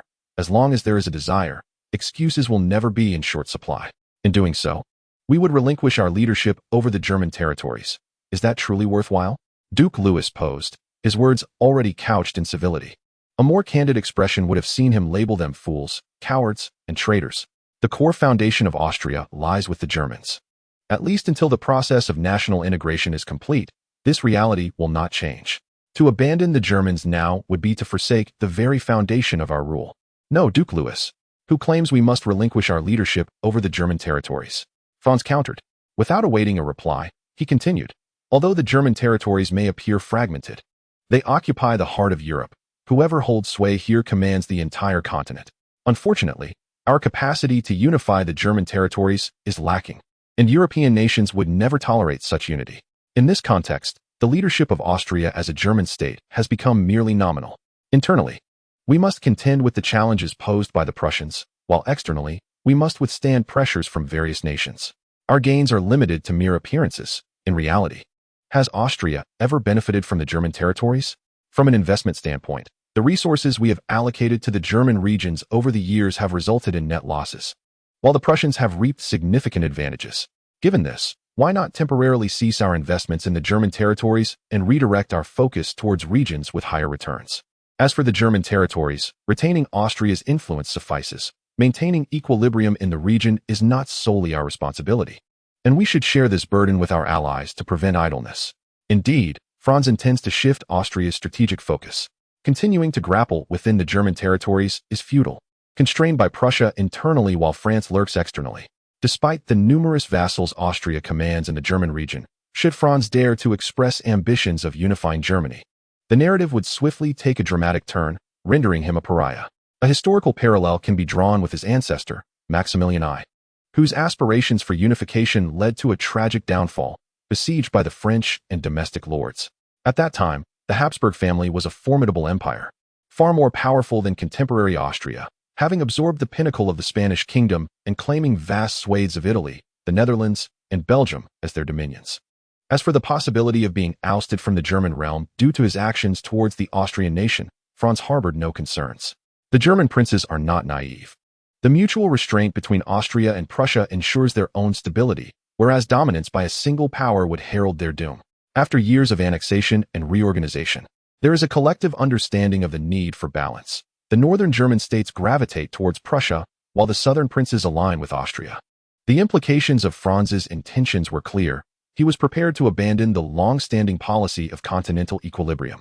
Given that the Metternich system has already crumbled, the cost of its reconstruction would be exorbitant for Austria. Your Highness, are you poised to redirect Austria's strategic focus towards Italy? Metternich inquired with concern. No. Austria's forthcoming strategic emphasis lies domestically. As for Italy, we shall merely strike at the Kingdom of Sardinia to serve as a cautionary example, Franz replied, shaking his head. Upon hearing Franz's response, the assembly exhaled in relief. The Italian region is not easily swayed, entangled as it is with the interests of England and France. Targeting the Kingdom of Sardinia poses no issue, as they have effectively presented themselves as a target. Austria cannot simply refrain from retaliating, after all. Chapter 64. a perilous position in the city of Milan, Marshal Badoglio recently found himself troubled. Since April 7th, when the Kingdom of Sardinia announced its annexation of Lombardy, a multitude of democratic proponents emerged to protest. Undoubtedly, as a marshal, he had no say in national affairs, let alone these commoners, which necessitated the deployment of troops to disperse the crowds. Fortunately, the Austrian army had quelled the unrest once, having dealt with the most obstinate dissidents. The members of the provisional government had either been coerced or placed under house arrest, leaving the remaining protesters merely as vocal adversaries. Your Excellency, another group has arrived to petition you for military action to reclaim Venice, a subordinate murmured. This was not the first instance of such a petition. There had been demands for independence, calls for autonomy, and requests for increased food rations. In essence, regardless of Badoglio's capacity to influence decisions, the populace of Lombardy seemed to have appointed him as their point of contact for grievances. Being a hero is not an easy task. In order to maintain his illustrious image, Badoglio was compelled to adopt a faade of humility and receptiveness to counsel. Except for the demands from the independent factions he had dispatched troops to expel, he would entertain any other petitions by meeting with the representatives, while conveniently elucidating his predicaments. For instance, the refrain he relied upon most frequently was the military's non-interference in political affairs. Having repeated this assertion so often, Badoglio had begun to convince even himself of its veracity. Recently, he had refrained from meddling in the political affairs of the Lombardy region unless approached by local government officials. Let them send representatives in, Badoglio remarked with a furrowed brow. There is no escaping this matter this time.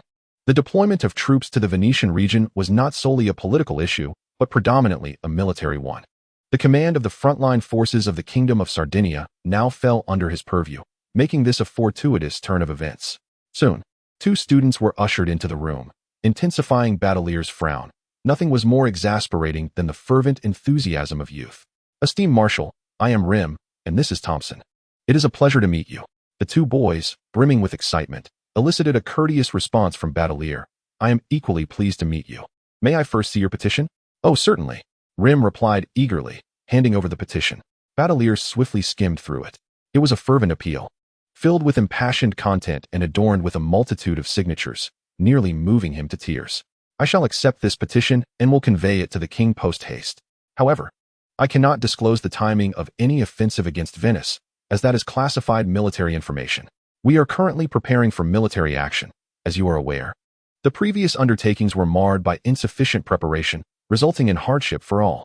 This time, we have learned our lesson, and the duration of our preparations will be extended to prevent any further disruptions caused by food shortages. The Austrian forces number between 500 to 600,000. Once the war against Venice commences, they will undoubtedly dispatch reinforcements. Currently, my own forces are inadequate. Additional troops from within the country are still en route, and the newly recruited soldiers in Lombardy are undergoing training. These matters require time. However, rest assured, ultimate victory shall belong to us. After listening to Badoglio's elucidation, the two youths nodded vigorously. Being novices in military affairs, they were unaware of the domestic situation in Austria, particularly in an era devoid of the internet. By conventional reasoning, Austria appeared immensely powerful. Thus, a general like Badoglio, capable of defeating Austria, must be the greatest commander of the age, and his words were undoubtedly truthful. Victory will surely belong to us. Marshal, we believe in you. You are certainly not the timid figure spoken of outside. They are merely envious of your talents. Thompson blurted out in a flustered manner. Badoglio suddenly felt an overwhelming rush of dismay. Could they not express themselves with a touch more subtlety? Such straightforwardness could jeopardize friendships. An offensive against Venice? Was that not absurd? Did they truly believe Austria was made of paper? Now he nominally commands an army of 150,000, which is nearly one-third greater than that of the Austrians. However, this figure is heavily inflated, as nearly 70,000 of these troops were recruited locally. The Italians have long been viewed with suspicion by the Vienna government, resulting in the absence of a reserve force among the Austrian military in the region. The soldiers recruited by Badoglio are, in fact, merely farmers who have recently laid down their plows, or urban laborers. Even the lower-ranking officers are in short supply. Unlike the German territories, particularly the heavily commercialized Lombardy, the military acumen of the local nobility has drastically declined. It can be said that this hastily assembled force was merely created to bolster numbers. Presently, they are not even adequately armed, serving only to support logistics and maintain local order. If deployed to the battlefield, they would simply be offering themselves as fodder to the enemy. The true backbone of this war remains the army of the Kingdom of Sardinia, with 80,000 Sardinian troops facing off against 100,000 Austrian soldiers, an inherently unreliable situation, which is precisely why they have halted their advance. Yet, the populace remains oblivious, simply calculating the total troop strength. The Austrian military in Italy numbers only 100,000, having suffered several thousand casualties due to the suppression of revolts. With the support of the Venetian populace, how could the 150,000 Sardinian troops fail against the 90,000 Austrian soldiers? Marshal Badoglio is not under immense pressure. The local power brokers in Lombardy have only recently aligned with the Kingdom of Sardinia and are hesitant to instigate unrest. Presently, he is dealing with student representatives, and for the time being, he can manage their expectations. King Charles, however, faces a different scenario. The Kingdom of Sardinia is rife with various factions, and he has merely exploited the war to divert domestic conflicts. This has backfired, as radical nationalists incessantly urge him to deploy troops to Venice. This predicament is of his own making, in an effort to alleviate political pressure at home. King Charles has greatly exaggerated the successes of the Sardinian army in Lombardy against the Austrians, leading many to erroneously believe that the Austrians are not formidable. Public sentiment is easily swayed, and Charles Albert has forgotten that excess can be detrimental, or perhaps he is aware but finds it futile, as public opinion is beyond his control. Currently, nationalism is surging in Italy, with the Kingdom of Sardinia being the epicenter of this fervor. The recent victories over the Austrians have reignited nationalist passions. At this juncture, nationalism, intertwined with patriotism, is teetering on the brink of chaos, with reminders of Austria's continued dominion over the Venetian region echoing in their ears. Since the annexation of Lombardy by the Kingdom of Sardinia, the populace has been buoyed by the prospect of Italian unification, making the Austrian-controlled Venetian territory particularly irksome. The Kingdom of Sardinia finds itself in a precarious position. Chapter 65. If we do not strike soon, we will have no funds left in the dead of night. Within a narrow alley in Turin, 3 middle-aged men huddled together in a grocery store, speaking in hushed tones. The elder of the men inquired, "Amor, what is the situation?" "The plan is progressing remarkably well, and the patriotic fervor among the populace is palpable. Even without our guidance, they would likely take to the streets in protest." Amore replied with a smile, "One must not be complacent. The more we approach such moments, the more cautious we must be. Have you attracted any unwarranted attention?" The elder gentleman inquired with concern. "Rest assured, Camerlo, my current guise is that of a patriotic merchant from Venice, and my actions align perfectly with this identity. On the surface, should the Kingdom of Sardinia occupy Venice, I stand to gain significantly.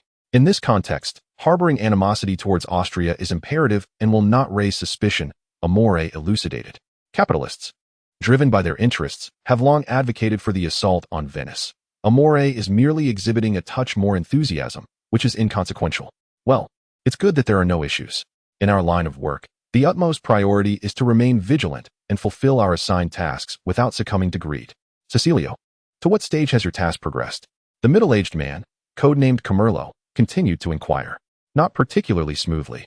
I am but an inconspicuous figure, and major newspapers are not in want of articles. Currently, my writings can only be found in street tabloids," Cecilio responded with resignation. He considered himself a literary soul, producing works that were decent, yet not earth-shattering. In the culturally vibrant regions of Italy, he found himself at a distinct disadvantage. Fortunately, the article he is about to publish resonates perfectly with the current political climate, disparaging the Austrians while extolling the valor of the Sardinian troops. Such pieces have proliferated recently, though Cecilio's writings are more explicit and radical, catering precisely to the tastes of the impassioned youth.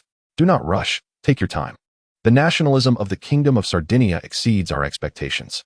Even without our orchestration, public sentiment would compel the government to deploy troops to Venice. We have merely expedited the timeline. Now that the fervor is ignited, whether or not we are the catalysts is of little consequence. It is time to alter our approach to propaganda, highlighting the brutal rule of Austria. You may fabricate content as you see fit. The goal is to vilify Austria thoroughly. If inspiration eludes you, dredge up the sordid history of the Sardinian nobility and capitalists, repackage it, and lay it at Austria's doorstep. Camerlo nodded in agreement. Chuckling at this point, he had indeed set a record. As a spy, he was actively tarnishing the reputation of his own homeland, a notion that would likely be met with disbelief if it were to surface. Even his 2 local associates remain oblivious to the fact that they are serving the Austrian government. as Camerlo has consistently informed them that they are part of a British intelligence operation. The call for the Kingdom of Sardinia to invade Venice aligns with the grand strategy of the British Empire, aimed at establishing a unified Italy. Under the influence of financial motivations and idealistic rhetoric, the two individuals perceived no wrongdoing in their actions, believing instead that they were laboring for the unification of Italy. There was no alternative. This was a directive from the homeland to expedite the Sardinian kingdom's military engagement against Venice. It was imperative to incite national sentiment and exert pressure on the Sardinian government. Numerous individuals were tasked with this mission, many disguising themselves as operatives from British and French intelligence organizations, while others brazenly infiltrated radical groups. In this era, without identification documents or efficient communication, fabricating an identity from any Italian region was virtually impossible to verify. Furthermore, amid the burgeoning nationalism within the Sardinian kingdom, donning the guise of patriots rendered their actions politically acceptable. Even if their true identities were revealed, the Sardinian government would hesitate to apprehend them, as some orchestrated the narrative. The combat effectiveness of the Sardinian nationalists surged, and under the mounting pressure of public opinion, King Charles Albert ultimately found himself unable to withstand the tide. It is worth noting that following the outbreak of the February Revolution in France, the revolutionary fervor within the Sardinian kingdom began to swell. Had he not cleverly declared war on Austria to divert the conflict, his ability to retain the throne would have been in jeopardy. In truth, Charles Albert harbored no intentions of defeating Austria. His original plan was merely to engage in a conflict, secure some advantages, and appease domestic expectations. Having already occupied Lombardy, he had exceeded his original objectives. Continuing the assault on Venice posed excessive risks, with a low probability of military success. Azeglio, where are our allied forces? Charles Albert inquired with concern. Prime Minister Azeglio's expression darkened. All the benefits had been seized by the Sardinian kingdom alone, leaving little hope for assistance from other states. Moreover, the Italian states were significantly influenced by Austria. Compelled by public sentiment to participate in this war, they were inherently reluctant, and absent any incentive, procrastination was inevitable. The 5,000 volunteers from Tuscany were en route and expected to arrive in Lombardy by the end of the month, while the 7,000 troops from the Papal States had reached the Adige River. The 40,000 reinforcements from Naples were anticipated to arrive in part by May. Azeglio replied with difficulty, urged them to hasten, and continue to request an increase in troop numbers from the various states. We must launch an offensive against Venice in May. King Charles contemplated this, recognizing it as his final threshold, as public sentiment was increasingly uncontainable. At this juncture, he regretted having prematurely announced the annexation of Lombardy. Otherwise, he could have leveraged the division of Lombardy to retain Tuscany's allegiance. This fleeting thought dissipated, for in an era demanding national unity, territorial division would be politically catastrophic. Your Majesty, it is not yet the time to confront the Austrians. We should at least await the escalation of the Austrian civil strife and the arrival of the 40,000 troops from Naples, as that would present the most opportune moment for an offensive. The Minister of the Army, Ricci, cautioned that Austria had yet to commence its suppression of the Hungarian uprising. At this juncture, deploying forces to Venice could provoke the Vienna government, potentially prompting Austria's main troops to march into the Italian territories.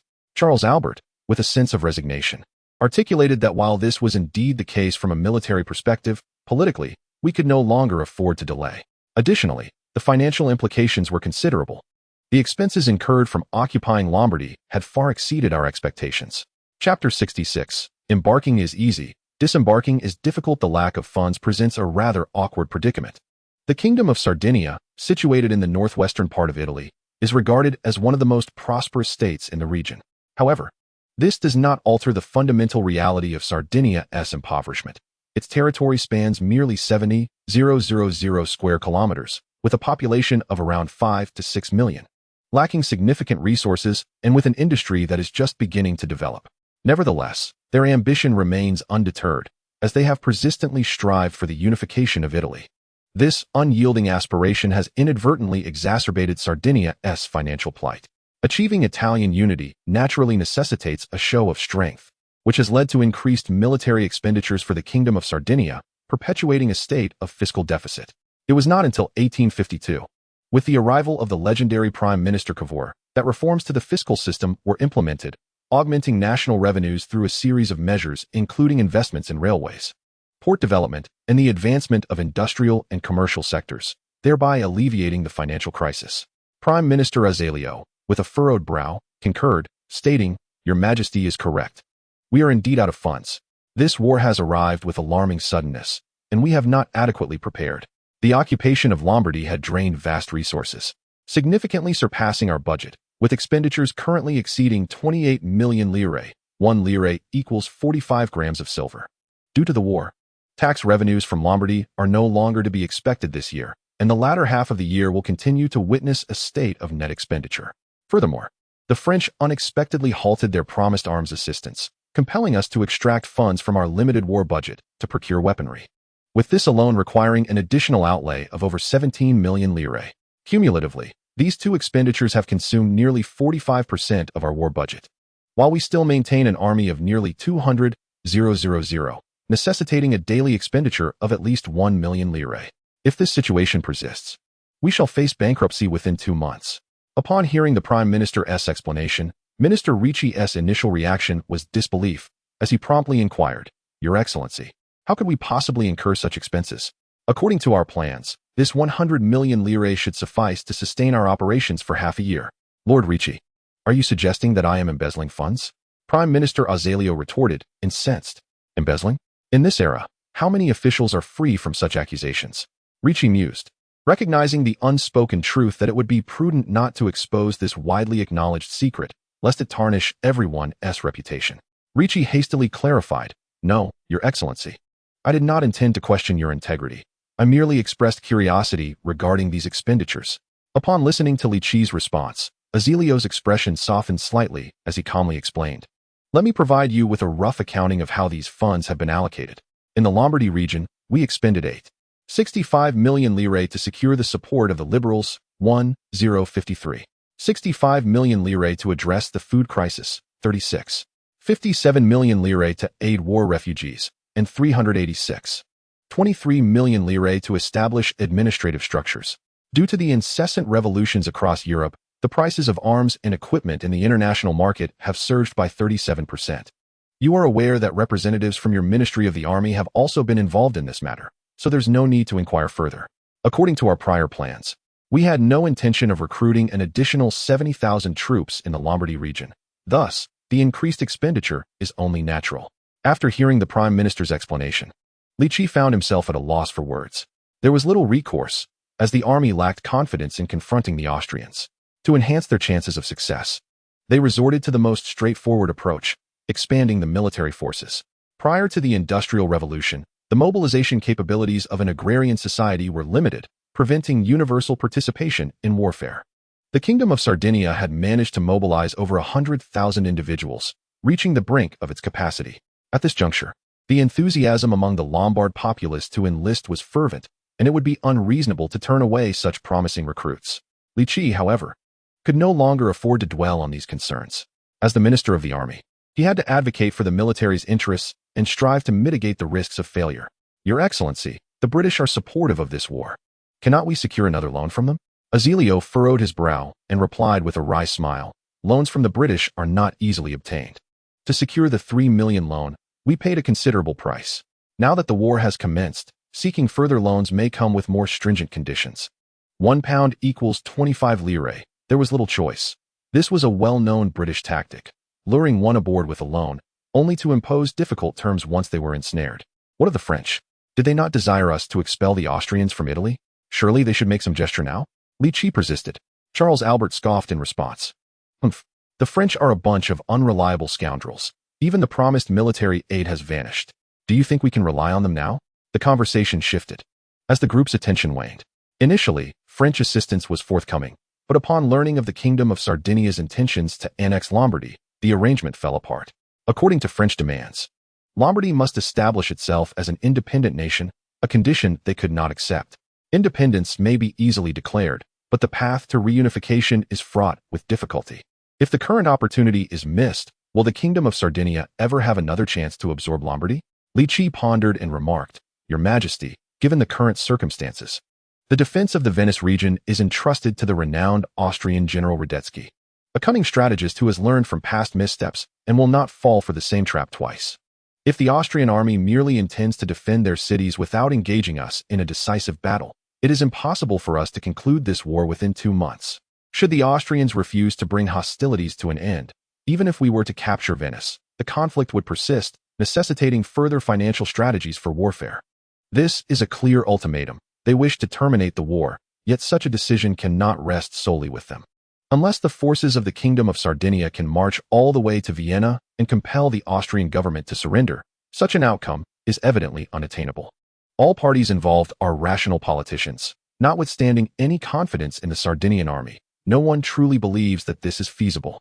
Given this reality, to secure victory, the government must devise ways to raise military funds. Otherwise, losing the war due to financial constraints cannot solely be blamed on the Ministry of War. Prime Minister Azeglio, with a wry smile, remarked, "Very well, Your Excellency Ricci, we shall find a solution to the issue of military financing, but you must also ensure a triumph. We cannot afford to lose this war." "Rest assured, Your Excellency," Ricci promptly assured. "The commander of this campaign is Marshal Badoglio, who has already defeated the Austrians once. Dealing with a group of demoralized troops will be a mere formality." After a brief silence, Charles Albert, who had remained silent until now, suddenly inquired, "Prime Minister, how do you intend to address the funding shortfall?" Chapter 67. Political intrigue. Prime Minister Azeglio felt a chill in his heart. He realized that he had spoken too hastily, failing to first consult the king, thus inciting Charles Albert's displeasure. Politics is a delicate art. The Kingdom of Sardinia operates under a constitutional monarchy, and in such circumstances, the Prime Minister bypassing the king to make decisions could quickly lead to his own marginalization. Clearly, Charles Albert is no political novice akin to Louis XVI, possessing at least a score of 90 in political acumen, and he was already beginning to assert his authority. Having comprehended this, Prime Minister Azeglio spoke with trepidation, "Your Majesty, we currently have two options to resolve our financial predicament. We could either levy a war tax or seek loans from international consortiums." Charles Albert shot him a fierce glare, mentally cursing the cunning old fox. Azeglio's statement was only half complete. Whom would they impose the war tax upon? There must be a defined scope. The old territories of the Kingdom of Sardinia had already been taxed. Would the new levies target Lombardy, or would it encompass the nation as a whole? This is a task that is bound to offend. The common populace is impoverished, and merely squeezing them would yield negligible results. Thus the focus would inevitably shift to capitalists and the nobility. Despite the apparent patriotism of Sardinian nobles and capitalists, who seem eager to contribute funds, demanding their financial support reveals a different reality. Even in the highly developed digital age of the 21st century, issues of fraudulent donations persist. What hope do they have in this era? Everyone is capable of theatrics. They can even manage to donate 10,000 lire, only to recoup 20 or 30,000 lire later. As for borrowing from international consortiums, who would be willing to lend money to the Kingdom of Sardinia at this juncture? Aside from the British, which other nations are currently willing to lend them funds? International loans are fraught with high risks and substantial returns. Without governmental involvement, who can assure repayment? Should the Kingdom of Sardinia face defeat, to whom would they turn for recompense? If they were to borrow from the British, they would inevitably be subjected to extortion, with countless treacherous agreements awaiting their signature, an odious transaction that no one desires to engage in. Since the Prime Minister is already cognizant of the situation, let us expedite the implementation. Charles Albert decisively concluded the matter. A constitutional monarchy is merely a mechanism for the king to relinquish power, and he has done so now. Ultimately, this affair bears no connection to the king. It is entirely the cabinet's responsibility. Prime Minister Azeglio possesses the awareness necessary to bear the blame for the leader, yet he cannot shoulder it alone. He is not foolish. And naturally, he must involve others as well. "Yes, Your Majesty, I shall convene a government meeting to discuss this matter and ensure its swift execution." Charles Albert nodded in satisfaction, for the Prime Minister had accepted the responsibility. Whether the final blame rested upon him or the subordinates was of little consequence. As long as the king was not placed in a difficult position, he would be deemed a loyal minister. Regarding the military funding issue, the cabinet is tasked with its resolution, but the offensive against Venice must not be delayed. The army ministry must prepare for war with utmost urgency. Charles Albert added, "Yes, Your Majesty." The Minister of the Army, Ricci, promptly responded. He understood the king's intent. Regardless of the challenges, the campaign against Venice must commence. This is politically expedient. As for the method of attack, it could be a concentrated offensive or a series of small probing assaults.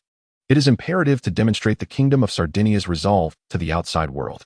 Ricci was content, having secured additional time for the frontline troops. A preliminary probing attack could be prolonged for 10 days to a fortnight, Surely that is manageable? With this preparation time, the decisive date could be pushed to June, as the training of new recruits would be nearing completion. While the Kingdom of Sardinia readied itself, Austria was not idle either. After Marshal Radetzky's retreat to the Venice region, he first quelled the local insurrections. Following the execution of several key figures, the Vienna government gained over 70,000 free laborers to address the issues in the Venice region. These individuals were promptly conscripted by the Austrian government. Due to the circumstances of war, the Vienna government had no time for meticulous vetting. They were all swiftly incorporated into the road construction efforts to support the logistical needs of the Austrian army. After such upheaval, the Venice region stabilized, albeit at the cost of its economy nearly grinding to a halt. Nevertheless, considering that this area was soon to become a battlefield, such concerns became trivial. One cannot expect economic development during wartime, can one? Your Excellency, Sir Rotes requests an audience. The attendant whispered. Marshal Radetzky smiled slightly and replied, "Let him enter."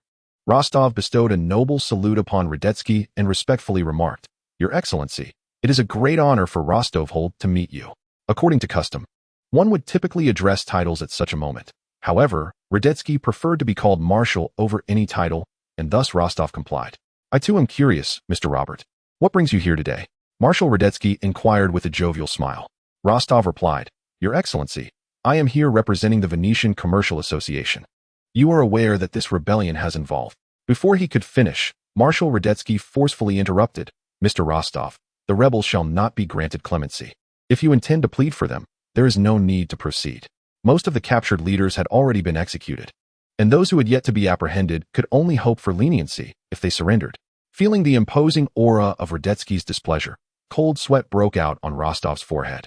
It was only April, and the weather in Venice was not particularly warm. He felt fortunate for having consistently opposed violent revolution and for not participating in this uprising. Otherwise, another head would soon adorn the columns of Venice. The Vienna government had shown no mercy towards the insurgents. Connections were of no avail, as capture equated to execution, leaving them no time to maneuver. Stammering, Rostov said, "No, Your Excellency, how could I possibly plead for these rebels?" Marshal Radetzky laughed heartily. "Oh, do not be so anxious. Speak slowly. As long as it is unrelated to the insurgents, all can be discussed. Your father, old Rostov, is still my friend. Is there anything I can assist you with?" After this unexpected exchange, Rostov regretted wading into such murky waters. As a noble who dabbled in capitalism, his primary identity remained that of an aristocrat. Chapter 68. Zero Risk, High Reward. At this juncture, retreat was no longer an option. Gritting his teeth, Rostov declared, "Your Excellency, many innocent civilians have been swept into this rebellion and are now detained. They have families to support. When might we see their release?" Marshal Radetzky chuckled. "Indeed, that is a concern, but rest assured, we are currently conducting evaluations, though this will take some time. As for their families, the Venice city government has begun distributing provisions. Everyone will receive rations and shall not go hungry." Distinguishing between the true rebels and the innocents ensnared in the turmoil was not a task that could be accomplished swiftly. With the enemy poised to strike imminently, stability took precedence above all. Marshal Radetzky was unwilling to take risks, and Franz was even less inclined to do so, which is why the Vienna government acted promptly to remove those involved. In any case, the majority of these individuals are laborers. Even if mistakes were made, it matters not. The government can simply issue a supplementary salary and subsequently assign them to state-owned factories, which would be sufficient to quell their discontent.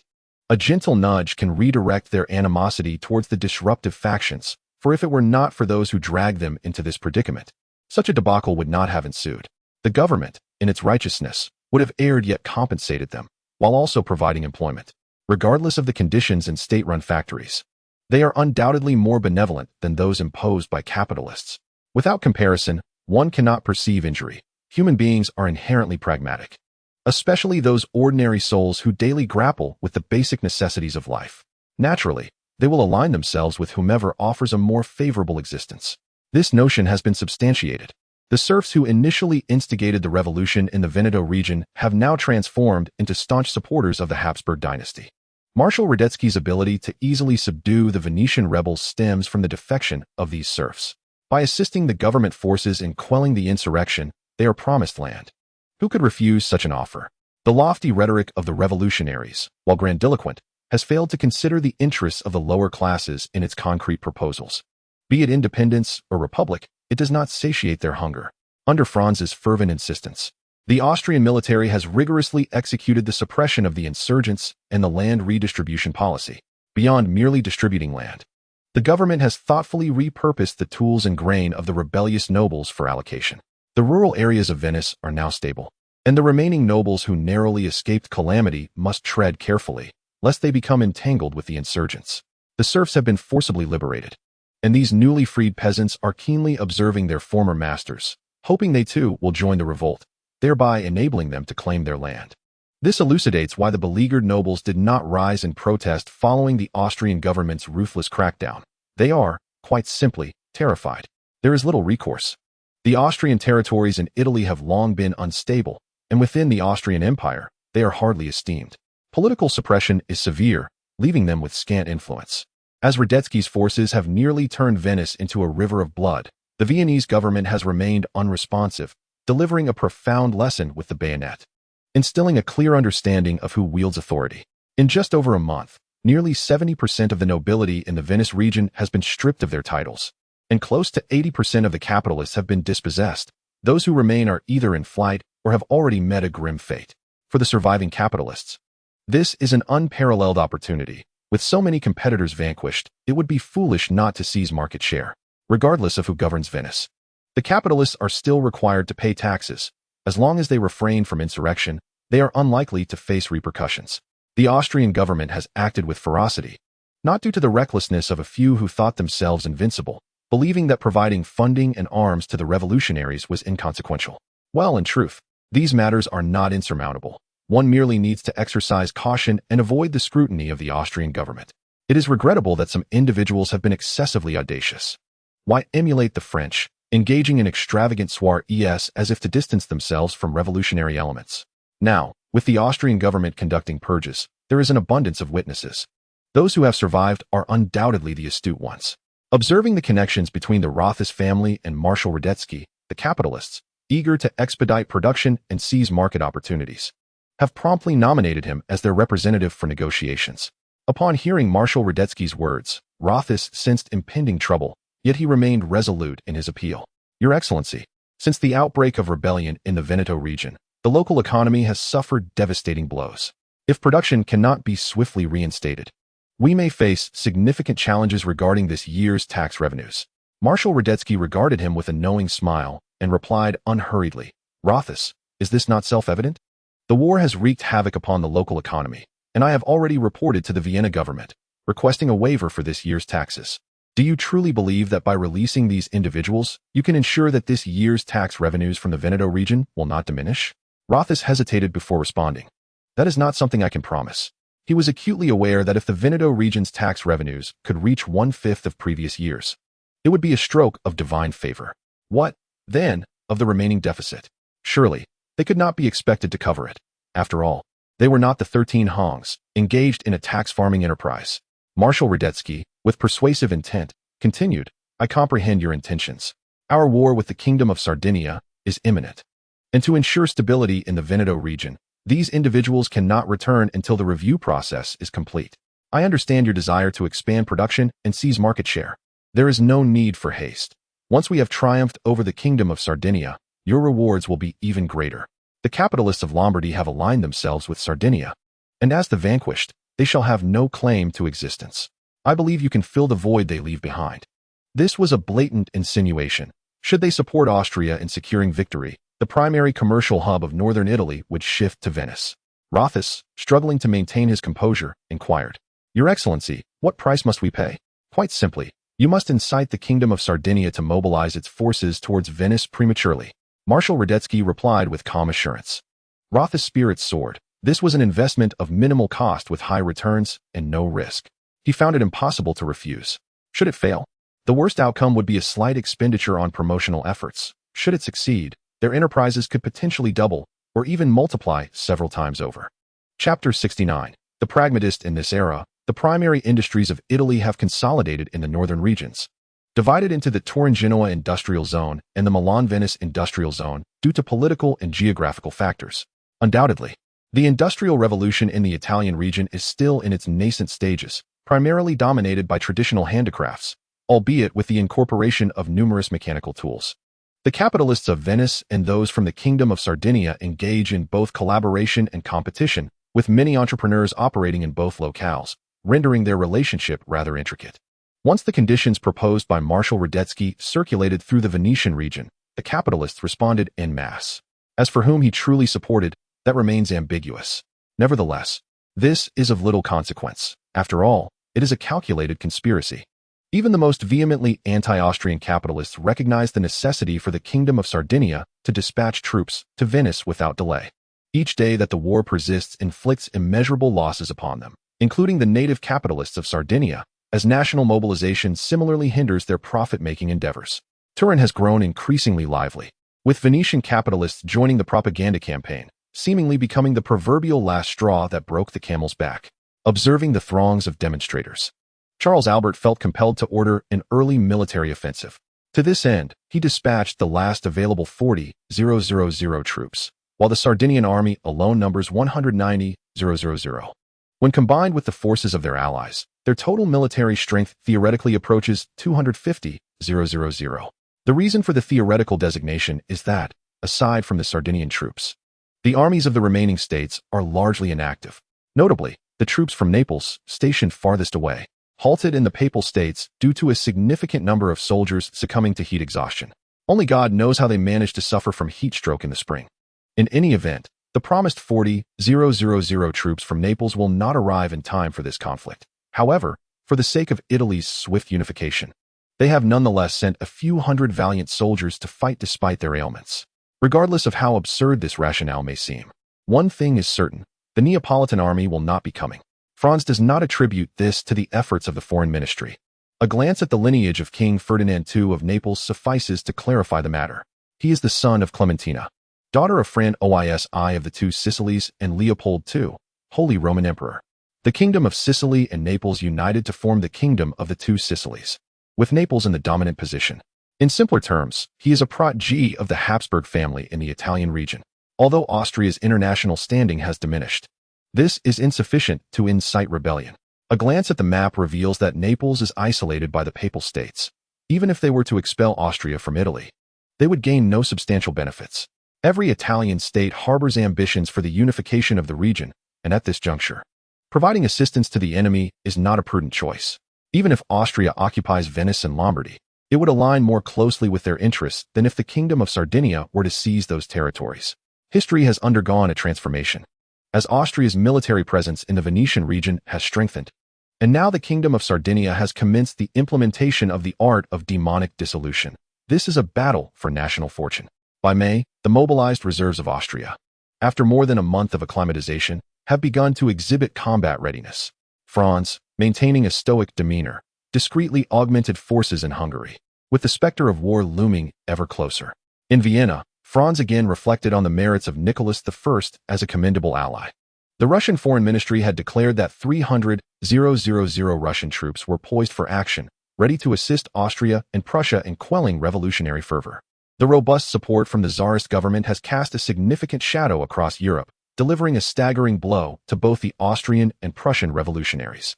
The recently independent Hungarian regime teetered on the brink of collapse, with the leader of the Hungarian Republic, Kossuth, unable to find rest.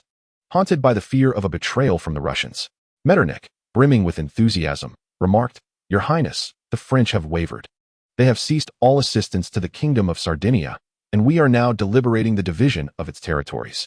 Franz felt a surge of joy, secretly contemplating that indeed Metternich was suited for diplomacy. His tenure as prime minister had been a misalignment of expertise. By successfully persuading the French, the forthcoming Italian theater appeared to hold no unforeseen challenges. Without French support, the Sardinian army would be rendered feeble. In the brief span of just over a month, the Sardinian army had swelled from a mere 20 to 30,000 to nearly 200,000, a transformation that any individual with a modicum of military knowledge would deem unreliable. Of course, should the soldiers of Sardinia possess an indomitable spirit or exhibit the same steadfast adherence to orders as their German counterparts, the situation might not be dire. It seemed that Sardinia had fallen prey to its own radical public sentiment, under the illusion that its soldiers would be formidable on the battlefield as they were when rallying slogans. Franz made a decisive resolution. Let us expeditiously finalize a treaty with the French government. Their speed in changing administrations rivals a woman's changing attire. And we must avoid further complications. Your Highness, Metternich cautioned, if we are to conclude a treaty hastily, we may find ourselves at a disadvantage. The French appetite is greater than we might anticipate. Not to worry, Franz replied. The viability of any treaty we sign with the French hinges upon their ability to withstand British pressure. Presently, the French government is persistently courting the British. Should the London government adopt a stern stance, it is likely the French will concede. If they choose to forsake their commitments, we cannot be held accountable. We might even condemn their treachery. Franz spoke nonchalantly. It is not merely this interim government that bows to the British. Several subsequent French administrations have also aligned themselves with British interests. Expecting them to resist the British is, at least for the next 5 years, unrealistic. Your Highness, should the French falter, we too may find ourselves isolated. Under the current circumstances, it is not prudent to annex the Kingdom of Sardinia. Duke Louis lamented. What a pity to let such a splendid opportunity slip away. It is no trivial task to have the Kingdom of Sardinia come to us voluntarily. Prime Minister Felix sighed. The ambition to dominate Italy is not merely a dream held by the French, but also by the Austrians. Alas, it remains just a dream. For the great powers of Europe will not allow it to materialize. We find ourselves in a predicament. Our current state renders us incapable of swallowing the Kingdom of Sardinia whole without choking on it. Franz replied helplessly. In Chapter 70. Preparations completed. The Austrian Empire resembled a frail and ailing elder, indulging in excess, on the brink of demise. Franz's concessions to the French were predicated on this reality. Adhering to the principle of seizing opportunities, should the French government adopt a more aggressive stance, Austria could still extract a piece of flesh from the Kingdom of Sardinia. The quantity was inconsequential. What mattered was the political statement it would convey to the outside world, that the Austrian Empire remained a formidable power, capable of deterring the restless Prussians. As for whether the French might grow stronger as a result, Franz maintained an indifferent attitude. Why should that concern him? If the French were to expand, it was the British and Russians who should fret over it. Would the French foolishly launch an offensive against Austria? Surely not. After enduring the trials of Napoleon, European nations are acutely wary of France. Until France extricates itself from diplomatic isolation, any military action it undertakes could provoke a united front against it from the other nations. Metternich calmly stated, if the French back down, there would be no need for us to eliminate the Kingdom of Sardinia. Keeping them as a buffer between Austria and France could prove advantageous. The most pressing concern, however, lay with the British. Despite the London government's assurances of their willingness to mediate in the Austrian-Sardinian conflict, our embassy in London has reported that a British consortium is engaged in clandestine loan negotiations with the Kingdom of Sardinia. Furthermore, it has come to our attention that Sardinia has already borrowed £3 million from the British, leading us to believe that the British are siding with the enemy in this war. Metternich has never held much interest in territorial expansion. This conservative statesman believes that Austria is sufficiently large and that domestic ethnic conflicts pose greater challenges, thus opposing further expansion. Based on this policy, Austria has scarcely pursued territorial growth in the past several decades. While Franz may look down upon Metternich's political principles, he holds a different perspective regarding his diplomatic prowess. Rightfully regarded as the greatest diplomat of the 19th century, Metternich's era is celebrated as a pinnacle in European diplomacy. The collapse of the Vienna system was not merely a diplomatic failure. Rather, it stemmed from Austria's diminished capacity to withstand revolutionary upheaval. Historically, at this juncture, Metternich had already stepped down, and the British unleashed a barrage of smoke screens, successfully confounding the Viennese government. Were it not for Marshal Radetzky's insistence, Lombardy and Venice might have been lost in 1848. Felix confidently asserted, there is no need for excessive concern. Even if the British support the Kingdom of Sardinia, they will not intervene directly without the backing of the great powers of Europe. This was not arrogance, but rather a judgment grounded in the international landscape and the balance of power. Historically, the Vienna government had spared the Kingdom of Sardinia. Apart from the interventions of Britain and France, the primary reason was their apprehension about the French potentially annexing Sardinian territory and growing stronger. Well, it is prudent to prepare in advance. What truly matters is the outcome of this war. If we can effortlessly vanquish our foes, the result will naturally be dictated by us. Franz doused the confident prime minister with a dose of realism. The war is not yet over, and such hubris is unwise. It was not entirely Felix's fault. Austria was a European power, while the Kingdom of Sardinia was merely a small entity, making it understandable to underestimate them. After a brief pause, Metternich proposed once more, Your Highness, the Russians have pledged to assist us in quelling the insurrection. Should we not request their troops to swiftly suppress the Hungarian revolt? Observing the eager expressions of the assembly, Franz shook his head. No. This is an internal affair of Austria. If we enlist the Russians to help us suppress the insurrection, we will inevitably become diplomatically beholden to them in the future. The most challenging debt to repay is that of personal favors. The situation in Hungary remains within our capacity to manage. There is no need to involve the Russians. However, creating the illusion of Russian troops mobilizing towards Hungary to undermine the rebels' resolve could be advantageous. A mere faade is distinct from actual intervention. If the Russians truly deploy to assist Austria in quelling the Hungarian rebellion, how will future historians record such an event? Would they write of foreign troops suppressing a revolution? That would render us representatives of reactionism. Does Franz wish to tarnish his illustrious image? Merely a show, to intimidate the Hungarians into dividing their forces for defense, would be inconsequential. As victors, Franz could craft the narrative however he wished. If relations with Russia soured in the future, he might even distort the truth, declaring, "Under the great leadership of Emperor Franz, we thwarted the Russians' nefarious designs on Hungary." Superficially, such a claim would bear no fault. After all, Europe had its own prejudices, and Russia only assimilated into European society post the Napoleonic Wars. Turning to the darker chapters of Russian history, one could easily assert their ambitions in Hungary. Had he not known the truth, Franz might have almost been convinced. "Your Highness, we have received news from the front in Venice. The Kingdom of Sardinia is currently exercising caution and has not recklessly launched an offensive. Our strategy to lure them in may fail. Marshal Radetzky urges us to deploy swiftly to suppress the Hungarian revolt, ideally securing an advantage on the battlefield to compel the Kingdom of Sardinia to risk a decisive engagement." The Minister of the Army suddenly spoke up. Franz, in exasperation, rubbed his forehead. While it is indeed a fact that the combat efficacy of the Italian army is lacking, this does not imply that they are easily vanquished.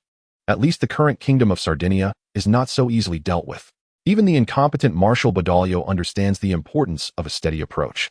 He would rather endure greater losses while engaging in a drawn-out battle than recklessly confront the Austrian forces in a decisive engagement in the Venetian region.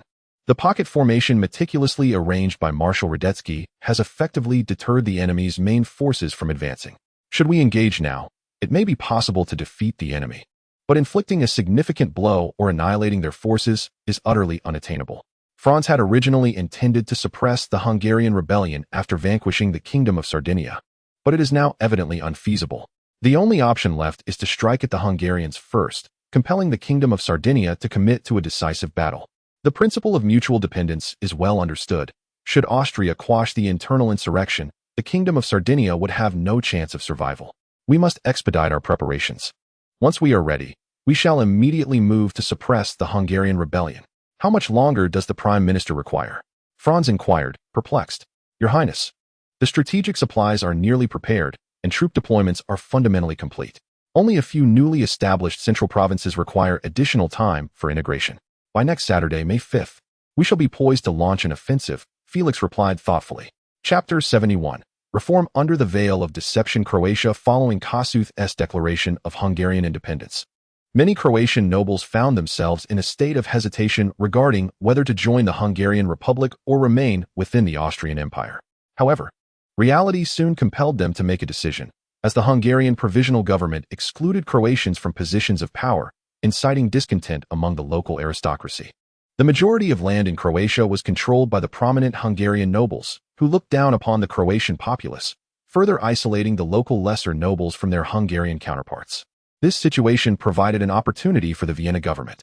Franz swiftly extended goodwill to the local lesser nobles, promising them a stake in the future Austrian administration. Specifically, he proposed the establishment of an Austrian National Federation, which would exercise parliamentary powers, with 25 seats allotted to representatives of the Croatian people. The exact number would depend on their performance. Nonetheless, this transitional body prior to national integration would serve as one of the highest governing institutions of the Austrian Empire for the foreseeable future. To gain political influence, participation is essential. Theoretically, representation would be allocated at a rate of 1 seat per 1% of the total population. Given that the Croatians constitute less than 3% of Austria's total populace, securing 5 representative seats would significantly enhance their political clout. After securing the allegiance of the Croatian elite, Franz did not neglect the importance of winning over the common populace. for it was the ordinary people of the lower strata of society who would truly dedicate themselves to his cause. Following Hungary's independence, the Viennese government granted Governor Josip Jela I the authority to confiscate the lands of Hungarian nobility and liberate serfs. The supporters of the Viennese government quickly gained the upper hand. By May, Governor Jela I had amassed an impressive contingent of 80,000 Croatian volunteer soldiers. On May 1st, Franz issued a military land grant decree, stipulating that since the common people aided the government in quelling the rebellion, they could be rewarded with land. Soldiers loyal to the emperor were naturally included in this provision. The Viennese government had seized a considerable amount of land, and the Kingdom of Hungary still held vast tracts awaiting confiscation. The Austrian Empire also had numerous lands ripe for development, allowing for a portion to be allocated to soldiers without significant issue. However, to curb land monopolization, this decree was limited, with a maximum grant of no more than 50 hectares. For the common folk, 50 hectares represented a substantial area, especially for recently liberated serfs without land, sufficiently enticing them to serve the emperor. Following the issuance of the land grant decree, enlistment surged. For the vast majority, the expense of purchasing land was prohibitive, making military service a more appealing option. As dawn began to break, throngs of people had already gathered at the Morcus recruitment station. "Matic, are you here to enlist?" "Indeed." "Glorich, upon reflection, I believe a man should take to the battlefield." Matic replied earnestly. "But Matic, didn't you previously express a desire to become a great blacksmith?" Glorich inquired, puzzled. The winds of the Industrial Revolution had yet to reach Croatia, and ordinary farming tools were still crafted by hand. For the common man, blacksmithing represented a respectable livelihood. "No, I have changed my mind. Blacksmithing can be pursued at any time. Now, I wish to go to war and become a great knight." Matic responded with conviction. No one harbored aspirations of nobility quite like the dream of knighthood, the lowest tier of the aristocracy, representing the pinnacle of ambition for the common man. Before the revolutionary upheaval of 1848, the entire European society was characterized by a rigid class structure. Sons of nobles were nobles, sons of merchants were merchants, sons of doctors followed the same path, and sons of serfs remained serfs. In an ancient land like Austria, the number of nobles was already substantial, occupying the upper echelons of society, leaving the lower classes with little avenue for advancement. For many ambitious individuals, the Hungarian rebellion appeared as an opportunity, a chance to transcend class boundaries. Like most young men, Matic harbored ambitions. He was discontent with the prospect of living his life as a blacksmith like his father, a reality he had previously accepted due to a lack of opportunity. The wave of enlistment occurring in Croatia was but a minor episode. These troops were merely local forces, not integrated into the Austrian military structure. In other words, these troops do not require the central government to fund military expenditures. Their primary responsibility lies not in warfare, but in logistical transport.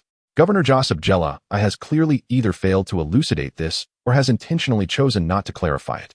The central government's control over such vast territories does not align with the development of a bourgeois economy.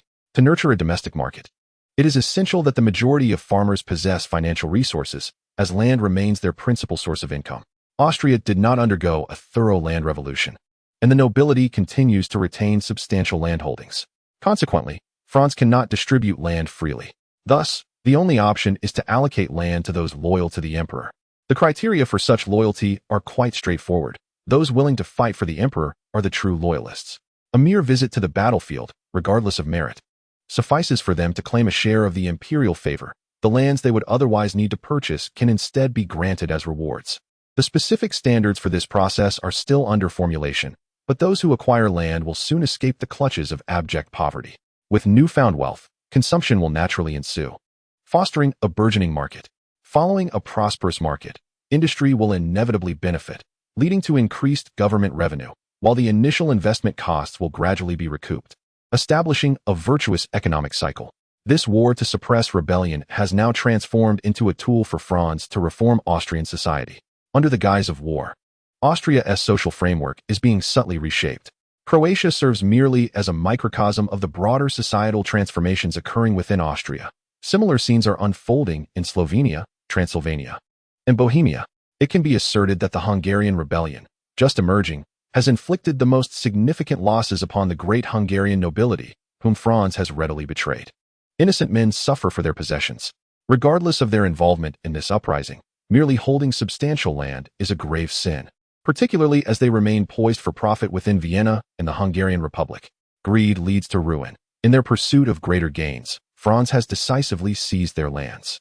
Even if it is later proven that they had no connection to this rebellion, their lands will remain irretrievable, and at worst, the government may compensate them with a sum for land redemption. Chapter 72. The struggle for power in Hungary before military actions commenced. Under the oppression of political and economic measures, the nascent Hungarian Republic found itself ensnared in a predicament. The Republican government could only watch as Croatia, Transylvania, Slovakia, and other regions were courted by the Vienna government. Before the Austrian government even initiated suppression, the Hungarian Republic had already diminished by more than half and continues to shrink. Prime Minister Kossuth is exceedingly furious yet powerless.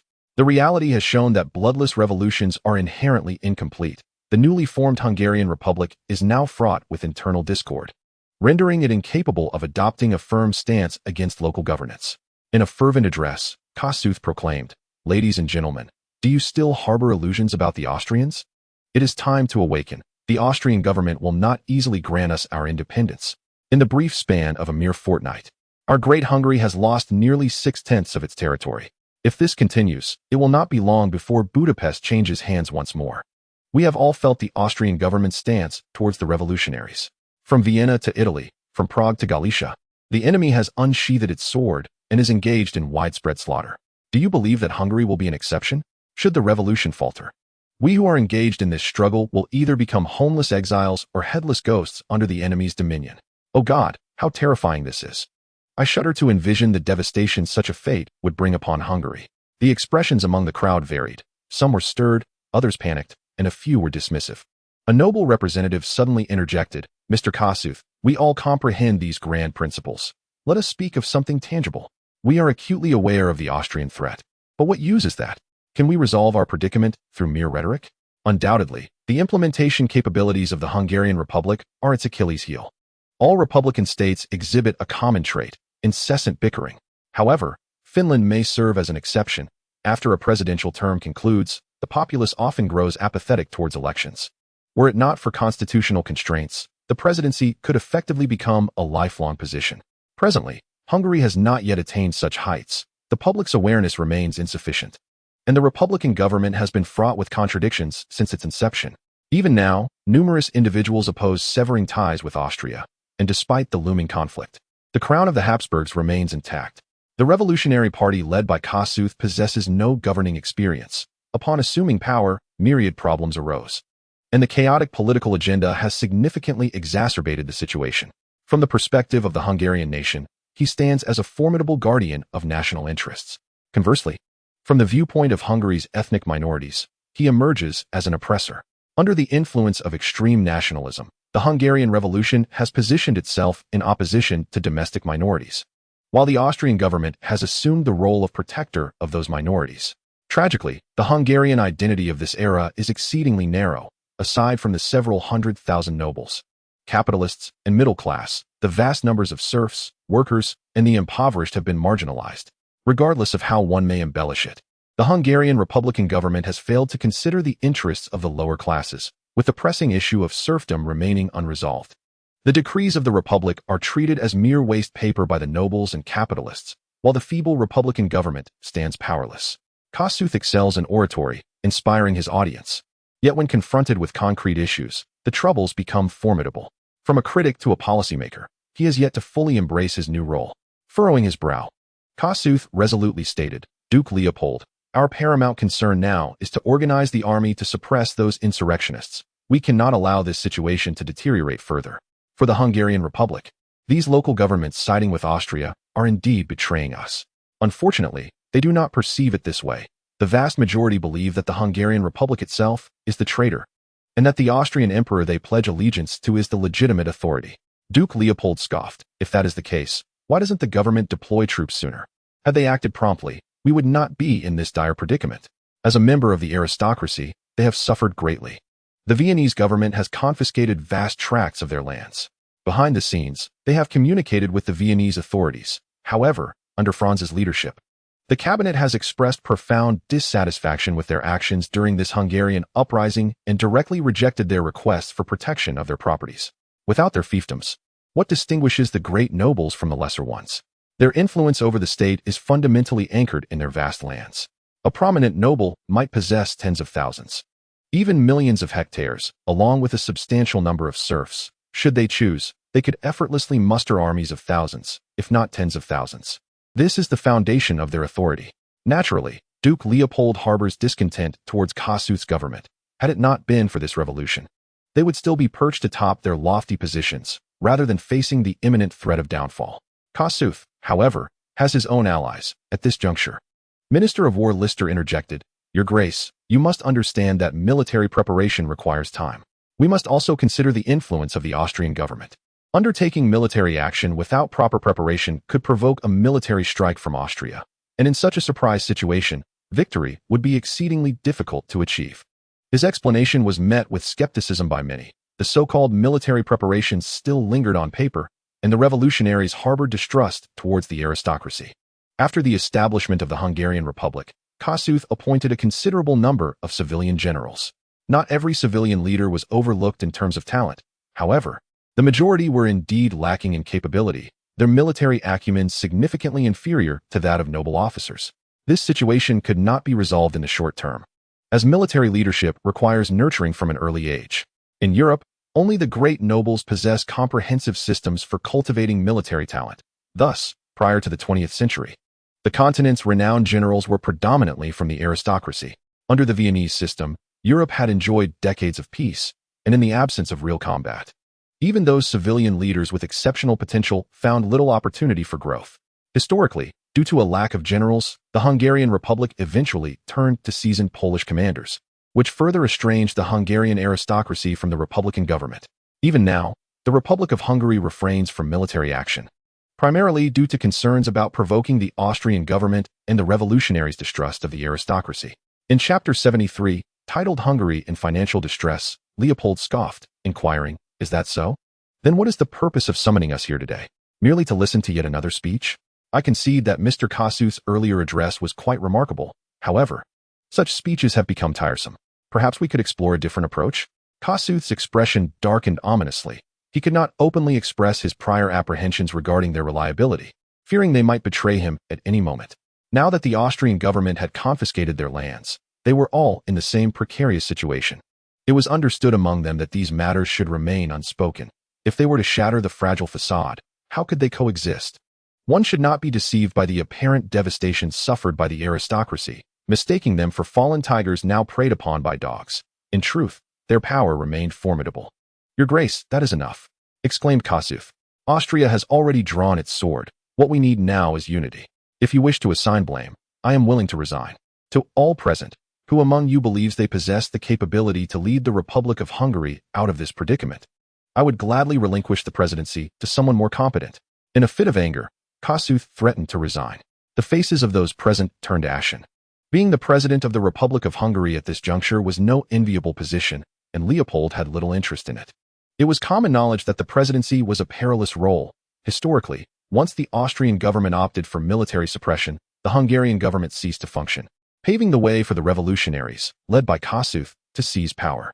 In the wake of Franz's butterfly effect, the current situation facing the Republic of Hungary was even more dire, with no one willing to take the lead. Thus, Kossuth emerged as the figurehead.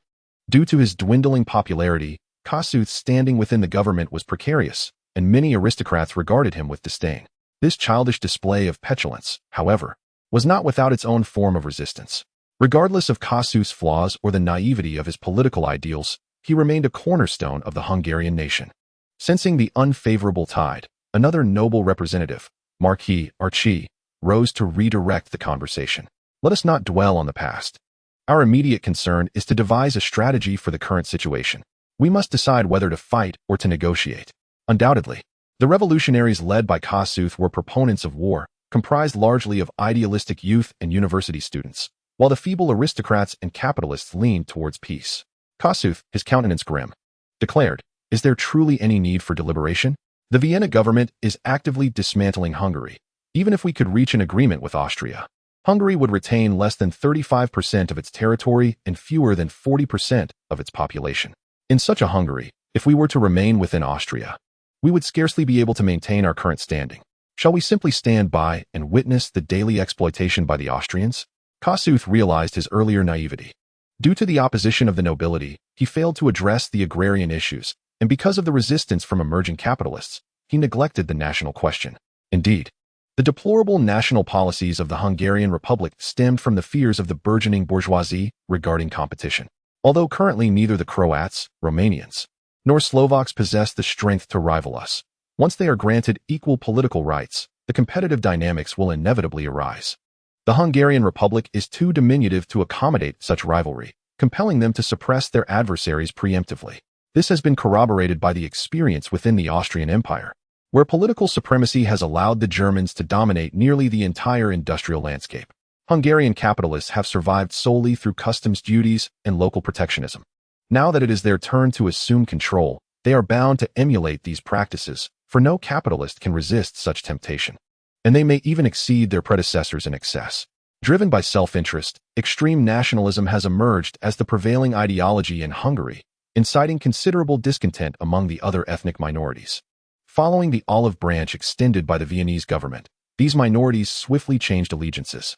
Kossuth's words awakened the emerging bourgeoisie for their own interests and survival. They found themselves compelled to support the government and the Austrians in warfare, believing that only through victory could they secure their desires. Despite the slim prospects of success, they had already embarked on this venture. The Viennese government might spare the nobility, but it would show no leniency towards the capitalists. Throughout history, the notion that no trade is without deception has become deeply ingrained. Eliminating unscrupulous merchants is deemed politically correct. Regrettably, as some of the earliest capitalists, they are irredeemably corrupt, serving as real-life examples of unscrupulous capitalists chronicled in history. Their downfall would not only yield considerable wealth, but also garner public support. Mr. Kossuth, Hungary is now surrounded by foes on all sides. How shall we conduct this war? Inquired Marquis LCZY with concern. Undoubtedly, the Marquis' inquiry was intentional. As a prominent nobleman in Hungary, he was not fearful of retribution from the Viennese government. As long as the Habsburg family retained control over Austrian authority, they could not afford to eliminate the great nobility. Such is the advantage of having numerous relatives. Free from existential pressures, the great nobles' considerations diverge from those of the capitalists. Their primary goal is to mitigate losses. With that, Marquis LCZY unfurled a meticulously prepared map, which clearly illustrated Hungary sandwiched between the three great powers of Russia, the Ottoman Empire and Austria. There was no doubt that Hungary was encircled by enemies. The Russians and Austrians were allies, and the Tsarist government had openly declared its intention to assist Austria and Prussia in quelling the revolution. They were no longer mere adversaries, but formidable foes. Could they possibly seek assistance from their amiable neighbor, the Ottoman Empire? If they were to engage in battle alongside the Ottomans, it is likely that the Austrians would not even need to intervene, as conflict would erupt among them first. Currently, the enemy appears formidable while we find ourselves in a position of weakness. However, the adversary is not without vulnerabilities. The Austrian government is still embroiled in warfare with the Italian states, presenting us with an opportunity.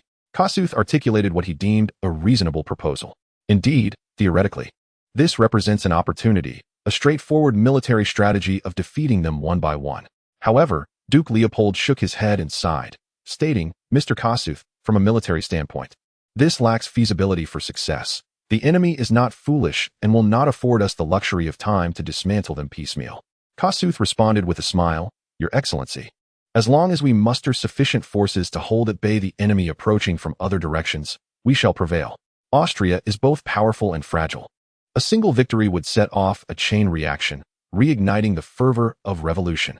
Everyone comprehended that Kossuth had circled back to his primary aim, the pursuit of funds. Chapter 74, The War Tax.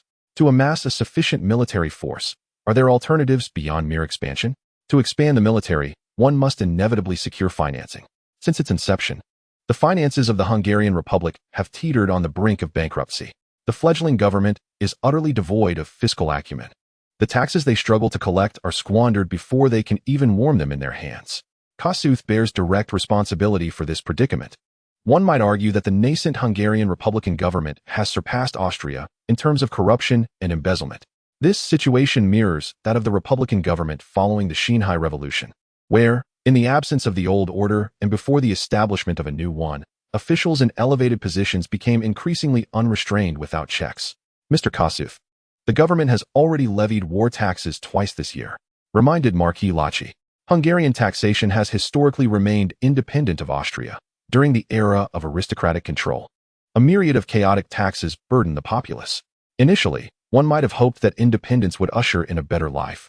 Yet the reality was starkly contrary. Without Austrian exploitation, their circumstances deteriorated further.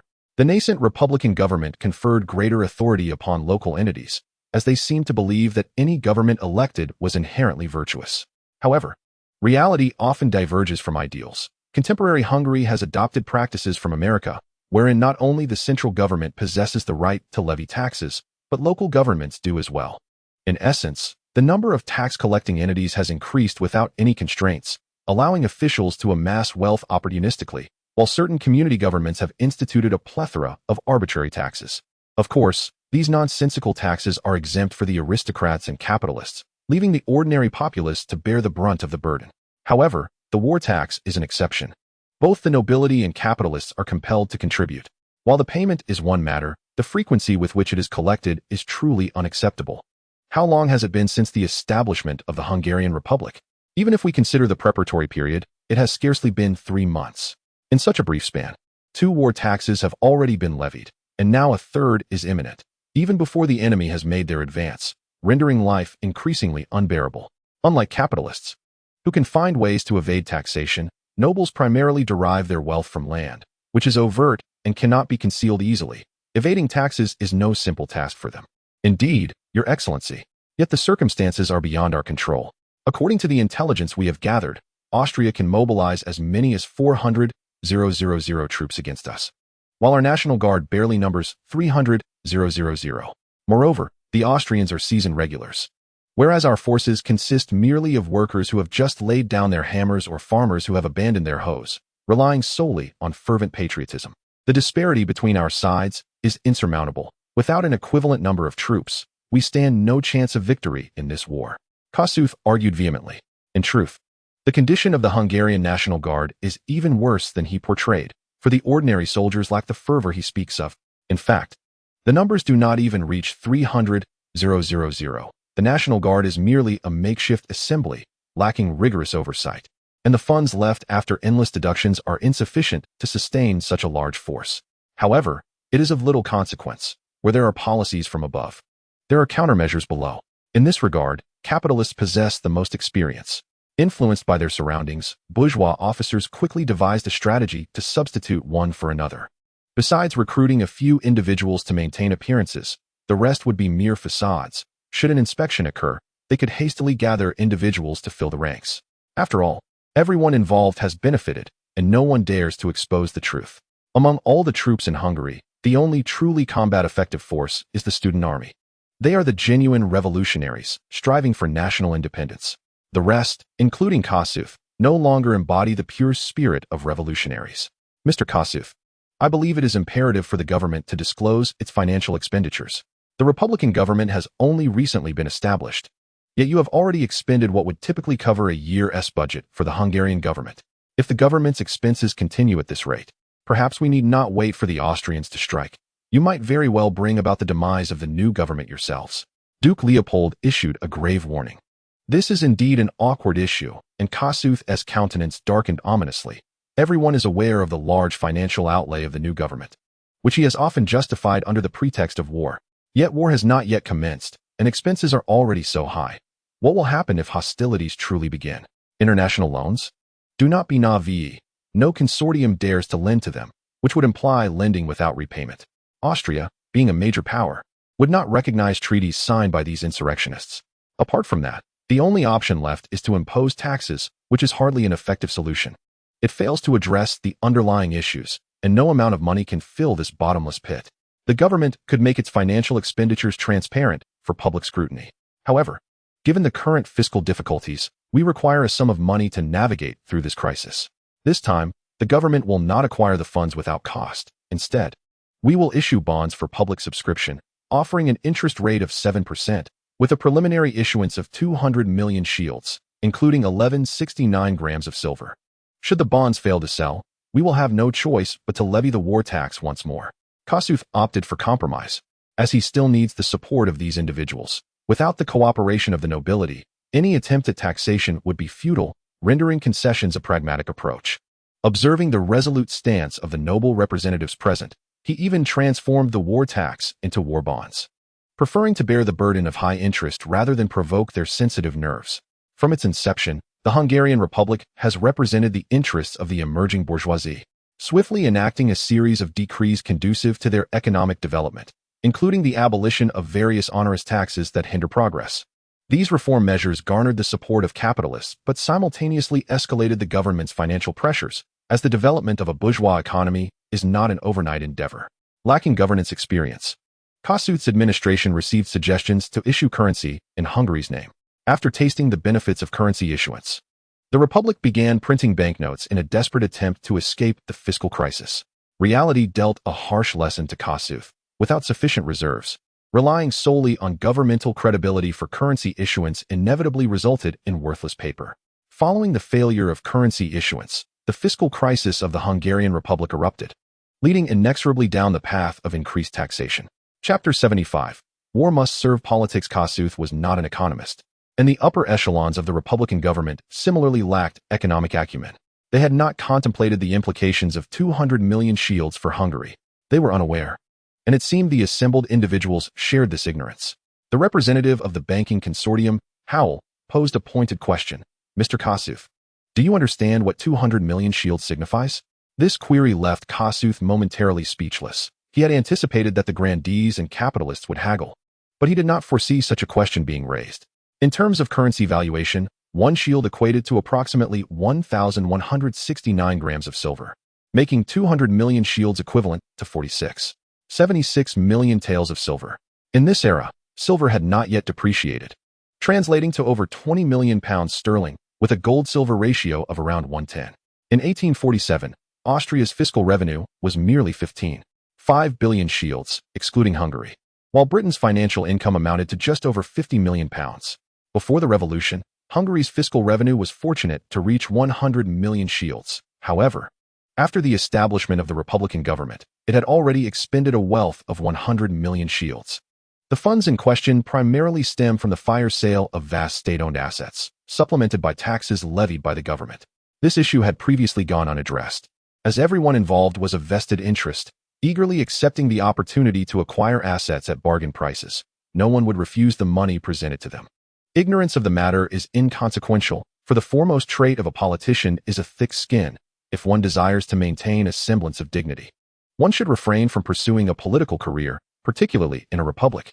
Indeed, 200 million forints is a considerable sum, yet for those present, it is hardly an insurmountable amount. Mr. Kossuth calmly responded, asserting that, for the assembly, not only 200 million forints, but even if the figure were to multiply threefold or fivefold, they could still afford it. The distinction between being able to pay and actually parting with one's money is significant. No one is inclined to relinquish their own funds, regardless of how high the interest rates may soar, especially when loans are often left unpaid. Given the new government's spending pace, no amount of money could fill this bottomless pit, which is a fundamental reason for the failure of many revolutionary governments worldwide. Idealistic administrations often aspire to achieve too much, ultimately depleting the nation's resources before any substantial accomplishments are made. Mr. Kossuth, your academic performance in economics was likely subpar. I kindly suggest you verify the total currency circulation in Hungary before responding to this inquiry, Mr. Howell derided. The quantity of wealth does not equate to the volume of currency in circulation. In reality, the money available in the market is inherently limited. An excessive supply of circulating currency leads to devaluation, while a scarcity results in a liquidity crisis. From an economic standpoint, extracting 200 million forints from Hungary would precipitate a cash shortage, followed by a bank run, financial collapse, and the onset of a Great Depression. Unlike later eras, when credit currencies became the norm and transactions could be executed via bank transfers, purchasing bonds during this period necessitated cash, rendering it not merely a matter of willingness to disperse funds, but rather an impossibility for the populace to do so. Historical data. In 1848, Austria's national savings amounted to 48 million forints, while the United Kingdom's totaled 28.2 million pounds, with 1 pound equating to 96 forints. Undoubtedly, Mr. Kossuth has suffered embarrassment on this occasion, or rather, his team displayed a lack of experience, committing such a glaring error. Numerous individuals have made similar mistakes. This is a common trait among those who rely on rhetoric, often exhibiting a narrow perspective when deliberating issues. Kossuth had yet to resolve the fiscal crisis when war was already imminent. On May 8, 1848, the Austrian army in the Croatian province initiated an assault on the Hungarian Republic. On May 9, Austrian forces from Bohemia and Transylvania likewise attacked the Hungarian Republic. By May 10, the suppression forces led by Albrecht reached the front lines, marking the full-scale outbreak of the Austro-Hungarian War. The notion of incremental tactics was non-existent. Kossuth's predictions came to fruition as four armies launched simultaneous offensives, and when factoring in logistical support, the total troop strength indeed exceeded 400,000. Indeed, among the forces genuinely engaged in the offensive, only a fraction, at most half, was actively participating. Even so, the Republic of Hungary could not sustain its position. In Vienna, the Hungarian front was witnessing a flurry of good news. Under overwhelming strength, mere slogans could no longer alter the unfavorable circumstances. To ensure victory, Franz summoned Prince Windisch-Jarczy, the commander of the Bohemian army, to assume the role of Minister of War, replacing him with General Julius as the supreme commander. With vigor, Prince Windisch-Jarczy took the reins and pointed enthusiastically to a map on the wall, declaring, "Your Highness, Governor Josip Jalasic's Croatian corps has now reached Lake Balaton and captured Balatonkerist R. General Albrecht's Austrian corps is currently besieging Kaseg. General Julius's Bohemian corps has just vanquished the Hungarian People's Army and is now less than 100 kilometers from Budapest. General Vignagri's Transylvanian contingent is still in Debrecen due to transportation issues." Overall, the suppression campaign was progressing remarkably well thus far. The Bohemian corps, boasting an army of 100,000, could potentially initiate the siege of Budapest as early as the day after tomorrow if all went smoothly. He had ample reason to feel proud as this campaign unfolded under his command. However, given the communication limitations of the era, the Ministry of War could merely formulate a strategy. The specifics of execution remained in the hands of the field commanders. Franz was hesitant to form a decisive judgment on Prince Windisch-Jarczy's military capabilities. Although history had recorded his failure in quelling the Hungarian rebellion, the operational plan he had devised appeared feasible. The assault on Budapest was temporarily postponed, allowing General Julius to keep the enemy at bay while they awaited the Austrian corps for a coordinated offensive. It would be unwise to underestimate the Hungarian rebels. Historically, the Austrian army had faltered at the last moment, ultimately seeking assistance from the Russians for resolution. At least the most formidable fighting force within the Republic of Hungary, the student army, had yet to make its presence felt on the battlefield. Franz remained uncertain about the state of public sentiment in Hungary. Should the populace fully support the government, Budapest could indeed become a veritable battleground. "Your Highness, these rebels are but a disorganized mob. Within a week at most, we shall conquer Budapest and suppress this insurrection," Prince Windisch-Jarczy exclaimed passionately, seemingly reproaching Franz for his interference in military affairs, which he believed might jeopardize their timing. Franz calmly responded, "Your Highness, military action serves the purpose of politics. War is merely a means, not an end."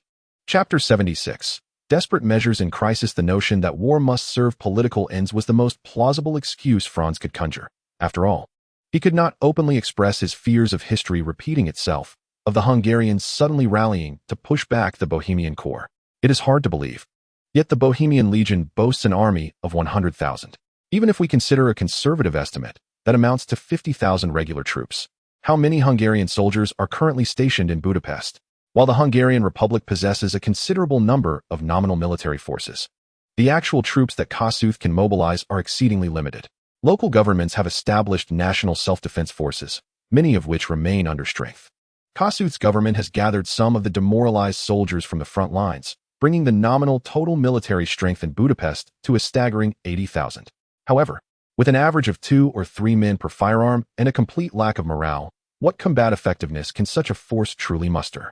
Prince Windisch-Jarczy, a soldier as well as a politician, would naturally refrain from disputing this assertion. "Your Highness, could it be that the government has devised a plan?" Franz smiled and replied, "Prince, have you perhaps forgotten the Italian front?"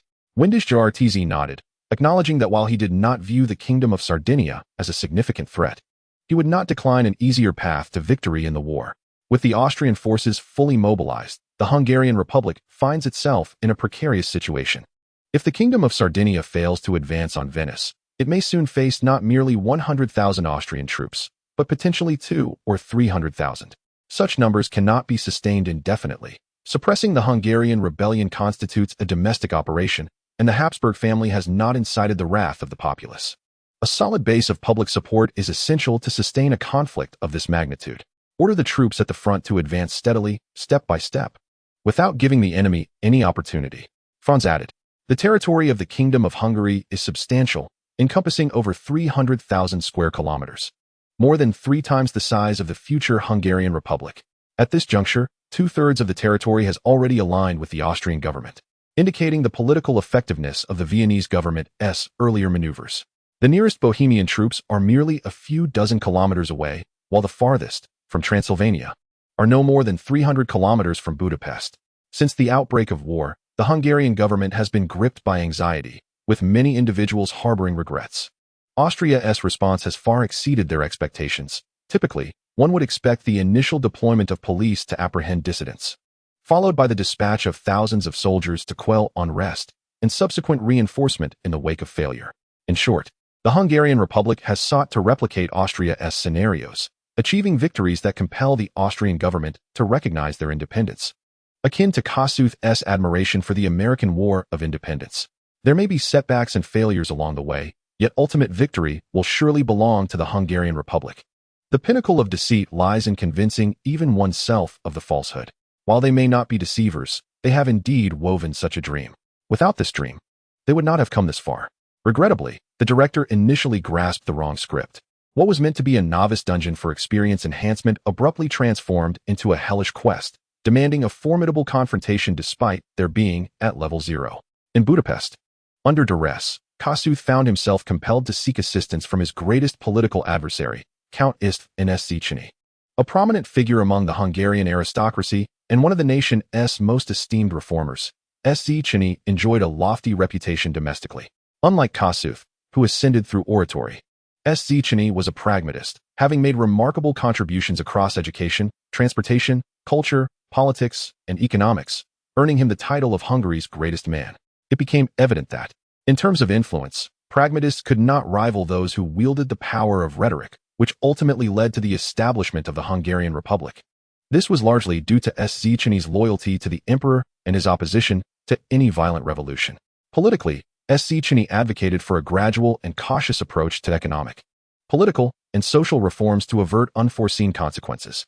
In stark contrast, Kossuth championed the rapid industrialization of the nation, while Széchenyi insisted on preserving the strength of traditional agriculture, favoring a continuation along the path of an agrarian state. The most significant contention between them lay in the national question.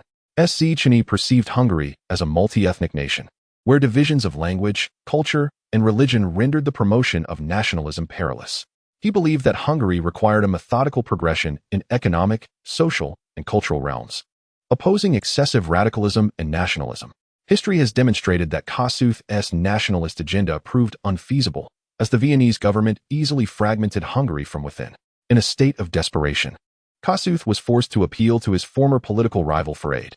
Your Excellency, for the future of the 13 million citizens of the Hungarian Republic, I implore you to come forth, Kossuth beseeched.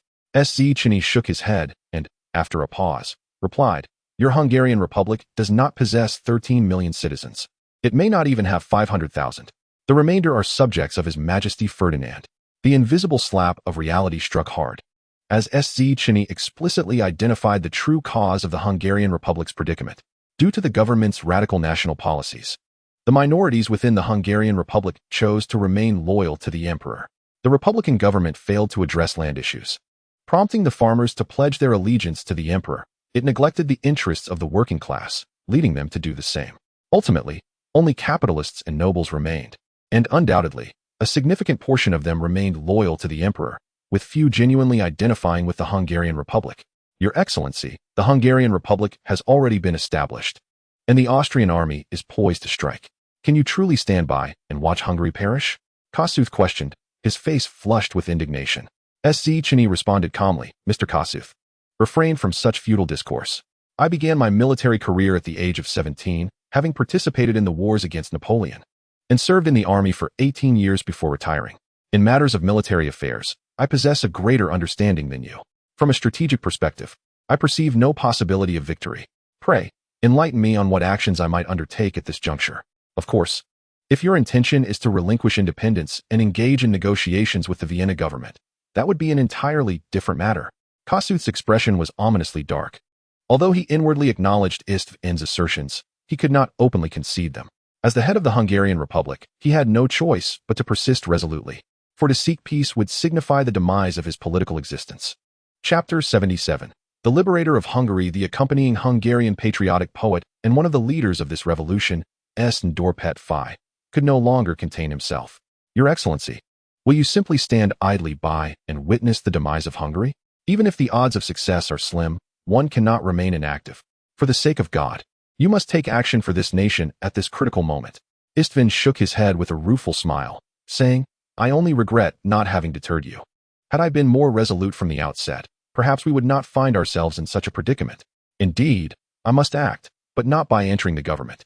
Do not hastily refuse. Allow me to finish my thoughts. When it comes to military command, I am merely of moderate capability. Both Duke Leopold and Marquis Lothar excel far beyond me. For military matters, I advise you to seek their counsel. As for the art of propaganda, Kossuth, you far surpass me, and my assistance is unnecessary. My sole virtue lies in my self-awareness. I shall refrain from interfering in governmental affairs. My role will be to facilitate the coordination of national relations. At this point, Kossuth, you ought to set aside your insufferable nationalist theories. Kossuth was infuriated. Had he not been dependent on Istvin's support at this moment, he feared he might have been inclined to strike him.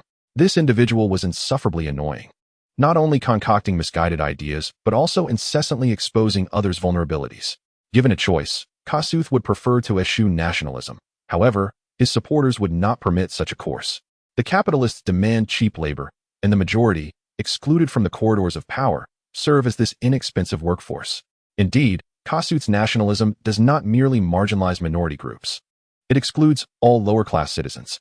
Apart from the few 100,000 capitalists, nobles, and middle class, the remainder are victims of oppression. Ostensibly, this delineation serves to exclude minorities. While Hungarian citizens are marginalized based on external factors such as wealth, titles, and educational attainment, theoretically, these individuals could attain political rights, but only if they first amass wealth. Once affluent, political power becomes accessible. Beyond that, one should not harbor any illusions. Nobility is an inherent trait, predetermined from the moment of birth. Cultural knowledge remains inaccessible to the impoverished, who lack the means to pursue education, for Hungary does not provide compulsory education. The leadership of the Revolutionary Party does not encompass individuals who genuinely live in poverty. Even the lowest-born Peterfi is not truly of the lowest class, as he possesses the financial means to pursue an education. His mother, although a serf, had once served as a noble's maid, belonging to a class of knowledgeable household servants. His father, a butcher, was also a small capitalist with economic acumen. In Romance of the Three Kingdoms, Eugene is depicted as a butcher, yet no one mentions that his family monopolized a significant portion of the meat supply in Nanyang County.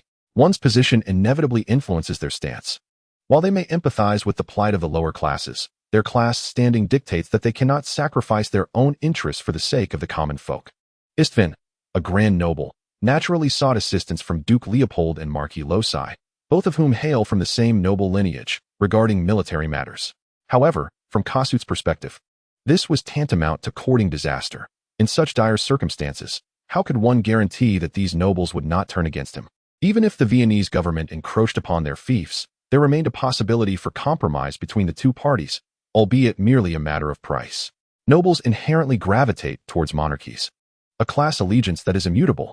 Once his objectives were achieved, Kossuth would certainly not linger to endure further indignities. He had not even had the chance to quench his thirst, nor did he expect Istvin to provide sustenance. Mr. Kossuth, what shall we do now? Peterfi inquired. Filled with anticipation. There was no solution. Kossuth was unreliable, and Peterfi was even less so. His talent lay in poetry, with notable works such as Song of the Nation and Against the King. Life is precious. Love is even more so. If it is for the sake of freedom, both may be forsaken. He was the originator of this line, which resonated well among intellectuals. However, he also exhibited the typical traits of a literary youth, notably a lack of practical experience. Born in 1823, Peterfi was merely 25 years old. It was indeed a tall order to expect him to concern himself with the fate of a nation. I have already contacted the Kingdom of Sardinia, and we can only hope that they swiftly defeat the Austrian forces in Venice, compelling the Austrians to divide their troops for assistance. Kossuth refrained from mentioning any appeal for help from the Ottomans, as this was not yet suitable for disclosure, particularly in the presence of P. Turfy, who would undoubtedly oppose such a notion.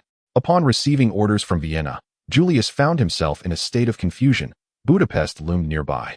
Yet he was prohibited from launching an attack, which seemed utterly irrational. A young staff officer, expressing dissatisfaction, queried, "Your Excellency, what does this mean? Why are we not permitted to advance on Budapest? Are they preparing to resolve matters through negotiation at this juncture? This is a question only the Vienna government can answer. Or perhaps the army ministry is aware. We are merely required to execute orders." Julius pondered for a moment, acknowledging that his greatest strength lay in his unwavering ability to fulfill the tasks assigned by his superiors, regardless of the doubts that may linger in his mind. "Your Excellency, does that not imply that we are left with nothing to do?" Another young officer complained. "The absence of battle signifies a lack of military merit among Austria's four armies. It is the Bohemian Corps that enjoys the most strategic position, with Budapest so close at hand. If they capture it, they shall claim the foremost honors." The chief of staff, Jellicoe, replied languidly, "Do you believe that the lack of combat leaves you idle and bored? Then go and paint propaganda slogans. First, establish military control over the surrounding areas and liberate the serfs. This is also our mission. Indeed, the task of liberating the serfs has been entrusted to the army by Franz. In this year, the nobility are not to be trifled with, especially the Hungarian aristocrats who are accustomed to being warlords, without the use of force. Mere words hold no weight. Ensure that your subordinates are well managed. We have come here to liberate Hungary, to bring a life of happiness to the Hungarian people. Anyone who dares to violate military discipline shall be dealt with mercilessly." Julius stated sternly. A loyal dog, naturally, must be faithful to the emperor. This time, they have come as liberators, to win the hearts of the Hungarian people for the emperor, and maintaining good military discipline is an excellent start. Chapter 78. The birth of sensationalism. The Kingdom of Sardinia. In a bid to defeat Austria, Charles Albert did not hesitate to ally with the Republican regime he despised most. The Austro-Hungarian War had just erupted, and before they could even celebrate, an urgent plea for assistance arrived. Upon receiving the call for help from the Hungarians, Charles Albert felt a wave of despair wash over him and roared, "Damn it! Are these Hungarians utterly useless? The war has barely begun, and they are already on the brink of collapse. 300,000 National Guards. What are they, mere swine? In such a short time, the Austrians cannot possibly eliminate them all. Do the Hungarians lack the courage to fight for their freedom? Your Majesty, Hungary is a multi-ethnic nation. While the Hungarians strive for national independence, they simultaneously oppress other minority groups. The Austrians have won over these minorities. From the outset of the war, the Hungarian Republic has already lost," Prime Minister Azeglio explained helplessly. "Hungary appears formidable. On the surface, they seem independent, and Austria's national strength has diminished by a quarter. Coupled with the alliance with the Kingdom of Sardinia, the two sides seem evenly matched. However, it is surprising that Hungary, which seems to possess considerable strength, is actually weak at its core. Just after severing ties with Austria, 2/3 of the country's territory has changed hands. Useless," Charles Albert cursed, uncertain whether he was directing his ire at Hungary or the Prime Minister. Minister of the Army. "Based on the current situation, how long do you think the Hungarians can hold out?" The named officer, Ritchie, promptly replied, "Your Majesty, no one can answer that question. The Austrians are advancing vigorously, primarily because there are too many Hungarians who are loyal to Austria. Rather than saying that the Hungarian National Guard was defeated by the Austrian army, it would be more accurate to say that the Hungarians have surrendered voluntarily." Charles Albert's expression shifted dramatically. Should the Hungarian Republic fall, the absence of their main force to restrain Austria would spell significant trouble for the Venetian front. The fate of one is intrinsically linked to the other, and despite reservations about engaging in a decisive battle against the Austrians in Venice, the Kingdom of Sardinia found itself with no alternative. They could not afford to lose the Hungarian Republic. They had to leap into this perilous situation. Public opinion within the Kingdom of Sardinia was fervently urging the government to confront Austria, and Charles Albert, influenced by this sentiment, ultimately resolved to act.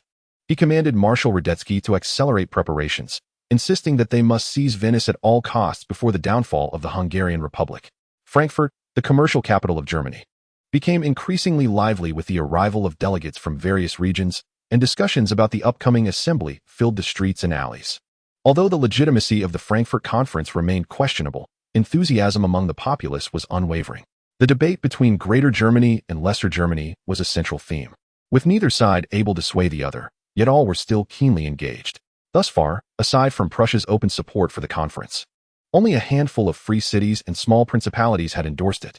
Regardless of their stance, representatives from various states had arrived in Frankfurt, many of whom were elected, while others were merely those represented. The notion that capital knows no borders was not a jest. These capitalists, yearning for the unification of the German territories and the creation of a vast market, had long abandoned their principles. At the accommodations of the Austrian delegation, Raoul questioned, "Anderson, are the individuals we met today all elected representatives?" "Perhaps," Anderson replied uncertainly. "But they seem more like enforcers than representatives," Raoul remarked, frowning. "They could be foremen from the factories. Why concern ourselves with their roles? As long as we have the numbers, it suffices. Were we not also appointed?" Anderson pondered. "Enforcers can be seen as foremen, and foremen are certainly workers," Raoul conceded, and the two exchanged glances, realizing they held no illusions about the conference. This was the harsh reality of society. Regardless of whether they were workers or farmers, even if they had elected representatives, many lacked the qualifications to attend the meeting, and some could scarcely gather the fare to reach it. How could a conference orchestrated by capitalists relinquish control? If true democratic elections were to be held, given their tarnished reputations, only a fool would support them. The idea of cleansing their image and gaining legitimacy? Utterly implausible. It was still the 19th century, and truly principled capitalists were a rarity. The overarching societal backdrop was dark. Even those with pure intentions risked being tainted. They even believed that if they did not participate in this meeting, they would still be represented by others, demonstrating the capitalists' utter lack of scruples. "Trouble is brewing, Mr. Anderson. The organizers have informed us that representatives from Bohemia, Hungary, and other regions do not belong to the German territories and thus cannot attend this conference." Anderson's expression shifted dramatically, first to one of anger, then to surprise. Here lay an opportunity that simply could not be overlooked. Quickly, disseminate this news to the press, and amplify the situation to emphasize the arrogance of the organizers. Anderson hastily added, "Wait, I believe we can embellish this further. Let us spread a rumor that the Prussians are orchestrating this conference with the intention of enacting legislation to facilitate the annexation of all other states." Raoul interjected, "In that case, let us embellish even more, spreading tales that the Prussians are preparing to establish Protestantism as Germany's state religion and will constitutionally ban the existence of Catholicism." Anderson continued, "After all, they are merely here to stir chaos. They face no repercussions for fabricating news. In this era, limited by communication constraints, discerning the truth is exceedingly challenging." In Vienna, Franz even established a consortium of experts dedicated to gathering information from the front lines, crafting narratives, and steering public discourse in a direction favorable to Austria. By the time the Frankfurt Conference commenced, rumors were already circulating in German territories that the Prussians aimed to annex various countries through this assembly. The capitalist henchmen were shockingly represented by the working class, a representative from the agrarian sector possessing 100,000 hectares of land, who elected these representatives, who granted the capitalists the authority to dominate this nation. With evidence at hand, embellished through artistic manipulation, sensationalist headlines brazenly seized the front pages of mainstream European media. The truth, interwoven with falsehoods, rendered reality indistinguishable. Many trusted only their own observations, yet the harshness of reality remained evident. The capitalist dark history exposed by the media mirrored nothing but what they perceived. The Frankfurt Conference undermined the authority of monarchs across nations, and under Franz's leadership, a collective campaign of public discourse was ignited. Chapter 79. The Darkest Congress. The Frankfurt Preparatory Committee, consisting of 5 members, exhibited grim expressions as the Austrian delegation vehemently protested, asserting the unity of the Austrian Empire. The representation at the Frankfurt Conference was allocated based on population, theoretically electing one representative from every 50,000 inhabitants. If non-German territories were not excluded, this assembly would essentially be an Austrian affair. At this time, Schleswig and Holstein still belonged to Denmark, and Austria retained control over parts of Italy. In terms of population, Austria surpassed the total of the lesser German territories. While protests were commonplace, as regions like Hungary indeed did not belong to the German sphere, there was little fear of contention. However, to their astonishment, the Austrian representative boldly disclosed the matter to journalists, openly unveiling the conference's clandestine dealings. Due to the customs union, Prussia, with its industrial prowess, held the most significant influence among capitalists, and this conference clearly exhibited a distinct bias. By now, it was evident to all that the Austrian delegation was intent on causing disruption. Would they truly bar the Austrians from participating in the conference? Can this still be considered a preparatory parliament for Germany? It is likely that the Austrians will depart with great satisfaction. After all, the parliament lacked legitimacy to begin with. And now, with a significant member absent, it risks becoming a laughingstock. Esteemed colleagues, we must take action. The recent public sentiment is decidedly unfavorable for us. If this continues, the machinations of our adversaries will surely come to fruition, Merlin stated solemnly. The media's exposure of their dark histories has not prompted any vigilance among them. After all capitalists are birds of a feather. Who among them is without a shadowed past? Ironically, what troubles them most now is the potential for the Austrian delegation to stir up unrest. As the largest state within the German region, Austria often assumes the role of a leader. Regardless of their willingness, Austria's influence among the German states is immense. A parliament without Austrian participation is unlikely to gain public approval. Perhaps we should simply rename it the Little German Parliament and send the Austrians packing. Proposed a representative from Prussia. Impossible. Winstall, you are advocating for the division of the great German Empire. If it is merely a Little German Parliament, then we shall withdraw as well, countered the representative from Bavaria. The primary purpose of convening this parliament is to expand the political influence of the bourgeoisie. The unification of the German region is, in fact, secondary. The Frankfurt Conference is not as historically significant as the textbooks suggest. Otherwise, Prussia would not even recognize this meeting. The assembly is overly idealistic, excessively enlarging the rights of capitalists without any feasibility. The interests of capitalists are not uniform.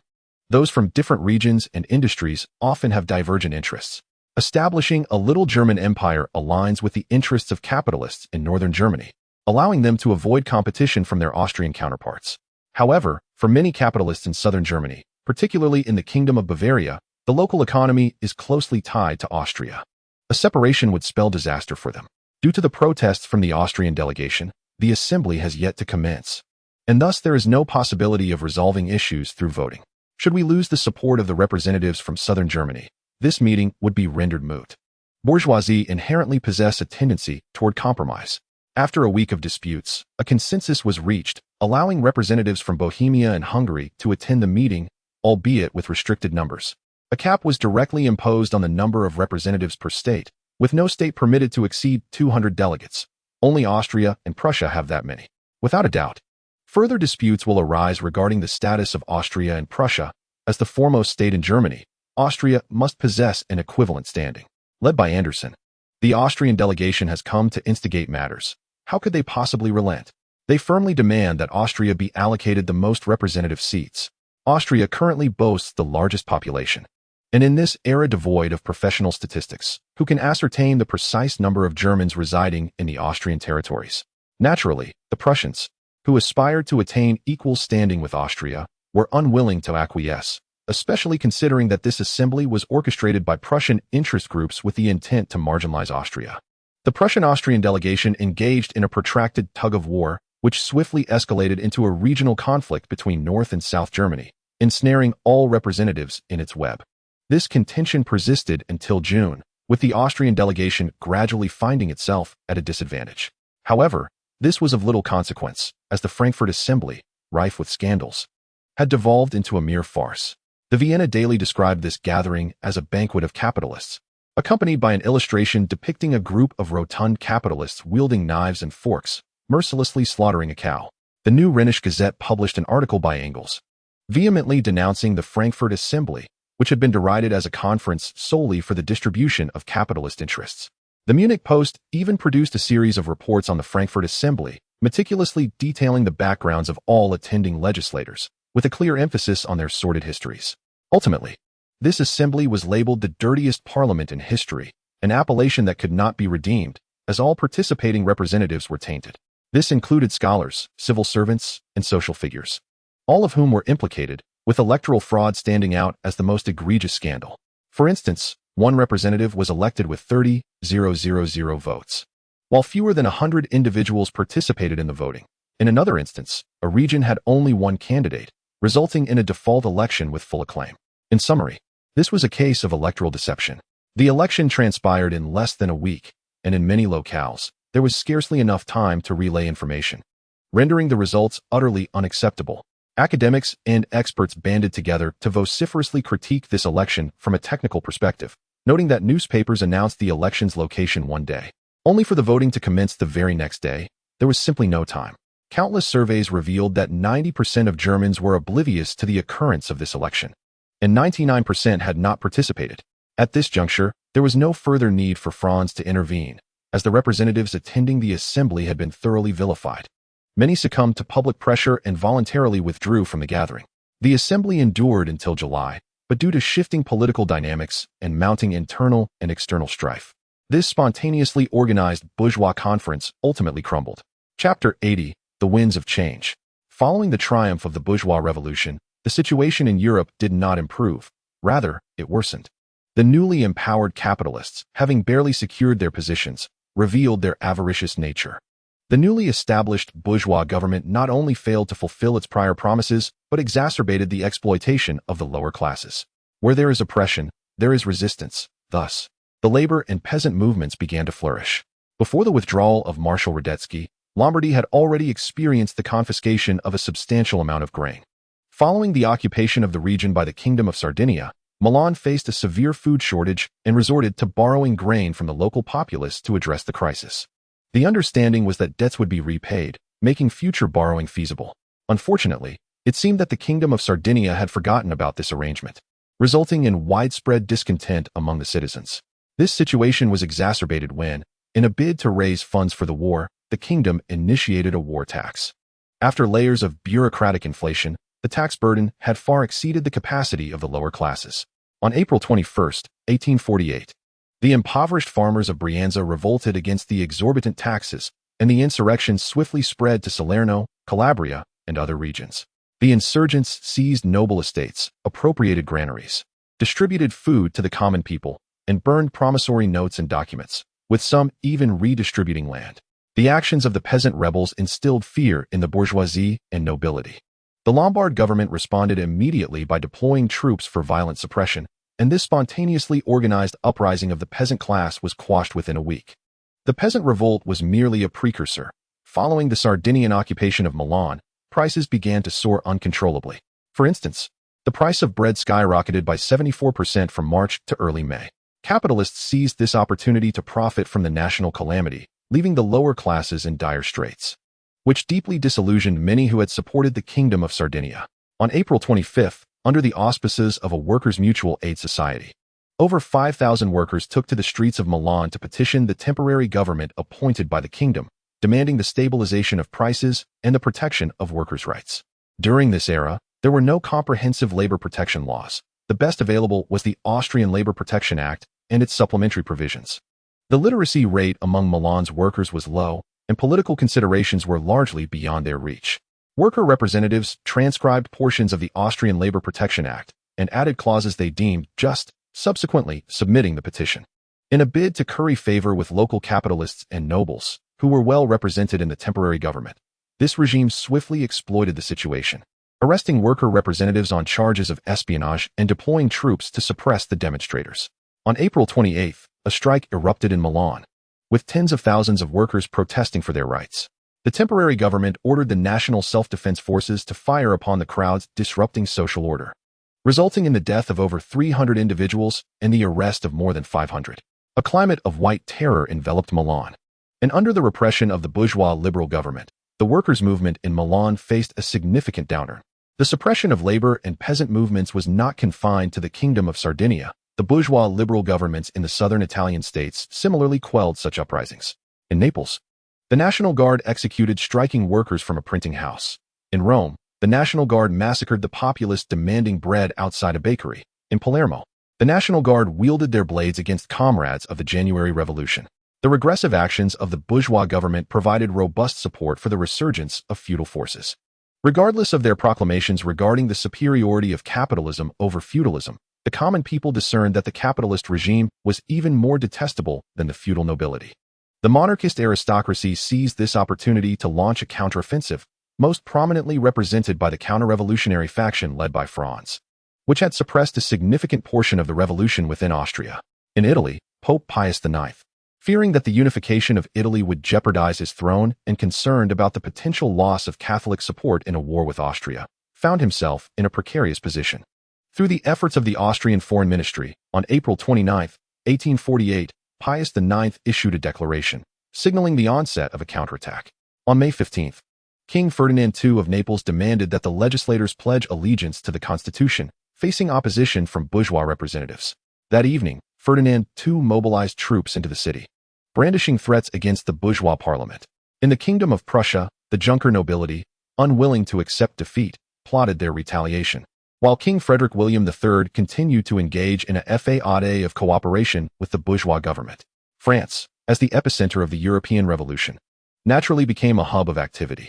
On April 23, France conducted constitutional elections, wherein the bourgeois Republican faction achieved an overwhelming victory, effectively excluding the working class from the core of political power. The ascendance of the French right incited discontent among the working class. On April 26, workers in cities such as Lyon and Limoges launched armed uprisings, which ultimately failed.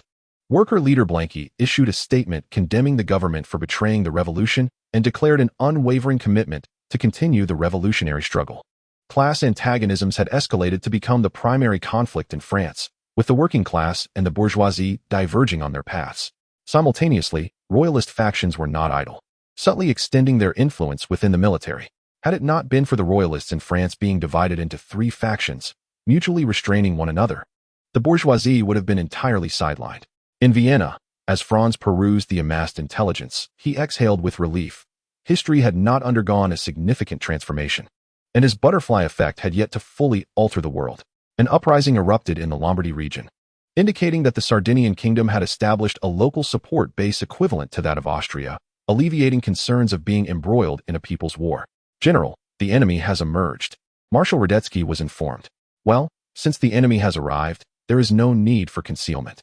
Order the 6th Division to give a lesson to the advancing Tuscan troops, and command the 9th Division to eliminate the papal forces attempting to cross the river."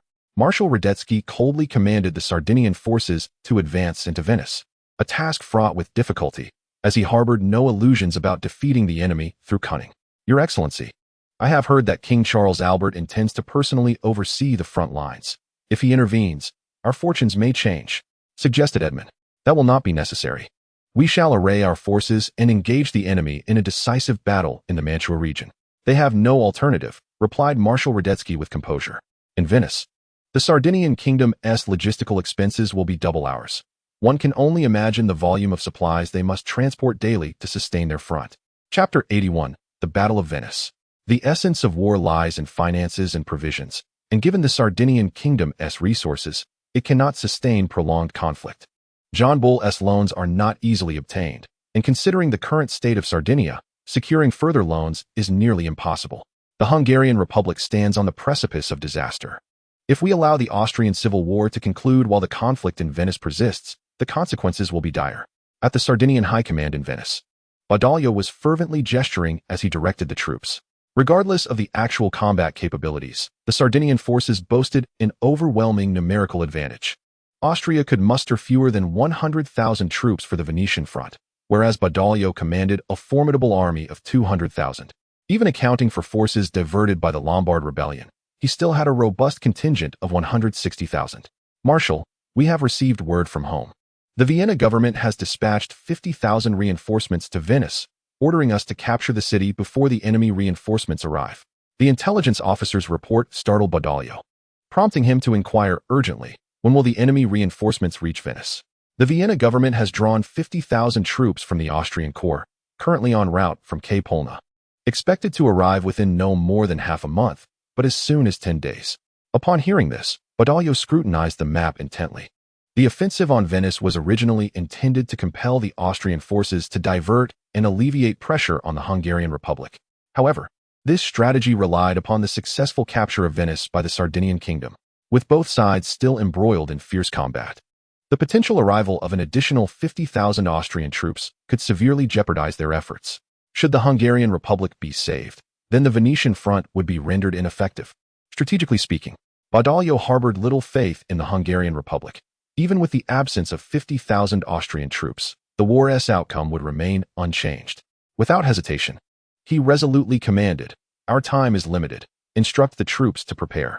We shall commence the offensive at 9:30 tomorrow morning. General Mess, you shall lead the 2nd and 8th Divisions. It is imperative that you capture Trento within 3 days and then infiltrate the enemy's rear to sever their supply lines. General Fakir and the Austrian army command received news of reinforcements, even earlier than the Italians. The progress on the Hungarian front was exceedingly smooth.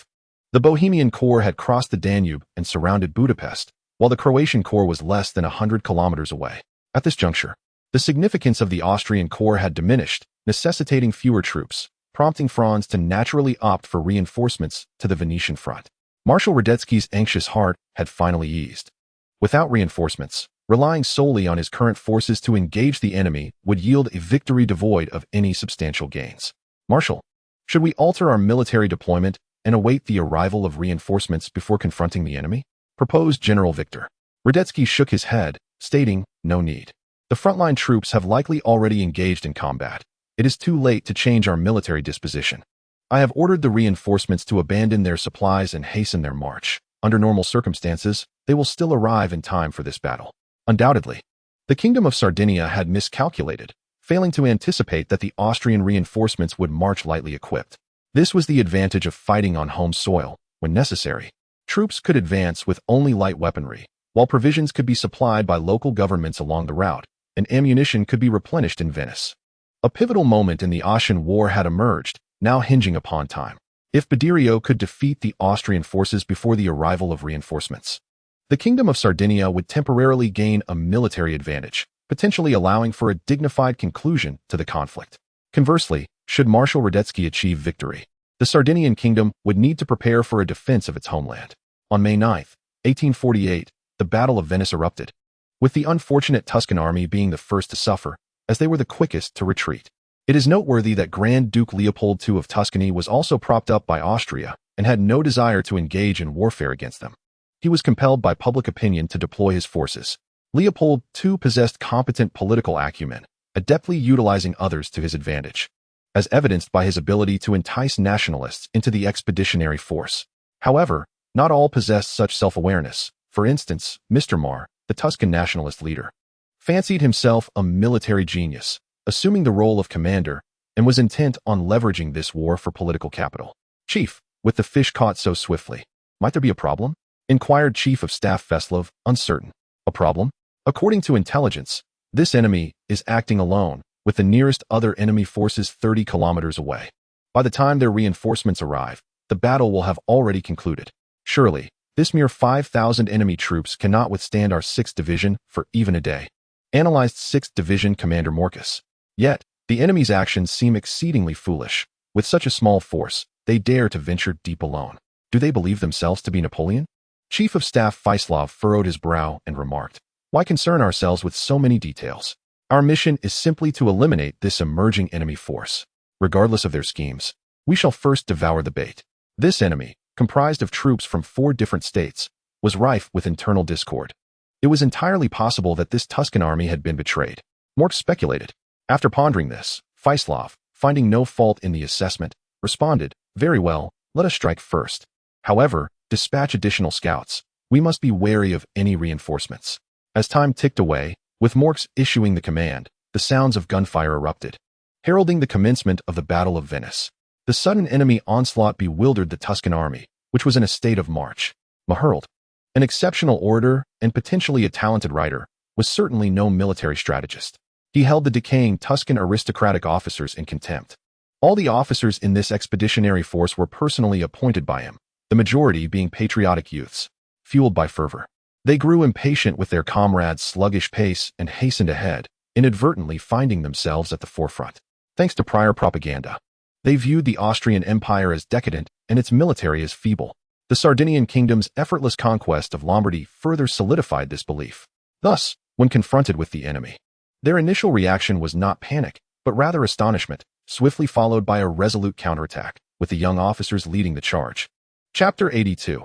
Humor on the battlefield. One does not perish if one does not court disaster. Maherald evidently overlooked the Tuscan army's lack of combat efficacy, as they were swiftly subdued by the Austrian forces at the onset of battle.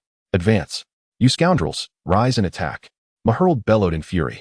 The young officers displayed remarkable valor. Yet the soldiers exhibited a distinctly Italian demeanor. With rallying cries echoing, they collapsed to the ground, feigning death before even sighting the enemy, a behavior that incited considerable ire. Undoubtedly, the rank-and-file soldiers harbored no desire to engage in battle with Austria. Prior to the outbreak of the anti-French War, Tuscany was still a part of the Holy Roman Empire, and their ancestors had sworn fealty to the Habsburg dynasty. Even now, Austria retained significant influence in Tuscany, an influence not easily eradicated. The soldiers' feelings towards Austria were complex. This is a tragic dilemma. The anti-Austrian movement in Italy was merely instigated by the bourgeoisie for their own gain. Even if the populace was misled, they felt no profound personal anguish. They were content to chant slogans, but to risk their lives was another matter entirely. The true desire to vanquish Austria and unify the Italian regions resided solely with the capitalists, intellectuals, and nationalists. To put it bluntly, after a millennium of division, the populace had grown accustomed to this way of life. Otherwise, in the annals of history, it would have been inconceivable for Austria to effortlessly vanquish the coalition of Italian states in 1848, thus reasserting dominion over Venice and Lombardy. General, we have been subjected to a formidable assault by the Austrian forces. We must beseech our allies for assistance, proposed a youthful officer. Not all minds are clouded. Even if there was a momentary lapse in judgment, the recent skirmish has restored composure to all. The Tuscan expeditionary force is woefully inadequate. From the upper echelons to the rank and file, the senior commanders are mere theorists, while the junior officers resemble impetuous youths, suited only for reckless endeavors rather than commanding troops. Very well, let us dispatch envoys to Marshal Badorio for aid and order our forces to prepare for a strategic withdrawal, declared Maherald decisively. A true man knows when to yield. If we cannot confront them, we must retreat. This has long been an Italian tradition. If one cannot fight, one flees. And if flight is impossible, one surrenders. It is unclear when this decline in martial vigor began, perhaps centuries ago or even over a millennium, yet the combat efficacy of the Italian forces has become dubious. On the European continent, where mercenaries thrive, Italian mercenaries are universally regarded as the least effective fighters, in stark contrast to their Swiss neighbors. Meanwhile, as the Tuscan army reeled from its setbacks, General Mess, tasked with the assault on Trento, encountered his own tribulations. Despite being the aggressors with forces vastly outnumbering the defenders, the prospect of annihilation was not an immediate concern. However, the capture of Trento seemed increasingly unattainable. General, the enemy's firepower is overwhelming. The 2nd Division has suffered grievous losses, and Major General will request support, remarked an aide with gravity. With a sudden crash, Mess hurled his cup across the room. Fools! The battle has scarcely begun, and they are already incurring such losses. Have we encountered the main body of the Austrians? This question lingered unanswered, but it was evident that the opposing forces could not be the Austrian main contingent. Otherwise, the tide of battle would have shifted dramatically. General Mess, perhaps we should pause our offensive until the heavy artillery arrives. Then we can resume our assault, suggested Major General Manstew. Reluctant to deplete his precious manpower, Mess conceded. Very well, let us temper our advance, and when the heavy artillery arrives tomorrow, we shall launch a comprehensive offensive. Having failed to secure reinforcements but receiving orders to suspend the attack, Major General Will exhaled in relief, having lost nearly an entire regiment in a single morning. Such casualties were unsustainable for the 2nd Division. Observing the soldiers falling on the path of advance, Will's heart ached profoundly, and with resignation, he commanded, "Order the troops to retreat." As the retreat sounded, a bizarre scene unfolded on the battlefield. The fallen soldiers of the Kingdom of Sardinia astonishingly rose again. Infuriated, Will seethed with rage. If he had not discerned the unfolding situation, he would not deserve to lead a division. Damn it! These wretched scoundrels shall face a military tribunal. General Will roared, unable to suppress his anger. Just moments ago, he had submitted a report detailing significant losses, and now he was confronted with a throng of seemingly revitalized soldiers, a stark contradiction that stung him profoundly. As he tallied the casualties, his heart bled, not due to the extent of the losses, but rather because they were alarmingly minimal. After an entire morning of assault, over 20 had perished and more than 70 were injured. Was this truly a grievous loss? This was a division, not merely a battalion. While the casualties among the soldiers were few, the losses in weaponry and equipment were substantial. When they retreated, the Austrian forces had not forgotten to fire from behind, resulting in many soldiers returning empty-handed. Preliminary estimates indicated that the 2nd Division had lost over 1,300 rifles in just one morning. Were it not for the principle of collective responsibility, General Will would have relished the thought of punishing those scoundrels. As for their achievements, well, perhaps they had merely depleted the enemy's munitions. They hadn't even breached within 100 meters of the enemy's position. What accomplishments could be claimed? General, most of these soldiers were recruited from the Lombardy region. They are a bunch of cowards. This afternoon, When we deploy our veterans, it will be a different story. An officer reminded him. General Will nodded, resigned. He could only hope that the other soldiers would display more courage. If everyone followed the example of these timid souls, there would be no need for battle at all. It was not merely they who felt disheartened. The Austrian defenders were equally vexed.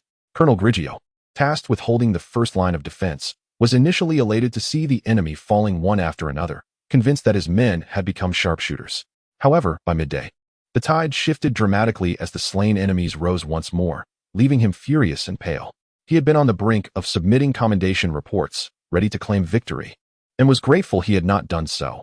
Otherwise, he would have faced the dire consequences of falsely reporting a triumph. The actions of the enemy baffled Colonel Grigio, leading him to speculate. Were they attempting to exhaust their ammunition? Yet, this commander was rather amusing. Trento was not lacking in weapons and munitions. Colonel, does the enemy harbor some sinister plot? Could they be attempting to lure us out, only to strike back and seize our position? A young officer conjectured. Chapter 83. The Battlefield Survival Manual. Sinister plot? The adversaries are clearly a bunch of greenhorns. They charge in unison and scatter in retreat. Oblivious to the quality of soldiers they have, Grigio quickly assessed. Were it not for his insufficient forces, he would have issued orders to charge forth. Such an opportunity was rare. Colonel, I see that the enemy has abandoned a considerable amount of weaponry. Why don't we send someone to collect it? It could yield a nice profit. The young officer pondered for a moment and then spoke. Griggy cast a fierce glare, his tone dripping with disappointment. Ambridge, at times. I genuinely wish to cleave open your head to discern what convoluted thoughts reside within. Do you truly believe that the enemy across from us is a fool, fixated solely on wealth? Why not step forward and test whether they would spare your life? Our mission is to safeguard our defenses. What use are those few wretched firearms you retrieved? In this era, the compensation for soldiers across nations is far from satisfactory. If one seeks fortune, it primarily hinges upon plunder and the spoils of war. This conflict is fought on Austrian soil, and thoughts of looting are futile, no matter how reckless one may be. One cannot wreak havoc on their own territory. Hence, the acquisition of spoils has become their principal source of income. Moreover, the promise of land rewards from Franz is a significant motivating factor for them to fight with conviction. Historically, achieving land grants was reserved for the nobility, making such aspirations exceedingly challenging. Barring a few fortunate souls, the majority had little to no opportunity. However, Franz has instituted a change. In the past, even a knight would require vast tracts of land, often thousands of acres, to receive a fief. Now, ordinary soldiers can attain land through military merit. 1 hectare equals 25 acres or 15 mu. This land does not belong to the nobility, nor does it confer noble privileges. It is akin to the government compensating soldiers with land as payment for their service and accolades. Since it is not noble land, the barriers to access are significantly lowered, making it considerably easier for ordinary soldiers to acquire land. Essentially, as long as one engages in battle, a few acres are readily available. With a stroke of luck, one might even secure several hectares. Ambridge's primary motivation for amassing wealth is his concern over insufficient military merit, fearing that he might eventually need to purchase land with money, as his ultimate ambition is to become a landowner. This preferential treatment for soldiers aims to curtail land consolidation. According to Austrian land redemption laws, the average area of land one can redeem cannot exceed 2 hectares, and rewards obtained on the battlefield are excluded from this calculation. Griggy, you know I have many siblings. As the second son, I lack the privilege of inheriting a title or estate, which is why I seek to seize this opportunity. Ambridge remarked nonchalantly. Griggy, irked, retorted, damn it, why don't you strive to earn a title for yourself? I would wager that if you were to acquire even the lowest rank of a non-hereditary lord, old John would be far more delighted than if you were to amass 100,000 Rhine guilders. In this era, the principal officers within European armies are predominantly scions of the nobility, especially the second sons who, lacking inheritance, enter the fray as soon as they reach adulthood. These individuals, having received an excellent education, swiftly distinguish themselves within the military. The colonial endeavors of various European nations have largely been instigated by these ambitious noble offspring seeking titles. Ambridge reflected, I too desire a title, yet with my current rank, attaining the military merit necessary for such an honor is exceedingly challenging. Uncle Griggy, how about we conduct a surprise raid on the enemy camp tonight? If successful, it might just lead to the realization of my ambitions. Griggy rubbed his forehead, abandoning his intention to continue instructing his distant nephew, Ambridge. Even if a night raid were to be considered, one must take the practical circumstances into account. He acknowledged the enemy's incompetence, After years of military service, he had never encountered such poorly organized troops. However, their sheer numbers were overwhelming. The opposing forces boasted 2 divisions, while his own contingent consisted of merely a single regiment, less than 1/5 of their strength. Surely, this was not a recipe for sending men to their doom. Within the Sardinian military camp, Major General Weir delivered a stern reprimand to the soldiers who lay lifeless on the battlefield, selecting a few unfortunate souls as examples to enforce military discipline. The battle reignited, perhaps fueled by the need to establish authority, or perhaps due to the courage of the seasoned Sardinian veterans. The afternoon skirmish promised to be far more brutal. Observing the carnage through his binoculars, watching soldiers charge the enemy's positions, General Weir nodded in satisfaction. This was the essence of warfare. If all soldiers acted like the fools from the morning, what hope would there be? Within the camp, undercurrents of excitement began to stir. A grimy soldier exclaimed, "Tom, the knowledge from the field survival manual is indeed invaluable. Did you see those fools? They were so pompous before, and now they foolishly rushed to their deaths. Such a gratifying sight." Of course, this manual had been acquired at great expense from an old mercenary, intended to minimize our casualties on the battlefield. "Raoul, be cautious. Do not let the Sardinians spot us. We still need them to fight this war. If everyone becomes wise, who will confront the Austrians?" Tom, a middle-aged man, spoke with careful prudence. "Indeed, let the Sardinians and Austrians tear each other apart. Once they are mutually weakened, the Lombard Republic will have the opportunity to declare independence." Raoul exclaimed. The Field Survival Manual, such an elevated tome, could hardly have been penned by an old mercenary. It was crafted by Franz specifically for the Sardinian kingdom. It encapsulated his research on the history of the Italian wars, thus marketed to the Sardinian forces, for after all, they were all Italians. And there would be no issues of adaptation. Additionally, it included a succinct guiding principle: fight if you can win, retreat if you cannot, surrender if you cannot escape. The manual contained numerous life-saving techniques for the battlefield, such as, when launching an assault, seek advantageous terrain to feign death midway. The selection of the location is crucial. One must not charge too far nor remain too close to the base. Ideally, there should be cover to shield against enemy fire, while also considering comfort, as prolonged lying down can lead to numbness in the limbs. Furthermore, during defense, one should avoid exposing oneself. Fire indiscriminately, as the likelihood of hitting the enemy is minimal. Unless there is a profound personal vendetta, one should not gamble with their life. Franz has humorously compiled 36 strategies, colloquially known as the 36 life-saving tactics, all of which are essential techniques for survival on the battlefield, accompanied by explanations in the most straightforward language, devoid of any literary flair. In Chapter 84, titled Betraying Allies, the Sardinian military camp is filled with wails in the dead of night. Misreporting military casualties is a matter that invites punishment under military law. Thus, having claimed severe losses, the evidence must align. No man is worthy without a touch of ruthlessness. Kindness has no place in command. Major General Will, having ascended to his position, is certainly no gentle soul. To provide an explanation to his superiors, he was compelled to intensify the offensive that afternoon. The veteran soldiers of the Kingdom of Sardinia displayed remarkable bravery, their sense of belonging to the nation far surpassing that of the Lombards, resulting in a far bloodier engagement. Upon assessing the casualties, Major General Will, with a sweeping gesture, attributed all losses to the morning's battle, over 300 dead and more than 800 wounded, sufficient to be deemed a significant toll. The high-ranking officers of the 2nd Division under Major General Will could provide an account, yet the morale of the troops plummeted to an all-time low. Without comparison, there can be no pain. The Italians, adept learners, especially the seasoned veterans within the army, swiftly assimilated their comrades' advanced experiences. With an increase in numbers, secrecy became unattainable.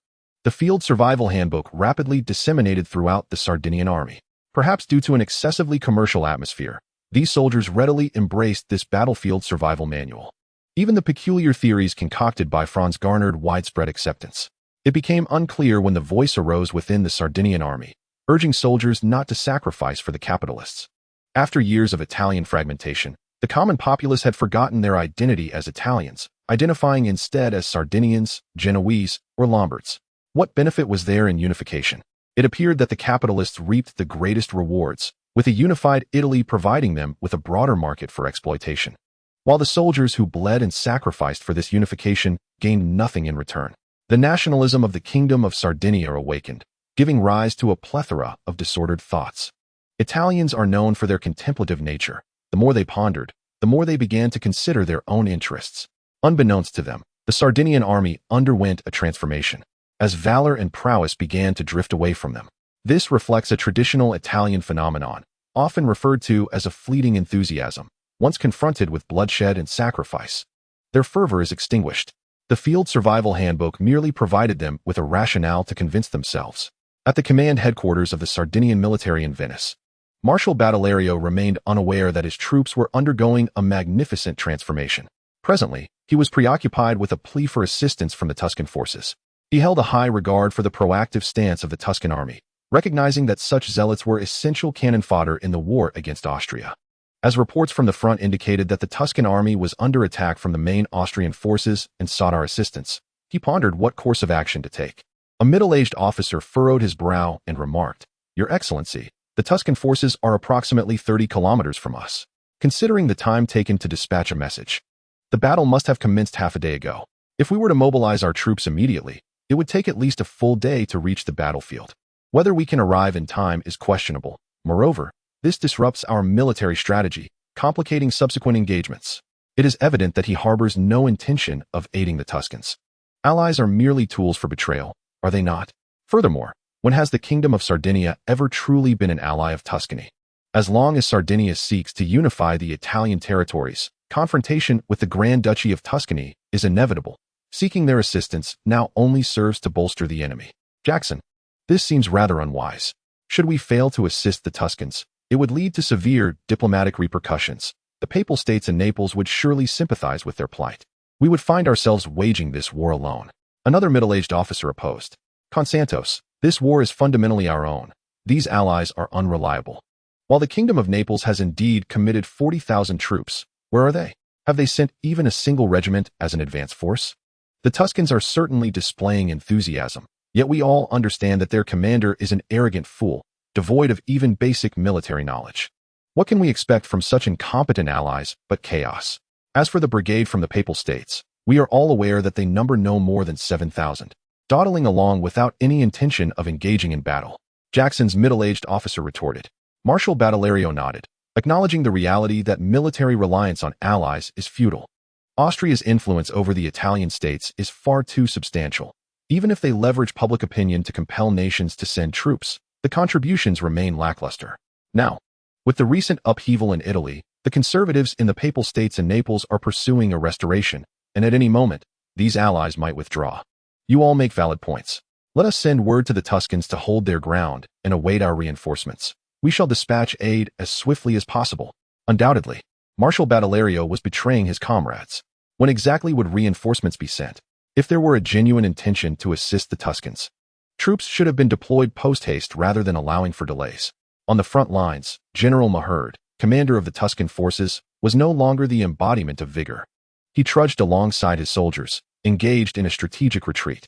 The battle was unwinnable. The Tuscan army, already lacking in combat effectiveness, faced an enemy force that was double their number. After enduring several hours of conflict, they were ultimately shattered. Maherd, accompanied by a fraction of his defeated troops, turned tail and fled without a backward glance. A loss in war is still a loss. Succumbing to the Austrians is not disgraceful, and he had no desire to be captured. As a thorn in the king's side, a splinter in his flesh, should he fall into the hands of the Austrians, it could lead to a perilous exchange that might see him swiftly eliminated. General Maherda dared not test the king's integrity.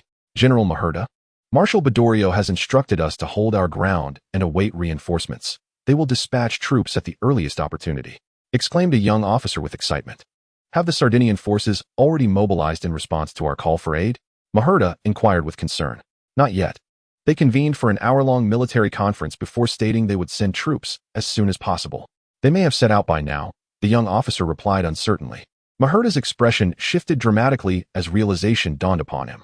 He promptly ordered, "Command the troops to hasten their pace. Our allies are on their way. Everyone, prepare to meet them at the front." Allies? What a farcical notion. Such a perfunctory response might deceive these naive youths, but not someone as seasoned as Maherda. Time is of the essence in warfare. Saving lives is akin to extinguishing flames. There is no room for leisurely discussions. Given the absence of allies, it is imperative to accelerate our movements. A boost to morale is equally vital. Chapter 85. A dark chapter in history. Budapest has been rife with trepidation since the Austrian forces besieged the city. Had it not been for the new government's lingering hopes regarding the Sardinian kingdom as an ally, many would have fled by now. Of course, those who have not yet departed are preparing to do so. Budapest is quite expansive, and to prevent the enemy from resorting to desperate measures, the Bohemian Corps has strictly enforced a 3-to-1 blockade. It remains relatively easy for a few individuals to escape, provided they do not attempt to leave in large groups. For the Austrian forces would find it difficult to notice. Hungarian Republic Army Minister Gorgori expressed his dilemma. Mr. Kossuth, we have just received intelligence that the Croatian traitors are set to rendezvous with the Austrians outside the city tomorrow. At that point, the besieging forces will swell to 150,000, and Budapest will soon be indefensible. General Gorgori spoke the truth. Budapest could not withstand the enemy's might, and the revolution had undoubtedly faltered. In an effort to salvage what could be salvaged and preserve Hungary, I propose negotiations with the Vienna government, declared Interior Minister Samir.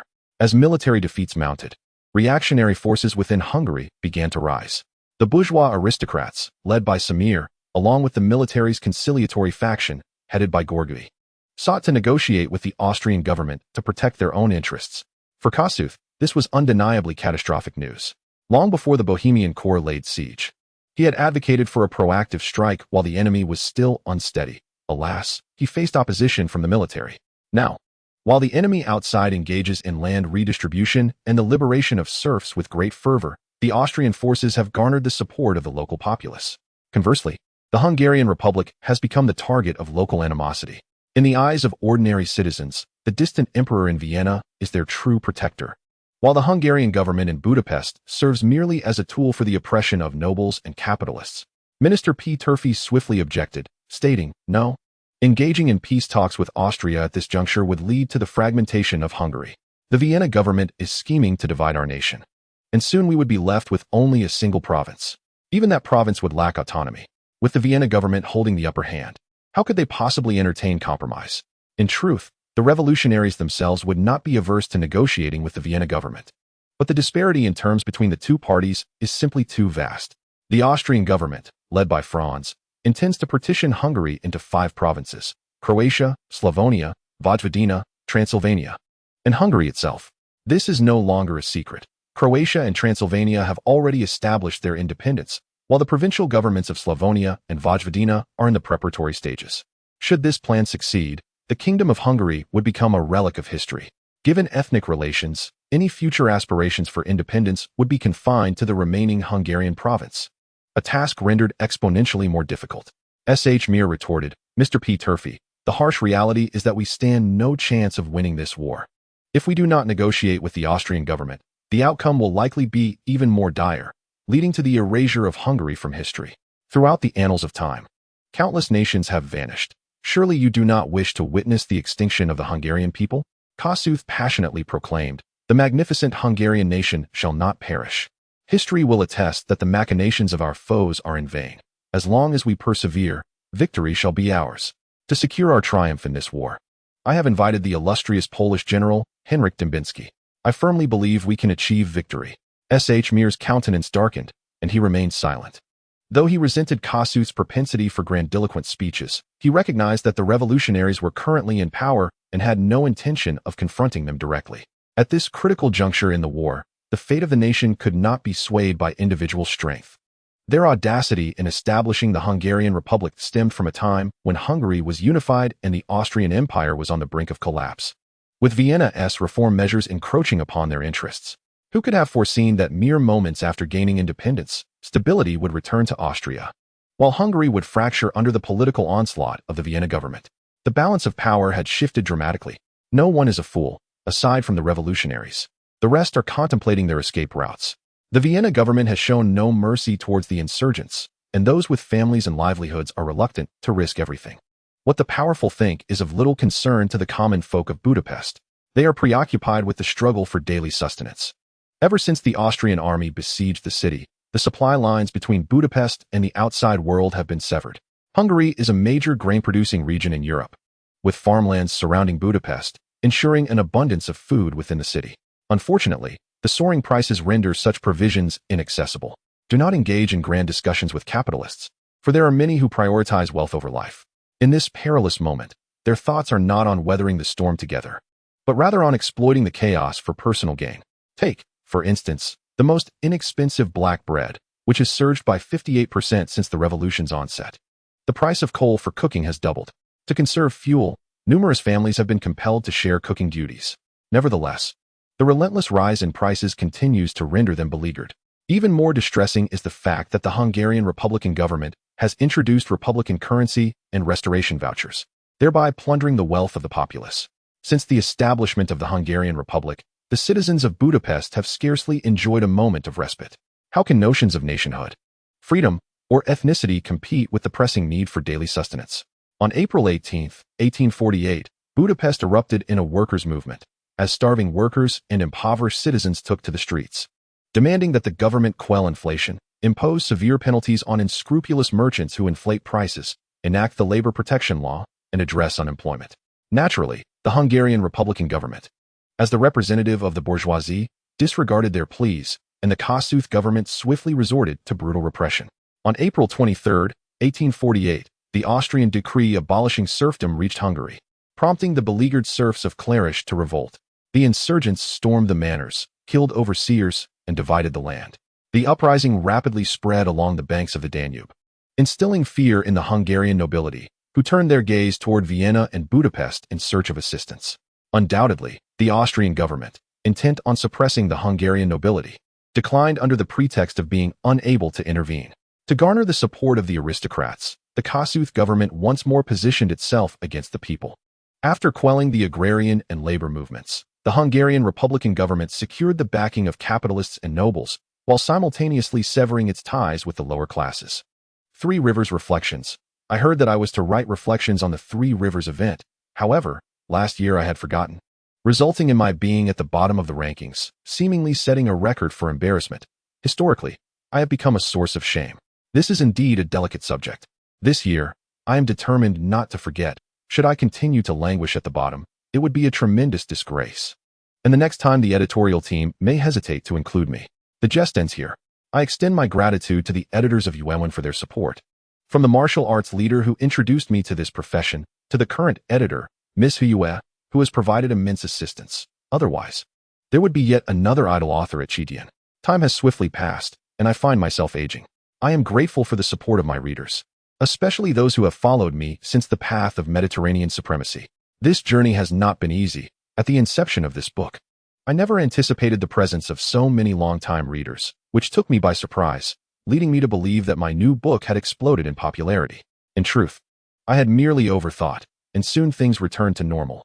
Overall, it has been a steady yet unremarkable progress, significantly better than the previous work. Thank you all for your support.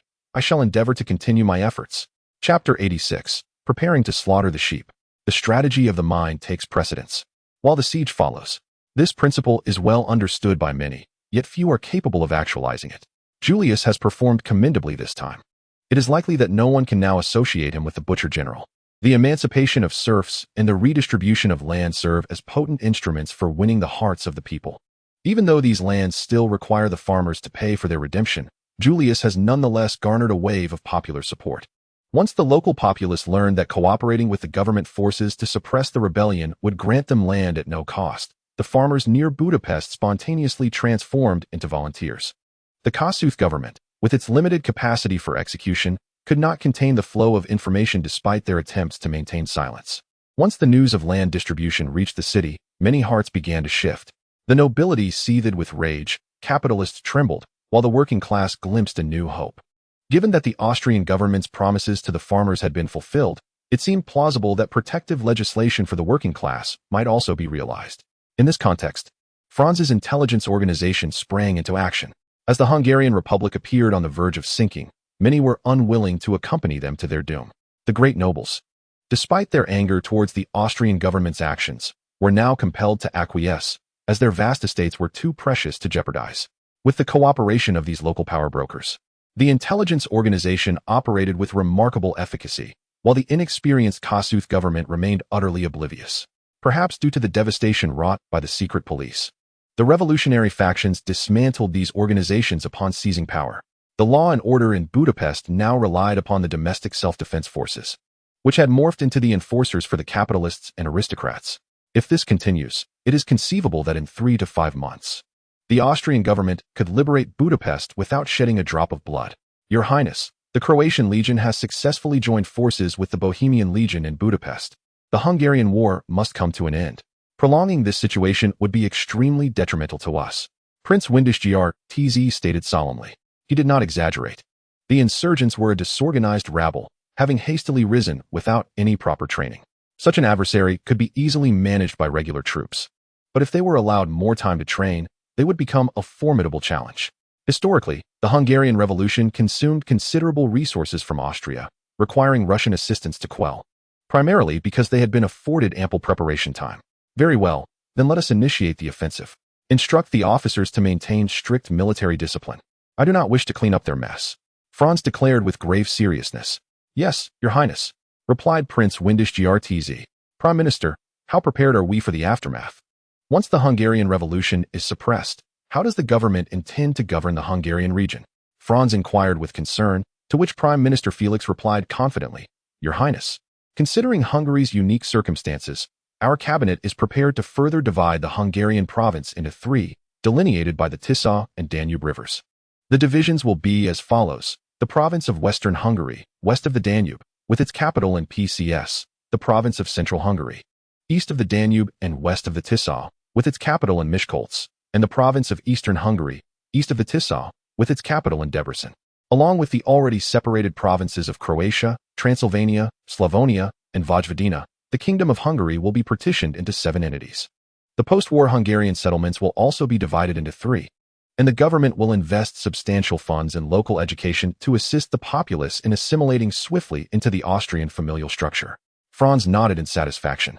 The administrative division and cultural assimilation would ultimately render Hungary merely a geographical term in decades to come. How will we address the funding for education? Franz asked with concern. The wartime economic system currently employed in Austria, essentially a planned economy, has appropriated considerable assets from reactionary factions, thus ensuring we are not short on funds. However, this economic model is only suitable for short-term emergencies or explosive growth. Over time, as the system becomes rigid, it will inevitably constrain economic development, necessitating a return to a normal economic model. If we are to secure central government funding, the financial pressure on the government will become overwhelming once the economy stabilizes, especially since the regions of Hungary require assimilation alongside other Austrian areas. Your Highness, we are considering abolishing the church tithe and replacing it with a government-mandated education tax to cover the funding gap. Felix hesitated before suggesting. Franz's interest was piqued. He had long wished to abolish the church tithe, yet as a devout Catholic, he understood that without a compelling rationale, doing so would bring him into conflict with the church. Now that the Prime Minister had broached the topic, he was wholeheartedly in favor.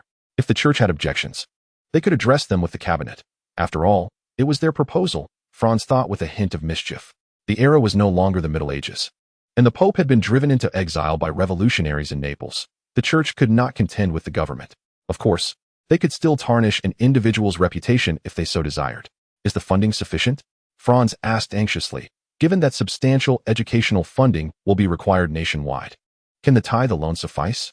Felix replied emphatically, Your Majesty, the moral decay among our domestic religious personnel is severe. As devout believers in God, it is imperative that we rectify the Church's unsavory practices. The Cabinet intends to conduct a thorough investigation of Church personnel, imposing strict penalties on those who violate the tenets, and confiscating illicit Church assets. These funds will be allocated to education, and combined with the education tax, we are confident that Austria's funding for compulsory education will be adequate. Having already offended the Church once, he decided to abandon all restraint and continued to target this plump prey. In the mid-19th century, how wealthy was the Church in Austria? This question is difficult to answer with precision. However, after years of accumulation, the Church was undoubtedly far more affluent than the Austrian government. Innocent individuals often bear the weight of suspicion. An abundance of wealth is not always a blessing, as it has now drawn the attention of the Austrian government. Franz, a devout Catholic, naturally felt compelled to cleanse the ranks in the name of God. The Prime Minister's assertion holds merit. The moral fortitude of religious figures must be fortified. As faithful servants of God, it is our duty to assist those errant souls among His servants and guide them back onto the righteous path.